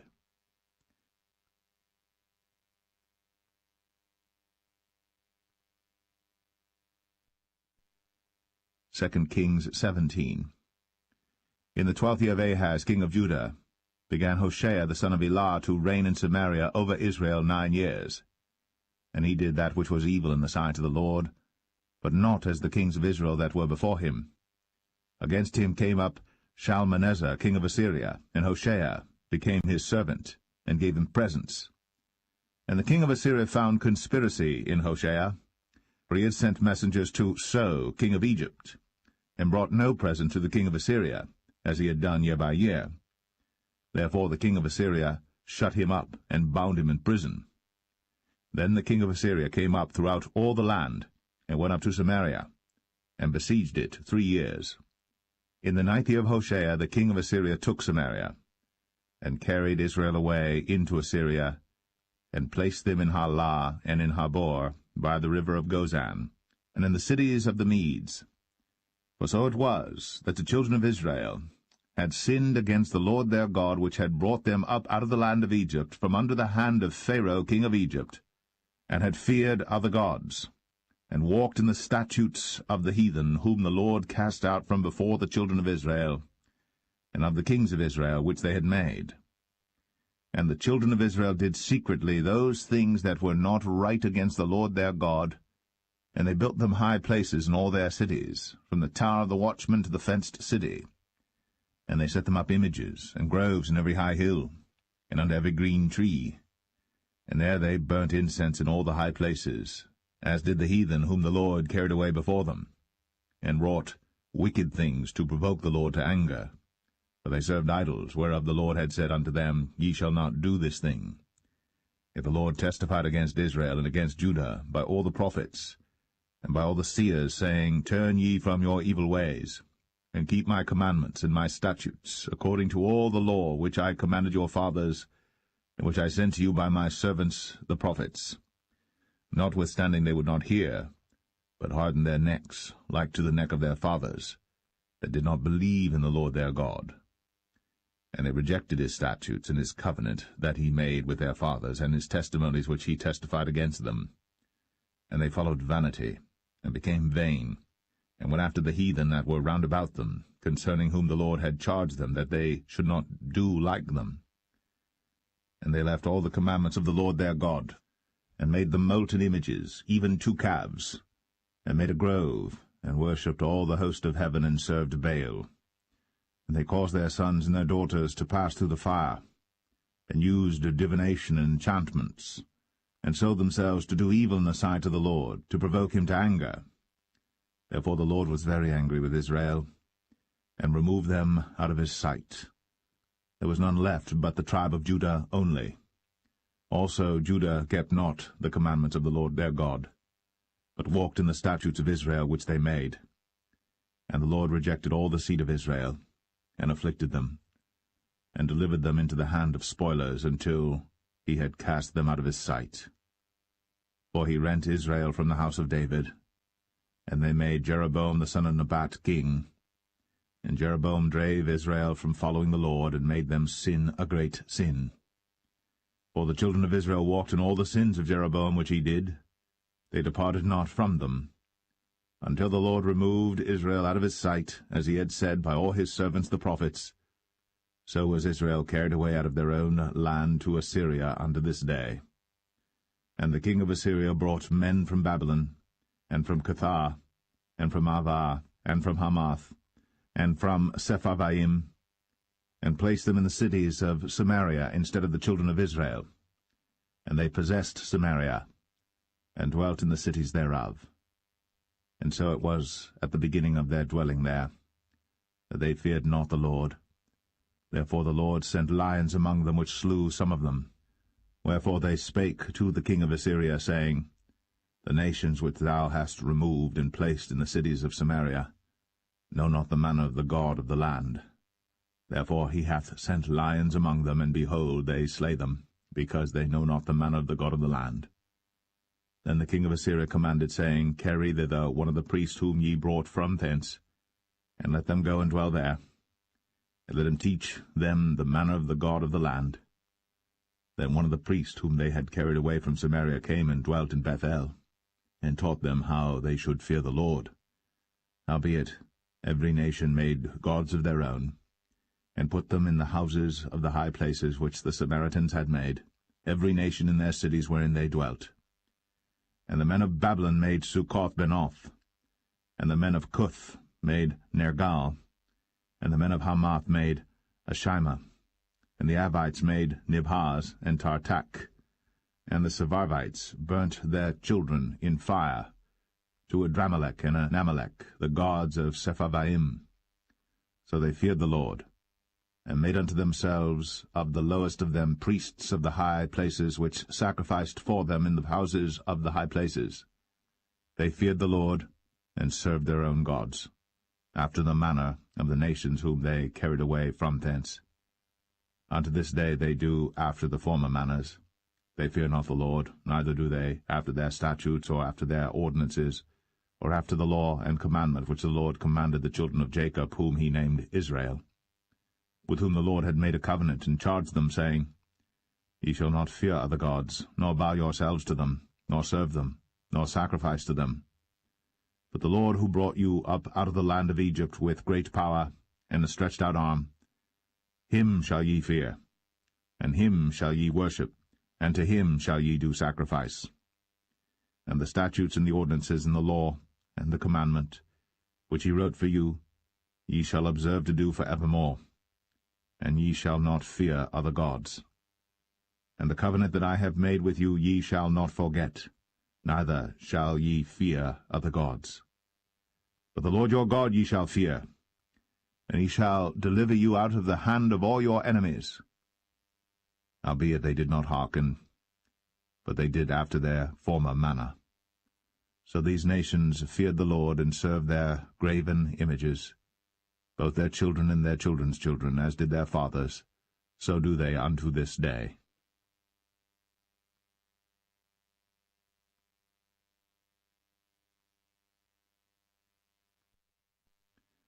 2 Kings 18.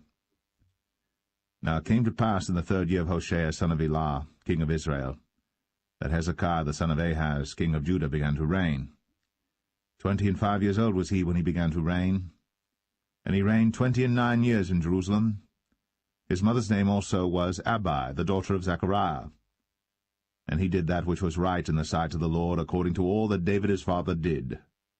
He removed the high places, and brake the images, and cut down the groves, and break in pieces the brazen serpent that Moses had made. For unto those days the children of Israel did burn incense to it. And he called it Nehushtan. He trusted in the Lord God of Israel, so that after him was none like him among all the kings of Judah, nor any that were before him. For he clave to the Lord, and departed not from following him, but kept his commandments which the Lord commanded Moses.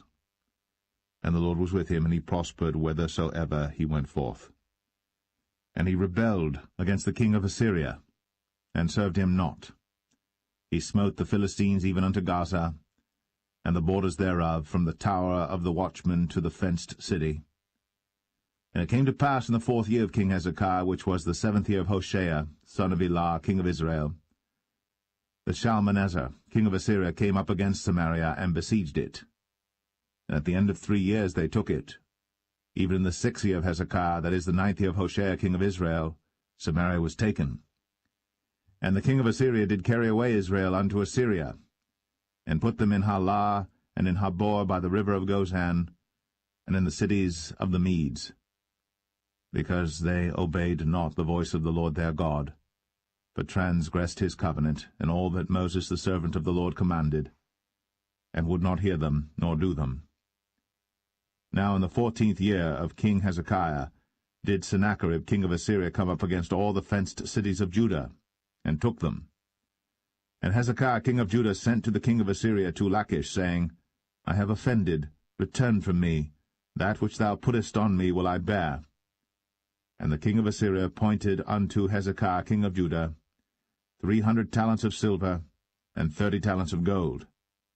And Hezekiah gave him all the silver that was found in the house of the Lord, and in the treasures of the king's house. At that time did Hezekiah cut off the gold from the doors of the temple of the Lord, and from the pillars which Hezekiah king of Judah had overlaid, and gave it to the king of Assyria. And the king of Assyria sent Tartan, and Rabsaris, and Rabshakeh from Lachish to King Hezekiah with a great host against Jerusalem. And they went up and came to Jerusalem. And when they were come up, they came and stood by the conduit of the upper pool, which is in the highway of the fuller's field. And when they had called to the king, there came out to them Eliakim the son of Hilkiah, which was over the household, and Shebna the scribe, and Joah the son of Asaph the recorder. And Rabshakeh said unto them, Speak ye now to Hezekiah. Thus saith the great king, the king of Assyria, What confidence is this wherein thou trustest? Thou sayest, but they are but vain words, I have counsel and strength for the war.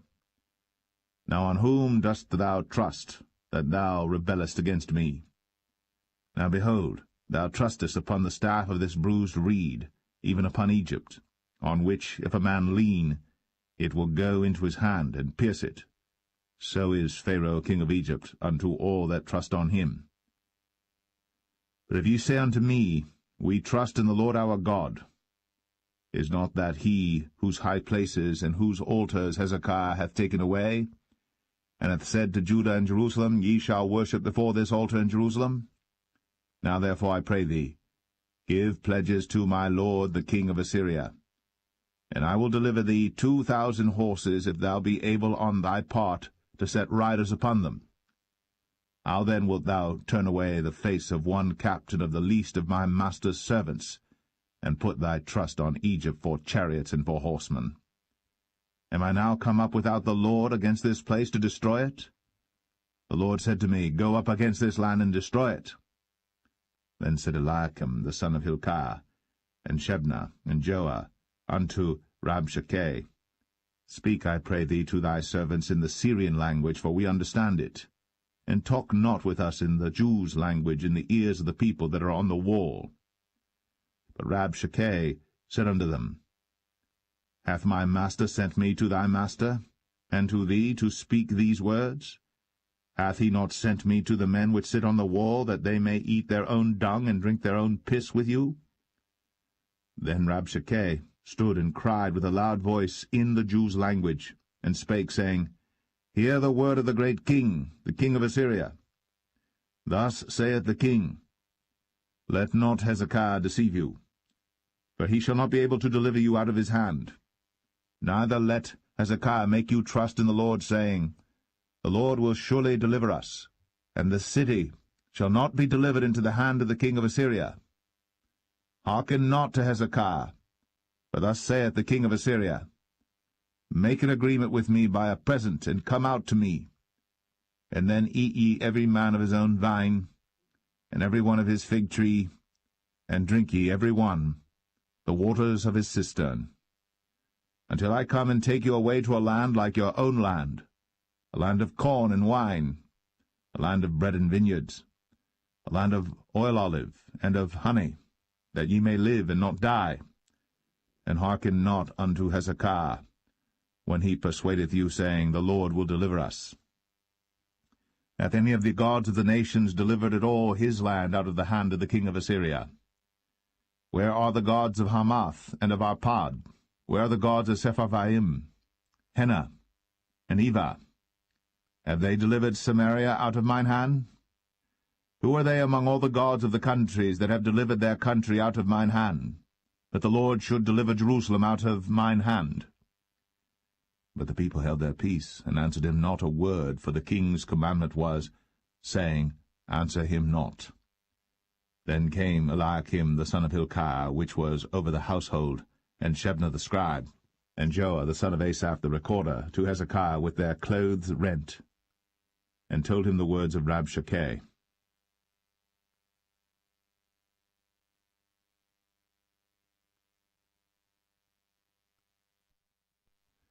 Second Kings 19.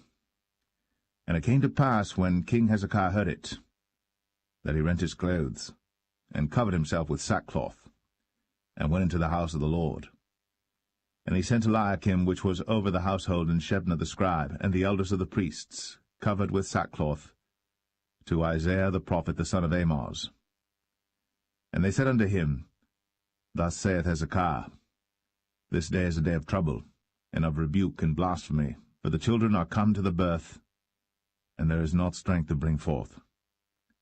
It may be the Lord thy God will hear all the words of Rabshakeh, whom the king of Assyria his master hath sent to reproach the living God, and will reprove the words which the Lord thy God hath heard. Wherefore lift up thy prayer for the remnant that are left. So the servants of King Hezekiah came to Isaiah. And Isaiah said unto them, Thus shall ye say to your master, Thus saith the Lord, Be not afraid of the words which thou hast heard, with which the servants of the king of Assyria have blasphemed me. Behold, I will send a blast upon him, and he shall hear a rumour, and shall return to his own land, and I will cause him to fall by the sword in his own land. So Rabshakeh returned, and found the king of Assyria warring against Libnah, for he had heard that he was departed from Lachish. And when he heard say of Tirhakah, king of Ethiopia, Behold, he is come out to fight against thee, he sent messages again unto Hezekiah, saying, Thus shall ye speak to Hezekiah king of Judah, saying, Let not thy God in whom thou trustest deceive thee, saying, Jerusalem shall not be delivered into the hand of the king of Assyria. Behold, thou hast heard what the kings of Assyria have done to all lands by destroying them utterly, and shalt thou be delivered? Have the gods of the nations delivered them which my fathers have destroyed, as Gozan and Haran, and Rezeph, and the children of Eden, which were in Thelasar? Where is the king of Hamath, and the king of Arpad, and the king of the city of Sepharvaim, of Hena and Ivah? And Hezekiah received the letter of the hand of the messengers, and read it. And Hezekiah went up into the house of the Lord, and spread it before the Lord. And Hezekiah prayed before the Lord, and said, O Lord God of Israel, which dwellest between the cherubims, thou art the God, even thou alone, of all the kingdoms of the earth. Thou hast made heaven and earth. Lord, bow down thine ear, and hear. Open, Lord, thine eyes, and see. And hear the words of Sennacherib, which hath sent him to reproach the living God. Of a truth, Lord, the kings of Assyria have destroyed the nations and their lands, and have cast their gods into the fire. For they were no gods, but the work of men's hands, wood and stone. Therefore they have destroyed them, Now therefore, O Lord our God, I beseech thee, save thou us out of his hand, that all the kingdoms of the earth may know that thou art the Lord God, even thou only. Then Isaiah the son of Amoz sent to Hezekiah, saying, Thus saith the Lord God of Israel, That which thou hast prayed to me against Sennacherib, king of Assyria, I have heard. This is the word that the Lord hath spoken concerning him. The virgin, the daughter of Zion, hath despised thee, and laughed thee to scorn. The daughter of Jerusalem hath shaken her head at thee. Whom hast thou reproached and blasphemed? And against whom hast thou exalted thy voice, and lifted up thine eyes on high? Even against the Holy One of Israel. By thy messengers thou hast reproached the Lord, and hast said, With the multitude of my chariots I am come up to the height of the mountains, to the sides of Lebanon, and will cut down the tall cedar trees thereof, and the choice fir trees thereof, and I will enter into the lodgings of his borders, and into the forest of his Carmel. I have digged and drunk strange waters, and with the sole of my feet have I dried up all the rivers of besieged places. Hast thou not heard long ago how I have done it, and of ancient times that I have formed it? Now have I brought it to pass, that thou shouldst be to lay waste fenced cities into ruinous heaps. Therefore their inhabitants were of small power. They were dismayed and confounded. They were as the grass of the field, and as the green herb, as the grass on the housetops, and as corn blasted before it be grown up. But I know thy abode, and thy going out, and thy coming in, and thy rage against me, because thy rage against me and thy tumult is come up into mine ears. Therefore I will put my hook in thy nose, and my bridle in thy lips, and I will turn thee back by the way by which thou camest. And this shall be a sign unto thee. Ye shall eat this year such things as grow of themselves, in the second year that which springeth of the same. And in the third year sow ye and reap, and plant vineyards, and eat the fruits thereof. And the remnant that is escaped of the house of Judah shall yet again take root downward, and bear fruit upward. For out of Jerusalem shall go forth a remnant, and they that escape out of Mount Zion. The zeal of the Lord of hosts shall do this. Therefore thus saith the Lord concerning the king of Assyria, He shall not come into this city, nor shoot an arrow there, nor come before it with shield, nor cast a bank against it. By the way that he came, by the same shall he return, and shall not come into this city, saith the Lord. For I will defend this city to save it, for mine own sake, and for my servant David's sake. And it came to pass that night, that the angel of the Lord went out, and smote in the camp of the Assyrians 180 and 5,000. And when they arose early in the morning, behold, they were all dead corpses. So Sennacherib king of Assyria departed, and went, and returned, and dwelt at Nineveh. And it came to pass, as he was worshipping in the house of Nisroch his god, that Adramelech and Sharezer his sons smote him with the sword, and they escaped into the land of Armenia. And Esarhaddon his son reigned in his stead.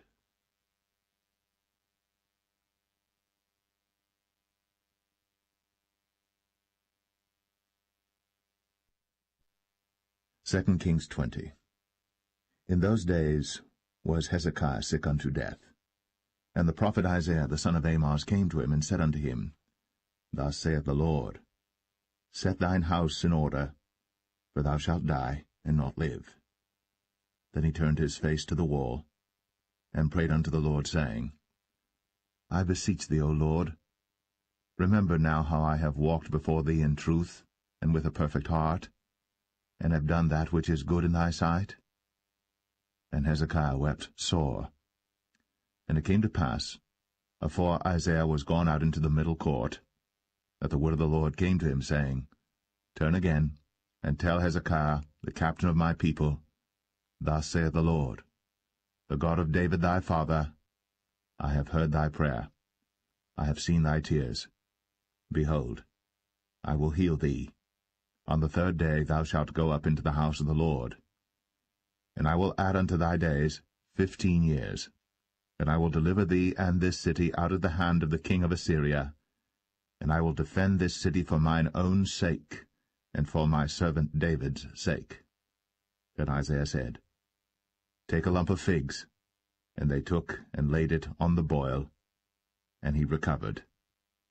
And Hezekiah said unto Isaiah, What shall be the sign that the Lord will heal me, and that I shall go up into the house of the Lord the 3rd day?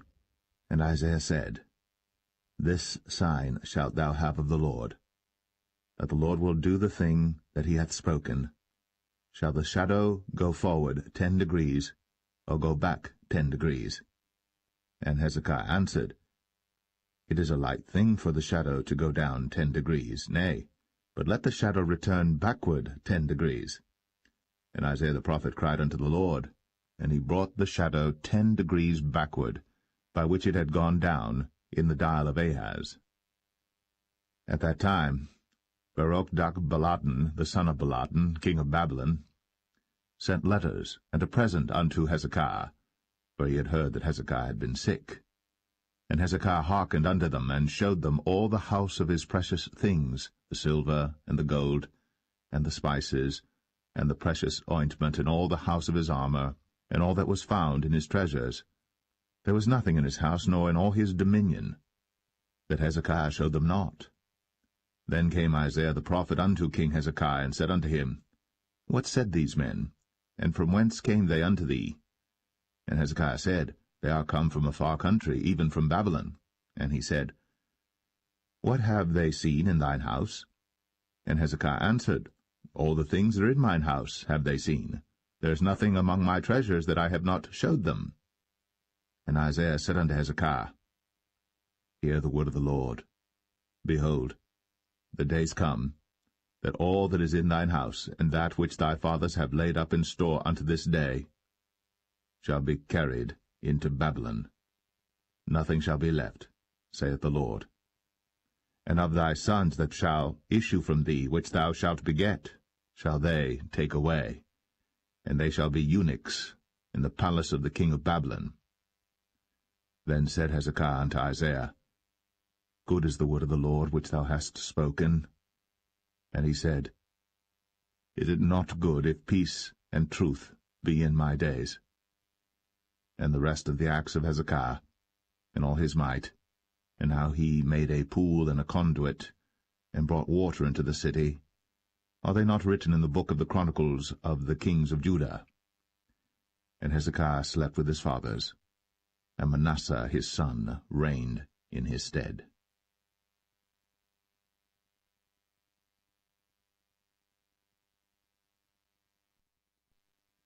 2 Kings 21. Manasseh was 12 years old when he began to reign, and reigned 55 years in Jerusalem. And his mother's name was Hephzibah. And he did that which was evil in the sight of the Lord, after the abominations of the heathen whom the Lord cast out before the children of Israel. For he built up again the high places which Hezekiah his father had destroyed. And he reared up altars for Baal, and made a grove, as did Ahab king of Israel, and worshipped all the host of heaven, and served them. And he built altars in the house of the Lord, of which the Lord said, In Jerusalem will I put my name. And he built altars for all the host of heaven in the 2 courts of the house of the Lord.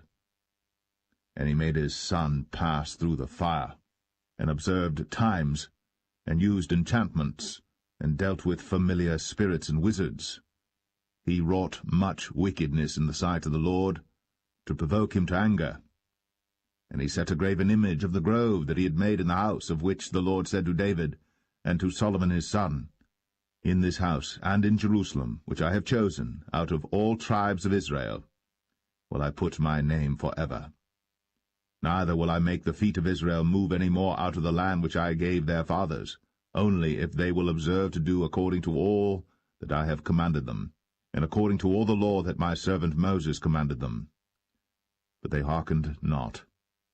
And Manasseh seduced them to do more evil than did the nations whom the Lord destroyed before the children of Israel. And the Lord spake by his servants the prophets, saying, Because Manasseh king of Judah hath done these abominations, and hath done wickedly above all that the Amorites did which were before him, and hath made Judah also to sin with his idols.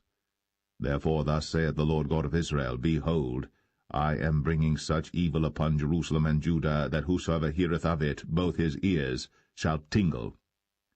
And I will stretch over Jerusalem the line of Samaria, and the plummet of the house of Ahab. And I will wipe Jerusalem as a man wipeth a dish, wiping it and turning it upside down. And I will forsake the remnant of mine inheritance, and deliver them into the hand of their enemies. And they shall become a prey and a spoil to all their enemies. Because they have done that which was evil in my sight, and have provoked me to anger, since the day their fathers came forth out of Egypt, even unto this day. Moreover, Manasseh shed innocent blood very much, till he had filled Jerusalem from one end to another, beside his sin wherewith he made Judah to sin, in doing that which was evil in the sight of the Lord. Now the rest of the acts of Manasseh, and all that he did, and his sin that he sinned, are they not written in the book of the Chronicles of the kings of Judah? And Manasseh slept with his fathers, and was buried in the garden of his own house, in the garden of Uzzah, and Amon his son reigned in his stead. Amon was 22 years old when he began to reign, and he reigned 2 years in Jerusalem. And his mother's name was Meshullemeth, the daughter of Haruz of Jotbah. And he did that which was evil in the sight of the Lord, as his father Manasseh did. And he walked in all the way that his father walked in, and served the idols that his father served, and worshipped them. And he forsook the Lord God of his fathers, and walked not in the way of the Lord. And the servants of Amon conspired against him, and slew the king in his own house. And the people of the land slew all them that had conspired against King Amon. And the people of the land made Josiah his son king in his stead. Now the rest of the acts of Amon which he did, are they not written in the book of the Chronicles of the kings of Judah? And he was buried in his sepulchre in the garden of Uzzah, and Josiah his son reigned in his stead.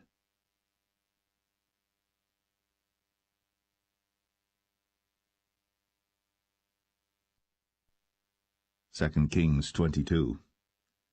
Josiah was 8 years old when he began to reign, and he reigned 31 years in Jerusalem. And his mother's name was Jedidah, the daughter of Adaiah of Boscath. And he did that which was right in the sight of the Lord, and walked in all the way of David his father, and turned not aside to the right hand or to the left. And it came to pass in the 18th year of King Josiah that the king sent Shaphan the son of Azaliah, the son of Meshullam, the scribe, to the house of the Lord, saying, Go up to Hilkiah the high priest, that he may sum the silver which is brought into the house of the Lord, which the keepers of the door have gathered of the people, and let them deliver it into the hand of the doers of the work that have the oversight of the house of the Lord, and let them give it to the doers of the work which is in the house of the Lord, to repair the breaches of the house, unto carpenters and builders and masons, and to buy timber and hewn stone to repair the house. Howbeit there was no reckoning made with them of the money that was delivered into their hand, because they dealt faithfully. And Hilkiah the high priest said unto Shaphan the scribe, I have found the book of the law in the house of the Lord. And Hilkiah gave the book to Shaphan, and he read it. And Shaphan the scribe came to the king, and brought the king word again, and said, Thy servants have gathered money that was found in the house, and have delivered it into the hand of them that do the work, that have the oversight of the house of the Lord. And Shaphan the scribe showed the king, saying, Hilkiah the priest hath delivered me a book. And Shaphan read it before the king. And it came to pass, when the king had heard the words of the book of the law, that he rent his clothes. And the king commanded Hilkiah the priest, and Ahikam the son of Shaphan, and Achbor the son of Micaiah, and Shaphan the scribe, and Asahiah a servant of the king's, saying, Go ye, inquire the Lord for me, and for the people, and for all Judah, concerning the words of this book that is found. For great is the wrath of the Lord that is kindled against us, because our fathers have not hearkened unto the words of this book, to do according unto all that which is written concerning us. So Hilkiah the priest, and Ahikam, and Achbor, and Shaphan, and Asahiah went unto Huldah the prophetess, the wife of Shallum the son of Tikvah, the son of Harhas, keeper of the wardrobe. Now she dwelt in Jerusalem in the college, and they communed with her. And she said unto them, Thus saith the Lord God of Israel, Tell the man that sent you to me, Thus saith the Lord, Behold, I will bring evil upon this place, and upon the inhabitants thereof, even all the words of the book which the king of Judah hath read, because they have forsaken me, and have burned incense unto other gods, that they might provoke me to anger with all the works of their hands. Therefore my wrath shall be kindled against this place, and shall not be quenched. But to the king of Judah, which sent you to inquire of the Lord, thus shall ye say to him, Thus saith the Lord God of Israel, as touching the words which thou hast heard, because thine heart was tender, and thou hast humbled thyself before the Lord, when thou heardest what I spake against this place, and against the inhabitants thereof, that they should become a desolation and a curse, and hast rent thy clothes, and wept before me. I also have heard thee, saith the Lord. Behold, therefore, I will gather thee unto thy fathers, and thou shalt be gathered into thy grave in peace. And thine eyes shall not see all the evil which I will bring upon this place. And they brought the king word again.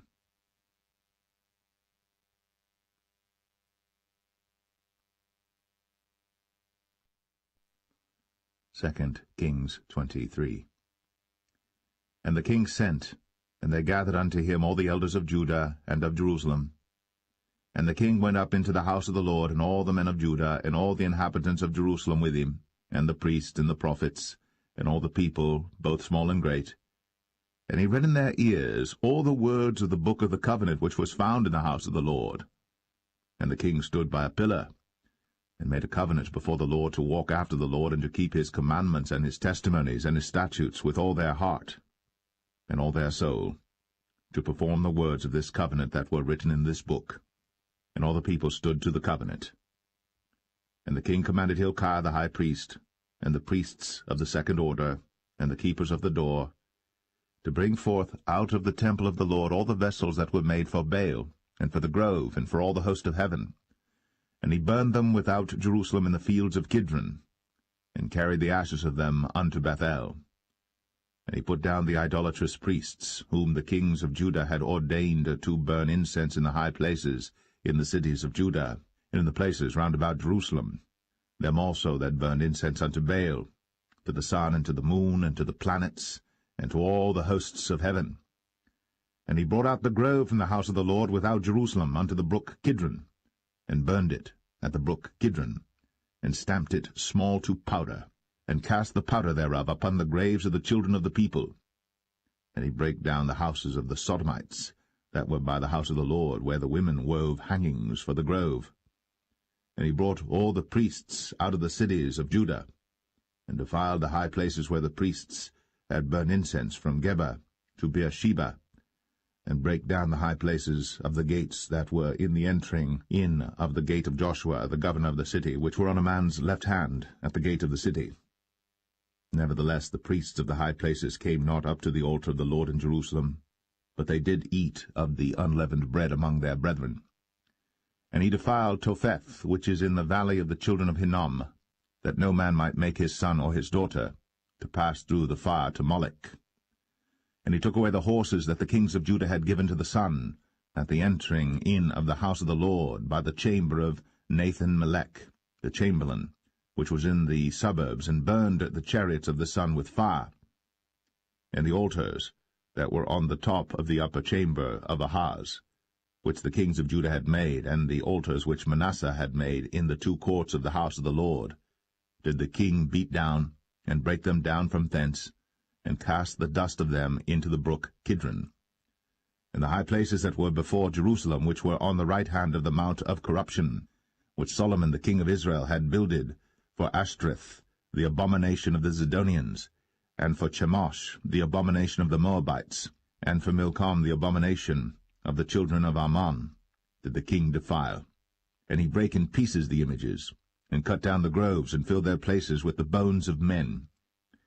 Moreover, the altar that was at Bethel, and the high place which Jeroboam the son of Nebat, who made Israel to sin, had made, both that altar and the high place he brake down, and burned the high place, and stamped it small to powder, and burned the grove. And as Josiah turned himself, he spied the sepulchres that were there in the mount, and sent, and took the bones out of the sepulchres, and burned them upon the altar, and polluted it, according to the word of the Lord which the man of God proclaimed, who proclaimed these words. Then he said, What title is that I see? And the men of the city told him, It is the sepulchre of the man of God which came from Judah, and proclaimed these things that thou hast done against the altar of Bethel. And he said, Let him alone. Let no man move his bones. So they let his bones alone, with the bones of the prophet that came out of Samaria. And all the houses also of the high places that were in the cities of Samaria, which the kings of Israel had made to provoke the Lord to anger, Josiah took away, and did to them according to all the acts that he had done in Bethel. And he slew all the priests of the high places that were there upon the altars, and burned men's bones upon them, and returned to Jerusalem. And the king commanded all the people, saying, Keep the Passover unto the Lord your God, as it is written in the book of this covenant. Surely there was not holden such a Passover from the days of the judges that judged Israel, nor in all the days of the kings of Israel, nor of the kings of Judah, but in the 18th year of King Josiah, wherein this Passover was holden to the Lord in Jerusalem. Moreover, the workers with familiar spirits, and the wizards, and the images, and the idols, and all the abominations that were spied in the land of Judah and in Jerusalem, did Josiah put away, that he might perform the words of the law which were written in the book that Hilkiah the priest found in the house of the Lord. And like unto him was there no king before him, that turned to the Lord with all his heart, and with all his soul, and with all his might, according to all the law of Moses, neither after him arose there any like him. Notwithstanding the Lord turned not from the fierceness of his great wrath, wherewith his anger was kindled against Judah, because of all the provocations that Manasseh had provoked him withal. And the Lord said, I will remove Judah also out of my sight, as I have removed Israel, and will cast off this city Jerusalem which I have chosen, and the house of which I said, My name shall be there. Now the rest of the acts of Josiah, and all that he did, are they not written in the book of the Chronicles of the kings of Judah? In his days Pharaoh Necho, king of Egypt, went up against the king of Assyria to the river Euphrates. And King Josiah went against him, and he slew him at Megiddo when he had seen him. And his servants carried him in a chariot dead from Megiddo, and brought him to Jerusalem, and buried him in his own sepulchre. And the people of the land took Jehoahaz the son of Josiah, and anointed him, and made him king in his father's stead. Jehoahaz was 23 years old when he began to reign, and he reigned 3 months in Jerusalem. And his mother's name was Hamutal, the daughter of Jeremiah of Libnah. And he did that which was evil in the sight of the Lord, according to all that his fathers had done. And Pharaoh Necho put him in bands at Riblah, in the land of Hamath, that he might not reign in Jerusalem, and put the land to a tribute of 100 talents of silver, and a talent of gold. And Pharaoh Necho made Eliakim the son of Josiah king in the room of Josiah his father, and turned his name to Jehoiakim, and took Jehoahaz away, and he came to Egypt and died there. And Jehoiakim gave the silver and the gold to Pharaoh, but he taxed the land to give the money according to the commandment of Pharaoh. He exacted the silver and the gold of the people of the land, of every one according to his taxation, to give it unto Pharaoh Necho. Jehoiakim was 25 years old when he began to reign, and he reigned 11 years in Jerusalem. And his mother's name was Zebudah, the daughter of Pedaiah of Rumah. And he did that which was evil in the sight of the Lord, according to all that his fathers had done.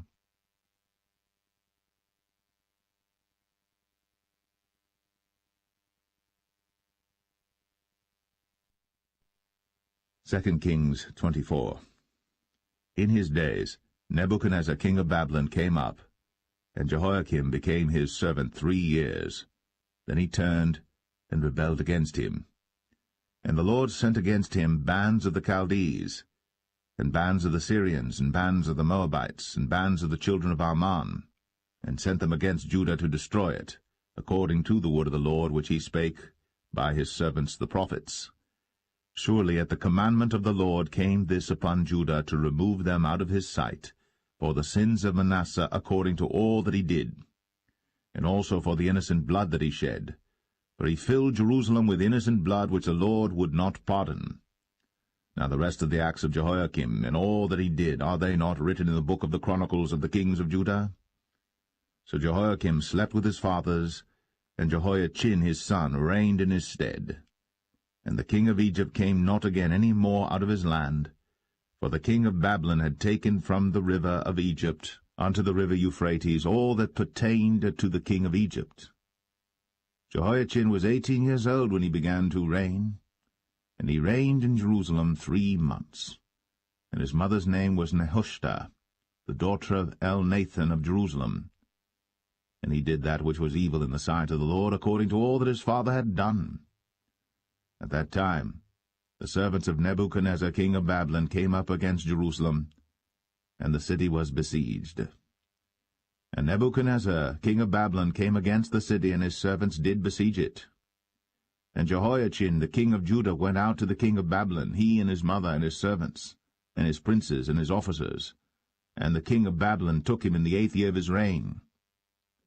And he carried out thence all the treasures of the house of the Lord, and the treasures of the king's house, and cut in pieces all the vessels of gold which Solomon king of Israel had made in the temple of the Lord, as the Lord had said. And he carried away all Jerusalem, and all the princes, and all the mighty men of valor, even 10,000 captives, and all the craftsmen and smiths, none remained, save the poorest sort of the people of the land. And he carried away Jehoiachin to Babylon, and the king's mother, and the king's wives, and his officers, and the mighty of the land. Those carried he into captivity from Jerusalem to Babylon. And all the men of might, even 7,000, and craftsmen and smiths 1,000, all that was strong and apt for war, even them the king of Babylon brought captive to Babylon. And the king of Babylon made Mattaniah his father's brother king in his stead, and changed his name to Zedekiah. Zedekiah was 21 years old when he began to reign, and he reigned 11 years in Jerusalem. And his mother's name was Hamutal, the daughter of Jeremiah of Libnah. And he did that which was evil in the sight of the Lord, according to all that Jehoiakim had done. For through the anger of the Lord it came to pass in Jerusalem and Judah, until he had cast them out from his presence, that Zedekiah rebelled against the king of Babylon.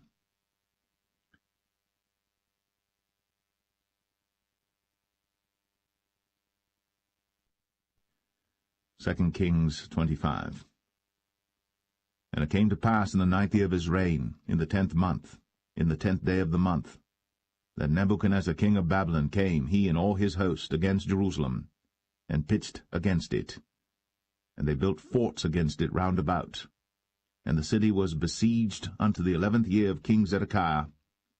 And on the 9th day of the 4th month the famine prevailed in the city, and there was no bread for the people of the land. And the city was broken up, and all the men of war fled by night by the way of the gate between 2 walls, which is by the king's garden. Now the Chaldees were against the city round about, and the king went the way toward the plain. And the army of the Chaldees pursued after the king, and overtook him in the plains of Jericho, and all his army was scattered from him.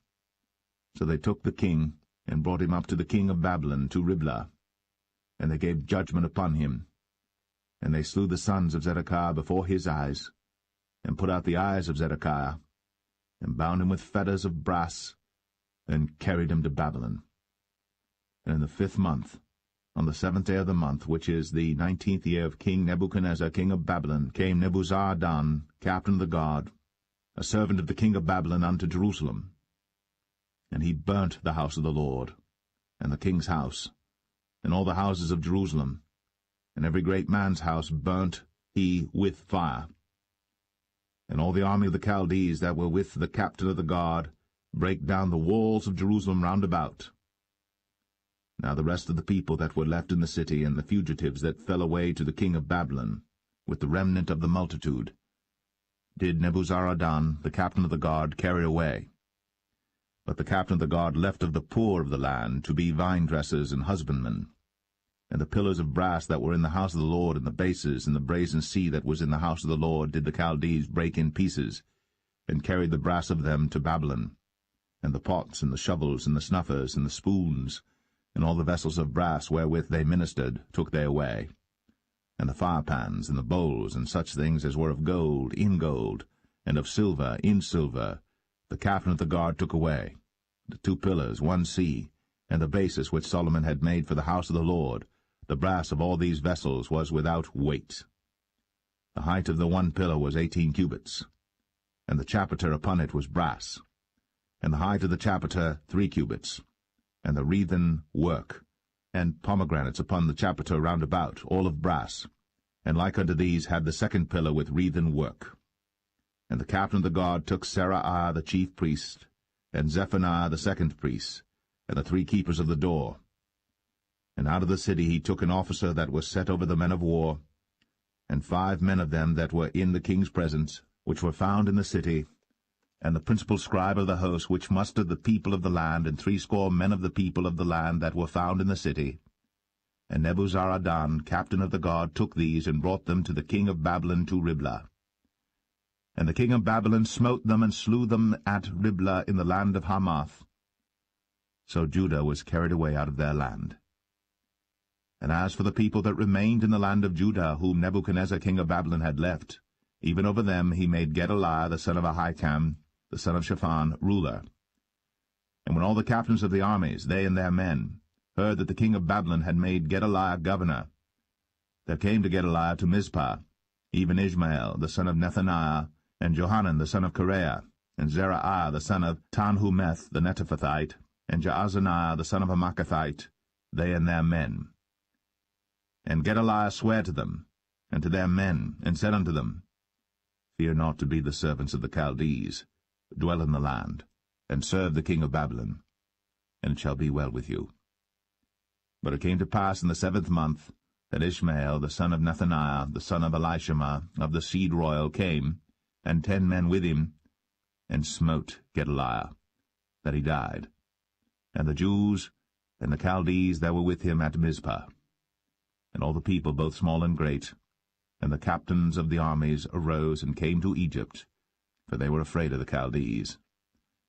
And it came to pass in the 37th year of the captivity of Jehoiachin king of Judah, in the 12th month, on the 27th day of the month, that Evil-Merodach king of Babylon, in the year that he began to reign, did lift up the head of Jehoiachin king of Judah out of prison, and he spake kindly to him, and set his throne above the throne of the kings that were with him in Babylon, and changed his prison garments, and he did eat bread continually before him all the days of his life.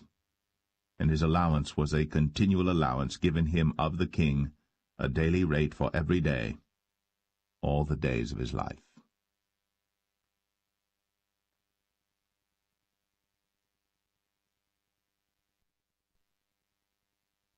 The first book of Chronicles, chapter 1. Adam, Sheth, Enosh, Canaan, Mahalaleel, Jared, Enoch, Methuselah, Lamech, Noah, Shem, Ham, and Japheth. The sons of Japheth, Gomer and Magog, and Madai, and Javan, and Tubal, and Meshach, and Tiras. And the sons of Gomer, Ashchenaz, and Ribhath, and Togarmah. And the sons of Javan, Elisha, and Tarshish, Kittim, and Dodanim. The sons of Ham, Cush, and Mizraim, Put, and Canaan. And the sons of Cush, Seba, and Havilah, and Sapta, and Ramah, and Sabteca. And the sons of Ramah, Sheba and Dedan. And Cush begat Nimrod. He began to be mighty upon the earth. And Mizraim begat Ludim, and Anamim, and Lehabim, and Naphtuhim, and Pathrusim, and Casluhim, of whom came the Philistines, and Caphtorim. And Canaan begat Zidon, his firstborn, and Heth, the Jebusite also, and the Amorite, and the Girgashite, and the Hivite, and the Archite, and the Sinite, and the Arvadite, and the Zemarite, and the Hamathite. The sons of Shem, Elam, and Ashur, and Arphaxad, and Lud, and Aram, and Uz, and Hul, and Gether, and Meshech. And Arphaxad begat Shelah, and Shelah begat Eber. And unto Eber were born 2 sons. The name of the one was Peleg, because in his days the earth was divided. And his brother's name was Joktan. And Joktan begat Almadad, and Sheleth, and Hazarmaveth, and Jerah.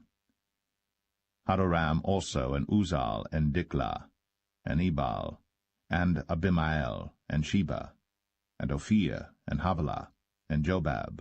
All these were the sons of Joktan. Shem, Arphaxad, Shelah, Eber, Peleg, Reu, Serug, Nahor, Terah, Abram. The same is Abraham. The sons of Abraham, Isaac, and Ishmael. These are their generations. The firstborn of Ishmael, Nebaioth, then Kedar, and Abiel, and Mibsam, Mishma, and Dumah, Massa, Hadad, and Tema, Jetur, Naphish, and Kedemah. These are the sons of Ishmael. Now the sons of Keturah, Abraham's concubine. She bare Zimran, and Jokshan, and Medan, and Midian, and Ishbak, and Shua. And the sons of Jokshan, Sheba and Dedan. And the sons of Midian, Ephah, and Epher, and Henoch, and Abida, and Eldaah. All these are the sons of Keturah. And Abraham begat Isaac. The sons of Isaac, Esau and Israel. The sons of Esau, Eliphaz, Ruel, and Jeush, and Jalam, and Korah. The sons of Eliphaz, Teman, and Omar, Zephi, and Gatam, Kenaz, and Timnah, and Amalek.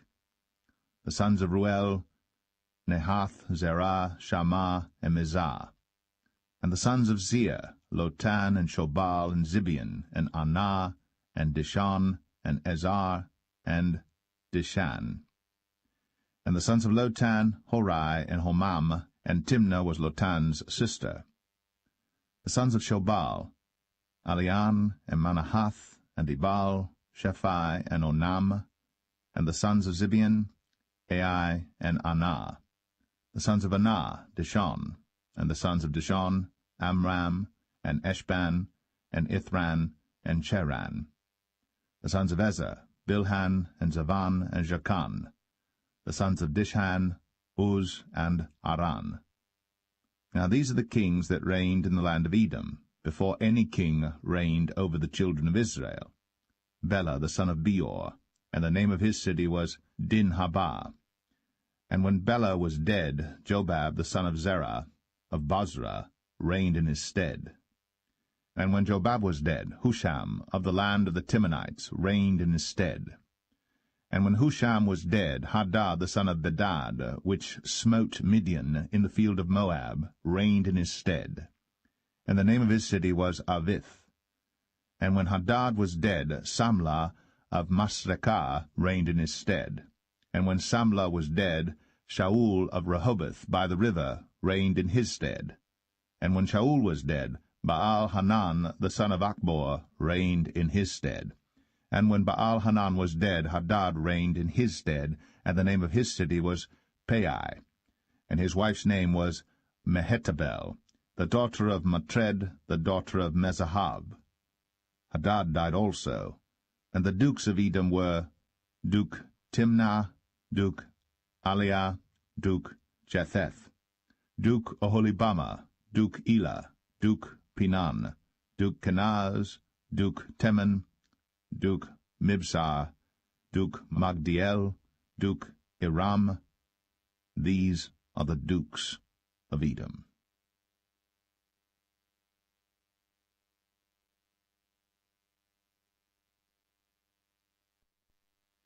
1 Chronicles 2.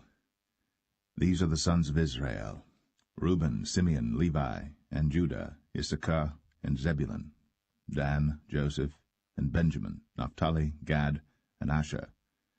The sons of Judah, and Onan, and Shelah, which three were born unto him of the daughter of Shua the Canaanitess. And the firstborn of Judah, was evil in the sight of the Lord, and he slew him. And Tamar his daughter-in-law bare him Pharez and Zerah. All the sons of Judah were 5. The sons of Pharez, Hezron and Hamul. And the sons of Zerah, Zimri, and Ethan, and Heman, and Calcol, and Dara, 5 of them in all. And the sons of Carmi, Achar, the troubler of Israel, who transgressed in the thing accursed. And the sons of Ethan, Azariah. The sons also of Hezron that were born unto him, Jerahmeel, and Ram, and Chelubai.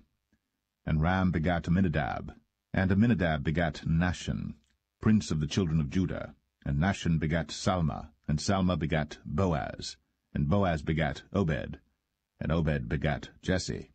And Jesse begat his firstborn Eliab, and Aminadab the second, and Shema the third, Nathaniel the fourth, Raddai the fifth, Ozem the sixth, David the seventh, whose sisters were Zeruiah and Abigail. And the sons of Zeruiah, Abishai and Joab, and Asahel 3. And Abigail bare Amasa, and the father of Amasa was Jether the Ishmaelite. And Caleb the son of Hezron begat children of Azabah his wife, and of Jerioth. Her sons are these, Jesher, and Shabab, and Ardan. And when Azabah was dead, Caleb took unto him Ephrath, which bare him Hur, and Hur begat Uri, and Uri begat Bezaleel. And afterward Hezron went in to the daughter of Machir, the father of Gilead, whom he married when he was 60 years old. And she bare him Segub, and Segub begat Jair, who had 23 cities in the land of Gilead. And he took Gesher and Aram, with the towns of Jair from them, with Kenath, and the towns thereof, even 60 cities. All these belonged to the sons of Machir, the father of Gilead. And after that Hezron was dead, and Caleb Ephratah. Then Abiah, Hezron's wife, bare him Asher, the father of Tekoa. And the sons of Jerahmeel, the firstborn of Hezron, were Ram the firstborn, and Bunah, and Oren, and Ozem, and Ahijah. Jerahmeel had also another wife, whose name was Adarah. She was the mother of Onam. And the sons of Ram, the firstborn of Jerahmeel, were Maaz, and Jamin, and Acher. And the sons of Onam were Shammai, and Jadah. And the sons of Shammai, Nadab, and Abishur. And the name of the wife of Abishur was Abihail, and she bare him Aban and Molid. And the sons of Nadab, Seled, and Appaim. But Seled died without children. And the sons of Appaim, Ishai. And the sons of Ishai, Sheshan. And the children of Sheshan, Alai. And the sons of Judah, the brother of Shammai, Jether and Jonathan. And Jether died without children. And the sons of Jonathan, Paulett and Zazah. These were the sons of Jerahmeel. Now Sheshan had no sons but daughters, and Sheshan had a servant, an Egyptian, whose name was Jarha. And Sheshan gave his daughter to Jarha his servant to wife, and she bare him Attai. And Attai begat Nathan, and Nathan begat Zabad, and Zabad begat Ephlal, and Ephlal begat Obed. And Obed begat Jehu, and Jehu begat Azariah, and Azariah begat Helez, and Helez begat Eleasah, and Eleasah begat Sesamei, and Sesamei begat Shallum, and Shallum begat Jechamiah, and Jechamiah begat Elishama. Now the sons of Caleb, the brother of Jerahmeel, were Mesha, his firstborn, which was the father of Ziph, and the sons of Mareshah, the father of Hebron, and the sons of Hebron, Korah, and Tapua, and Rechem, and Shema. And Shema begat Raham, the father of Jorkoam, and Rechem begat Shemai. And the son of Shemai was Maon, and Maon was the father of Beth-zur, and Ephah, Caleb's concubine bare Haran, and Moza, and Gazez, and Haran begat Gazez. And the sons of Jaddai, Regem, and Jotham, and Gesham, and Paulett, and Ephah, and Shaaph. Maachah, Caleb's concubine, bare Sheber, and Tirhanah. She bare also Shaaph, the father of Madmanah, Sheva, the father of Machbenah, and the father of Gibeah, and the daughter of Caleb was Aksah. These were the sons of Caleb, the son of Hur, the firstborn of Ephratah. Shobal, the father of Kirjath-Jearim. Salma, the father of Bethlehem. Hareph, the father of Beth-Gader. And Shobal, the father of Kirjath-Jearim, had sons, Haraway, and half of the Manahethites. And the families of Kirjath-Jearim, the Ithrites, and the Puhites, and the Shumathites, and the Misraites. Of them came the Zarethites, and the Eshtuelites. The sons of Salma, Bethlehem, and the Netophathites, Adaroth, the house of Joab, and half of the Manahethites, the Zorites. And the families of the scribes which dwelt at Jabez, the Terathites, the Shimeathites, and Sukathites. These are the Kenites that came of Hemath, the father of the house of Rechab.